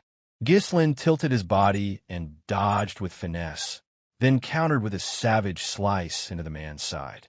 Another enemy appeared immediately, blade raised and aimed for his head. Ghislain parried the strike, halting its momentum. Without slowing, he pushed forward. The explosive nature of his mana surged through his limbs, powering the motion as he spun and drove his blade across the attacker's back. Drawing closer to the siege tower, he came under a new threat. Arrows began raining down. The archers had taken position. Recognizing Ghislain's true target, the captain shouted furiously for every archer to focus their fire. The archer's captain ordered that the man was not to be allowed near the tower. But Ghislain was already past their sights. His body blurred into motion, streaking through the hail of arrows. None found their mark. Only the faint, gleaming trace of his killing intent remained in the space he left behind. Ghislain's next target stood above the fray. A corps captain mounted atop a trembling horse. The captain met Ghislain's gaze, his eyes wide with dread and throat tightening with fear. Whatever resolve had brought him to war now withered before the monstrous presence of the black-armored warrior. Without pause, Ghislain launched forward. His sword pierced cleanly into the captain's body before the man could lift his weapon. The captain offered no resistance. His fear had paralyzed him, and the terrifying aura of his attacker proved too overwhelming to confront. As though hoisting a carcass on a spit, Ghislain lifted the man's body into the air, twirled it with brutal elegance, and hurled both sword and corpse together toward the siege tower's thick central beam. The line of resistance that had dared block Ghislain's advance was now obliterated. The tower's archers, still fumbling to reload, bore witness to a horrific spectacle. One of their commanding officers slain and strung through the air like a display of vengeance. The sword embedded itself deep in the siege tower's wood. Blood spattered across the surrounding platform, painting the battlefield in fresh crimson. A stunned silence followed. Without delay, Ghislain tugged on a thread of manhwa, an ethereal link he had tied to the hilt of his sword. In one seamless motion, he leapt, drawn upward through the air by the arcane tether. The motion defied logic. None among the enemy could comprehend what was unfolding.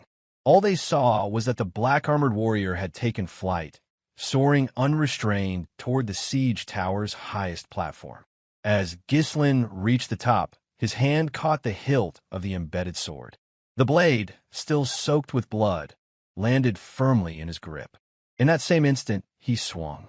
Terror surged through the defenders above, their minds filled with unspeakable dread, paralyzed as they recalled the massacres he had already wrought. Every line of defense that had previously tried to stop him now lay in ruin, replaced only by blood and severed limbs. Activating his third mana core once more, Ghislain allowed raw fury to flood his senses. His eyes flashed with cold judgment as he brought the sword down in an explosive arc. The entire top section of the tower split under the weight of the blow. No one could challenge him. Not here, not now. This siege tower, a key element of Victor's siege strategy and aligned perfectly with textbook military doctrine, was left almost undefended. The defenders had been stretched too thin along the walls, unable to secure every breach. Ghislain's timely assault now offered a vital reprieve to those still fighting on the ramparts. The shock spread rapidly through Dygald's ranks. The destruction of a siege tower by a lone knight in black armor had shaken even the most hardened soldiers. Yet some believed this act of defiance to be a foolish gamble. They reasoned that once the tower collapsed, its would-be invaders would swarm the lone attacker. Observing the collapse from afar, Victor remained outwardly calm. He pondered whether the warrior who destroyed the tower was the same black cavalry commander responsible for the devastating flank assault. As a plume of dust rose from the crumbling tower, Ghislain stepped away from the wreckage with steady resolve. The move he had made was bold, driven less by calculation and more by instinct. He had exploited the narrowest of weaknesses in Victor's formation. In the chaos of war, he had discerned the enemy's intent, gauged the battlefield's rhythm, and seized the fleeting moment. Victor turned to one of his soldiers and asked if the gate had finally been breached. The soldier faltered, stammering an explanation. The gate proved more fortified than they had initially assumed. Internal interference had delayed their progress, but he estimated success within 10 minutes. Victor remained silent for a breath. That delay could allow the black-armored warrior to rampage freely within their ranks. Deciding to act, Victor prepared to enter the battlefield himself. He walked forward, instructing his troops to break through the gate within 5 minutes. In the meantime, he would deal with the enemy commander personally. Before turning away, Victor shot a glare back at the soldier, his cold gaze heavy with killing intent. The message was unmistakable. Failure would be met with death at his own hand. Terror surged into the soldier's expression as he quickly confirmed the order with his trembling voice. At that very moment, a mounted mercenary emerged from the cloud of dust, hurling taunts at Victor and referring to him mockingly as a winged tin can. Cloaked in grit and ash, The rider announced that he would be going nowhere. Victor's gaze shifted slightly as he asked the newcomer's identity. The rider revealed himself as Kaor, the commander of the Cerberus mercenary, his sword pointed directly at Victor in a bold challenge. A wide grin spread across his face, fueled by the thrill of confrontation. Having broken through the enemy's flank, Kaor had reached the heart of Dygald's assault. Upon spotting the strongest opponent in their ranks, he could not resist the urge to call him. With ferocious vigor, Kaor charged forward on his horse. Despite knowing that Victor was stronger than him, there was no fear on Kaor's face, only reckless excitement. His opponent remained calm and collected, observing the redhead charging at him with his sword poised for attack, seemingly unfazed by the mercenary's intense approach. Victor shifted his horse slightly, scoffing at Kaor, who charged at him at full speed. As a high-level knight, Victor had mastered the art of fighting atop a horse. His movements were fluid, calculated, and precise. His horse responded to each of his commands with a seamless rhythm, making him appear untouchable. As Kaor drew near, Victor's horse kicked Kaor's. A mercenary driven by sheer instinct, Kaor had missed his first attempt to land a blow as Victor rotated his horse after delivering the swift kick. Despite Kaor's years of combat experience, the simple maneuver had thrown him off balance, but his instincts were sharp, and he quickly regained his footing. Victor immediately followed up with a sword strike aimed at Kaor's neck. Kaor noticed the sword coming.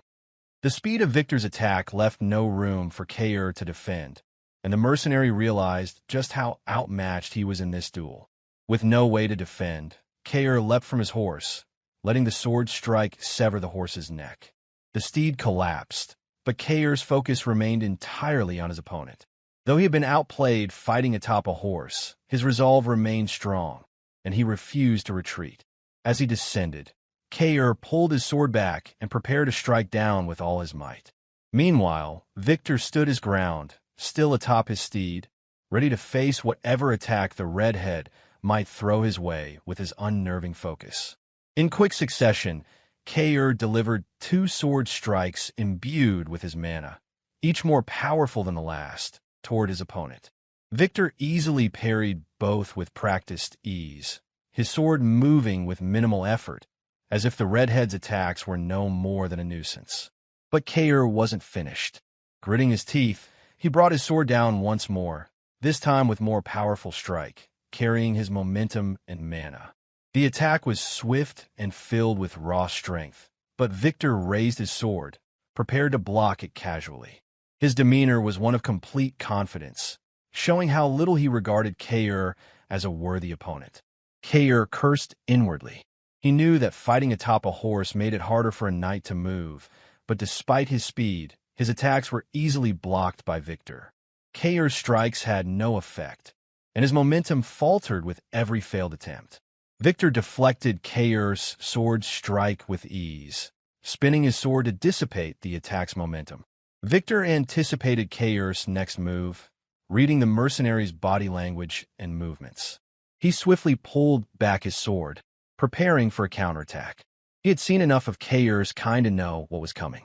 Pathetic mercenaries who thought they were strong, but they only swung their swords wildly, thinking that instinct alone could win them the battle. Now it was Victor's turn. With a smooth arc, he brought his sword down, swift and deadly, intending to finish the battle with a decisive blow. Before Kaor could even land on his feet, he raised his sword in a desperate attempt to defend himself.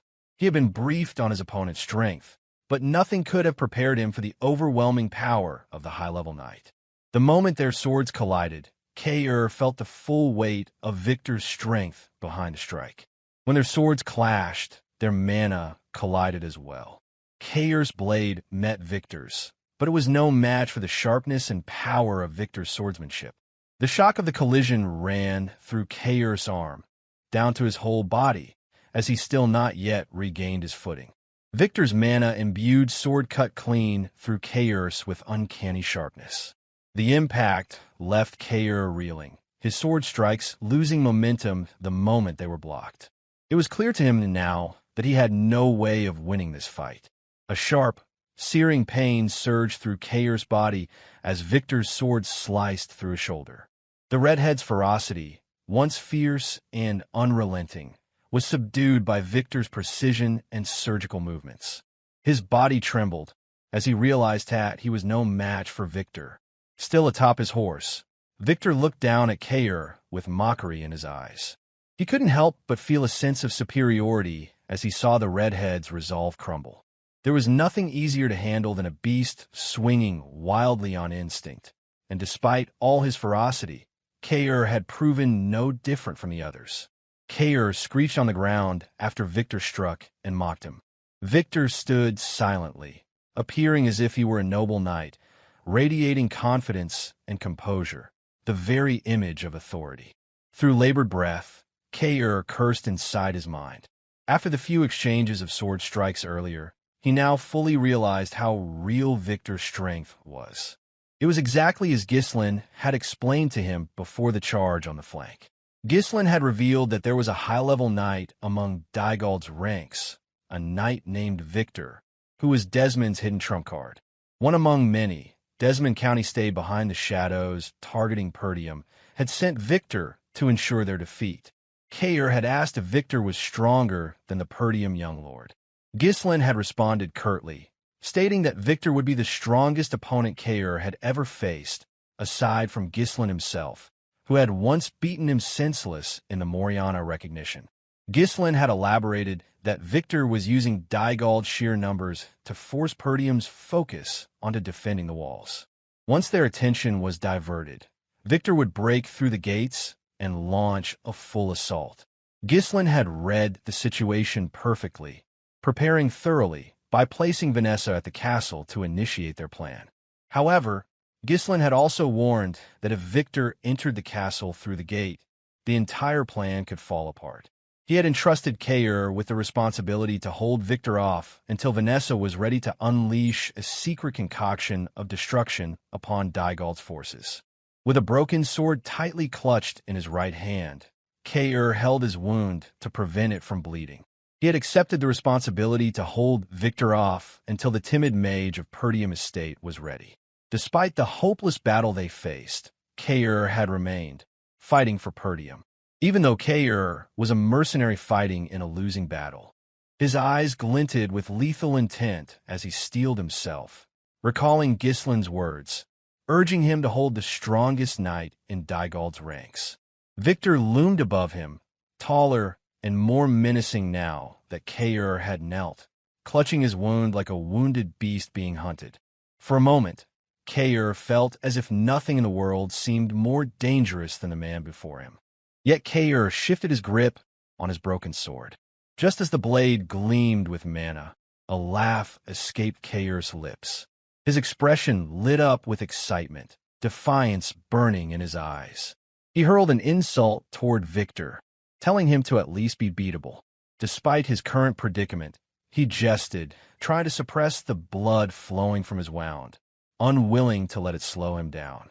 Meanwhile, the battle on the wall raged on. Dygald's forces seemed to remain unyielding, despite the Perdium young lord and his army of mercenaries joining the fray.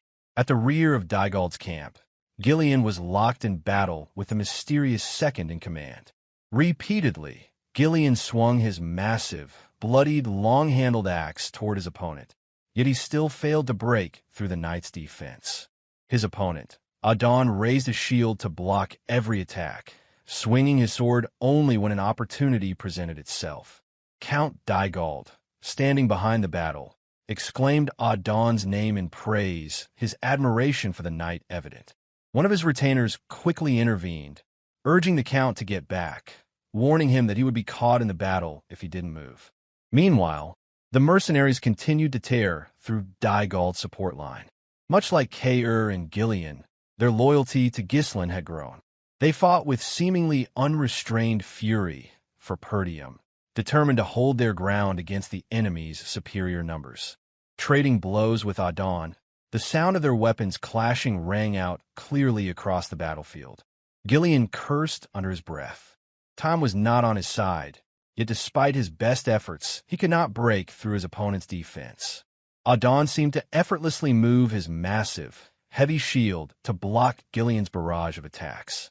It was as though Auston was an impenetrable fortress, and Gillion had not fought such a sturdy opponent in years. Yet he did not falter, though doubts lingered in his mind, questioning whether he was worthy to serve a noble-born young lord of Perdium, whose purpose was noble. Gillion's loyalty remained absolute in the face of the young lord's enemies. With a wide swing of his axe, Gillion landed another blow against Auston's shield.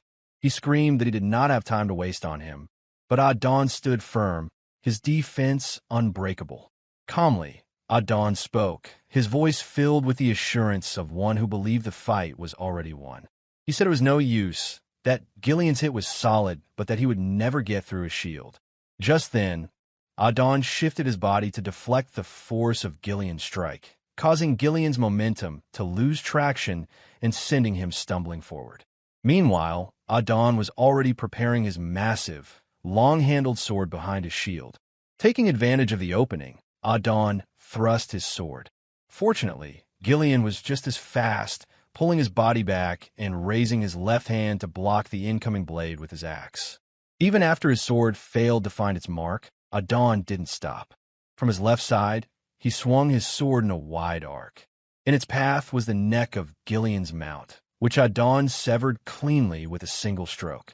Fighting a high-level knight atop a horse was known to be difficult, but Auston's skill with both a massive shield and sword made him a perfect match for such battles. Gillion cursed under his breath as he saw the inevitable outcome. Auston lifted his shield high, along with his horse.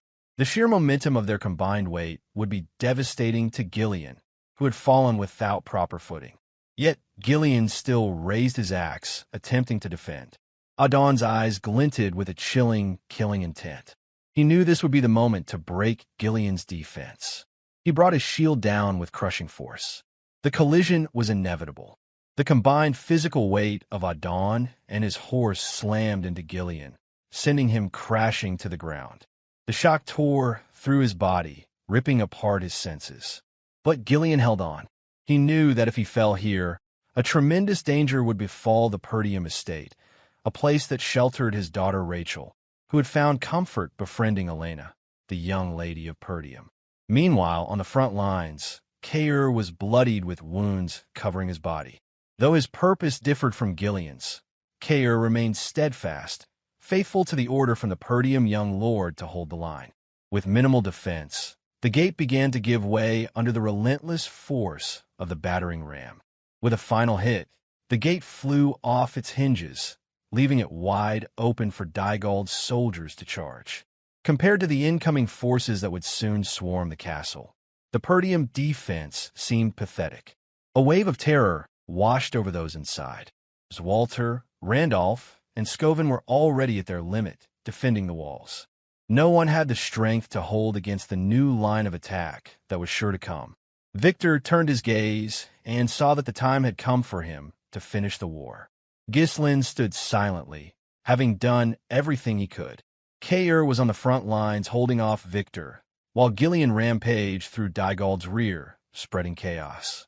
Lastly, Vanessa, the newly realized 5th Circle mage with a meager mana reserve comparable to that of a 1st Circle novice mage, was tasked with using her talent to destroy Dygald's forces with a massive explosion of power. Despite the seemingly impossible tasks at hand, Ghislain had placed his complete trust in these individuals. Inside the castle, Vanessa had absorbed the mana from the other mages who acted as mana reserves for her, concentrating her entire being on controlling the raging mana that wasn't her own. When the gate was breached, Alpoi, barely holding on to any energy, screamed toward Vanessa, urging her to act. He shouted, telling her that the gate had been breached and that she was draining their mana. She needed to do something already. A shimmering light glimmered in Vanessa's eyes as she responded, telling him that she only needed just a little more. There was no trace of doubt in her voice as she reassured him that she could do what was asked of her. Outside the gate, Victor raised his sword high, barking orders for all units to begin the full assault now that the gate had been opened. With a new breach in Perdium's defense, Dygald's heavy infantry were the first to surge forward, rushing toward the gate like a swarm of ants. Before departing, Victor called to one of his aides, instructing him to bring Count Dygald to the front line. He explained that he would deal with Perdium's commander. However, Victor did not yet know that Ghislain was the black-armored knight who had been running rampant within Dygald's ranks. He still believed that the knight was Swalter. Meanwhile, breathing heavily from their previous clash, Kaor stood defiant. His body was covered in blood, both fresh and still pouring from his wounds. He raised his broken sword, channeling every bit of mana he could muster into it. Frustration began to cloud his movements, making them more sloppy, but his gaze remained sharp like that of a beast. Victor asked if he was Kaor, confirming his identity. He then continued, saying that at Kaor's level, he should know where it was worth dying and where it wasn't. He questioned why Kaor kept charging toward an opponent he couldn't defeat. Meanwhile, Idun, who was dealing with Gillion in the rear, shared the same sentiment. He remarked that Perdium's gate had already been breached and that the side Gillion had chosen had already lost. Victor spoke to Kaor about the bold surprise attack Kaor had launched. He acknowledged that while it had been unexpected, the outcome would remain the same because of the sheer difference in numbers. Speaking to Gillion, Idun expressed that filling his elite strike team with worthless mercenaries was the mistake that doomed Perdium estate. He emphasized that their discipline couldn't compare to Dygald's. Victor added that a mercenary should know when to retreat if the odds turn against them. Idun echoed the sentiment, stating that no matter how skilled someone was, they could never defeat a well-trained soldier or knight. The two warriors shared similar words, each telling Kaor and Gillion that they had nothing worth dying for in this war. Standing firm, Kaor chuckled, asking what it mattered if that were true. He declared that his life was his own, and none of them would have a say in it. Kaor and Gillion had different purposes in this war. Kaor hated losing more than anyone else, while Gillion was determined to lay down his life for his young lord. Their eyes gleamed with the lethal ferocity of beasts, both knowing that on the battlefield, there was only victory or defeat. Mercenary or knight, it didn't matter. Despite the great distance between them, Kaor and Gillion charged toward their respective opponents. Each of their steps felt heavy, yet neither yielded to the pain that tore at their minds. Victor and Idun steadied themselves atop their horses, ready for anything that might come their way. Idun pulled back his sword, preparing to swing it wide.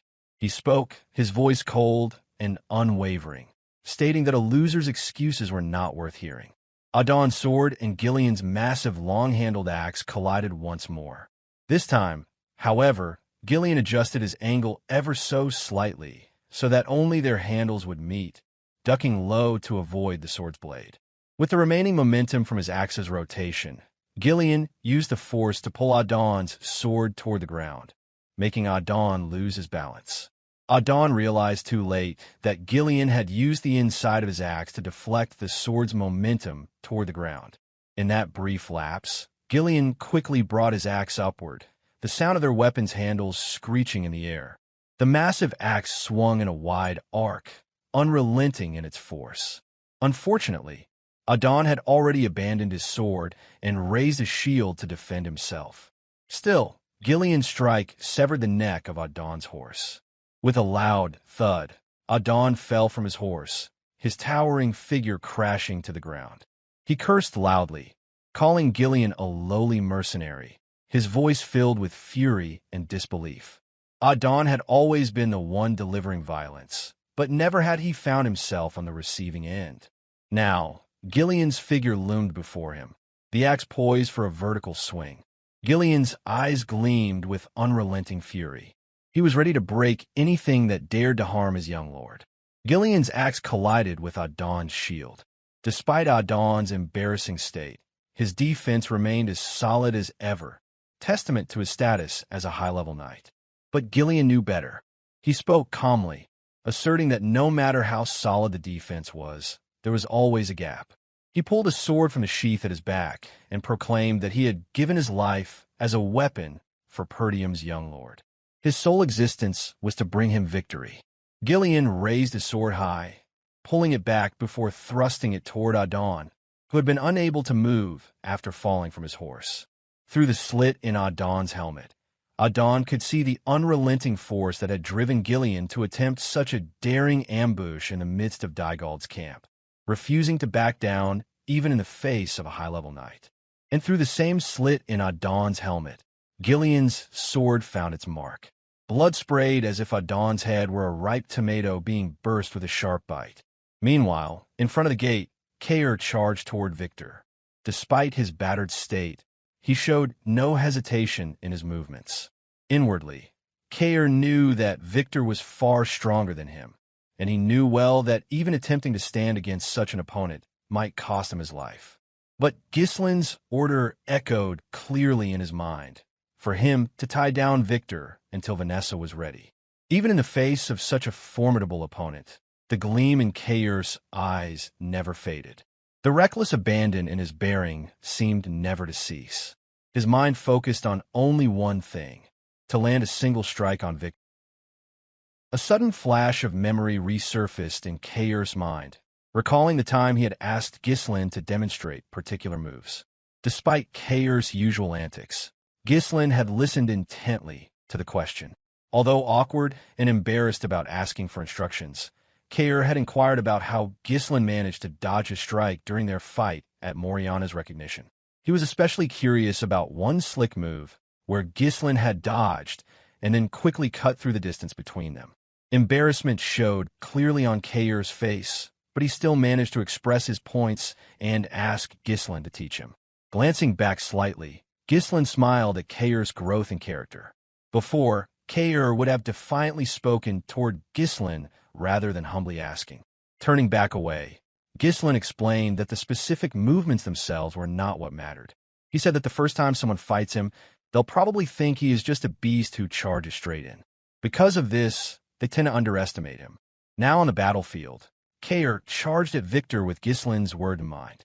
His body was bloodied, and his sword was broken, yet his spirit to land a hit never wavered. That determination drove him, an ambition to land a single strike against an opponent he could not defeat. Of course, Victor behaved exactly as Ghislain had explained. He swung his sword toward the incoming enemy while muttering about how simple the redhead was, a beast who only knew how to charge straight in. Within moments, Kaor reached Victor and launched a flurry of consecutive sword strikes. Unfortunately, Victor had seen every single one of Kaor's sword swings, deflecting, blocking, and launching his own counterattack.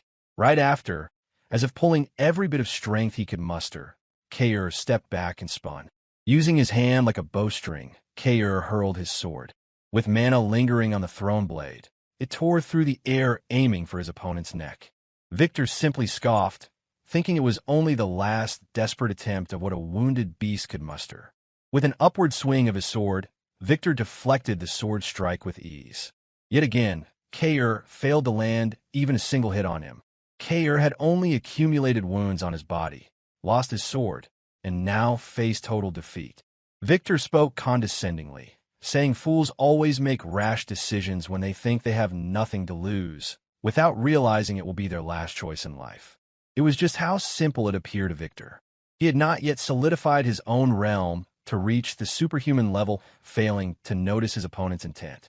The moment Victor finished speaking, he spun his blade through his side. In a single motion, he swiftly thrust it forward, intending to deliver his final blow to end the fight with the redhead.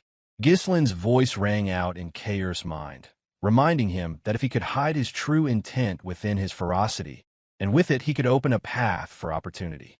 The blade came straight for his head, but Kaor showed not a shred of fear on his face.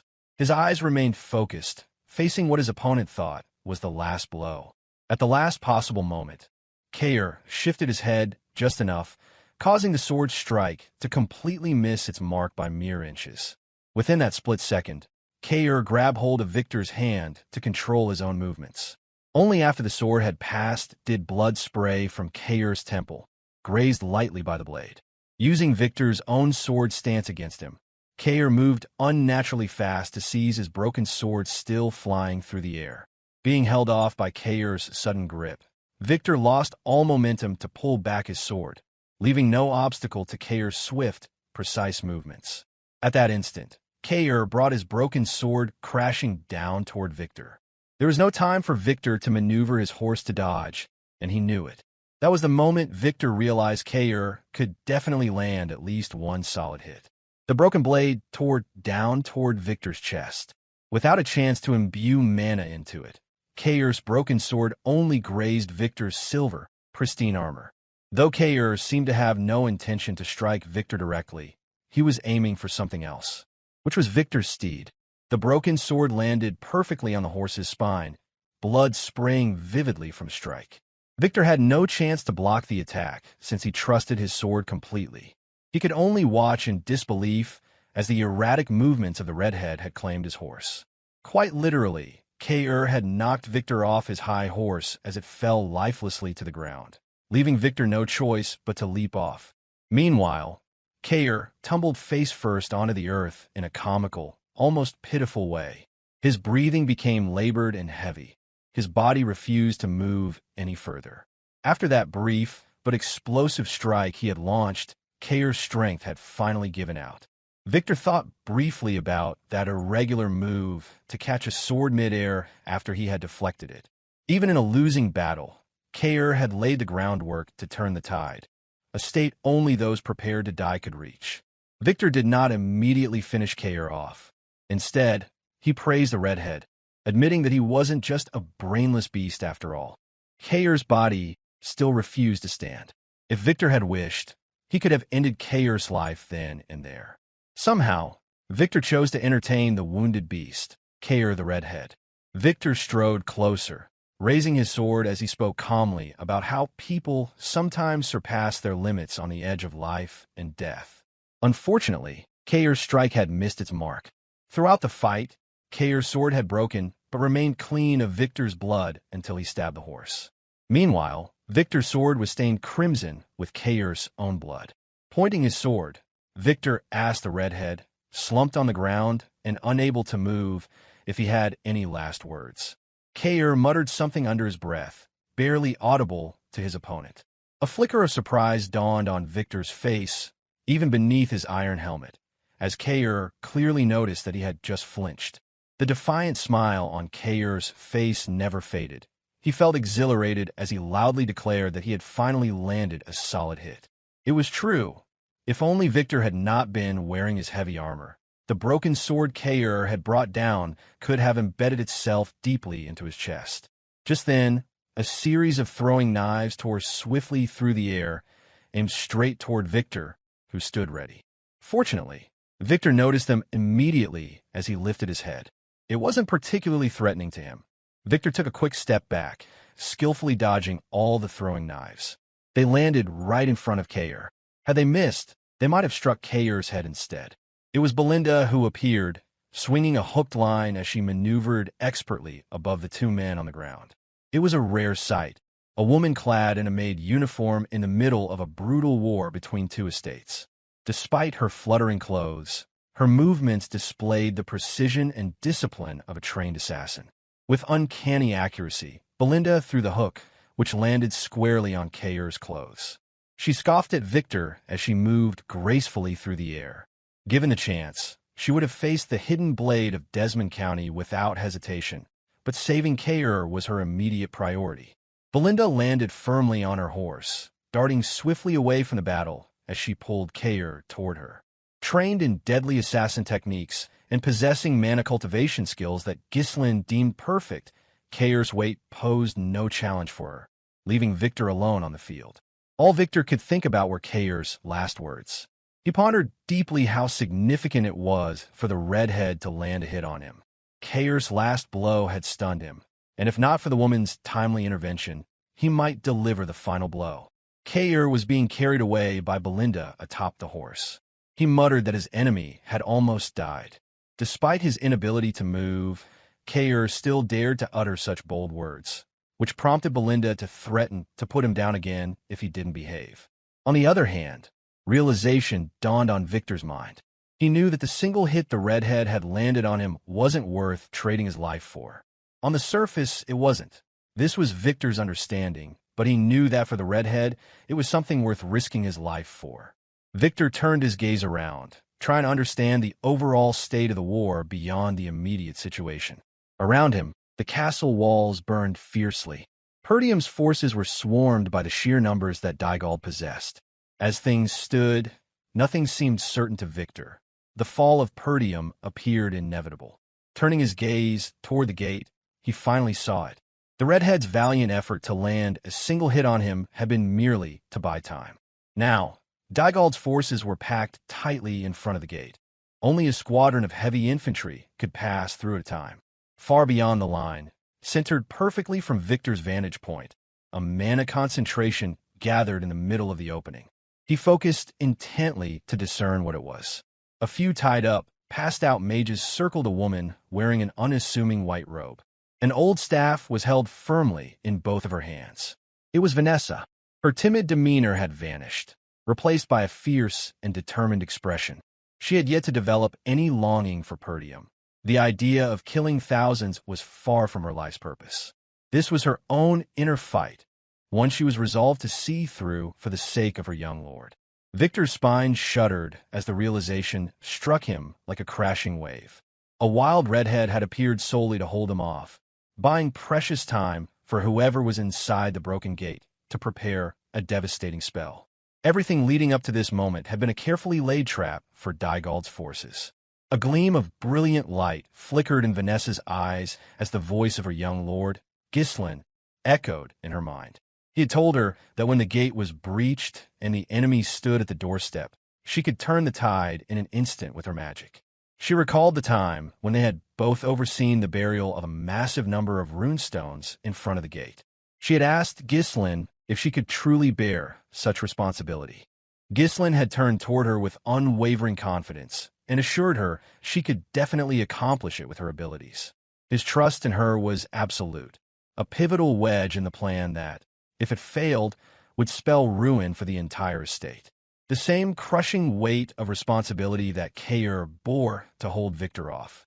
Vanessa's lips moved softly, as if whispering a delicate incantation. With it came a tremendous explosion of mana, precise and exquisitely controlled by a single, once timid mage. She summoned a power far beyond human limits, defying the boundaries of the mage's circle. The immense mana swirled into glowing symbols orbiting Vanessa. In that suspended moment, every person present, ally and enemy alike, froze in place. In their eyes, the same vision unfolded. It began right at Vanessa's feet, the very place where the runestones had been buried. Between the lone mage and the advancing swarm of Dygald's forces, a crimson barrier rose, rippling like water reflecting the dying sun. Then, an overwhelming explosion of flame strike erupted. The unassuming, timid mage had unleashed the devastating spell Ghislain had concocted that only her talent could trigger. The sheer intensity of the flames engulfed every Dygald soldier daring to step within the gate's bounds. The earth trembled beneath the roaring inferno, the eruption of flame relentless and ever-growing. No one in Perdium's forces was harmed, as everything was perfectly aligned and timed for the spell to succeed. The shockwave pulsed outward first, crashing through the gate and spreading into Dygald's troops beyond. The blaze continued unabated. The runestones didn't trigger an instant combustion, but radiated power steadily after activation. The towering pillar of fire consumed siege towers and ladder carts alike, swelling larger with each passing second. Swalter stood silent. Randolph's jaw dropped in awe. Belinda steadied her steed, while Kaor summoned every ounce of strength to witness the towering flames. Gillion strode confidently toward the gate, drawing closer to observe the destruction firsthand. Ghislain gazed ahead with quiet contentment, as if awaiting this very day. Vanessa had surpassed all her limits, wielding a massive destructive spell possible only for an 8th circle mage, the cusp of human existence, a true transcendence. Dygald's forces fell into utter chaos. Those at the front could neither retreat nor advance to finish the war, despite the gate having been smashed open. Those further back fled frantically, unable to withstand the agony of being burned alive. The black cavalry unit commanded by Ghislain charged fiercely from the flank, striking straight at the broken formation of Dygald's forces. No one dared to stand and fight. The soldiers scattered, running frantically to retreat. Ghislain swung his sword relentlessly through the chaos, and the remaining Dygald forces offered no resistance. Those who survived the raging flames were swiftly cut down by Ghislain's black cavalry unit. Without pause, Ghislain barked out sharp commands to his mercenaries to encircle Dygald's forces. They were already in full retreat. The tide of the war had decisively shifted. Yet Ghislain showed no mercy, as if no one deserved any. From this moment onward, the only things daring enough to challenge Ghislain and come out unscathed were a cat and its owner. Dygald soldiers emerging from the engulfing flames had no moment to catch their breath before being met by the long, relentless line of black cavalry unit charging toward their necks. Every one of them had entered hoping to earn recognition for their service, only to now run desperately for their lives. Victor's breath came in ragged gasps. The oppressive heat was nearly unbearable. Fortunately for him, his bearing as a high-level knight allowed him to shield himself somewhat from the flames. Within moments, he understood that if they fell back immediately, his forces might manage to retreat through the battlefield's edges. Just then, a soldier approached him. With labored breaths and unsteady steps, the man drew near to deliver urgent news. The soldier grimly reported that the situation was dire. Most of the troops had been burned alive. As soon as he finished, the soldier implored Victor to issue the order for a full retreat. Victor muttered under his breath in irritation. It was understandable. Nothing about this war seemed to go in his favor. His 6,000-strong army was being consumed by fire, leaving barely 1,000 able to retreat. On the other hand, though Perdium's forces were exhausted, they remained intact. From Desmond's perspective, this war had been meticulously planned over years of silent preparation. Victor had blocked every path to ensure Perdium's downfall. Yet one after another, unseen variables emerged to thwart his plans. There was Perdium's black cavalry unit, the formidable leader of the Cerberus mercenary mad dog. There was even a high-tier mage who had burned thousands with a single devastating spell. Victor let out a defeated sigh, realizing that these factors were perfectly aligned, not mere coincidence, to block his victory. It was as if he had walked blindly into a carefully laid trap. Supporting himself on his sword, Victor resolved on his next course of action. He strode off purposefully, ordering all soldiers to fall back and retreat for the time being. He explained that this area was not near the forest. Once they escaped the flames, they could regroup safely at the base. Victor expressed his deep frustration with the situation. He knew the conquest of Perdium would take far longer than he had planned, but given the current circumstances, it was unavoidable. With that, he ordered his soldiers to contact Idun immediately. Then he finally noticed someone approaching. Turning to see who it was, his eyes widened in disbelief, visible through the narrow slit of his helmet. Someone had come from Dygald's camp at the very rear of the formation, carrying Idun's severed head in hand. The gruesome sight of Idun's helmet, drenched in blood, added a further layer of devastation to Dygald's forces. It was Gillion. He strode steadily toward Victor, his long-handled massive axe slumped over his shoulder, just as bloodied as the helmet that bore the fallen Valiant knight's severed head. With steady resolve, Gillion stood firmly before the high-level knight and calmly asked whether he was the commander of Dygald's army. Victor's breath caught in his throat, his gaze fixed unblinkingly on Idun's severed head. The fact that someone capable of slaying a knight as strong and loyal as Idun had appeared weighed heavily on him. Perdium's hidden forces, previously unreported and unknown, were deeply bewildering. Without hesitation, Gillion released Idun's head, letting it drop to the ground with a final thud. Then he raised his massive axe and pointed it directly at Victor, issuing a cold challenge. His army and main camp were utterly destroyed, and he should surrender immediately. Whether this was another trap was unclear to Victor. The undeniable truth was that his forces continued to dwindle by the second.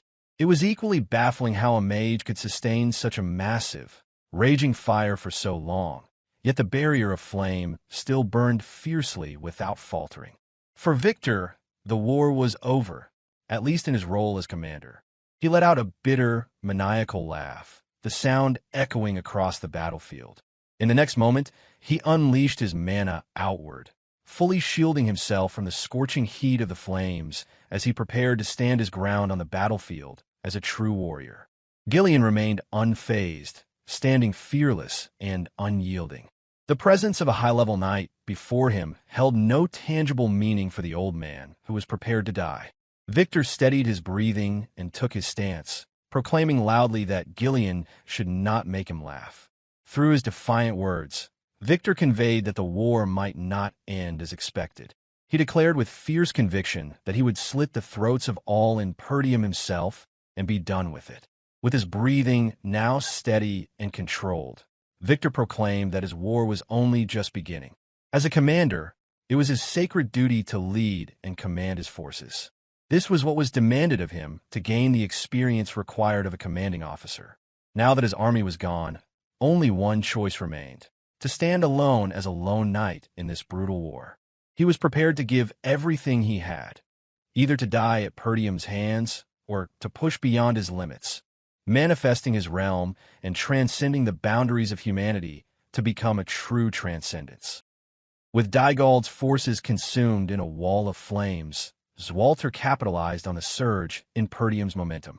Amid the chaos, his voice cut through the air, commanding all units to fire their bolts at the fleeing enemy with no mercy. Protected beneath the reinforced inner hides of the Dirus Ent, the black cavalry units surged forward. They rampaged with brutal precision, cutting down any soldier who dared to raise a blade against Perdium. Their advance was unstoppable, fueled by righteous fury and armored resilience. From deep within the battlefield, Ghislain issued the same ruthless command. His voice echoed across the war-torn ground as he declared that not a single Dygald soldier was to be left breathing. His words carried the same lethal resolve that defined his charge. An awe-inspiring phenomenon unfolded as the battlefield was completely engulfed by flames. No one had ever seen such a spectacle. The inferno blocked any attempt at retreat or regrouping. Within its fiery boundaries, Dygald's forces were helpless. They crumbled before the unrelenting assault of the black cavalry, who moved with disciplined ferocity and full protection from the intense heat. As the battle raged, Belinda emerged from the haze of war, bringing Kaor. His body barely held together, Kaor laid as if lifelessly. She called out to her young lord as she approached. Ghislain halted his charge, both to steady his breath and to hear what Belinda had to report. To his surprise, there was no tactical update or urgent warning. Belinda was simply checking on him. Her concern centered entirely on whether Ghislain had been injured. He assured her with calm composure that not even a scratch had touched him. In turn, he inquired about their well-being. Being irreverent even in the thick of battle, Belinda found humor in the carnage. She directed a sarcastic glance at Kaor, nudging him with her eyes to respond. Kaor, drenched in blood and barely able to sit upright, he raised a trembling thumbs up. It was a modest gesture, signaling that he was still alive, though only just barely. Ghislain looked at him briefly and chuckled. The sharpness in his eyes remained, but his expression softened slightly. The ridiculous resilience of his subordinates brought him a momentary sense of peace. Belinda kept up her sarcastic tone, remarking that had their plan been delayed even a little, the outcome would have been a catastrophe. She remembered how crazy Ghislain's strategy had seemed when he first explained it. He responded with quiet assurance, simply glad that the plan had succeeded. She quickly added that she never wanted to do anything like that again. The expense had been astronomical. The cost of burning through such a vast stockpile of runestones still weighed heavily on her conscience. Nevertheless, she conceded that the strategy had turned the tide of battle. With a half-hearted grin, she suggested Ghislain give some credit to Vanessa for devising the plan. Ghislain didn't dwell on it any longer, as he already planning to do so. Instead, his thoughts shifted. He asked about Gillion, curious why he had not returned. Gillion had been tasked with raising Dygald's main camp, and there had been no indication that he had failed. Logically, Ghislain assumed Gillion had found another target to engage after fulfilling his initial orders. Belinda looked alarmed. She had no answer, but ultimately reached the same conclusion. Ghislain didn't wait for confirmation. Trusting his instincts, he turned his steed sharply, lowered his helmet visor, and rode off toward the gate. Since Kaor was with Belinda and no one had eyes on Victor, it was clear who might still be out there. He left Kaor in her care without hesitation. Meanwhile, at the gate, Victor charged like a man possessed. His eyes gleamed with lethal intent, unshakable in his resolve. He had vowed to cut down every last foe himself, and in Gillion, he had found a worthy adversary. As he closed in, Victor spun his sword in a broad arc. Still standing tall despite having slain Idun in the rear lines, Gillion braced himself. He raised his axe's long handle just in time to intercept the powerful swing. But Victor was not finished. His footwork turned into a graceful but deadly rotation. He spun again, momentum surging through his entire frame, and brought the sword crashing down once more. The follow-up was flawless, each movement flowing with practice speed. Gillion had no time to retaliate. He could only raise his axe again, absorbing the devastating force that rattled through his limbs. Shock registered in Gillion's eyes. Victor's strength was far greater than he initially expected. Every blow carried the weight of accumulated force, each one striking with increasing pressure. It wasn't merely strength, it was a lethal rhythm. Victor didn't pause. He unleashed a storm of attacks, forcing Gillion into a retreat. Though both were seasoned warriors, Victor's precision was surgical. He moved like a weapon designed for facing swordmasters, forged through countless battles. By contrast, Gillion stood his ground like a weathered lion. His strength came from years of surviving the harsh life of a mercenary. While his steps were slower, each stance radiated determination. His body endured, bruised and beaten, but his spirit remained unbroken, for now. Despite Victor's tactical prowess, the old lion refused to fall easily. In the midst of the clash, Gillion managed a brief moment to rally. With renewed resolve, he unleashed a powerful counterattack, swinging his massive axe from behind as Victor charged into its range. The strike was aimed directly at the neck of the oncoming enemy. However, Victor reacted with inhuman reflexes. Launching himself into the air, he evaded the deadly swing completely. As he soared, his body spun in tandem with his sword, building momentum in perfect harmony between man and blade. Even before touching the ground, Victor had already positioned his blade for a decisive upward slash. His eyes burned with lethal intent, betraying no hesitation or fear. Upon landing, the swing came with deadly force. Battered but vigilant, Gillion managed to twist his body just enough. The blade grazed his shoulder, sending blood splattering and knocking off the iron guard strapped to his arm. A pained hum escaped Gillion's throat, a guttural sound of both agony and grit. Deep within, he assessed Victor's capabilities. His opponent, the Desmon County Hidden Sword, possessed absurd strength and speed, leaving no opportunities to exploit. Victor gave him no respite. Another charge followed immediately, forcing Gillion into a defensive stance. At their level of mastery, a single misstep could result in instant death. The margin for error was non-existent. With unrelenting fury, Victor unleashed a barrage of strikes. His reputation as a field commander may have crumbled, but on the battlefield as a high-level knight, he proved unmatched. Each step forward from Victor pushed Gillion 2 steps back, forcing the mercenary to brace and defend. Inwardly, Victor recognized the resistance. For a while, he had toyed with Gillion, but the old lion's resilience began to irritate him. Furious that Gillion had dared to push back so valiantly, Victor let loose a mental barrage of contempt, branding his foe a filthy mercenary rat. But Gillion cared little for insults. He had already swung his axe with practiced determination. Their weapons met again, Victor's sword rising to deflect the crashing force of Gillion's axe. He utilized the notch in the weapon to channel the energy and twist its path. With skilled precision, Victor hooked the axe with his blade, manipulating the leverage to his advantage. Gillion instantly knew something was wrong. His grip weakened. The axe spun in the air, torn from his hands with stunning mastery. A loud crash echoed as the weapon landed far from reach. Behind them, the wall of fire still raged, casting violent shadows over their duel. Victor saw an opening and seized it.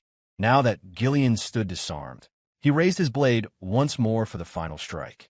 Derision filled his thoughts as he prepared to kill a man he viewed as lowly and unworthy of facing him. Yet Gillion's eyes remained sharp. He scanned every movement, calculating Victor's intent, searching for a thread of survival. Then came the thrust. Victor drove his sword straight into Gillion's abdomen. Blood sprayed as the blade exited through his back. But Gillion had not frozen. His vast combat experience had warned him just in time.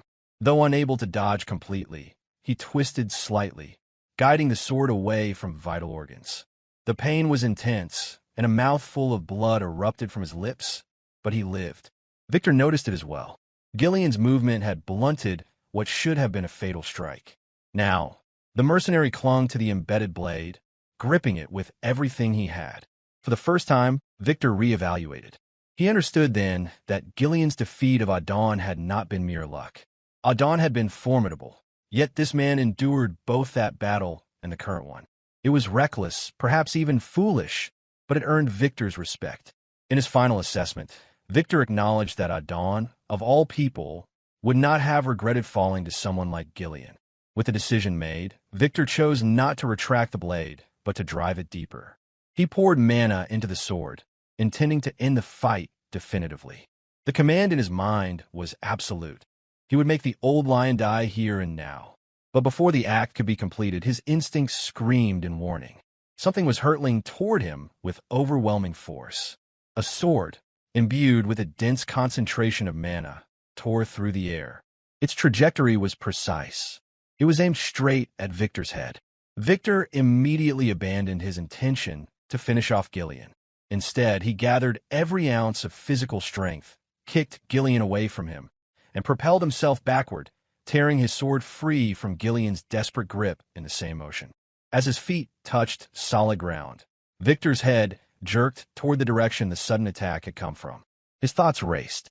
The very notion that someone within Perdium's ranks possessed the power of a high-level knight felt utterly impossible, completely outside any intelligence he had received.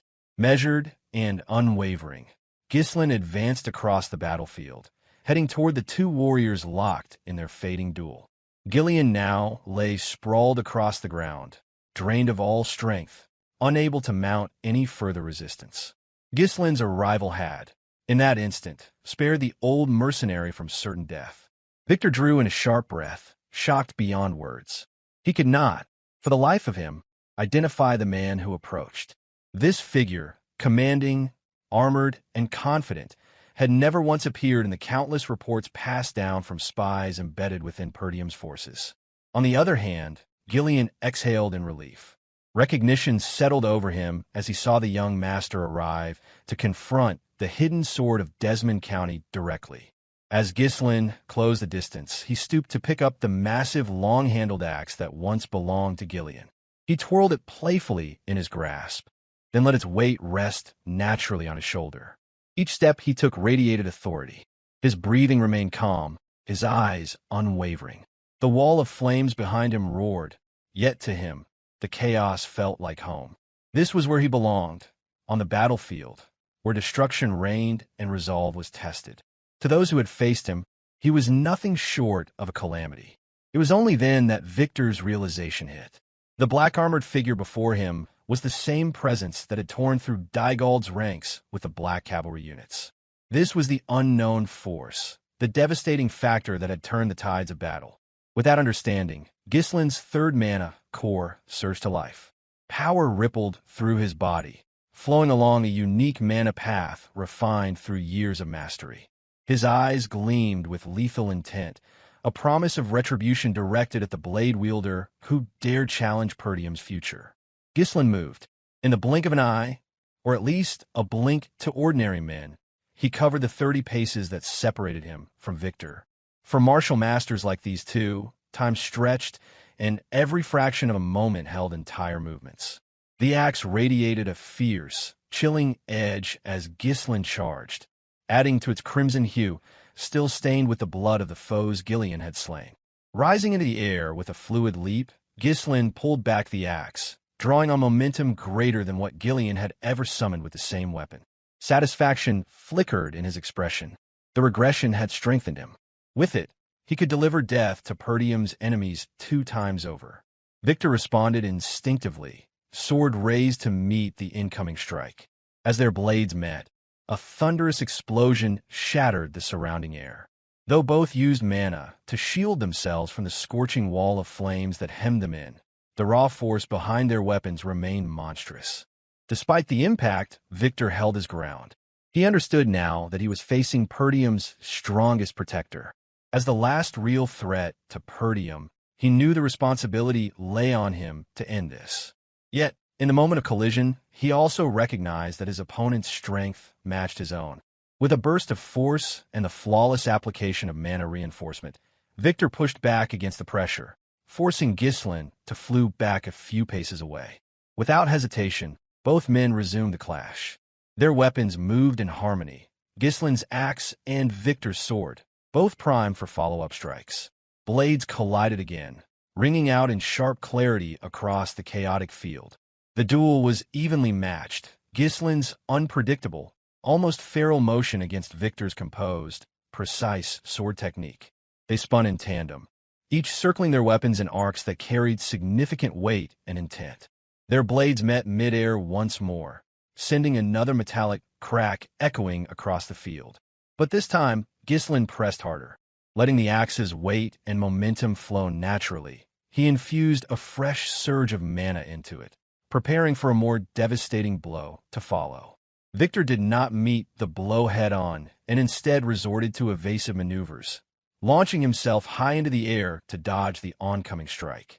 As he descended, he raised his sword overhead, aiming to channel the force of gravity into a crushing downward attack.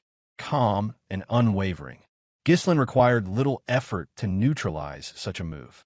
He simply raised the handle of his axe, bracing it like a reinforced pole.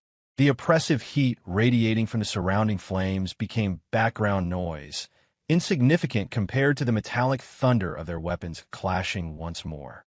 Despite the power behind Victor's blow, Ghislain held firm, unfazed by the strength of his formidable opponent.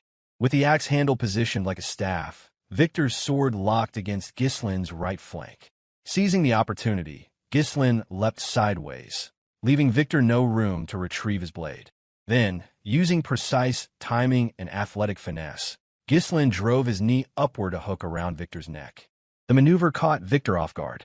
As Ghislain rotated his body midair, Victor's head trapped between his legs. The momentum carried them into a spiraling descent. This unorthodox move left Victor helpless, unable to counter the unfamiliar technique. With a resounding crash, Ghislain slammed his opponent into the ground. Victor cried out in pain as the impact reverberated through his body. There was no escaping the blow. He had been forced to absorb it entirely. Gritting his teeth, he staggered upright, landing several paces from the black-armored knight, now gripping a blood-streaked axe. His mind raced with a question. Since when had someone of such power been hidden within Perdium's forces? He tried to analyze Ghislain's unpredictable movements, realizing any lapse in concentration could mean his death. Staying composed, Ghislain finally addressed him. He asserted that he knew exactly who Victor was. He spoke of the Dygald forces and their strategies, indicating a deeper awareness that extended even to Desmon County's secret hand in the military buildup. Having already made the decision to kill Victor, Ghislain saw no reason to hold back and elaborated further. He knew that Victor was Desmon County's hidden sword, and he also acknowledging the duchy's manipulation from the shadows. Now fully aware of the trap closing in around him, Victor's mind reeled. Could Perdium have uncovered such a classified operation? The possibility left him unsettled. Nevertheless, he tightened his grip on his sword and prepared to stand once more. Without hesitation, he charged Ghislain again, shouting out a defiant rejection of what he deemed nonsense. He believed there was no possible way Perdium had unearthed details of this top-secret mission.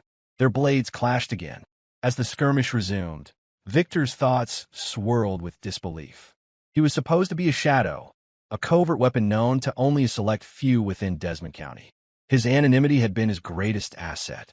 Ghislain remained collected.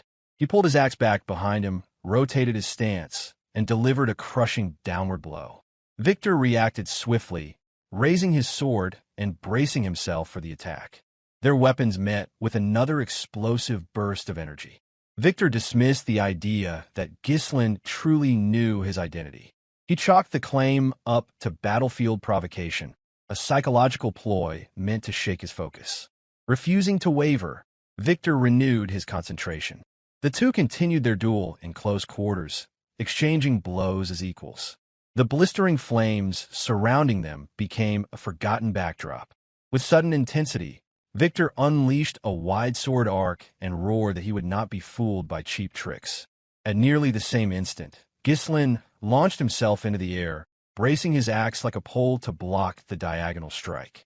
Victor anticipated another unconventional assault. As Ghislain spun midair, he brought his axe down in a punishing arc fueled by momentum.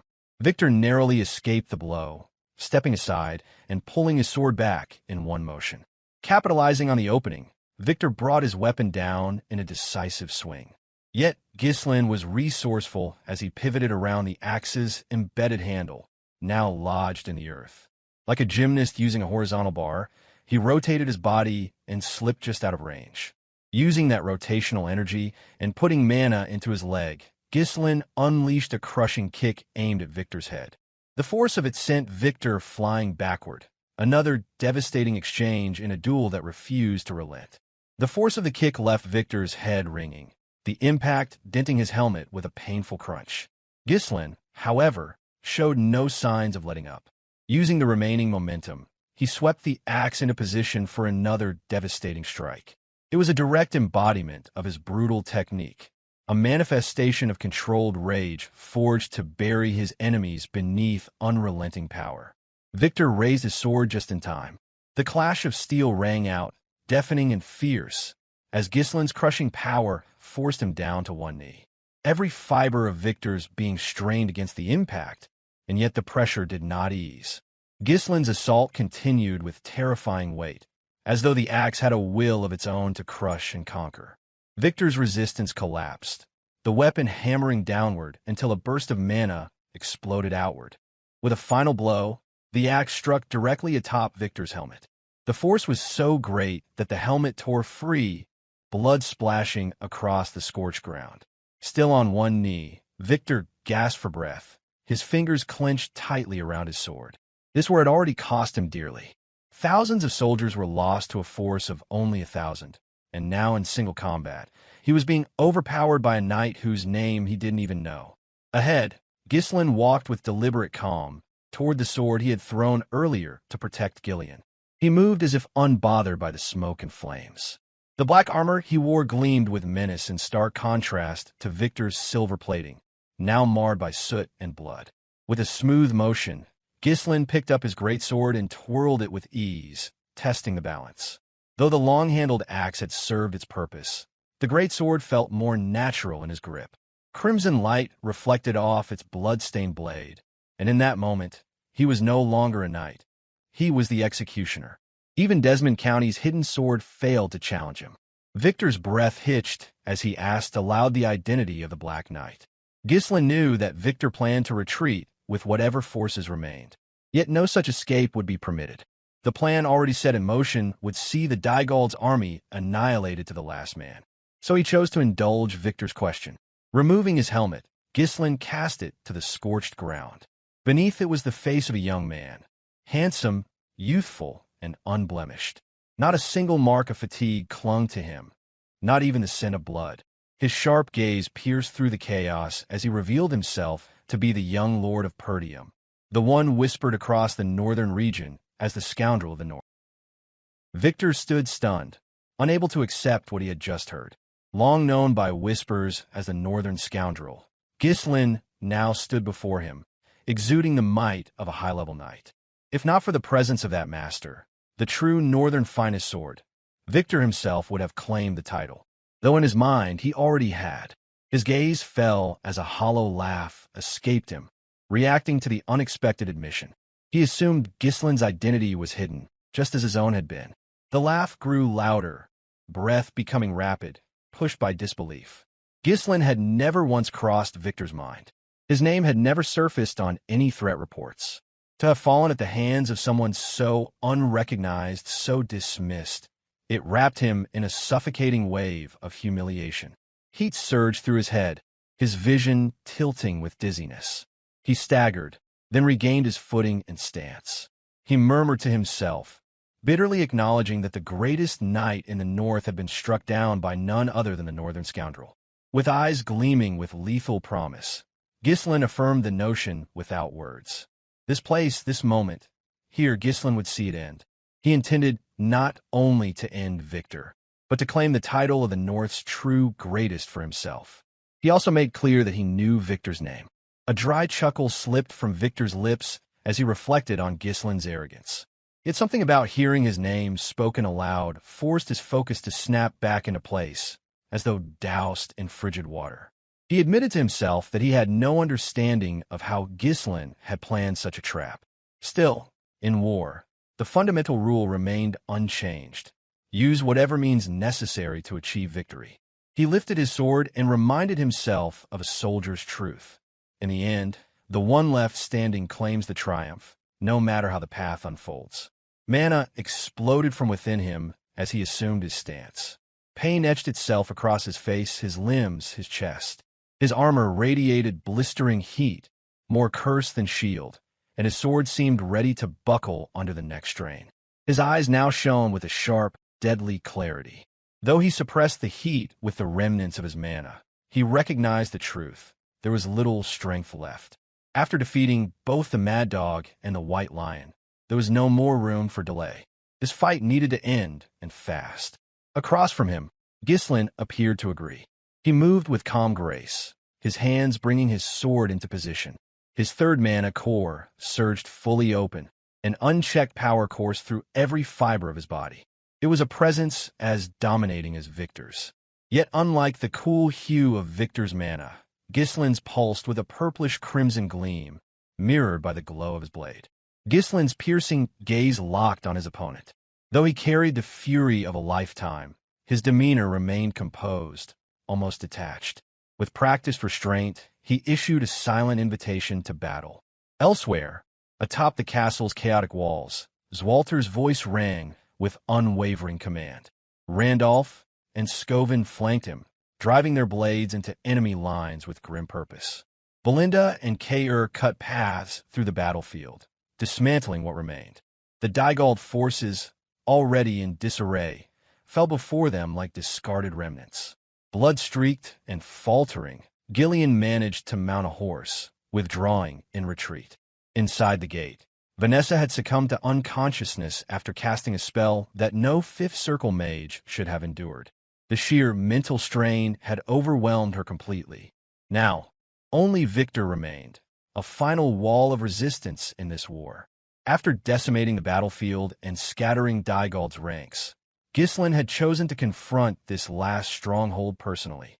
Without warning, both figures blurred into motion, the distance between them vanishing in an instant as the final clash began.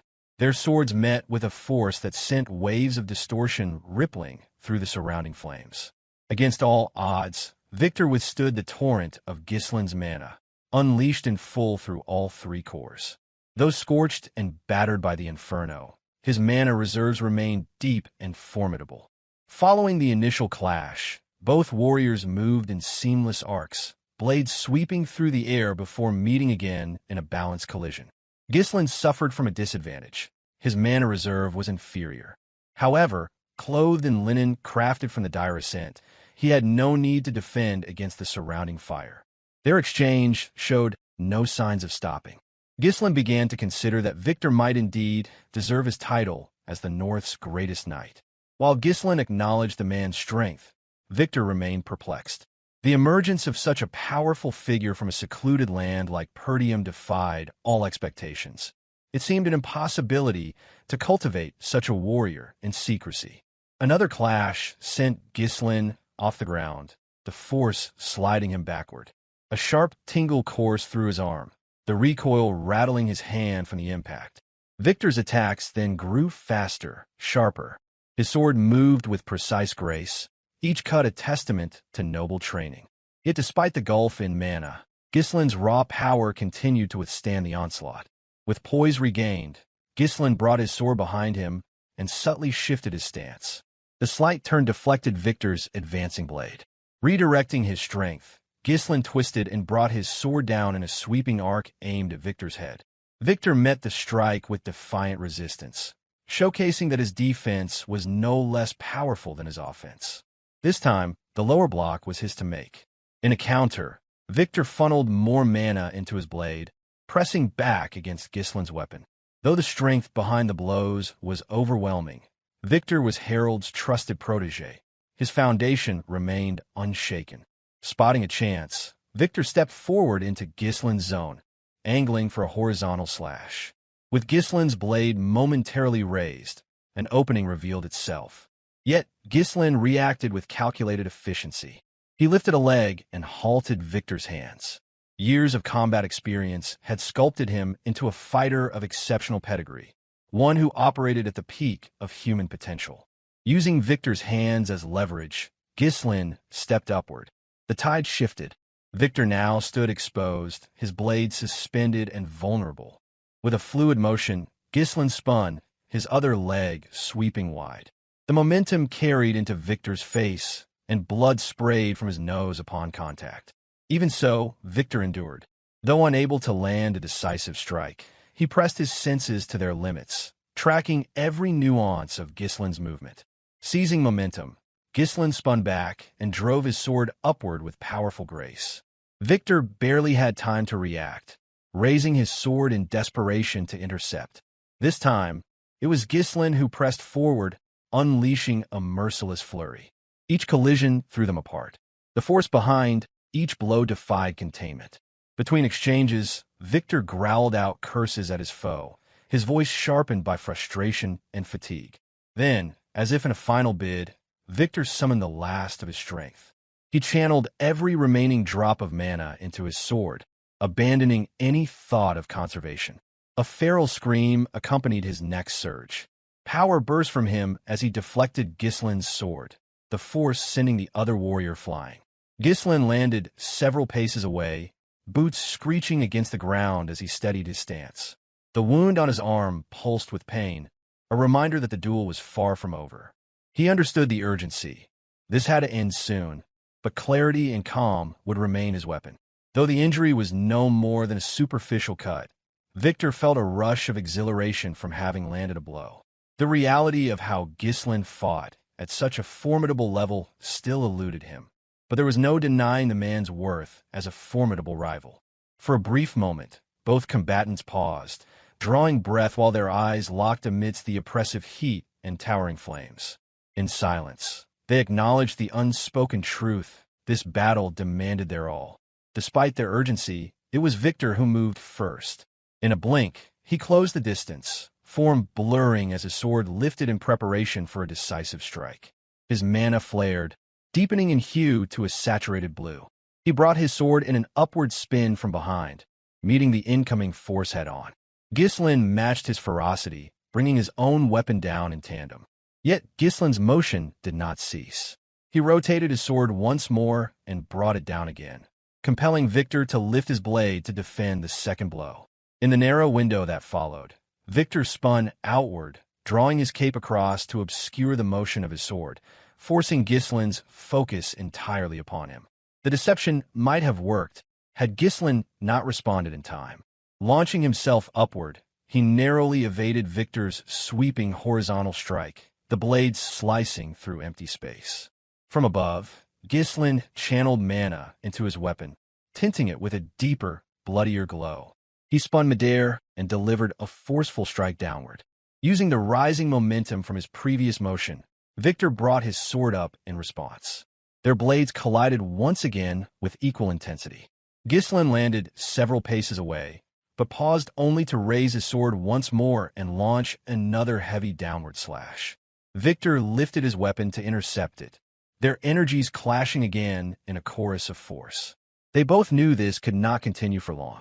Each strike no longer echoed with the sound of metal, but with the raw pulse of mana colliding. Victor's refined knightly technique stood against Ghislain's erratic, brutal style forged in unrelenting survival. Victor then aimed a thrust at Ghislain's head, but the move was intercepted by a counterswing that diverted its path. For a heartbeat, their swords locked. Each man strained to overpower the other with pure strength, unmoved by pain or fear. Their focus had narrowed to the kill alone. Ghislain's eyes glinted with the purplish hue of his mana. Victor's eyes shone blue in stark contrast. With a surge, Victor gained leverage and forced Ghislain's blade downward, locking it under pressure. Using the narrow opportunity, Victor slid his sword up the trapped weapon, angling it toward Ghislain's neck. But Ghislain made no effort to resist the locking pressure. Instead, he bent his body beneath the sword's path, letting the blade pass harmlessly above him. That evasion left Victor exposed in return. Ghislain acted instantly. He grabbed Victor's collar and used the momentum of a leg sweep to throw him to the ground. Without pause, Ghislain leapt high into the air, sword held overhead, ready to strike. Victor's speed and strength may have been superior, but Ghislain's mastery of technique, honed through countless mortal duels, gave him an edge in execution. Victor rolled to the side just in time, narrowly escaping the descending blade. Any thought of uncovering Ghislain's origins had long vanished from his mind. Now, there was only the will to kill. Landing solidly on one foot, Victor dragged his blade across the earth in an upward arc. The motion kicked a wave of dirt toward Ghislain's face, a desperate bid to disrupt his vision. Though the maneuver was unorthodox, it was not enough to deceive someone like Ghislain. In that instant, Victor's mana surged violently into his blade as he drove it forward in a straight, unrelenting thrust aimed at Ghislain's head, but the attack, though powerful, was far too direct. Seasoned by battles without number, Ghislain saw through it with ease. A move like that would not be enough. In that fleeting instant, Ghislain conceded that Victor possessed extraordinary strength. There is little distinction between them now, a parity magnified by the full release of Ghislain's third mana core. An old memory surged forward, back to the beginning of the war, when Ghislain had launched an assault on Desmon County. Even then, Victor had stood in opposition, barring the path. The contrast was stark. Victor had already been celebrated across the region as the Northern finest sword, a title acknowledged by noble and soldier alike. In contrast, Ghislain had been stripped of nobility, forced to earn renown by uniting mercenaries under a single cause. Despite the length and ferocity of that battle, Ghislain had eventually prevailed. He had slain the Northern finest sword. But that victory came only after wrestling with the weight of his personal vendetta to the bitter end. Yet that fight had proven to be only a small chapter. The forces of Desmond County had seemed inexhaustible, just one fraction of the overwhelming foes threatening the north.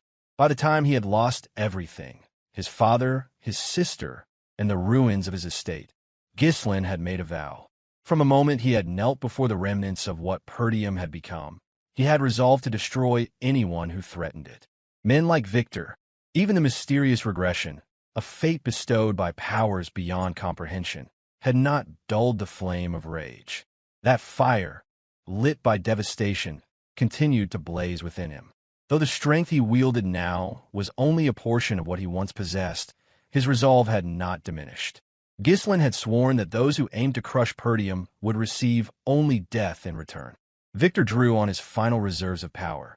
With a roar that echoed like thunder, he drove his sword forward with unrelenting force. The toll of maintaining all three mana cores began to manifest, but Ghislain made no effort to evade. He steadied himself, preparing to strike.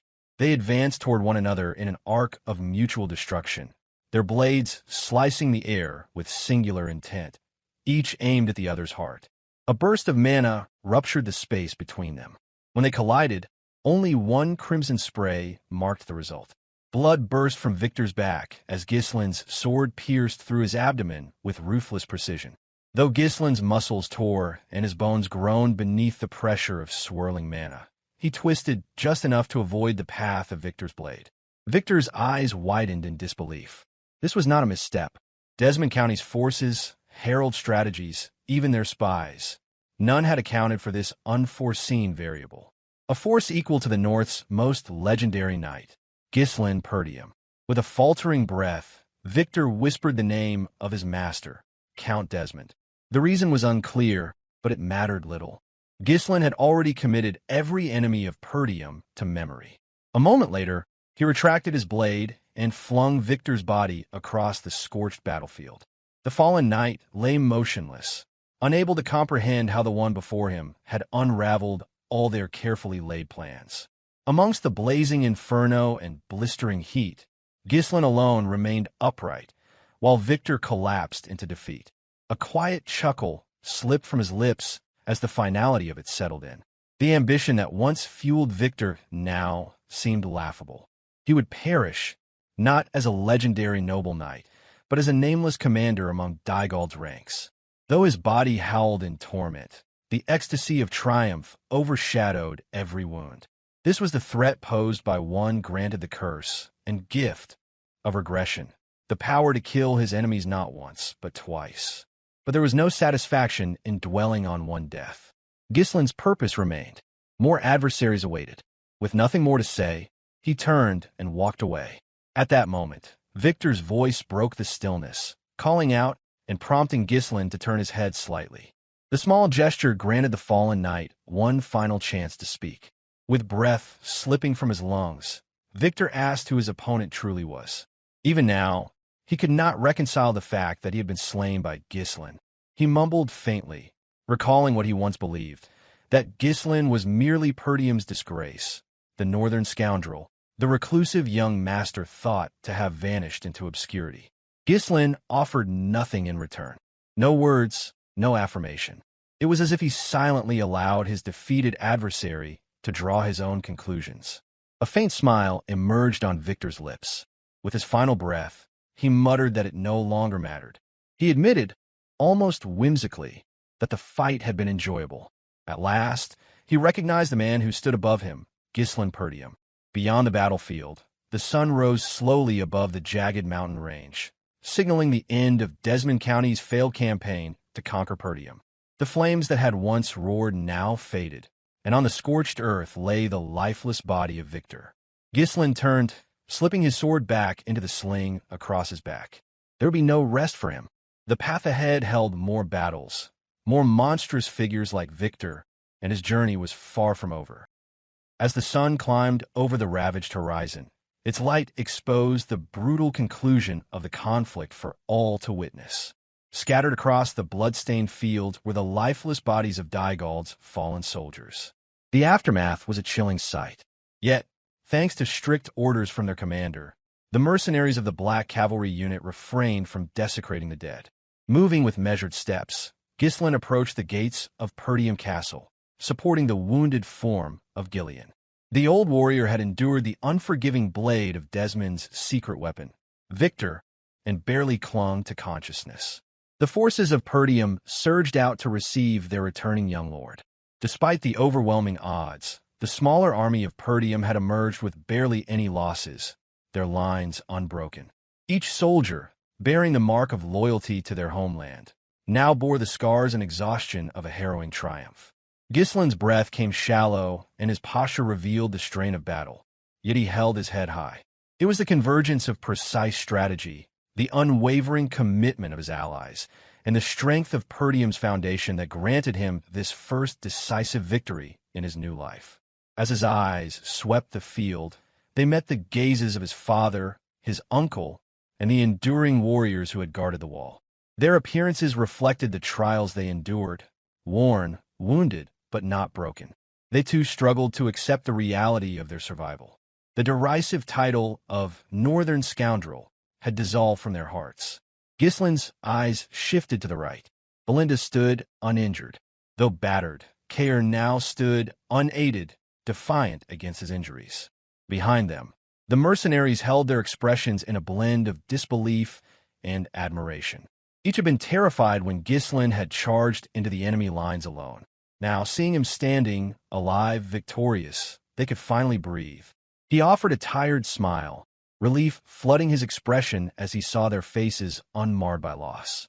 Many had thought Ghislain mad for hurling himself into battle without restraint. Yet here he was, grinning as though the chaos had been nothing more than an exhilarating pastime. A whisper left his lips, a quiet question to no one in particular, wondering if everyone had truly made it out alive. At once, his silent reverie shattered. Belinda, Kaor, and the rest of the mercenary company rushed toward him, cheering in euphoric unison. Their shouts echoed with praise for the young Lord of Perdium. Each had watched him unleash devastation upon Dygald's forces and now swarmed him with victorious energy, and their spirits were uncontainable. Their voices interwove with disbelief and awe. One among them remarked that never before had he seen such a battle in all his years as a hired blade. Another gasped in amazement, recalling the towering inferno that consumed thousands of Dygald's troops in mere moments, an act that had seared itself into their memories. Seeing the blazing morale of his comrades, Ghislain understood the magnitude of what they had achieved. In response, he offered them heartfelt thanks for standing by his side during a conflict of such magnitude. Their loyalty and valor had played no small part in securing the victory, and he acknowledged their efforts without reservation. Never missing a moment for jest, Kaor teased the grizzled Gillion for letting himself get wounded by Victor. The old man waved off the concern with a smirk, claiming it was nothing worth worrying about. Belinda was flustered, chastised him for brushing off injuries that had bled so profusely. She urged him to stop pretending he was invincible and allow her to tend to his wounds properly. Refocusing, Ghislain inquired about Vanessa and the other mages, especially given the immense toll such magic must have taken. Belinda informed him that Vanessa had collapsed from exhaustion shortly after the spellcasting ended. Fortunately, old Fergus had ensured she and the other mages were taken into the safety of the castle. Though drained, they were all safe and being cared for. A new voice broke through the atmosphere, loud and emotional. It was Randolph, Ghislain's uncle. Overwhelmed with pride and relief, he called out to his nephew, unable to contain his emotions. Without a second thought, he embraced Ghislain tightly, praising his actions in the war with elation. He proclaimed that Ghislain had fulfilled every expectation of an heir to Perdium. Though taken aback by the sudden gesture, Ghislain let out an awkward laugh. He returned the compliment, acknowledging the dedication and efforts of the captain of knights who had fought with equal valor in holding the line. Ghislain extended his gaze and gesture toward another approaching figure. For a moment, Swalter remained still, his eyes fixed on the figure of his son. In that stillness, thoughts of the past swept through him, and within his heart, a quiet longing echoed, how he wished his late wife could have seen their son at this very moment. Taking one resolute step forward, Swalter approached his son. Now, seeing him up close, he could barely reconcile this figure with the reckless noble youth he once knew. This was a man who had outwitted the enemy by severing their supplies, torn through siege towers with his own hands, and ultimately turned the tide of war with an ingenious and ruthless trap. With hands that trembled slightly, whether from age, battle weariness, or sheer emotion, Swalter embraced his son. The gesture, simple but uncharacteristically tender, startled Ghislain.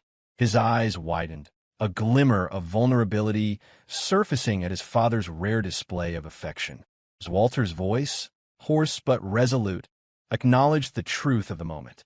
He offered praise without restraint, admitting that what Ghislain had accomplished was extraordinary. He recalled the moment when Ghislain first presented his battle plan. At the time, it had seemed beyond reason, reckless even. But now, in the aftermath of victory, Swalter found himself marveling that his son had not only believed in such a gambit, but had executed it with precision. With a chuckle full of disbelief and admiration, he voiced his all aloud. In return, Ghislain expressed that none of it would have been possible without his father's trust and his unwavering defense of the wall. He recognized that his own success had relied on the steadfast courage of those who held the line behind him. Yet, Swalter waved off the credit with a firm smile, placing the glory squarely where he believed it belonged, on Ghislain's shoulders. Overcome with emotion, Swalter grabbed Ghislain's hand and raised it high. His voice broke across the battlefield in a triumphant shout, a declaration of their victory and his son's central role in achieving it. With that act, he made it known to all that the greatest merit in this battle belonged to Perdium's young lord. The cheer rippled outward. Against an army 7 times their size, the defenders of Perdium had prevailed. From 1,000 against 7,000, they had emerged not merely intact, but victorious, crushing nearly every invader who had dared to set foot upon their soil. At the center of that whirlwind, Ghislain stood, no longer mocked or doubted. Now, he was their champion. The roar of celebration grew louder. Laughter, disbelief, and relief washed over the gathered troops. Swalter's booming laughter echoed across the field, followed by joyous shouts from every corner of the army. Kaor, Belinda, and Gillion joined the chant, their faces lit up full of life. The mercenaries of the Black Cavalry unit, once strangers, now bonded by blood and victory, lifted their weapons skyward in honor of the one who had led them. Even the man, the myth, and the legend, Gordon, could not hold back. He let loose a cheer of his own, swept up in the collective euphoria. Ghislain took it all in, the faces around him, radiant with triumph and relief. For so long, he had trained in solitude, driven by the need to change the course of fate. The path he had walked had been steeped in sacrifice. But now, watching those he cared for laugh and celebrate, he knew that the struggle had meaning.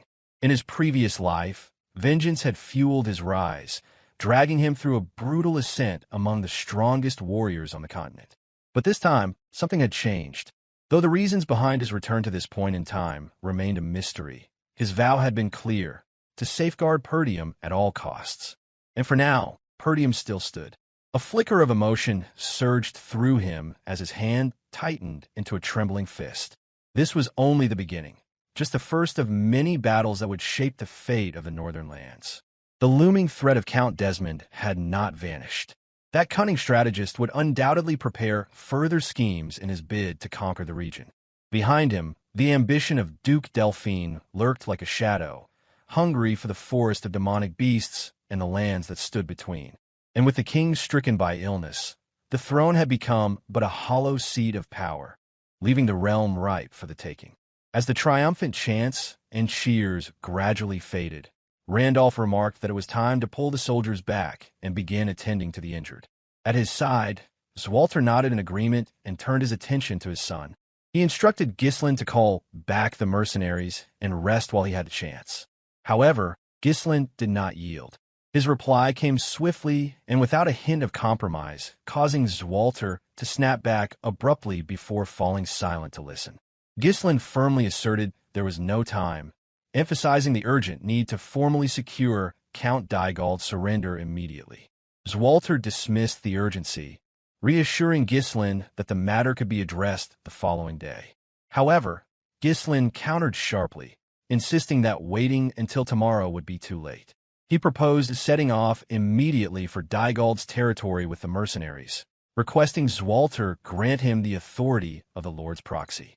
Randolph recognized the gravity of invoking the Lord's proxy, but chose to remain silent.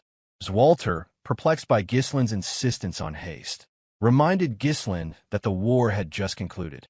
He recommended Ghislain and his unit rest, acknowledging their evident fatigue. Typically, during territorial conflicts, each faction would carefully prepare to negotiate advantageous terms. However, only Ghislain fully understood the critical necessity for immediate action, so he firmly asserted that the war would not truly conclude until Count Dygald formally surrendered. Recognizing the gravity in Ghislain's tone, Swalter ceased arguing and began carefully attending to his son's explanation. Ghislain added that Count Dygald had initiated hostilities explicitly to shatter their alliance and seize their territory. He emphasized that providing Dygald any respite or opportunity for reflection could prove perilous, as it might encourage a sudden renewal of aggression at any moment. This urgency compelled Ghislain to request the authority of the Lord's proxy, enabling an immediate strike and placing Perdium in a position to demand stringent compensatory conditions.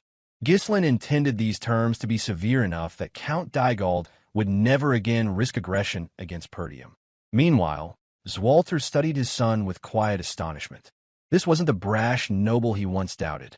Ghislain was thinking several moves ahead, far beyond celebration or sentiment.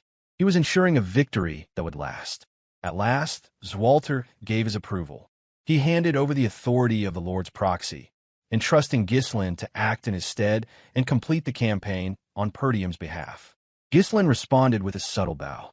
Swalter added one final instruction. Treat Count Dygald with the courtesy due a nobleman who once stood as an ally. Whatever had transpired, Dygald was still a peer of the realm, and appearances mattered in the eyes of the kingdom. Ghislain had no intention of inciting his father's ire, and told him not to worry. Just like when he ventured into the forest of demonic beasts, Ghislain would only do something questionable and ask for forgiveness afterward. Turning then to his comrades, Ghislain asked whether they were still able to move. Kaor clapped a hand to his side and confirmed with a grin that his injuries were nothing but shallow scratches. Belinda also nodded, ready to march again. Gillion tried to join the vanguard, but Ghislain cut him off firmly, instructing him to rest and recover instead. With their orders in hand, Ghislain and his mercenaries mounted their steeds. The clatter of hooves on stone and earth rang out as the black cavalry unit formed up behind him. Ghislain gave a single command, and they moved out at full speed toward Dygald's territory. This was not just the end of skirmish. It was the sealing of a victory, and Ghislain intended to conclude this war properly, leaving no thread unraveled and no enemy doubt left to fester. At Dygald Castle, the atmosphere inside the Lord's chambers was suffocating. Count Thamos had already ordered the raising of the white flag, a visible sign of surrender fluttering over the walls. Yet his fury showed no signs of calming. Rage boiled just beneath the surface of his skin. He had poured the entire financial lifeblood of his estate into this war, convinced that it would be a swift and glorious victory. Now, all of it had gone up in smoke, and the shame that clung to him was unbearable. His chest tightened, his vision blurred, as though the entire world had been swallowed by a thick, choking fog. He had once scoffed at Perdium, deriding it as little more than a rustic borderland ruled by a relic of honor and outdated tradition. He could scarcely believe it. How in all the realms could Count Desmon, the one known as the Northern Beast, the strongest in the region, fail to face those Perdium bastards? One of his most loyal officials, Lowell pleaded with his lord to compose himself, to see reason and preserve what dignity and structure remained. But Thamos, lost to his anger, barked back that nothing about the current situation warranted calm. What good was composure when everything around him was collapsing? His voice boomed again through the chamber as he barked an order for Lowell to stop wasting time and begin preparations for the surrender negotiations. When the confused official hesitated, asking what he meant, Thamos snapped. They would offer reparations. Surely Count Perdium, with his obsession for honor and formalities, would accept terms and retreat. After all, Perdium was not flush with wealth. Thamos assumed that with the right offers on the table, Swalter would take the bait. It was simple. Cast Desmon as the real villain, absolve himself, and salvage what he could of his house. But Lowell's face paled further as he hesitantly revealed that his treasury was empty. Every coin had been poured into the campaign. Even the idea of offering a few neighboring baronies or a percentage of tax revenues over several years might fall short. In a flash, Thamos leapt forward and seized Lowell by the neck. The official, never trained for violence, gasped and choked under the weight of his lord's fury. Thamos raged at him, asking what he had been doing all this time. Wasn't squeezing the commoners for coin always his solution before? Why not now? He spat accusations, insinuating that Lowell's concern for the people stemmed from his own peasant origins. Did the lives of those swine mean more to him than loyalty to his lord? Lowell could barely croak out a plea for mercy, his legs kicking weakly as he struggled in vain. At last, Thamos threw him to the stone floor. Still seething, he ordered Lowell to get moving and do his job. Lowell had long kept the Dygald estate together through sheer force of will, pushing against the strain of reckless command. But now, he could see it clearly, this tyranny would push the people too far. If things continued as they were, rebellion might not just be possible. It might be inevitable. The tension shattered when a soldier burst into the room, out of breath and eyes wide with urgency. He reported that Perdium's forces had already arrived. Outside, the black cavalry unit had arrived, their horses pushed to their limit from the relentless pace. Yet they stood firm. Ghislain had led his force from the battlefield straight to the heart of enemy territory. Soon, the mercenaries entered the grand audience hall, forming into precise ranks along each wall, two straight lines of warriors clad in grit and blood. Not a single soul within the castle dared to lift a hand against them. No steward, no knight, not even a guard. None had the courage to stop them.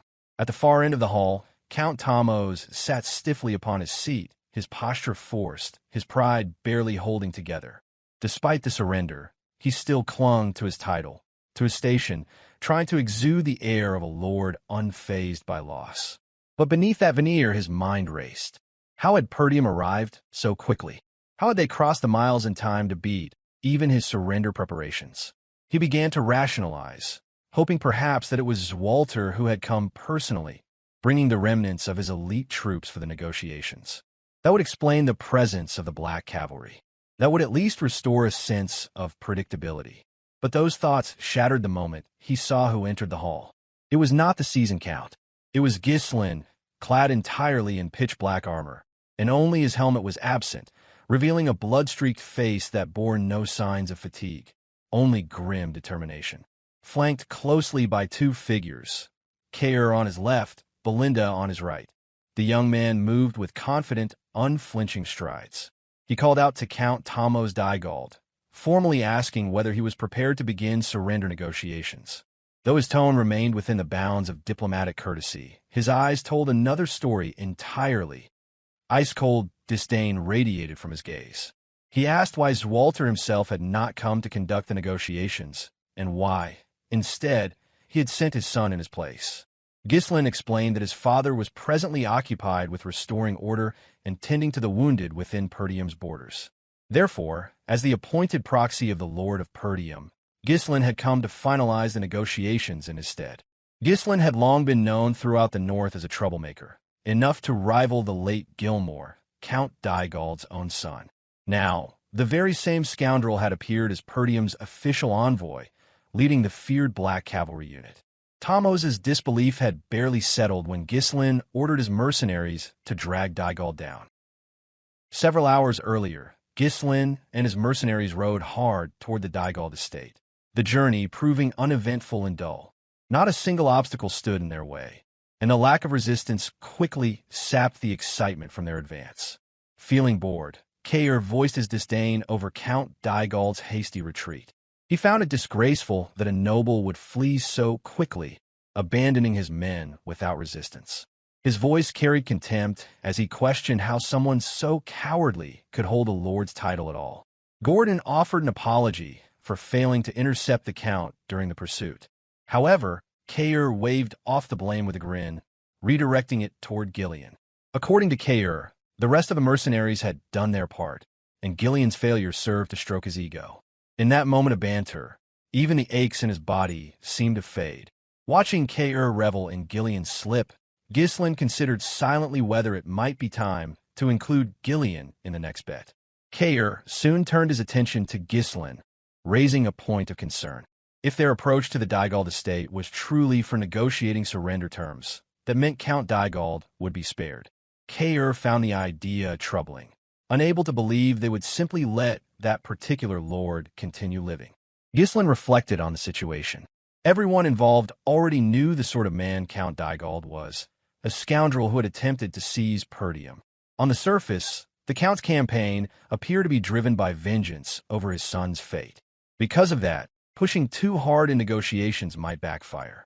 Kaor scowled as Ghislain explained that, in all likelihood, Thamos would settle for haggling over reparations and leave the rest untouched. The way nobles resolved wars felt entirely detached from the grim, blood-stained reality that mercenaries faced. In his mind, they should have just stormed the castle and ended it all. Nearby, Belinda asked whether he truly believed matters between nobles could be resolved so simply. Kaor responded that, in the end, whether noble or mercenary, they were all just people. He questioned whether nobles thought themselves gods, entitled to act however they pleased, especially since they had initiated the war. From ahead, Ghislain urged Kaor not to dwell on it. He noted that this course of action aligned with what his father would have done. With that statement, he brought the discussion to a close. Yet Belinda's eyes lingered on Ghislain with unease. His father might have left Count Dygald alive in the name of diplomacy or noble conduct. But the question that troubled her was not what the Lord would have done. It was what the son might choose instead. A smile touched Ghislain's lips as if in answer to that silent worry. He saw himself as different from his father. Nothing, not even a warning from Swalter himself, would deter him from enacting his will. That was precisely why he had requested the authority of the Lord's proxy, to come to Dygald estate personally, under his father's name, but with his own purpose. Upon arriving at the gates, he resolved that Dygald would be claimed as his own. The task was clear: execute its disgraced lord without causing complications for Perdium. Such was the intent when he entered the estate. Thamos, the count in question, had not expected Ghislain. He anticipated the presence of Swalter and was visibly unsettled to find the son in his place. Ghislain did not arrive with the pomp of a victorious noble. There was no arrogance in his bearing, only a firm, unshakable determination. Contrary to his father's likely approach, Ghislain wasted no time. After exchanging only a few formal words, he issued a clear command. His mercenaries were to bring Count Dygald to his knees. Kaor and another mercenary obeyed immediately. They seized Thamos and dragged him from his ornate chair. Despite the setting being Dygald's own hall, not a single soul dared to object. None of the retainers, guards, or servants moved to protect their lord. Whether from fear or disillusionment, none wished to defy Ghislain. Thamos screamed in outrage, demanding to know what they thought they were doing. He hurled insults, calling the mercenaries filthy commoners who had no right to touch a noble like him.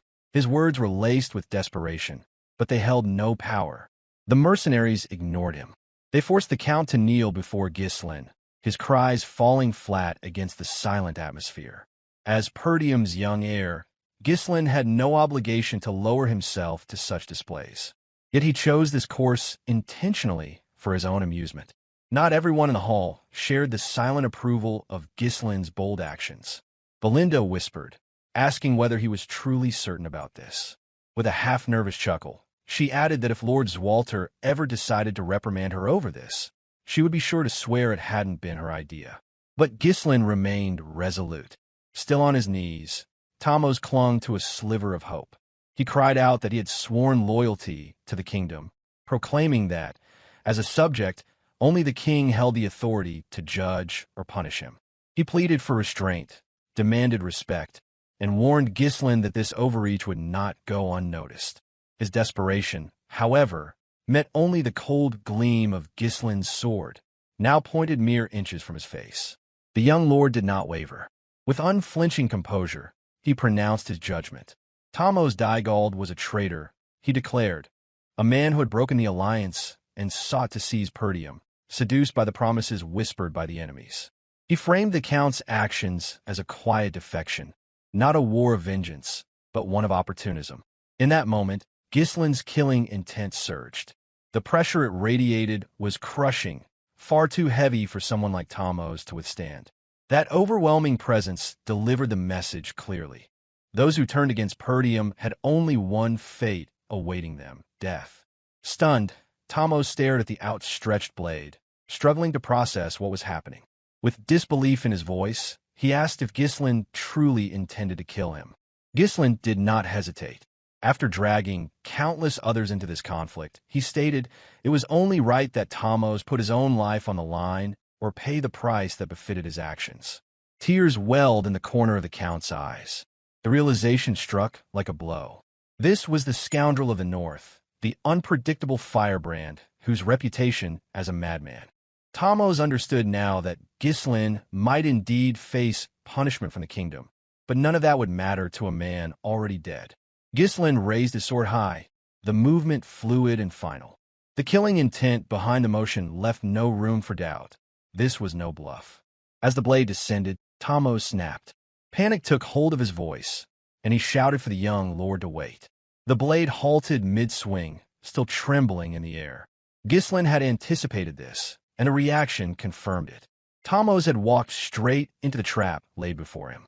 Breathing hard, face drenched with fear, Thamos asked whether compensation would be enough. This was no formal negotiation, but it was an agreement all the same, made under the shadow of a drawn blade. And so, Thamos offered what he still held: his land, a few baronies of Dygald, as reparations to Perdium. Belinda flinched at the declaration. Even Lowell, who had remained still and alert behind them, stiffened. The offer was unprecedented. A noble without land was no noble at all. Ghislain's expression shifted, though only slightly. A faint smile threatened to surface, but he suppressed it. Internally, he had known the Count would make such an offer, but he also understood the importance of closing the deal properly. Until the terms were sealed, there could be no celebration. He pointed out the issue without missing a beat. Inheritance laws forbade the casual transfer of territory. Only family or rightful heirs could inherit a domain. Accounts such as Tomos should understand that better than anyone. It cannot simply be traded like market goods. Tomos's voice now laced with urgency. He insisted he would handle the technicalities. In his desperation, he proposed recognizing Ghislain as a distant blood relative. His vassals, he claimed, could fabricate the necessary documents. All that Ghislain needed to do was accept them. Without waiting for consent, he barked at Lowell, ordering him to bring paper and pen immediately. Still, Ghislain hesitated aloud, suggesting that land alone might not be enough. The implication was clear. He expected more. Tomos caught the meaning instantly. In a hurried tone, he promised restitution funds on top of the land. Though the gold wasn't presently available, he swore he would extract it through taxes. He only needed a little time to squeeze the funds from his people through any means necessary. For Tomos, the only remaining thought was simple. A poor lord was still better than a dead one. Desperation seized him entirely.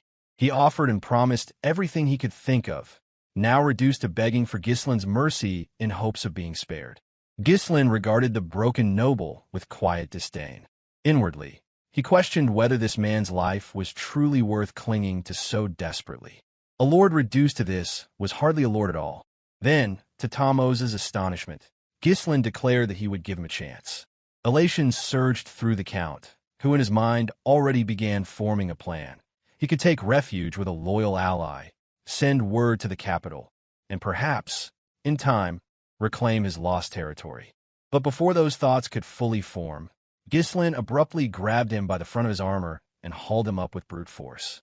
Without a word, he dragged the disgraced noble from the estate's halls out into the open. Outside the manor, in the heart of the estate square, Ghislain flung Tomos to the ground, casting him before the eyes of the common folk. The people of Dygald stood in stunned silence. This act, throwing a noble before his own people, was not just dramatic. It was humiliation of the highest order. Murmurs broke out among the crowd. These citizens had watched their lord depart for war, heads held high under his banners. And now, he returned not as a hero or conqueror, but as a wretch, dragged like a defeated criminal by a single young man. Tomos turned to Ghislain with desperation and disbelief. He pleaded for whatever was planned here to be stopped, insisting that this public display was unnecessary. But Ghislain coldly dismissed his objections, warning him to keep quiet and reminding him that he now stood before those who truly held his life in their hands, the people he once ruled. Confusion flickered in Tomos's eyes, but the answer came swiftly. Ghislain stepped forward and addressed the gathering. His voice was sharp, clear, and carried with it the tone of command. He introduced himself to the citizens as Ghislain Perdium, heir to the domain of Perdium. He declared that Count Dygald had launched an unprovoked war for the sake of vengeance, and had lost. As a result of that defeat, Ghislain announced war reparations would now be collected from the people of Dygald. With that, he asked if anyone among them would step forward to volunteer for payment. Instantly, the tension in the air broke. Panic swept through the crowd. Protests rang out. One man shouted that their homes and livelihoods had already been bled dry during the war effort. Others cried out that they had nothing left, accusing the nobility of waging wars and expecting the common folk to pay the price. From the front, Ghislain raised his voice once more. As the Lord's proxy of Perdium, he claimed he would offer mercy. With it, he gave out two choices for them. The terms were brutal in their simplicity. The people could pay a heavy price to preserve Count Dygald's life, or they could kill him and be accepted into the protection of Perdium, free of further burden for the war. A stunned silence fell over the crowd. Commoners, trained from birth to fear the authority of nobility, had never imagined such a scenario. To lift a hand against a lord was unthinkable. To even raise a voice could result in imprisonment or worse. And now, they were offered not only the chance but to choose between continued servitude or release. Thomos's face red with rage and disbelief. He turned toward Ghislain and demanded that the humiliation end at once. But the words had barely left his mouth when a stone cut through the silence. It struck his temple with a thud, drawing a line of blood as he reeled from the impact. More followed. Another rock smashed against his head. Rage had taken root, and what began with hesitation quickly turned into a storm. One hurled an insult, his voice shaking with fury. Another screamed, recounting how Thomos's tax collectors had taken even the bread from his children's mouths. One woman's voice cracked as she shouted that her mother's keepsake had been confiscated for the war. They had been stripped bare, and now they were bearing their pain in return. Each person moved with purpose, driven not by fury alone, but by years of quiet anguish. They struck with their feet, their fists, and whatever crude implements they could find. Their target, the man once elevated above them by blood and title, now lay broken at their feet. Though Thomos's body writhed beneath the weight of their collective justice, no scream escaped his throat. He raised a feeble arm in a futile attempt to shield himself, yet the blows continued. The vengeance of the people knew no mercy. At a distance, Ghislain turned his back on the scene. He walked toward his assembled mercenaries without looking back, granting the people full authority to deliver their judgment. This, after all, was his chosen path, an execution by the hands of the people, unburdening Perdium from any technical liability. It was not a question of whether he could deliver the final blow himself. He had simply decided that he didn't need to. A calm, almost serene smile settled on Ghislain's face. As he reached his soldiers, he informed them that their work was complete. With finality in his voice, he declared that the war with Dygald had truly come to an end. Turning to Belinda, he made a quiet remark about his father's earlier warning. Belinda, half nervous and half resigned, could only smile awkwardly in response. She admitted that she was never truly worried. Ghislain would always choose his own way. Before long, the company returned to Perdium. The moment Ghislain delivered the details of the campaign's conclusion, the entire hall fell into stunned silence. A cold sweat trickled down the backs of Perdium's gathered vassals. Even Lord Swalter himself showed unease. Ghislain spared no details. He reported exactly what had occurred, including how brazenly he had mocked the kingdom's laws and how he had driven Count Thomos to his end. There were no omissions, no gentle phrasing. He merely repeated the fact. Count Dygald was dead. Swalter was visibly disturbed, and he reminded his son of the advice he had given earlier, about affording respect to fellow nobles. But before the elder lord could continue, Ghislain interrupted. He assured his father that he had not forgotten that counsel. However, he explained, having seen things for himself, he made a judgment he believed was better. He justified the decision by pointing out that, had Thomos been offered a peaceful surrender, he would have simply bided his time and struck again. The reasons Ghislain spoke aloud were straightforward, but he withheld other motives, ones he had weighed more privately. Still, the explanation sufficed to defend the outcome. Albert struggled to accept what he had heard. With Dygald's forces obliterated, it seemed irrational to believe the territory could rise again. Homer voiced a similar sentiment.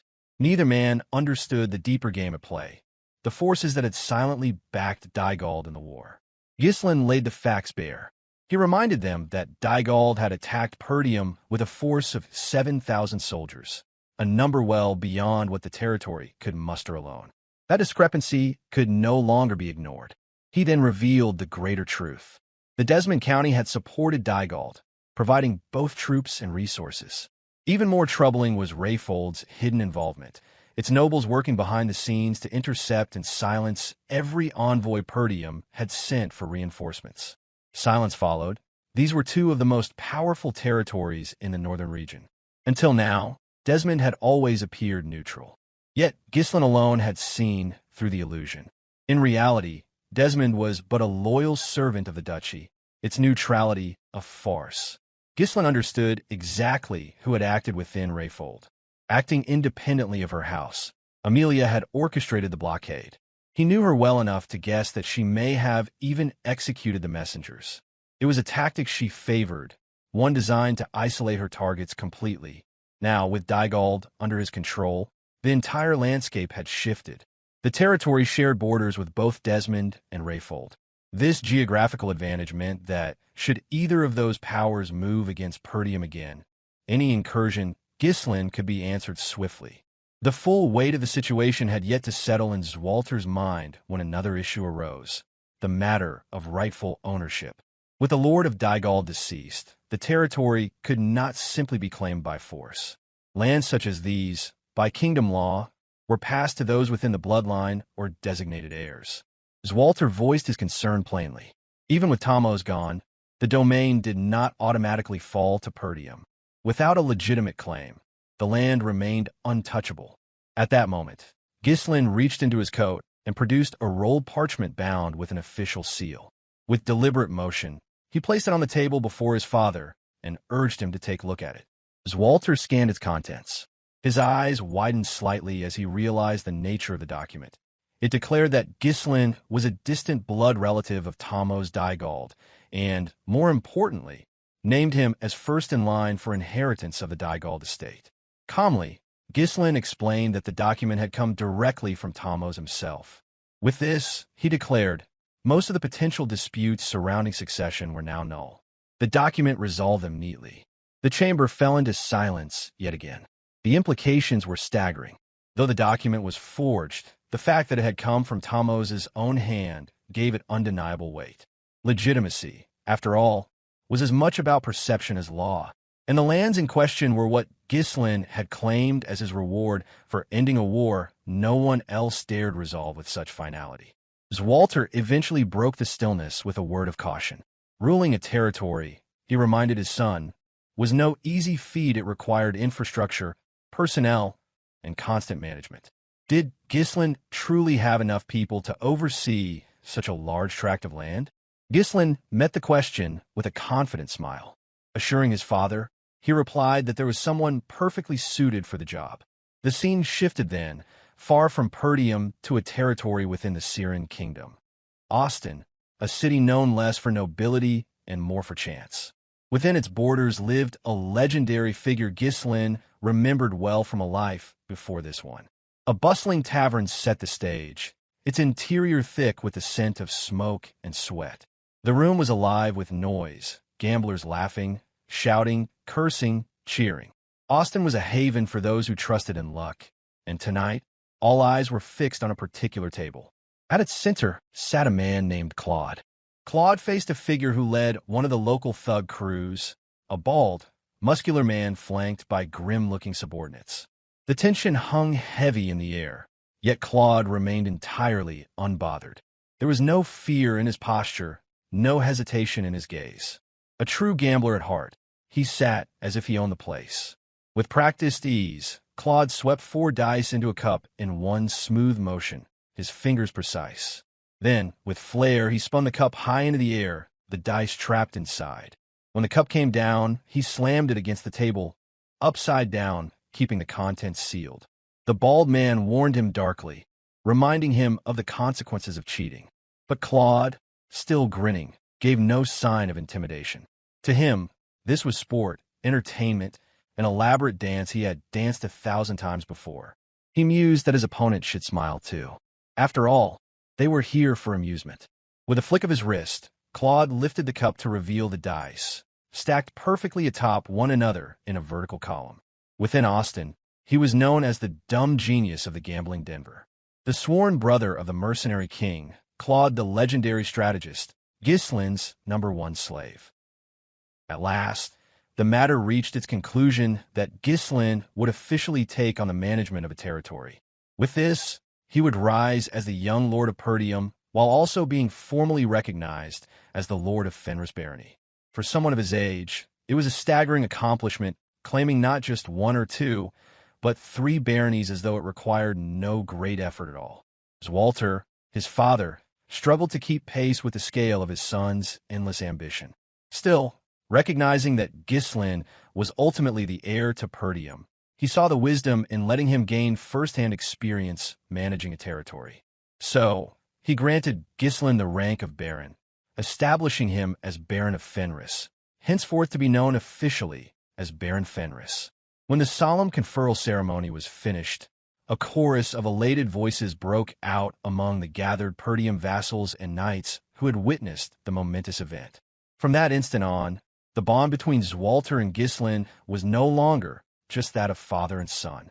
They had transitioned fully into their new roles as lord and vassal.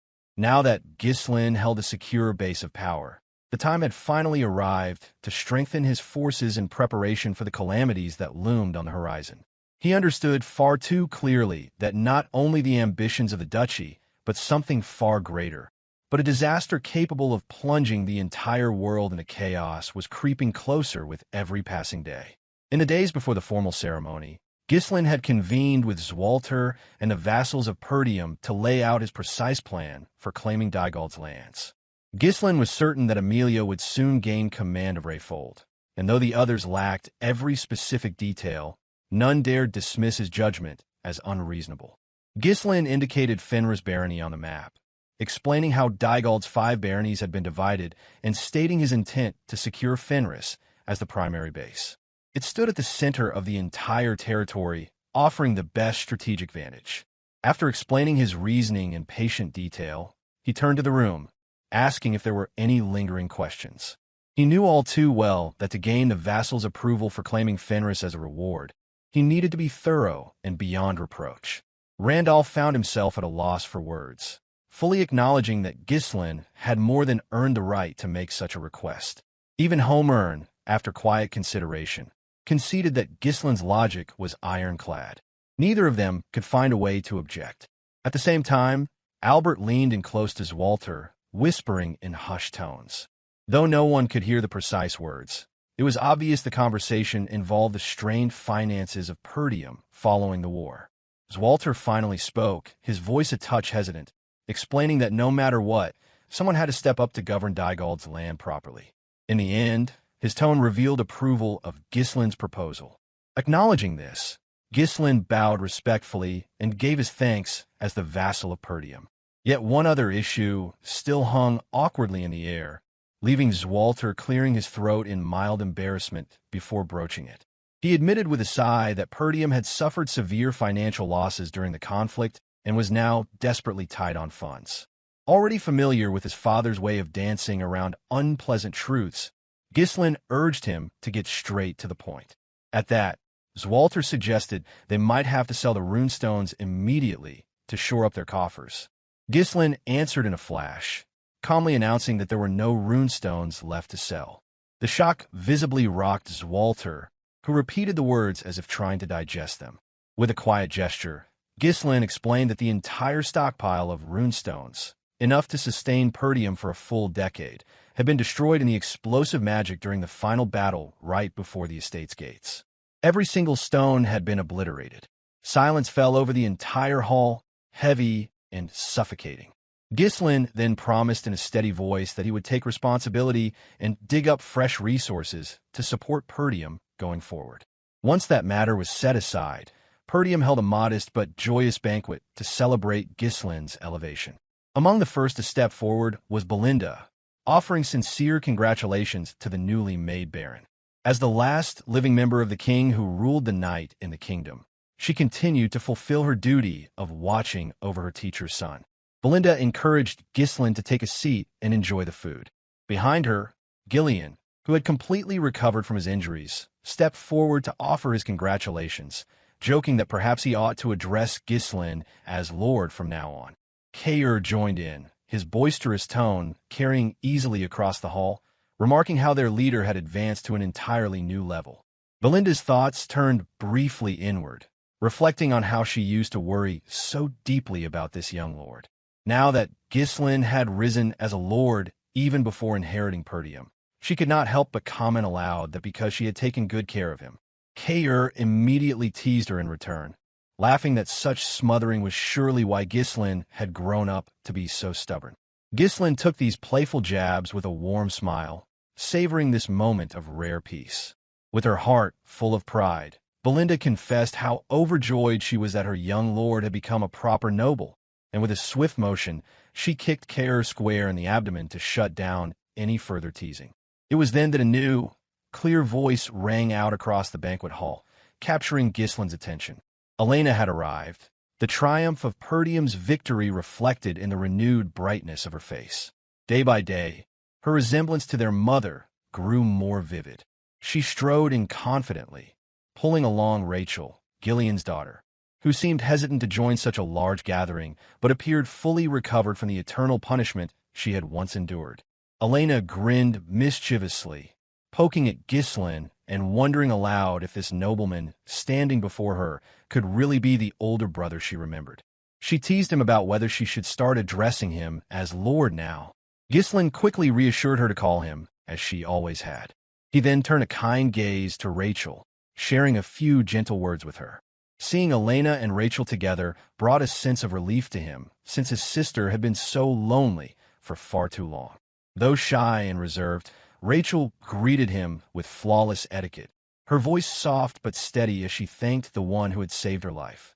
Ghislain offered a small chuckle, telling Rachel not to hesitate to complain if Elena ever got too pushy, remarking that his sister tended to use her fists first before any words when she was angry.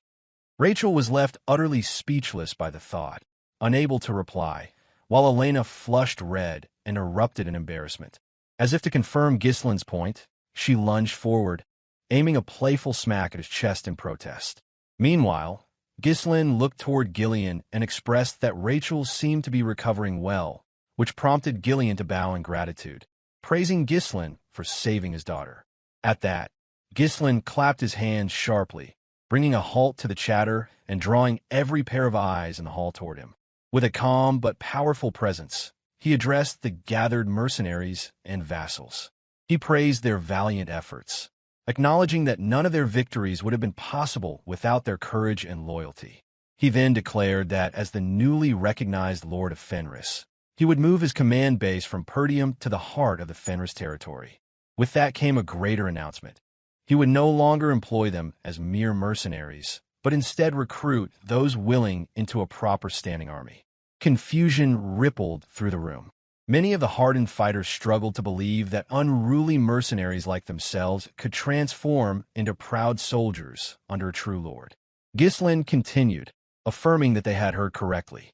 More shock struck as he revealed he intended to train them as knights, granting them access to proper mana cultivation techniques.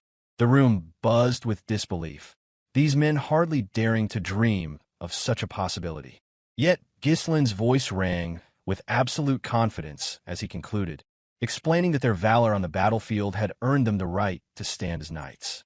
At his side, Belinda leaned close, whispering a practical concern, that transforming this many men into knights would require a truly staggering fortune. Ghislain only smiled with breezy calm, stating without hesitation that he would simply have to go out and earn that fortune, no matter what it took. Ghislain shifted his attention to Gillion, inquiring whether his injuries had healed completely. With steadfast confidence, Gillion answered that there was no lingering issue to concern himself with. Hearing this, Ghislain gave a new command, instructing Gillion to lead their people ahead to Fenris. For a moment, Gillion appeared startled by this order, struggling to grasp why Ghislain would not travel there personally.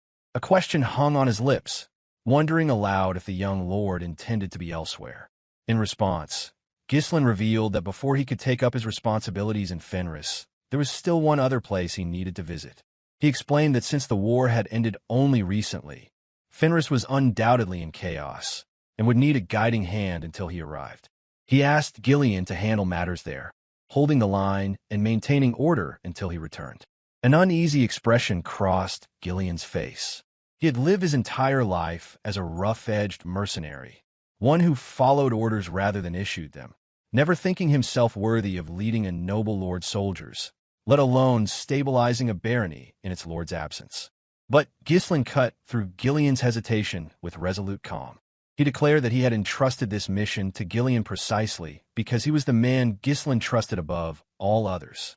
As Ghislain turned to make his departure, he left those final words behind him, carrying their steady weight. Faced with this measure of trust, Gillion, who will be known as the White Lion of Fenris, had no choice but to accept. He lowered his head in a deep bow, pledging to fulfill his lord's will and declare that he would see it done. Ghislain then called over Kaor and Belinda, ordering them to accompany him. When they asked where they would be going, Ghislain revealed that their destination lay within the Syren kingdom, specifically the city of Auston. Belinda's eyes widened at the mention of crossing the kingdom's borders. On the other hand, Kaor recognized the city's name instantly, remarking that Auston was notorious for its gambling halls and dens of chance. Their expressions brightened in amusement, convinced that perhaps their young lord meant to reward them all with a brief vacation after the harrowing days of war. Meanwhile, not every part of the Perdium estate shared in the festive calm. Elsewhere, Vanessa, usually quiet and timid, had cornered Alpoi against the wall with an unexpected boldness. He had nowhere to escape as Vanessa declared in an intense tone that she needed to draw out his strength one more time. With such words from her, the scene would have appeared bizarre to any onlooker. Alpoi tried to protest, exasperated and half-panicked, blurting out that she must have lost her mind if she thought he had anything left for her to drain. But Vanessa insisted with stubborn resolve that if she could absorb even a bit more of his mana, then she could cast every single spell swirling through her thoughts. Baffled, Alpoi demanded to know why it absolutely had to be him. Vanessa countered almost innocently, reminding him that the young lord himself had once remarked that Alpoi's role was to act as her magical power reservoir.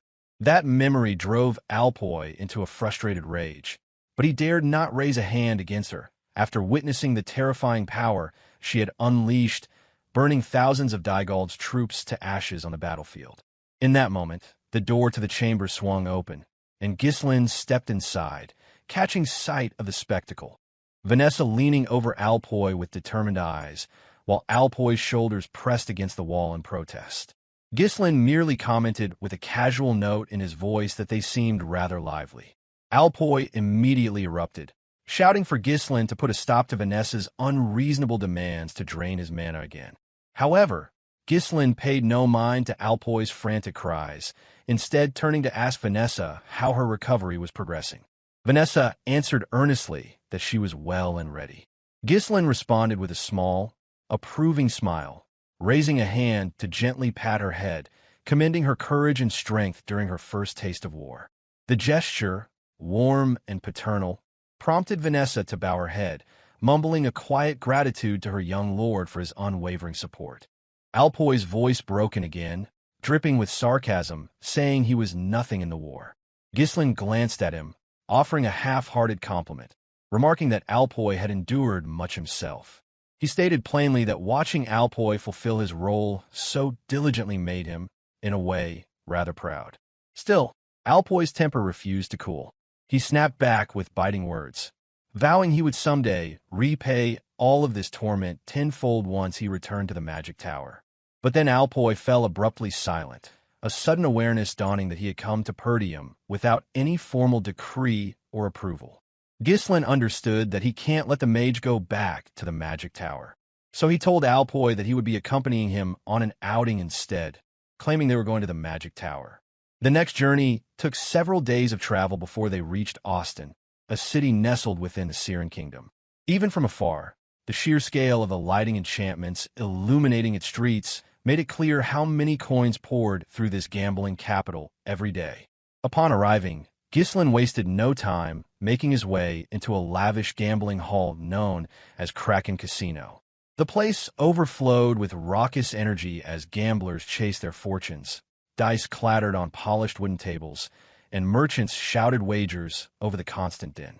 Kaor exhaled deeply, inhaling the familiar sense of sweat, openly declaring how much he missed the unique atmosphere of such a place. Meanwhile, Alpoi's expression twisted into confusion, wondering aloud why they were here instead of heading directly for the magic tower. He had been tricked into following Ghislain. In answer, Ghislain casually tossed a heavy sack of gold coins toward Kaor, telling him to take Alpoi to wait somewhere. Kaor's eyes widened in gleeful recognition, already anticipating the joy of spending coin at the tables. Kaor began counting the coins with the delighted grin of a wolf about to pounce on its prey, while Alpoi scowled suspiciously, fully convinced that Kaor planned to gamble with every last coin. Catching the mage's worried look, Kaor sneered with a spark of mischief. He clapped a sturdy hand on Alpoy's shoulder and mused aloud that the sheltered young mage had likely never witnessed the true taste of adult life before. This only deepened Alpoy's confusion as he tried to grasp what Kaor meant.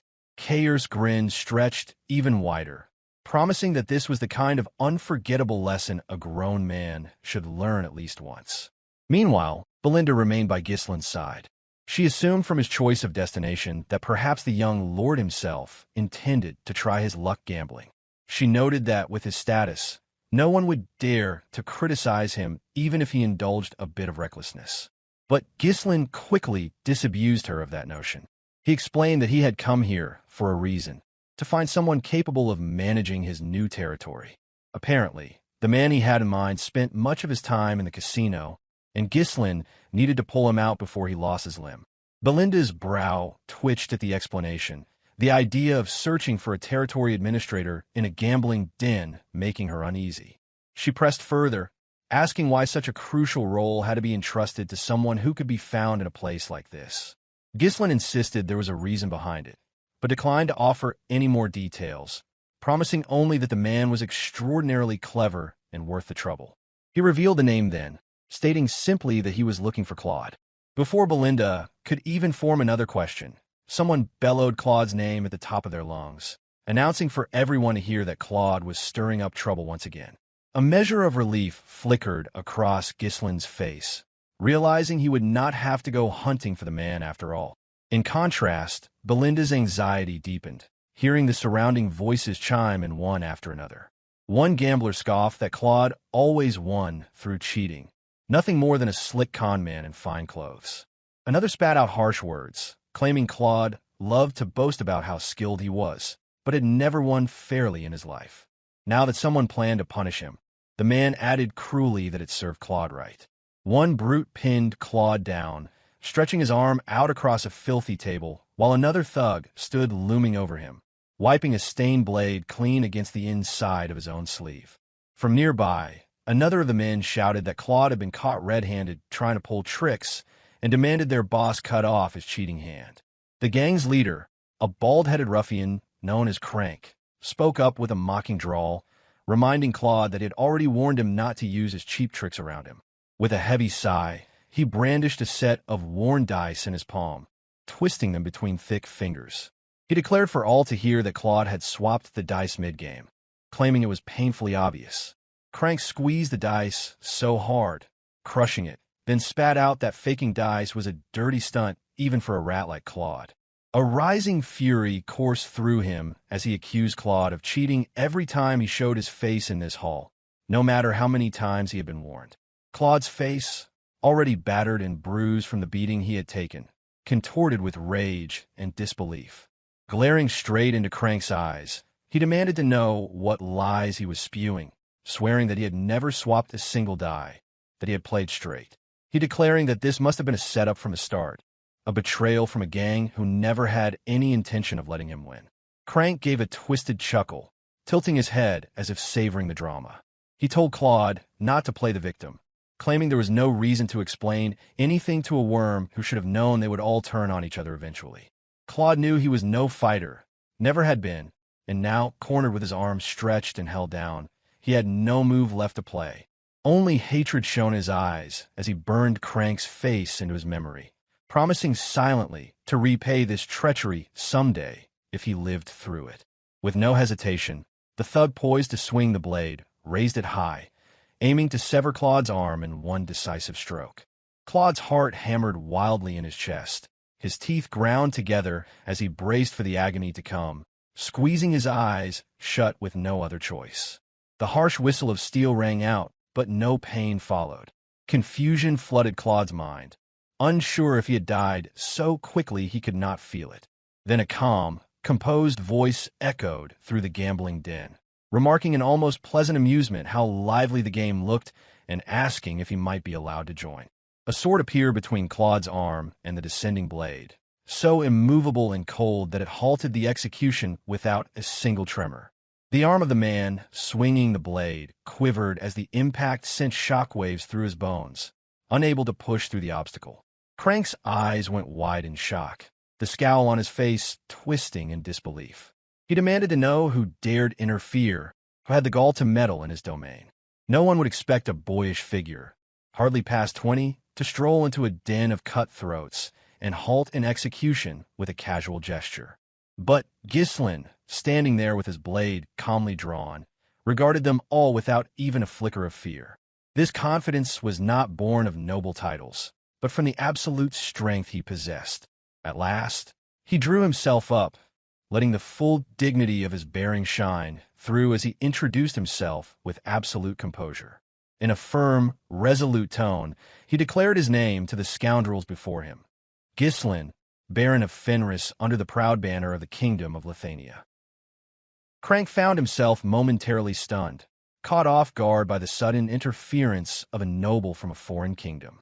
The notion that someone of such standing had appeared solely to disrupt his operation seemed almost absurd, yet undeniably real. Crank's men moved without hesitation.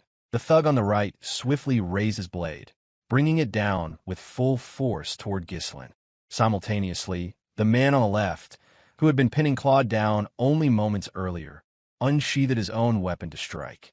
Almost as if toying with common street thugs, Ghislain reacted with remarkable speed. His sword flashed upward toward the right attacker's neck. At the same time, Belinda pulled a dagger from her side and aimed it unerringly at the man to Ghislain's left. Out of sudden, Crank ordered for them to cease. Crank managed to maintain a composed front. He addressed the nobleman, extending a formal greeting to Baron Ghislain Fenris. Though polite in tone, there was an undertone of reprimand in his words as he implied that a noble guest from a neighboring country ought to avoid stirring trouble in such an establishment. He then followed up his words with an order, telling his subordinates to sheathe their swords. The men, well trained in obeying Crank's commands, complied instantly. Their blades disappeared from sight as they stepped back, under the unflinching gaze of their bald-headed leader. Seeing the situation had cooled, Ghislain mirrored the gesture, sliding his sword back into its sheath. He gave a calm instruction for Belinda to lower her weapon as well. Though she complied, her lips curled in scorn, clearly offended that mere thugs had dared show such insolence in front of her young master. Now that the room had returned to relative peace, Crank asked what business had brought Baron Fenris to a place like this, a gambling den filled with smoke, noise, and unsavory company. Ghislain answered plainly and without hesitation. He had come looking for someone, and the individual he sought was here. With those words, Ghislain turned his gaze downward, his expression softening as he called out to Claude, instructing him to rise. There was no ambiguity in his tone. He had come with the sole purpose of retrieving the young man. His presence in this disreputable place was not by accident or whim, but deliberate. Hearing those words, Claude sat in stunned silence. Only moments ago, he had been dangerously close to losing one of his hands. Now, out of nowhere, a noble stranger had arrived and spoken as if claiming him. As the confrontation settled in the far corner of the room, the rest of the establishment resumed its business as usual. It was now Alpoy's turn at the dice. The challenge was deceptively simple. Roll 3 dice and aim for the lowest total possible. It was a game of chance wrapped in layers of superstition, bluff, and reading the flow of luck. They rattled and danced, drawing the attention of several bystanders before settling into place. He carefully laid one die upon another, revealing the final score. A wave of awe swept over him as he saw the results. He had won, and the final pot was his. Around him, hardened gamblers who had spent countless nights at the table stared in disbelief. He himself could only marvel, eyes wide as the golden gleam of his winnings stacked before him like something out of a dream. The room suddenly erupted in cheers. A rookie had toppled a veteran, and the unlikely victory ignited excitement in every corner. Even the spectators struggled to comprehend Alpoy's extraordinary luck. It was as if fate had momentarily tilted in his favor, bestowing him a once-in-a-lifetime blessing. Kaor had been seated nearby, couldn't hide his enthusiasm. He laughed and remarked on their little mage's surprising talent for gambling. With a twinkle in his eye, he jokingly speculated on how much more they could win if this streak continued. His tone was playful, but his amazement was genuine. Internally, however, Alpoy's emotions stirred deeply. Though he maintained a composed appearance, his heart brimmed with excitement. A quiet elation bloomed inside him, fueled by an unexpected comparison. The life he had led in the Magic Tower versus what he was living now. Everything felt so vivid and tangible in this moment. As time seemed to dilate in his mind, he considered how much he had earned in just a short time. It was more than what an entire cohort of mages might make in a full day selling scrolls and casting enchantments. Even the title of mage, which once held prestige, now felt trivial in the face of glittering piles of gold. Suddenly, as if startled by the gravity of his own thoughts, Alpoy placed a hand over his chest. He felt the powerful rhythm of his own heartbeat, pounding with life and thrill. For the first time in his life, his face flushed not with anger, but with sheer exhilaration. His heart raced, echoing the joy coursing through him. That moment marked the beginning, the birth of a new path. Thus began the legend of Alpoy, the dragon killer, rival only to Claude the gambling addict. Alpoy remained seated, trembling faintly, his mind still struggling to absorb the whirlwind of events that had just taken place. It was in this moment of quiet shock that Kaor turned his head, drawn by the unmistakable sound of Belinda's voice ringing out across the room with sharp clarity, carrying over the tables for all to hear. Her words were laced with a blend of frustration and disbelief. She confronted Ghislain with an accusing glare, demanding to know if the battered, gambling-obsessed boy slumped on the table was truly the person he had come looking for. Ghislain averted his eyes and, with a sheepish nod and awkward composure, admitted that this pitiful figure was indeed the one he sought. Crank then interjected, offering an apology before stating plainly that such a request could not be granted. He explained that Claude had cheated him during what he described as a sacred and serious game. As such, Claude had to face consequences. Of course, Ghislain knew this story intimately. In the life he had once lived, he had heard Claude speak of this day with bitter tears and quiet rage, swearing vengeance against Crank more than once. But now, standing here once again at the pivotal moment, Ghislain chose to act ignorant of the past and urged the Baldy to explain. It was at this point that a faint grin began to form on Claude's lips, as if a plan had already begun to crystallize in his mind. There was a shift in his posture, a slight ease in his expression, signaling that he had seized upon an idea worth playing out. Then, to the shock of those watching, Claude suddenly dropped to his knee before Ghislain. With trembling sincerity, he addressed him as Baron Fenris and begged for forgiveness. Claude then spoke up, referencing the funds Ghislain had entrusted to him. With a heavy sigh, he confessed that the money was gone, scammed away in a scheme he hadn't seen coming. His voice wavered, filled with shame, as he admitted that he had lost everything. Claude elaborated, explaining that Crank personally oversaw all the dice used in the establishment and that the house was diligent in checking guests' belongings for any illicit tools. He insisted that something strange had occurred, the appearance of tampered dice happening to coincide precisely when he placed his largest bet of the night. Hearing this, Belinda could hardly believe what she was listening to. She turned sharply toward Claude, questioning what absurd story he was trying to spin. She also pointed out that Claude had never even met her young lord before today, demanding to know how he could lie so boldly. Unable to offer an explanation for what had occurred between them in his previous life, Ghislain lifted a hand gently to silence her. The gesture was calm, but authoritative, a signal that he intended to take the lead in resolving the matter from that point on. Though unsure of the full extent of Claude's situation, Ghislain resolved to play along with his claim. Turning his attention to Crank, he declared that Claude's words were indeed true. Whether or not he believed it fully did not matter. The important thing was that Claude not lose a hand tonight. Surprisingly, Crank took Ghislain at his word without hesitation. There was a distant look in his eyes as he mulled over where Claude might have obtained such a sum in the first place. He didn't press the issue aloud, but the question clearly nagged at the back of his mind. Lighting a pipe with practiced ease, Crank mused aloud that while he didn't know how the two had met, he did know one thing. Claude's word was never to be trusted. With a knowing smirk, he remarked that swindlers always had a way of sounding sincere, especially when cornered. Comfortable on his home turf, Crank leaned back slightly and explained that the gaming hall was under the protection of Baron Auston himself. That being the case, he warned, even nobles had limits. Stirring up conflict here could risk more than mere injury. It could ignite an international diplomatic issue. With that said, Crank made his offer. He suggested that they all walk away from the incident as though it had never happened. A peaceful withdrawal, in his mind, would serve everyone involved far better than escalation. He advised Ghislain to back down gracefully while the chance remained. However, Ghislain did not yield. His thought was firm that retreating now would make a mockery of the very journey he had undertaken. He had not crossed borders and braved foreign streets just to abandon the boy. So he replied that it would be no different than allowing himself to be robbed in broad daylight. In response, Crank's lips curled into a smile, not one of amusement, but of calculation. There was something working behind his eyes, as if new possibilities had begun to unfold in his mind. Ghislain moved closer and calmly took a seat beside Claude.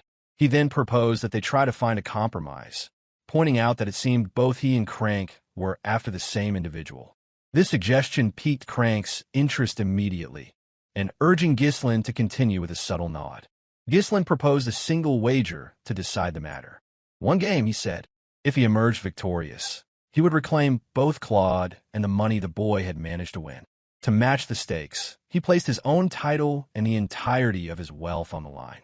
Though seemingly rash, Ghislain was no ordinary noble. Beneath the elegant facade and youthful demeanor, he had once been known as the master of swindlers. To the crowd, however, he appeared nothing more than a pampered young lord throwing his weight around without understanding the dangers of the game he had stepped into. Even Claude, the very con artist who had inadvertently lured Ghislain into this tangled affair, stared in disbelief. He had expected the noble to play along, perhaps with some trickery of his own, but wagering everything? That went far beyond what Claude had anticipated. On the other side, Crank's initial surprise gave way to thinly veiled glee. To him, it felt as though a golden fish had swum straight into his trap, begging to be caught.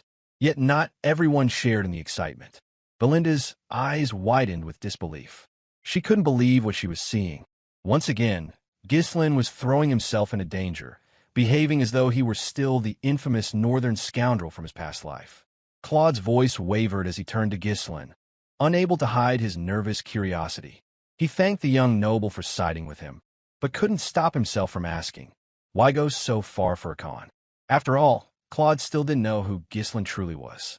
Rather than answering with words, Ghislain pulled Claude close in a firm but brotherly manner, the same way one might embrace a trusted comrade. With a voice calm and composed, he confessed that he was someone who needed Claude for something larger yet to come. Something in the way he said it struck Claude deeply, and in that instant, he understood that Ghislain was no ordinary fool, but someone who moved with purpose. Having finished chuckling to himself in the background, Crank finally spoke.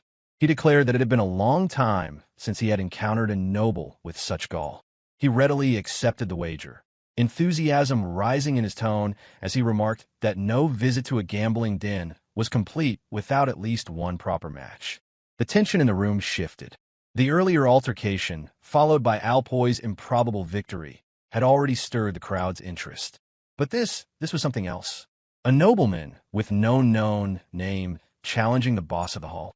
The room buzzed with energy, every gambler turning an eager eye to the unfolding scene. No one would be bored that night, not with stakes this high. Crank tossed a die onto the table. He explained the simple rules. Each participant would roll one die, and the lowest number would win. Should a tie occur, the match would repeat until a clear winner emerged. The simplicity of the game was meant to mock, and Crank's amusement only deepened as he remarked how nobles these days couldn't handle anything more complicated.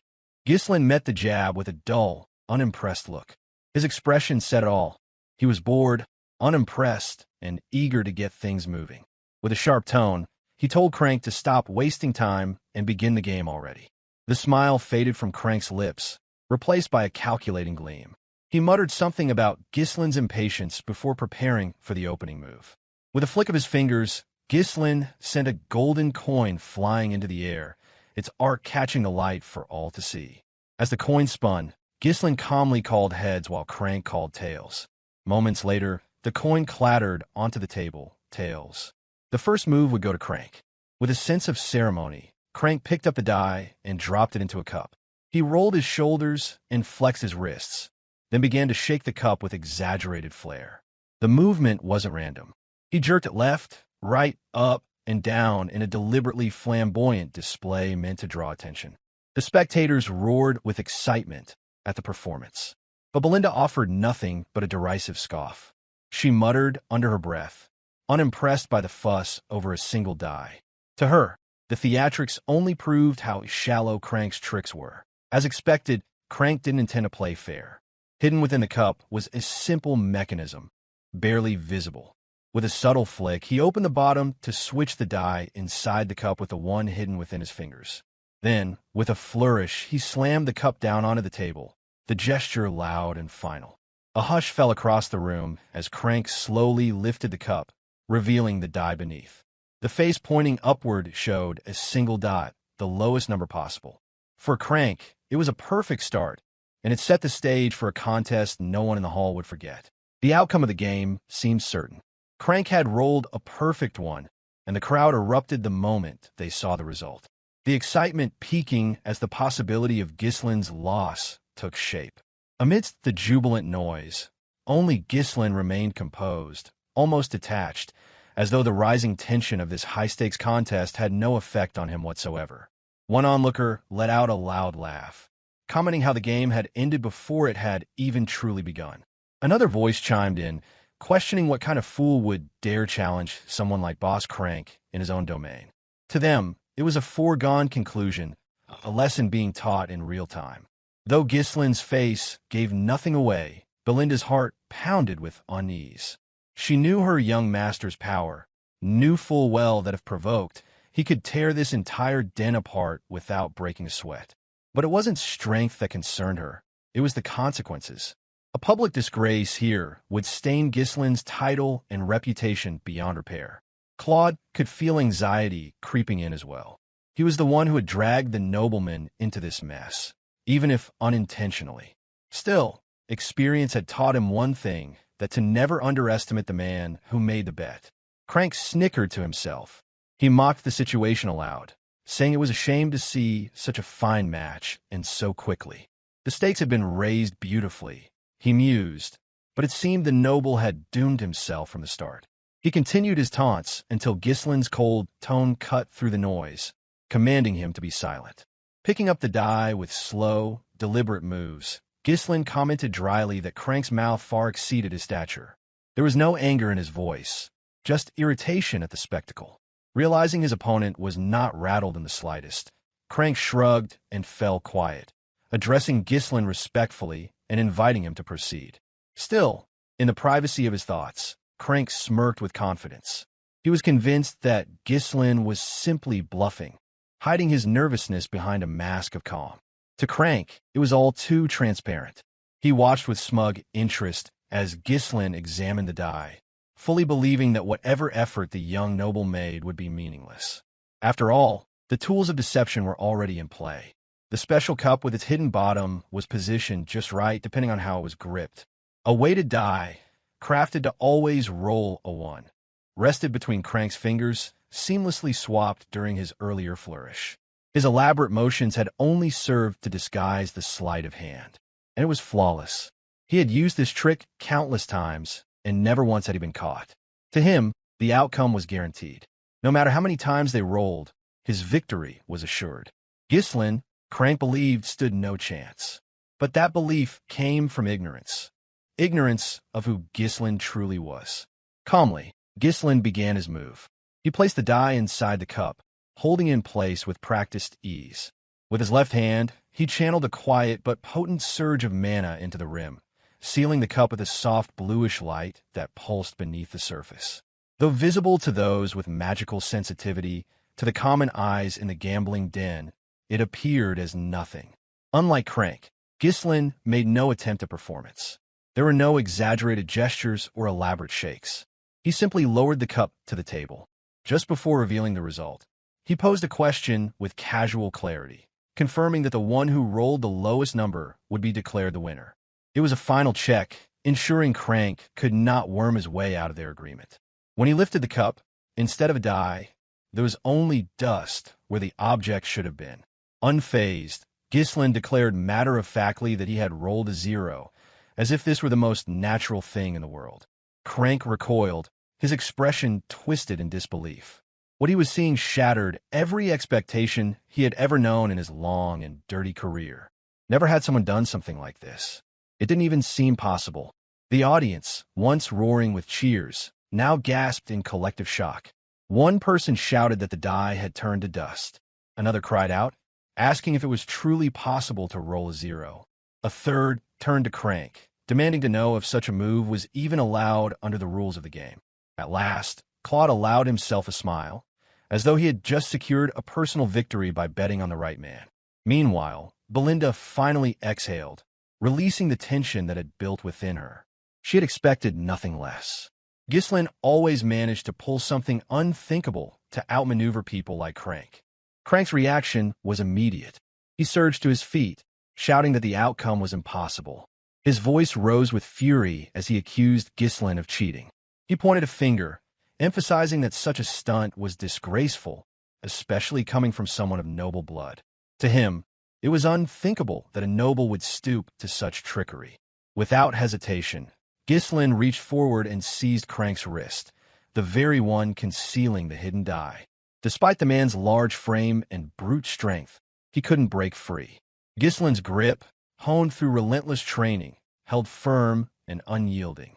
With a single twist of his hand, Ghislain forced Crank's fingers open, exposing the weighted die concealed within his palm. The object clattered onto the tabletop with a dull sound, drawing every eye in the room. In that moment, the evidence lay bare for all to see that Crank was the one who had tried to rig the game. Murmurs rippled through the crowd, then erupted into shocked exclamations. The onlookers began to connect the dots. This entire time, every game, every roll, it had all been part of a grand deception. Through it all, Ghislain remained composed. He calmly recited the words Crank himself had spoken earlier about honor and fairness in the Sacred Game Hall. He made it clear that this betrayal came not from an outsider, but from within, from the very man who had claimed to uphold the sanctity of the game. Realization dawned on Crank. Ghislain had known the truth all along. The noble had stepped into the trap with full awareness and unraveled it before everyone's eyes. Humiliated and cornered, Crank reacted the only way he knew how, with violence. In a flash, he reached for his blade, drawing it in a desperate motion. With a feral snarl, he lunged forward, driving the weapon upward toward Ghislain's head. But Ghislain had no intention of being caught off guard. With a calm sidestep, he avoided the attack entirely, as though the strike had been nothing more than a breeze. The sudden escalation sent a jolt through the room. Belinda instinctively reached for her weapon, while Claude stared wide-eyed, barely comprehending that a blade had just swung through the air. To Belinda, scenes like this had long ceased to surprise her. It was simply part of following Ghislain. But for Claude, it felt surreal, even terrifying. Unshaken, Ghislain stared Crank down and remarked that he would have respected him more if the brute had simply shown his true nature from the beginning. There was no point in pretending to be courteous when everything beneath the surface screamed thug and conman. As if on cue, the two men flanking Crank drew their blades. Desperation crept into their movements. If they could eliminate the noble now, perhaps they could rewrite the narrative and escape the fallout. Feigning ignorance, Crank claimed to have no idea what Ghislain meant, but was already too late.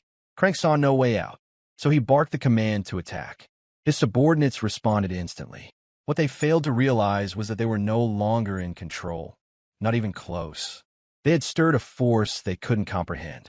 Ghislain had been merciful, perhaps overly so, but if pushed further, he could turn this entire establishment to rubble without a second thought. Crank did not hesitate. He gave the order to charge, and his men obeyed without question. The two attackers moved forward swiftly, unaware of the caliber of the opponent they now faced. They had no inkling that their target was someone entirely beyond their expectations. However, Ghislain displayed not a trace of fear.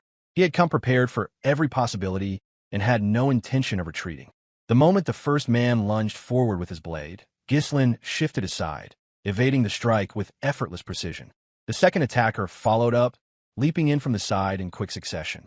As the descending blade sliced through the air, Ghislain propelled himself upward, cleanly avoiding both strikes. With agile momentum, he used the shoulders of the two attackers as makeshift footholds and launched himself directly toward Crank in a fluid, audacious movement. Crank flinched. The sight of the young noble flying toward him threw his mind into disarray, but he quickly forced himself to react. He raised his sword in defense, aiming to cut the young noble down before he could land. Yet Ghislain's speed surpassed his expectations. The blade swung through nothing but air. In the blink of an eye, Ghislain had landed gracefully behind Crank, his sword already drawn and its tip pressed lightly against the bald head's exposed neck. Every movement had been executed with breathtaking speed and elegance. Crank stood frozen, paralyzed by the realization that he had been completely outmaneuvered. Beads of sweat formed and ran down his face as the full weight of his defeat settled over him. There had been no time to react, no chance to counter. He had been rendered helpless. Behind them, the two subordinates turned in shock. Their leader, the strongest presence in their entire operation, had been brought to submission in an instant, unable to retaliate even once. In the next heartbeat, the thugs found themselves subdued as well. A dagger was pressed against one man's neck, and a sword pointed at the other's chest. The control over the scene was absolute. If Ghislain had so desired, the entire group could have been dispatched in a single stroke. Kaor and Belinda had arrived, executing their support flawlessly. Against them, common criminals like Crank's men stood no chance. The precision of their maneuver left no room for escape or resistance. With a trace of dry humor, Kaor remarked that these fools should have chosen their target more carefully. It was clear from his tone that he found the situation almost amusing, this pathetic attempt to challenge individuals far beyond their reach. On the other hand, Belinda stayed far calmer as she turned toward Ghislain and asked about their next move, deferring to her young lord for the final decision. Remaining composed, Ghislain addressed Crank that as planned, he wanted to take Claude back, along with the money that he won. The warning behind his words was unmistakable. Despite the blade at his throat, Crank dared to resist. His pride clung to denial, unwilling to yield even under such pressure. But Ghislain did not yield as he passed judgment with finality. Crank, as the man managing Baron Auston's most profitable establishment, had been caught in the act of attempting to defraud a noble from a foreign kingdom. The implications were damning. The ruin of a gambling den stripped of its credibility was not a possibility. It was an inevitability. As Ghislain spoke, his sword shifted slightly, grazing the side of Crank's neck. A thin line of blood appeared. The threat was no longer implied. It was immediate, visceral. Should Crank raise opposition in the future, there would be no discussion, only death. Crank's body stiffened. He could not lift a finger. The sharp sting on his skin was nothing compared to the oppressive force behind the young noble's calm demeanor. Despite the youth of his adversary, the murderous intent radiating from him was clear and overwhelming. It left no room for doubt. For a man like Crank, this den was his entire world. He held no power beyond it, and if word of this transgression ever reached Baron Auston, there would be no salvaging his position. That knowledge struck deep, reinforcing the terror gnawing at his chest. Overwhelmed by the quiet ferocity before him, Crank's resolve crumbled. His shoulders sagged as the last remnants of defiance drained away. He muttered a subdued acknowledgement, indicating his reluctant submission to Ghislain's will. He understood now. This young noble was not to be trifled with. With that, the matter was concluded. A faint smile appeared on Ghislain's face as he shifted his gaze, searching for Claude and proposing that they leave immediately. But the one he sought, the very center of the conflict, was nowhere to be seen. Claude had vanished the moment the fight had erupted and had not reappeared since. Soon after, Belinda's furious scream echoed throughout the gambling den, cutting through the tension like a blade. She demanded to know if Claude had truly fled. Her voice, sharpened by outrage, was impossible to ignore. Her rage intensified as she voiced her suspicion aloud. Not only had Claude run off, but he had also taken all of Ghislain's winnings with him. Kaor added his observation with an ironic tone, suggesting that a gambler on the run would inevitably find his way to another gambling den sooner or later. Belinda's fists clenched, her entire frame trembling as anger surged through her. She proposed sweeping the area, determined to find the man responsible for this insult. Yet Ghislain remained composed, his tone level and unshaken. He assured them there was no need to search. He already knew where Claude was going. Somewhere within the streets of Auston Barony, Claude rode swiftly atop a horse, a full sack of gold slung over his shoulder. His expression shifted between tension and relief as he pressed forward toward his destination. Thoughts churned within his mind, recounting how narrowly he had escaped.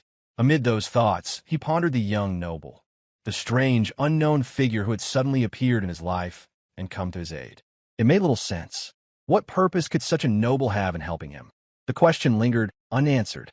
Yet with the weight of gold in his grasp, Claude believed he had achieved what he needed. The ordeal at the gambling hall had served its purpose. With that belief firm in his heart, he muttered an apology under his breath, a quiet message intended for the young noble left behind. The words came from a place of guilt. He hadn't intended to deceive Ghislain, but he needed the money too badly to resist. 1 year earlier, in a dilapidated house nestled deep within the remote forests of Auston, a young woman named Anna sat quietly on a cold, hard floor. Veiled and pale, she was both Claude's lover and the daughter of his late teacher. Before her, Claude sat, offering a small stack of gold coins, the spoils he had secured from the gambling den. His voice held pride as he spoke, marveling at how he had mastered the game. He confessed that gambling, contrary to what most believed, wasn't about luck. For him, it was a matter of method, of formula. He claimed that by deciphering patterns, anyone could win. His demeanor had begun to echo that of gambling addicts, obsessed with cracking the system. With continued success, he promised they could finally leave the shadows behind. They could escape this life of hiding. He dared to dream aloud of a life that resembled normalcy. Yet before he could finish, Anna interrupted him. Her voice trembled as she pleaded with him to stop. Though she knew better, her heart still ached. Seeing Claude trapped in this lifestyle wounded her deeply. She knew he had been caught in a chain of events beyond his control, yet it pained her to watch him continue down this path. Her hand trembled as she reached for his, gripping it gently as tears began to fall. She begged him, quietly, earnestly, that it was enough. She acknowledged that she did not hold him responsible for her father's death. Despite what had happened, she knew in her heart that Claude had never intended harm. Her body shook with sorrow, the pain of the past still fresh and raw. Seated across from her, Claude was in no better shape. His face bore bruises and his eyes were hollow with guilt. Her voice struck something within him, and his chest tightened with regret. Claude had been used, manipulated by those in the kingdom who feared the power and influence of his teacher. He had been turned into a pawn. Yet he had taken the burden upon himself. His heart believed that it was his own naivety, his own foolishness, that had brought ruin upon his mentor. Because of that mistake, the man who had once guided him had been branded a traitor. And now, the woman Claude loved bore the same mark. Together, they remained hidden in that broken home, tucked away in the forgotten corners of the mountains. Their lives had been consumed by grief and guilt. Even though Anna never placed the blame fully upon him, Claude could not forgive himself. And despite the weight of it all, he could not abandon her. Knowing what she had lost, knowing the name she now carried, he refused to leave her behind in a world that had turned cruel and cold. The hardship endured by the pair reached a breaking point when Baron Auston learned of Anna's presence. Her lineage as the daughter of a professor from Siren Royal Academy, a figure tied to the Revolutionary Army, caught his attention. That connection alone was enough to draw the ire of the Baron. Acting swiftly, Baron Auston ordered her capture, enlisting the aid of Crank and his men. Together, they managed to seize her, binding her tightly before Claude's eyes. In the moment of helplessness, Claude could do nothing. Though his intellect surpassed that of most within the kingdom, he lacked the strength to fight back. Against the brute force that the Baron had brought along, there was nothing he could do but watch in anguish as Anna was dragged away. The weight of his own failures pressed heavily on him. He already bore the guilt of his teacher's death. Now, powerless to stop the capture of the one person he cherished most, the pain in his heart deepened beyond measure. Baron Auston then turned his cold gaze upon him, inquiring if his name was indeed Claude. With Anna now in his custody, the Baron issued an ultimatum.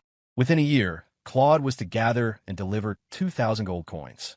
The tone of his voice, though veiled, suggested the possibility of mercy, a potential pardon for the daughter of a traitor, should Claude succeed. Auston clarified that a girl like Anna, under normal circumstances, would be sentenced to death without question. However, should Claude pay the ransom, she would be spared. That declaration sealed Claude's fate. It became the driving force behind his every action from that day forward. Left with no path to honest employment due to his affiliation with a condemned man, Claude had no choice but to turn to gambling. As a branded outcast, no one would hire him, and the world offered no legitimate means of income. Thus, he risked everything on games of chance. Now, with Ghislain's winnings in his possession, a new spark of hope lit in his eyes. For the first time, he believed he might actually meet the Baron's demands. With newfound resolve, he directed his path toward Baron Auston's estate, determined to pay the price and reclaim Anna's freedom. Elsewhere within the sprawling manor of the Auston estate, the Baron remained unaware that his gambling den, one of his most reliable sources of revenue, had been compromised. Instead, his attention was focused on a different concern. Reports had arrived concerning the prison camp where hostages were held, their only purpose being to extract ransom money from their desperate loved ones. With disdain in his voice, Baron Auston complained about the prisoners' uselessness. He remarked that they did nothing but consume food, offering nothing in return. Speaking to his aide without a hint of empathy, he proposed that if no ransom could be obtained, then there was no longer any reason to keep them alive. Without hesitation, he ordered one of his knights to execute any hostage who failed to deliver payment within the next 7 days. The knight affirmed the command without protest, prepared to carry it out exactly as instructed. Then, almost casually, the knight mentioned that it had nearly been a full year since a particular incident.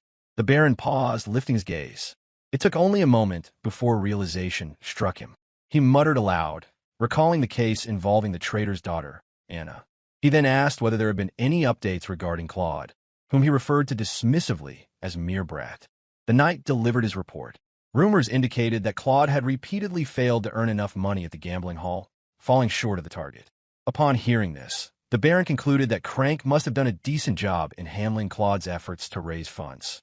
Auston entertained the idea, albeit briefly, that Anna might make a suitable maid, but the thought quickly soured. Her status as the daughter of a kingdom traitor made the proposition far too risky. With that in mind, he ordered her execution. Furthermore, he instructed the knight to ensure that no word of this reached Claude. The knight raised a final question. What should be done if Claude did, in fact, arrive with the ransom? Auston responded with a twisted smirk. If the boy came with the money, then they would simply take it and eliminate him in secret. After all, who would care if a gambler vanished? The cruel grin widened on the Baron's gluttonous face as he mulled over the thought. Such an outcome, of course, depended entirely on whether Claude actually managed to return with the money in the first place. At that very moment, the heavy door to the Baron's office creaked open. Another knight stepped inside, bearing fresh news. Naturally, Baron Auston did not receive the news favorably. His displeasure was immediate, prompting the reporting knight to first beg pardon before delivering his message. According to the knight, a man named Claude was currently creating a disturbance at the main gate, loudly proclaiming that he had come to pay the ransom. Within moments, Claude was permitted entry into the estate. Without hesitation, he placed a heavy bag of gold onto the table before the Baron. With steady resolve, he declared that the sum of 2,000 gold coins, the exact amount demanded, had been delivered to fulfill Anna's ransom. Yet, even after enduring an entire year of relentless hardship, Claude had failed to grasp the cruel truth. It was Baron Auston himself who had orchestrated the suffering he endured. The same man who had ordered the ransom was the one who ensured Claude's every attempt to succeed at the gambling den would fail. Despite this, Claude now stood in front of the man responsible, earnestly requesting the release of Anna in return for the gold. Baron Auston remained composed as he took his time examining the contents of the bag. Each coin was checked for authenticity, even though the outcome had already been decided. That Claude had gathered such a fortune, despite Crank's efforts to deceive and obstruct him at every turn, was a testament to something that should have been impossible. The Baron's thoughts churned as he weighed the gold in his hand, with Crank deliberately sabotaging Claude's chances of success. How could this boy have come up with such a sum? Suspicion clouded his expression. He turned to Claude and inquired bluntly, where had this money truly come from? Claude, unaware of the trap tightening around him, responded honestly. He had won it through a bet. His words carried no hint of deceit. But Baron Auston knew better. Claude had only ever been permitted minor victories, enough to keep him hoping. Whenever he dared to make a large wager, Crank ensured the outcome was rigged against him. There had never been a chance for such a significant win. The answer only served to deepen Auston's distrust. Without warning, He issued an order to one of his knights. Claude was to be arrested immediately. The decision was swift and final.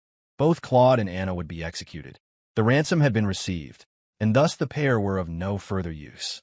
Claude's expression collapsed into stunned confusion. For him, none of it made sense since the gold had been paid in full. The terms had been followed, and his mind raced in desperation. He tried to make sense of why the noble would turn against him, despite of everything. Before he could collect his thoughts, two soldiers stormed forward and seized him by the arms. Claude struggled, but he was no warrior. His life had been spent studying and surviving, not fighting. Overpowered instantly, he was given no opportunity to resist. His voice rose in protest. He called out to the Curse Baron, demanding an answer. He reminded him that the ransom had been met, and every coin accounted for. Why then was he being thrown into a cell? Baron Auston, now watching with thinly veiled contempt, dismissed the accusations. He claimed that the origin of the money was suspicious and needed to be investigated. He stated he would confirm the truth with Crank before any decisions were made. With cold indifference, he told Claude that if he wished to avoid execution, he had best go quietly. There would be no second chances. Claude's heart pounded with fury. Inwardly, he cursed the reality that permitted nobles to abuse their power so thoroughly. No one stood against them. No one protected those beneath them. And now, he was just another pawn being discarded. As he was dragged away, Baron Auston remarked aloud on his disbelief. That Claude, of all people, had managed to amass such wealth, even while being cheated, was something he had never expected. His curiosity turned to unease. There should have been no way for Claude to win against Crank's manipulation. Claude, fueled by rising rage, screamed with all the strength in his lungs, calling out Auston by name and denouncing the scheme that had ruined his life. His voice echoed through the chamber, full of righteous anger. Then, as if summoned by that very cry, two blindingly swift strikes came without warning. The soldiers restraining Claude never saw it coming. One moment they held him fast, the next they were collapsing to the ground, completely incapacitated. The attacks were so sudden, so seamless, that neither man even registered what had happened before hitting the floor. Their forms lay motionless, struck down by an unseen hand. The room froze in stunned silence. Baron Auston and his personal knight both flinched in unison, caught off guard by the sudden intrusion. It was inconceivable to them that someone had managed to infiltrate the estate without triggering any alarms, especially considering the strict security measures in place. The unexpected breach left them momentarily speechless. For Claude, the fury that had overtaken him just moments earlier vanished completely, replaced by utter confusion. His thoughts scattered in disbelief. A hand came to rest on his shoulder, halting his spiraling thoughts. The sheer rapidity of a shift in events stunned him. Only minutes ago, he had stood at the brink of imprisonment, facing an uncertain fate. A moment before that, he had risked everything in pursuit of Anna's freedom. And now, once again, the enigmatic noble who had aided him at the gambling den had appeared seemingly out of thin air to rescue him once more. Ghislain stepped forward with poise, moving past Claude without hesitation. In passing, he offered Claude a few simple words of affirmation, commending him for his effort. Without breaking stride, Ghislain proceeded directly toward Baron Auston, offering a courteous but unmistakably noble greeting. His tone carried the confident elegance of someone accustomed to authority. In contrast, Baron Auston was already spiraling into a state of panic, demanding to know the identity of the young man who had suddenly taken control of the room. In response, Ghislain merely snapped his fingers. At that signal, Kaor and Belinda entered the chamber, escorting a restrained and beaten Crank between them. The balding man was tied securely and showed clear signs of having been subdued with force. Belinda marched forward, forcing Crank to his knees before the two nobles. Her tone left no room for argument, and Crank offered no resistance. Baron Auston's disbelief deepened as he stared at the scene unfolding before him. His trusted subordinate, the man responsible for managing the gambling hall and executing his more underhanded dealings, now knelt like a common criminal at the feet of an unknown noble. The sheer audacity of the event shattered the Baron's composure. As Belinda secured Crank, Kaor calmly retrieved a chair and placed it directly in front of the Baron's desk. Without hesitation, Ghislain sat down and leaned back, propping his legs up on the desk with the casual arrogance of a young noble used to getting his way. From this relaxed position, Ghislain extended an offer of conversation, suggesting with a dry tone that they might as well have tea while discussing matters. The posture, the attitude, and the setting were all deliberately theatrical, but behind the theatricality lay a real and present threat. Ghislain was no ordinary fallen noble in his past life. His presence alone carried the weight of authority that could unsettle even the most powerful within the Lithuania kingdom.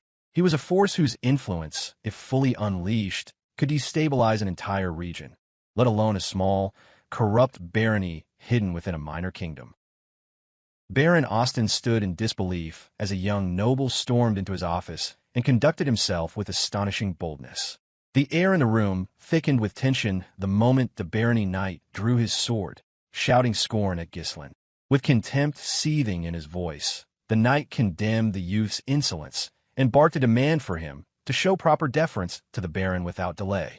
Before the knight could finish his tirade, Kaor moved with a startling swiftness, drawing his own sword and placing its point between himself and the knight, effortlessly holding him at bay. Despite the intensity of the moment, Kaor's expression remained composed as he stated that the knight had done enough already. He calmly added that the matter unfolding was not one in which the knight should involve himself. The knight stood rigid, trembling with rage, his eyes fixed on Kaor.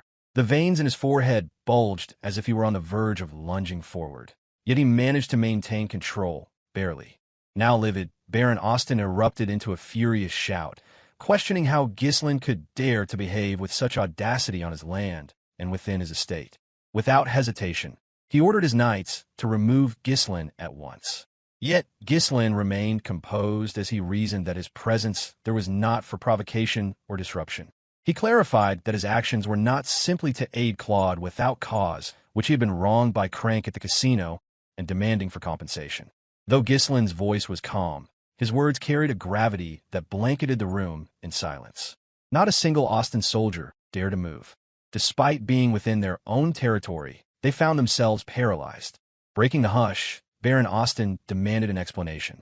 At that moment, with only a word from Ghislain, Belinda threw the baldy to the floor. Crank gasped, startled by the sudden force. Ghislain reiterated the heart of the matter, that as manager of the gambling house, Crank had attempted to defraud him. As a result, both he and Claude had nearly lost every coin they had wagered. Only then did understanding dawn on Baron Auston. The sack of gold resting on his desk, the one brought in by Claude, represented the bet in question. And by his own actions, Crank had tried to deceive them and claim it falsely. Crank cried out in protest, insisting that he was the true victim and had been cheated instead. While his statement wasn't entirely false, it conveniently ignored the fact that he had initiated the deception. Belinda snapped, striking Crank on the back of the head with open disgust. Her voice laced with derision as she ridiculed him for his continued dishonesty. Within his thoughts, Baron Auston swore bitterly at Crank's idiocy. If the man intended to scam someone, he thought he should have had the sense to choose a target with care. Finally voicing his frustration, he asked Ghislain what he expected him to do about the situation. Ghislain replied with thoughtful composure as he stated that cheating in a gambling house, where trust served as the very foundation of its operations, was intolerable. On that basis, he requested fair and generous compensation for both himself and Claude. Baron Auston hesitated, pointing out that Crank also claimed victimhood. He wondered whom he should believe, and then suggested that Ghislain should bring the matter to court, asserting that the Baron would not assume responsibility. But Ghislain dismissed the suggestion, stating plainly that it was in Baron Auston's best interest to involve himself directly in the matter. Baffled, the Baron asked why that would be the case. Ghislain proceeded to explain that the Kraken gambling house attracted nobles from across national borders and had earned a prestigious reputation. He had heard that over half of the territory's revenue stemmed from its operations. Given that fact, Ghislain continued, if word spread that cheating took place within the establishment, the entire affair would appear as though the Baron had orchestrated a swindle against the noble class. The implications, he concluded, could threaten Baron Auston's entire future. It was only then that Baron Auston truly grasped the magnitude of the situation. The realization struck him like a blow. Everything he had built, his authority, his reputation, and the life he had meticulously secured over the years, now teetered on the brink of collapse. A low curse escaped his lips as his gaze locked onto Ghislain. With suspicion thick in his voice, He questioned whether the young noble had come merely to extort hush money from the ruling baron of the territory. Ghislain offered confirmation without hesitation. Calmly, he demanded that the baron double the amount of gold already laid out as a form of restitution. But he didn't stop there, as he added another condition. Anna Arceus, Claude's lover who had been taken as collateral until a ransom was paid, was to be released immediately. The moment her name passed Ghislain's lips, Claude's face shifted in visible confusion. He could not understand how Ghislain could possibly know of her involvement, let alone the details of his private misery. The pieces didn't fit in Claude's mind on how Ghislain knew about Anna. On top of that, Ghislain knew about the desperate struggle Claude had endured. He had arrived at the precise moment to keep him from falling into yet another trap. The questions swirled in Claude's head. His teacher's betrayal had become public knowledge across the kingdom. Yet Ghislain had chosen to intervene personally, and the implications were baffling. With quiet resolve, Ghislain continued, stating that if Baron Auston agreed to both terms, the compensation and Anna's release, then he would forget the entire affair. The cheating, the deception, the insult to nobility, it would all vanish as if it had never happened. For a brief, uncertain moment, Baron Auston appeared to entertain the terms. He muttered to himself, appearing as though he had come to understand the gravity of the situation and the reality beneath the surface. Without warning, he erupted into a roar. His voice boomed through the room as he hurled venomous insults at Claude, the very man he had attempted to deceive, branding him an ungrateful wretch. Claude flinched, clueless as to what was unfolding since he was unaware the trap lay before him. He could only feel the overwhelming fog of confusion closing in. The room burst into chaos as soldiers came storming in. Filled with righteous indignation, Baron Auston bellowed that he had once offered Claude a chance to save a woman who, by all rights, should have been executed. He twisted the narrative, painting Claude as a conspirator in a scheme with foreign nobility to rob the barony from within. Kaor immediately turned around, ordering Claude to move out of the way. His posture made it clear that he intended to confront the approaching soldiers directly. Belinda, on the other hand, let out a dry scoff and remarked with dry humor that it seemed they had inadvertently become accomplices in the affair. Meanwhile, Ghislain turned his attention to her and requested the loan of a dagger. Foaming with fury, Baron Auston barked out a final command. He declared that if everyone involved were to die here, then the events of the day would simply vanish, as though none of it had ever happened. With that, he ordered his knights and soldiers to strike without mercy. A knight at the baron's flank lunged without delay, slicing his blade through the air in a deadly arc aimed directly for Ghislain's neck. But Ghislain moved in a manner both relaxed and unpredictable. With a simple sweep of his leg, he sent the heavy bag of gold on the table tumbling forward, hurling it directly at the charging knight. The motion, executed with an unsettling casualness, was enough to distract his opponent and throw off his aim. Taking advantage of the moment, Ghislain stood from his chair and advanced. The baron, stunned, could not follow his motion, let alone mount a defense. The dagger now in Ghislain's hand came down hard, stabbing into the baron's hand and pinning it to the table. Blood sprayed violently before the pain even registered. A split second later, agony erupted through Baron Auston's body, and a guttural scream tore from his throat. Facing the entrance, Kaor and Belinda stood firm, blocking the soldiers who had rushed to their lord's aid. The sheer force of their presence alone froze the attackers in place. Even as the room echoed with the baron's shrieks of pain, no one dared move forward. In the center of the carnage, Ghislain remained as cold and composed as ever. With a voice like frost, he issued his command to Kaor and Belinda that no one was to be killed. While he could easily reduce this entire barony to ruin, he could not afford to ignite a conflict between kingdoms. Kaor let out a scoff, a trace of disappointment tightening in his expression. Though every instinct within him longed for blood, he had no choice but to obey Ghislain's order.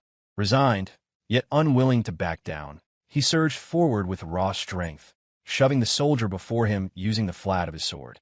Meanwhile, Belinda advanced without a sound, gliding with deadly poise as she closed in on another soldier. Her movements were nearly invisible, each step calculated and silent, a predator approaching its prey. The soldier facing Kaor brought his sword down with force meant to kill, but Kaor moved with smooth efficiency. He tilted his blade behind him to block the downward strike while maneuvering to the soldier's side with swift footwork, avoiding the brunt of the assault entirely. As he pulled up, he sent his fist to the soldier face, effectively knocking him out cold. The other soldier, pitted against Belinda, fared no better. As his blade swung, it halted abruptly, caught against unseen threads reinforced by her magic. The invisible lines of mana that she summoned created a tight lattice of force, impenetrable and absolute. His weapon could not pass through no matter how much strength he mustered. Belinda spun on her heel without hesitation. Her legs swept outward in a wide arc and connected with the soldier's neck. The brutal precision of her kick sent him sprawling unconscious to the floor in an instant. At the center of the room, with the dagger still embedded in the desk, Ghislain engaged the wave of attackers that came his way.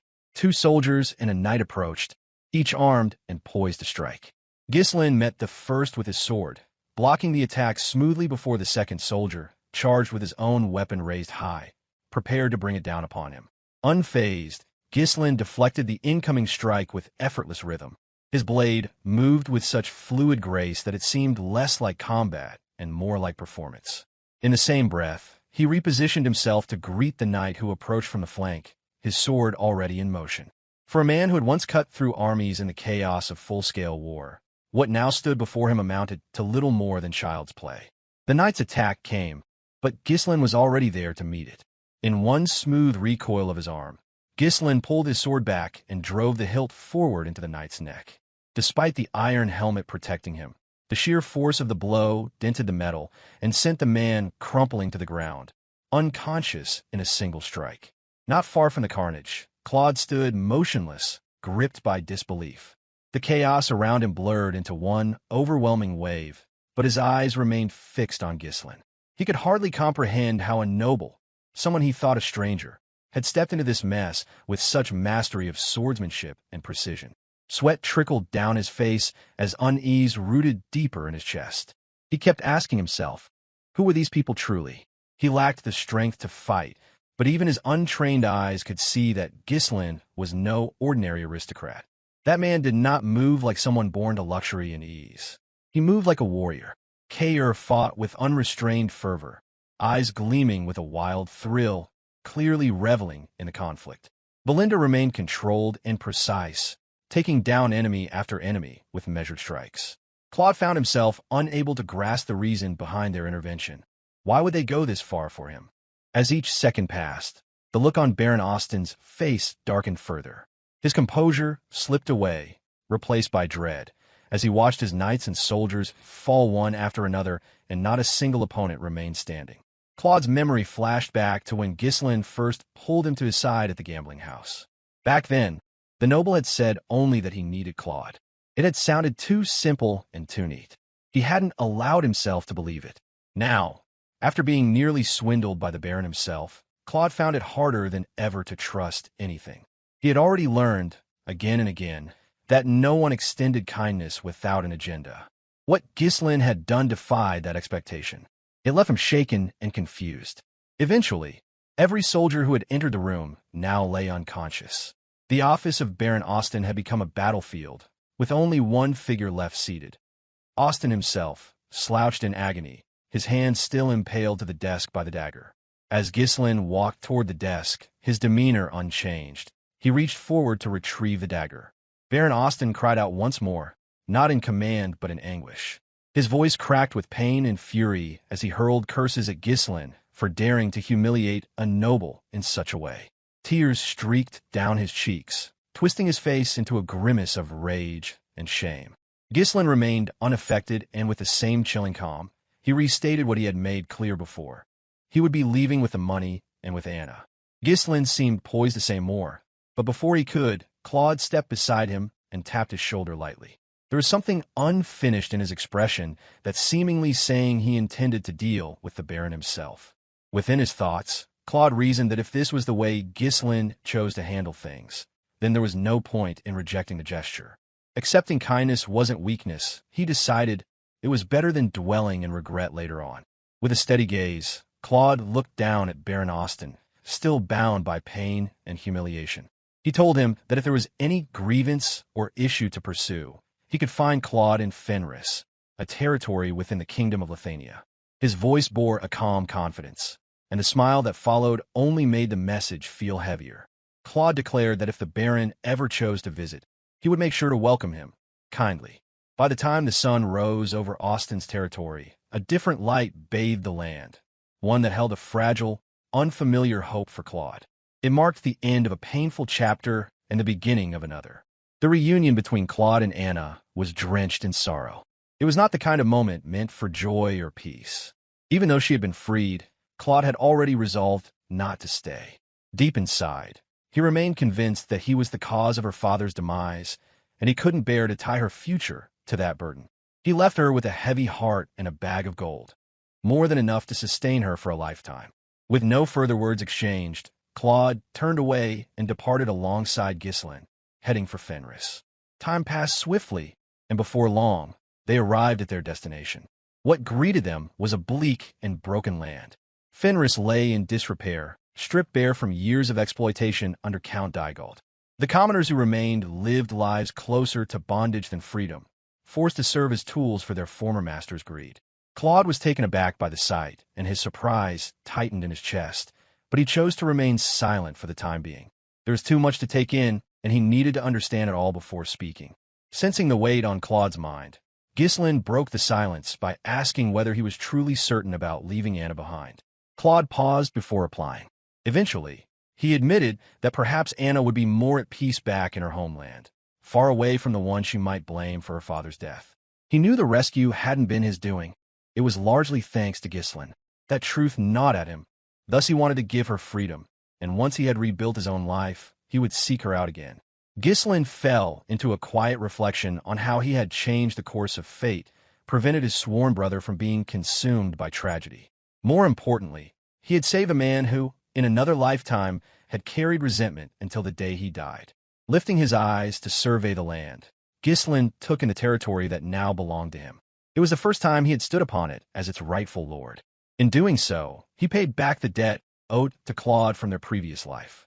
It was something Claude didn't need to understand, and something Ghislain never intended to reveal. This was for his own purpose, to fulfill the debt of loyalty owed to a brother who once walked beside him, supporting every act of vengeance and bloodshed, even at the cost of his own life. To Claude, however, it simply looked like the start of a new chapter. For him, it was an opportunity, a fresh beginning. Now, the two stood side by side once more, two sworn brothers preparing to build a new power, one that could one day topple kingdoms, including the likes of Emilia, Count Desmond, and Duke Delphine. Once the weight of the situation began to settle, Ghislain turned to Claude and asked for his thoughts on the territory. He noted that the air, at the very least, was pleasant. Never one to hold back, Claude responded with his typical brashness. He remarked that the state of the place was abysmal and jokingly suggested that Ghislain should kill whoever ruled it and take over. That would be easy, considering the land's pathetic state. At that, Ghislain calmly revealed the truth that the territory was already his. Startled, Claude blurted out his disbelief and asked whether Ghislain was seriously the lord of such a miserable place. He had assumed, perhaps foolishly, that Ghislain was wealthy and had come along thinking the future would be more secure under his wing. But Ghislain knew Claude all too well, and there was no offense taken. Instead, he casually slung an arm around Claude and pulled him close. With a smirk and a firm voice, he declared that from now on, Claude would serve as the head steward of the territory. Ghislain swept his hand outward in a broad motion, his voice steady as he declared that everything Claude now saw before him, the barren fields, the ruined buildings, the wounded land, was his responsibility to restore. Since Claude had chosen not to remain with Anna, despite Ghislain offering the chance, the noble took advantage of that decision and appointed him to a far more demanding task. After a brief silence, Claude finally spoke. The weight of his new responsibilities pressed heavily on him, and as he fully absorbed the scale of what was expected, he faltered. Hesitantly, he admitted that perhaps he wished to be with Anna after all and asked Ghislain to let him go back. But Ghislain's reply was immediate and firm as he told Claude that it was already too late.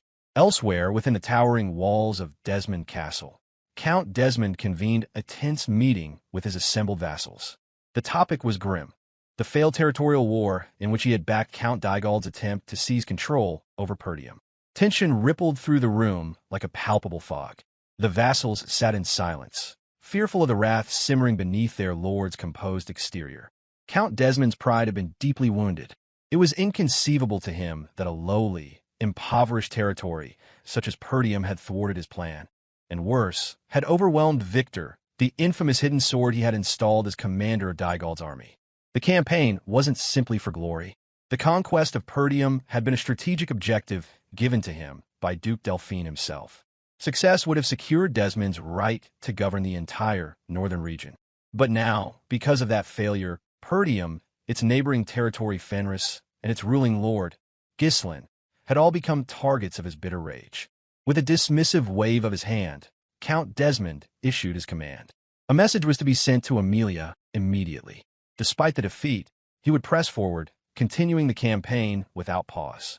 Meanwhile, within Fenris Castle, Ghislain officially assumed his seat as the lord of the territory. In a ceremonial gathering, he summoned those closest to him.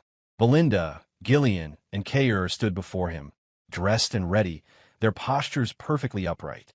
They observed Ghislain, now dressed in the formal garments of nobility, a rare sight. Vanessa looked visibly irritated, mostly due to Alpoy's reckless behavior after losing a considerable sum at the gambling house.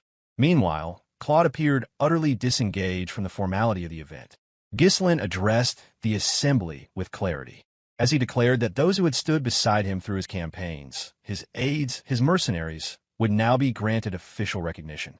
They would serve as soldiers of Fenris, with opportunities to rise through the ranks and attain knighthood. This was not a reward but a call to duty.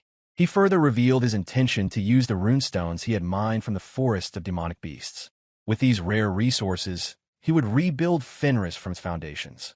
What none of them knew was that his ambitions reached far beyond restoration. He intended to prepare for a cataclysm, one that would sweep across the world.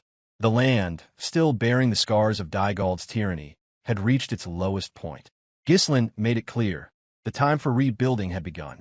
He issued the command to begin work immediately. Without hesitation, his followers answered in unison, their voices rising in affirmation to their lord's will. Ghislain then turned to Claude and appointed him to a monumental role. He would be responsible for overseeing all administrative functions in Fenris. As they walked through the devastated streets, Ghislain outlined the tasks ahead. The first priority was a complete population census. Every person, no matter how hidden or displaced, was to be accounted for and returned to their village. Once the head count was complete, Claude was instructed to procure at least 6 months' worth of food, scaled to match the total population. Each time an order was issued, Claude responded with a casual affirmative, but his growing unease was visible beneath the surface. Yet Ghislain continued. They would begin agricultural restoration immediately. Farmers were to be given oxen and plows to till the land.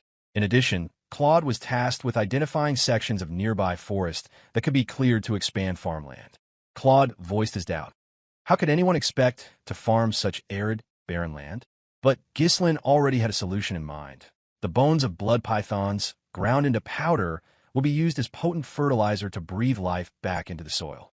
Beyond agriculture, Ghislain rattled off a seemingly endless list of demands. All obsolete facilities were to be torn down and replaced. Storage warehouses were to be constructed for runestones and grains. Drainage ditches were to be dug.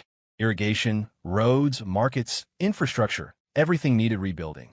Claude questioned whether Ghislain was joking, since at Fenris, Claude was not just a steward. He was named the head of administration, logistics, documentation, finance, inspection, civil affairs, customs, food distribution, welfare, taxation, and countless other roles. Each responsibility piled upon the next, and all of it now rested on his shoulders. Ghislain tilted his head slightly and asked Claude what he meant by that remark, clarifying that he wasn't joking in the slightest. Cornered and overwhelmed, Claude admitted that the weight of responsibility being dumped on him was far too heavy for one person to carry alone. In response, Ghislain reminded him that every great task had to begin somewhere, even for those with no experience. He pushed Claude to see the situation as an opportunity rather than a burden. If the workload was too much, he added, then he should simply hire more people to help. Realizing that his protests were falling on deaf ears, he made a snap decision. Without warning, Claude bolted toward the door in a full sprint, intent on fleeing the room, and perhaps the entire territory, before he was handed yet another title. Ghislain remained composed and uttered a single word: Wendy. In an instant, movement flashed through the air.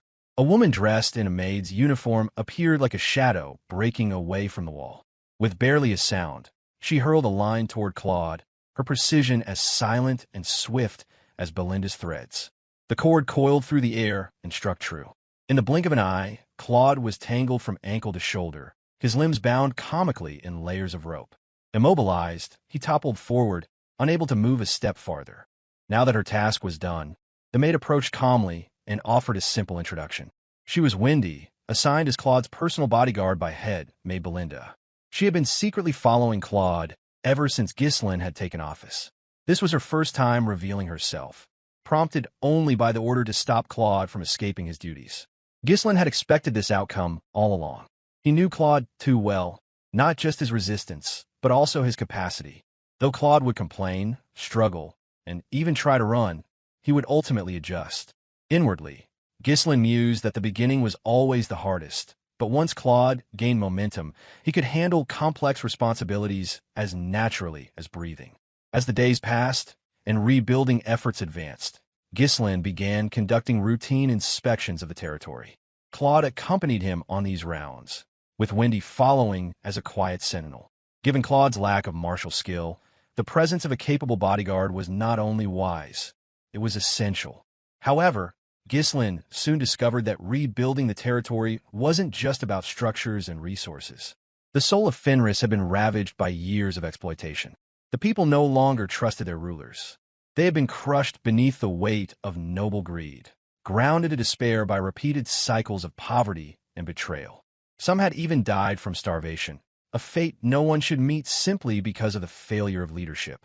If these wounds remained untreated, Ghislain knew nobles would continue to isolate themselves while their people withered in silence. He had to repair not just the land, but the relationship between ruler and ruled. Time was an enemy, and Ghislain had to move fast. He had no illusions that Count Desmond would forgive the insult of Perdium's failed conquest. When he came again, he would bring an army. Fenris had to be ready. Eventually, the funds Ghislain had raised began to dry up. One by one, his vassals gathered in his office, each bringing concerns about the financial strain they now faced. Ghislain addressed them directly, saying if they continued to spend at the current pace, he warned, they would run out of money within 3 months. That meant all rebuilding efforts would grind to a halt, and the specter of poverty would return to crush them again. Confused by the urgency, Kaor suggested they simply dig up and sell more runestones. But Ghislain shook his head. Selling them recklessly wasn't an option. He needed those stones to fuel magical research and development. Moreover, the veins weren't endless. They couldn't rely on them forever. What they needed now was a stable and renewable source of income. At that moment, the door to the room burst open with a loud bang. Claude entered like a man on a mission, his stride energetic and eyes determined. It was the first time he'd entered with such confidence. The timing was uncanny, and Ghislain remarked aloud that he had just been thinking of something Claude needed to handle. But already exasperated, Claude declared that he had no more time or room left to take on additional duties. Ghislain was about to respond when Claude surprised everyone by revealing that he had come with an idea of his own, a solution to their financial crisis. The shift in energy was palpable, and even the others in the room turned to him with interest. Claude stood tall and grinned, his usual sarcasm replaced with conviction.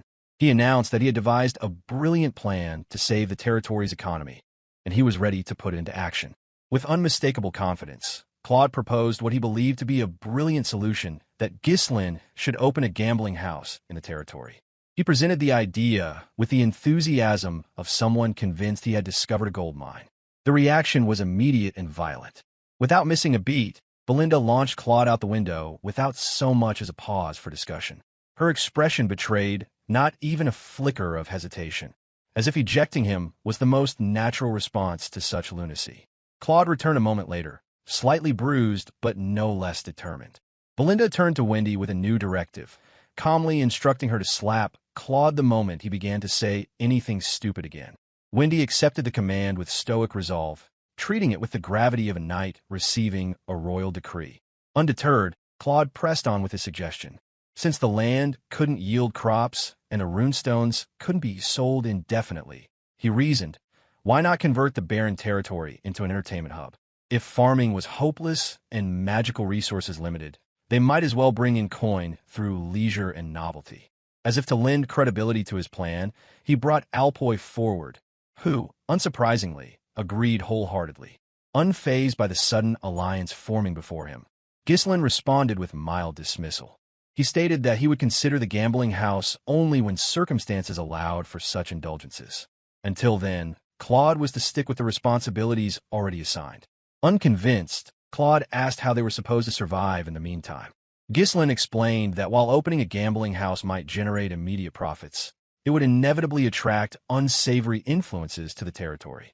At this stage, the land was still too fragile. If their enemies, particularly Emilia and Count Desmond, moved against them, any internal instability would only accelerate their downfall. Allowing corruption in now could spell disaster later. Claude argued back with urgency, saying if they ran out of food, any plan would come too late. Something had to be done before hunger spread like wildfire. Alpoi also loudly supported Claude's reasoning and continued fanning the flames of the idea. Tired of the escalating debate, Ghislain finally declared that he would resolve the food shortage himself, prompting Claude blinked in confusion with genuinely surprised. Ghislain elaborated that crops would grow. He would make them grow. He ordered Claude to trust in his words and continue obeying instructions without complaint. Claude scoffed, dismissing the claim outright since the land was dry, cursed, lifeless, and nothing could possibly sprout from it. A grin touched Ghislain's lips as he posed a question, feigning curiosity. Was Claude absolutely certain that crops wouldn't grow? With zero hesitation, Claude affirmed his belief, and he swore that under no circumstance would any harvest succeed on that dead land. Alpoi chimed in as well, aligning himself with Claude's certainty. Both were so convinced of their knowledge that they didn't even stop to question Ghislain's confidence. Then Ghislain asked if they would be willing to place a bet on it. What they didn't know, what only Ghislain possessed, was that his knowledge came from another life. In that former timeline, he had discovered a precise method that could make the impossible real. And so, the wager was made. Claude, the academically trained bureaucrat, and Alpoi, heir to a magic tower, believed themselves untouchable in matters of logic and science. They agreed to the terms with smug certainty, confident that no trick or technique could overturn the land's lifeless curse. 3 months later, their certainty shattered. They stood before a wide test field and stared, dumbfounded, at the patch of land now awash in golden grain. The rye swayed gently in the breeze, shimmering under the morning light, and it was real, absolutely real. Their eyes widened in disbelief as villagers began cutting the stalks with gleeful cries. Cheers rang out as the first harvest in years began. For the people of Fenris, it was a miracle, but for the skeptics, it was a revelation. Claude turned to one of the mages, demanding an explanation. How could this be possible? According to every principle they knew, it shouldn't be, but there it was. Though defeated, Claude couldn't resist the curiosity burning inside him. He turned to Ghislain and asked how it had been done. Calm as ever, Ghislain offered an explanation that the crop was rye, a grain known to grow even in harsh climates. Before planting, he had spread a powdered mixture of blood python bones, packed with nutrients, across the fields. That powder was combined with enriched dirt imported from the forest of demonic beasts. To enhance it further, the rye seeds themselves had been strengthened with mana amplification circles.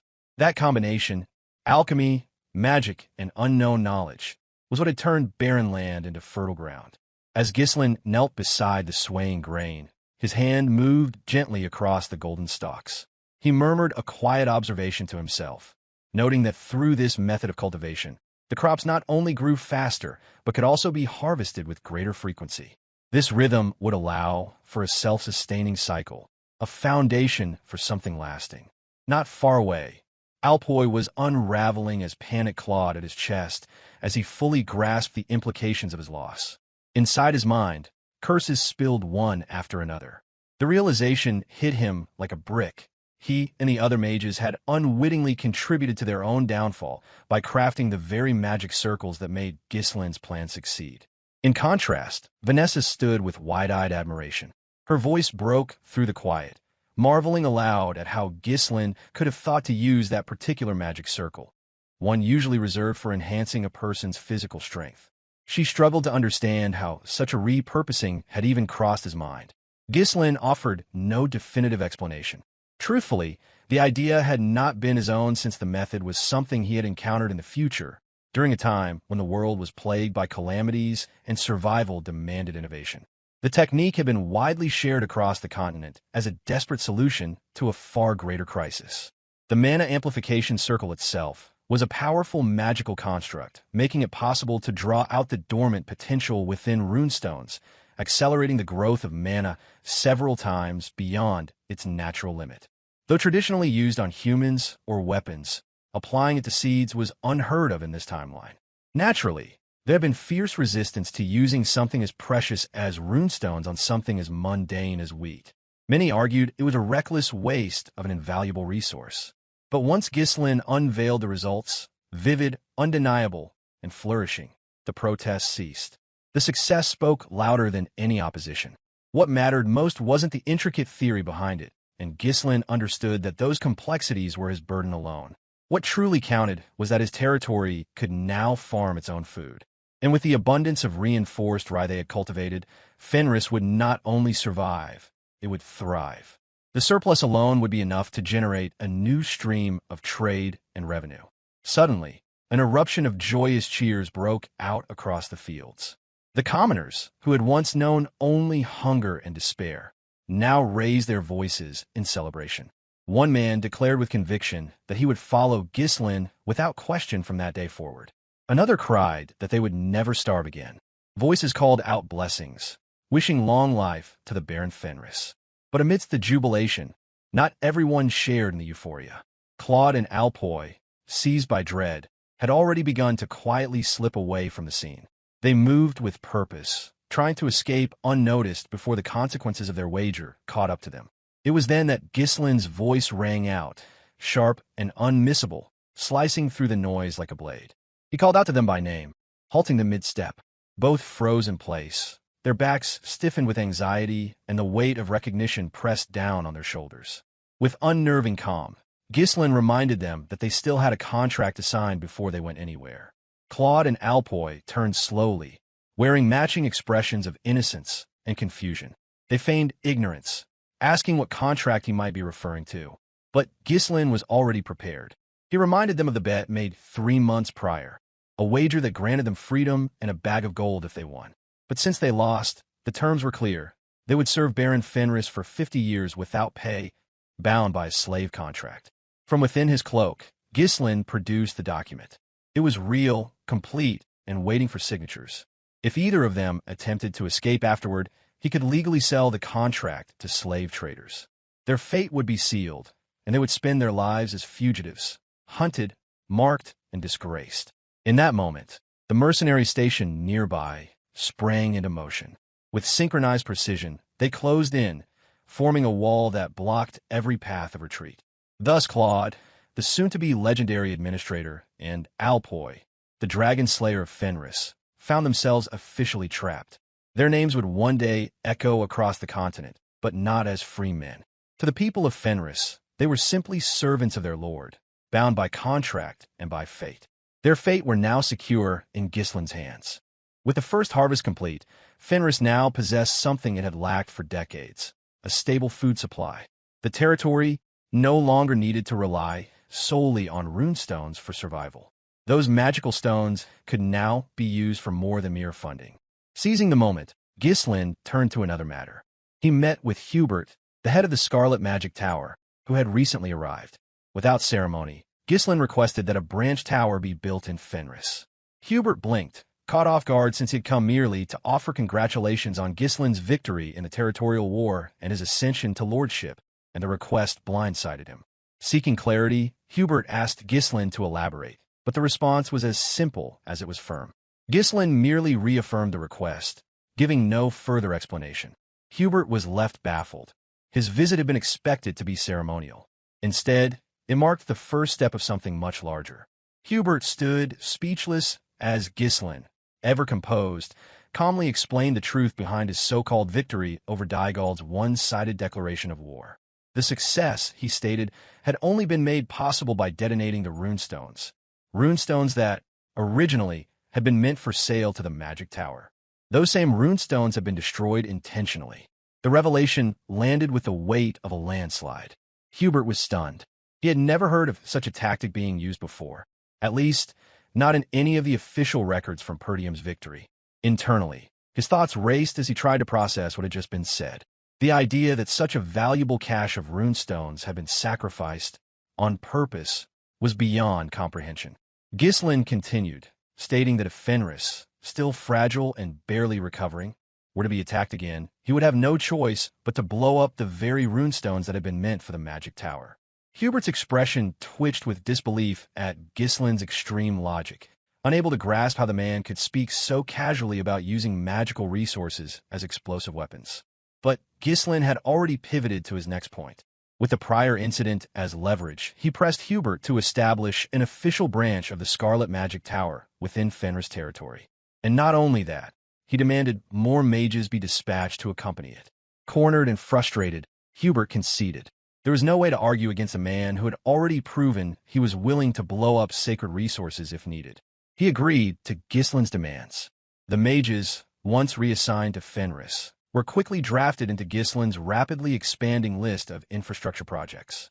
Despite their esteemed training, they were now laying foundations, erecting homes, carving canals, and even helping restore churches. Each day left them thinner, wearier, gone with the silk robes and refined halls of the Magic Tower. They now labored under the sun, coated in sweat and grime. Thanks to their efforts, however, construction across Fenris advanced at an unprecedented pace. Roads were paved, fields were irrigated, and most importantly, the Scarlet Flame Tower's Fenris branch rose proudly above the revitalized land. It wasn't long before the mages realized the truth. They weren't there to expand magical knowledge. They had become glorified construction workers. Disillusionment spread quickly. Alpoi seized the opportunity to stir discontent. He conspired to rally the mages into open revolt, a protest against their new life of manual labor.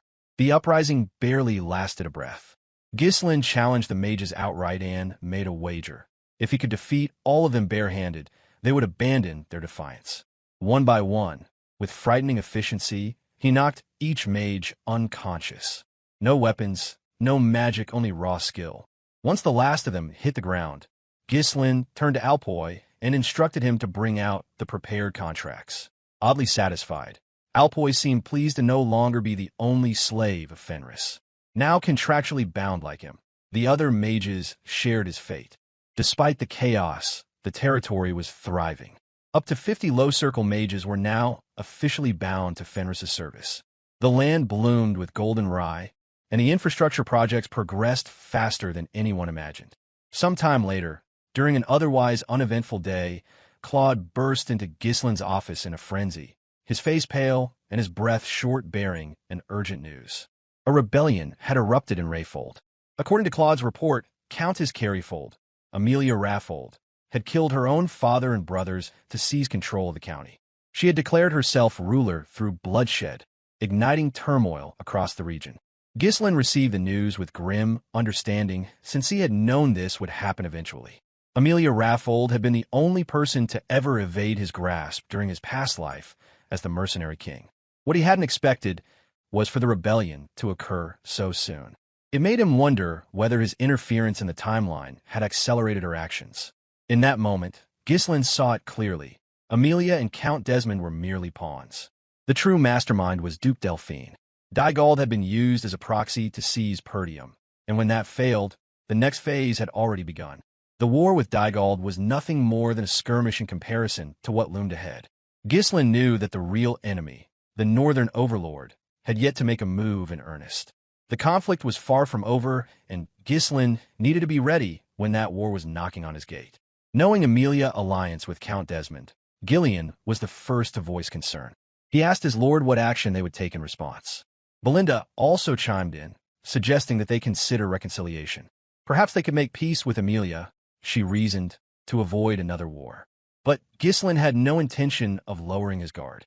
He was not concerned about Amelia, despite her notoriety. Contrary to the fears voiced by his aides, Ghislain had already made his decision that he would head to the capital. Far to the south, nestled within the heart of the Lithuania kingdom, lay Cardea, the capital city. Rising above the city like a monument to ambition stood a majestic castle, its towers piercing the sky, a symbol of power and dominion. Far to the south, nestled within the heart of the Lithuania kingdom, lay Cardea, the capital city. Rising above the city like a monument to ambition stood a majestic castle, its towers piercing the sky, a symbol of power and dominion. Once, she had been the radiant jewel of Cardea's social elite. Her elegance, intellect, and charm had earned her admiration from nobles across the realm. But that brilliance faded when she began to suffer from a rare and incurable skin condition. The affliction rendered her completely unable to endure direct sunlight. She had once attempted to brave the pain, letting the sun touch the skin of her hand. The moment the light made contact, a burning sensation erupted, sharp, punishing, and merciless, akin to the torment described in tales of eternal punishment.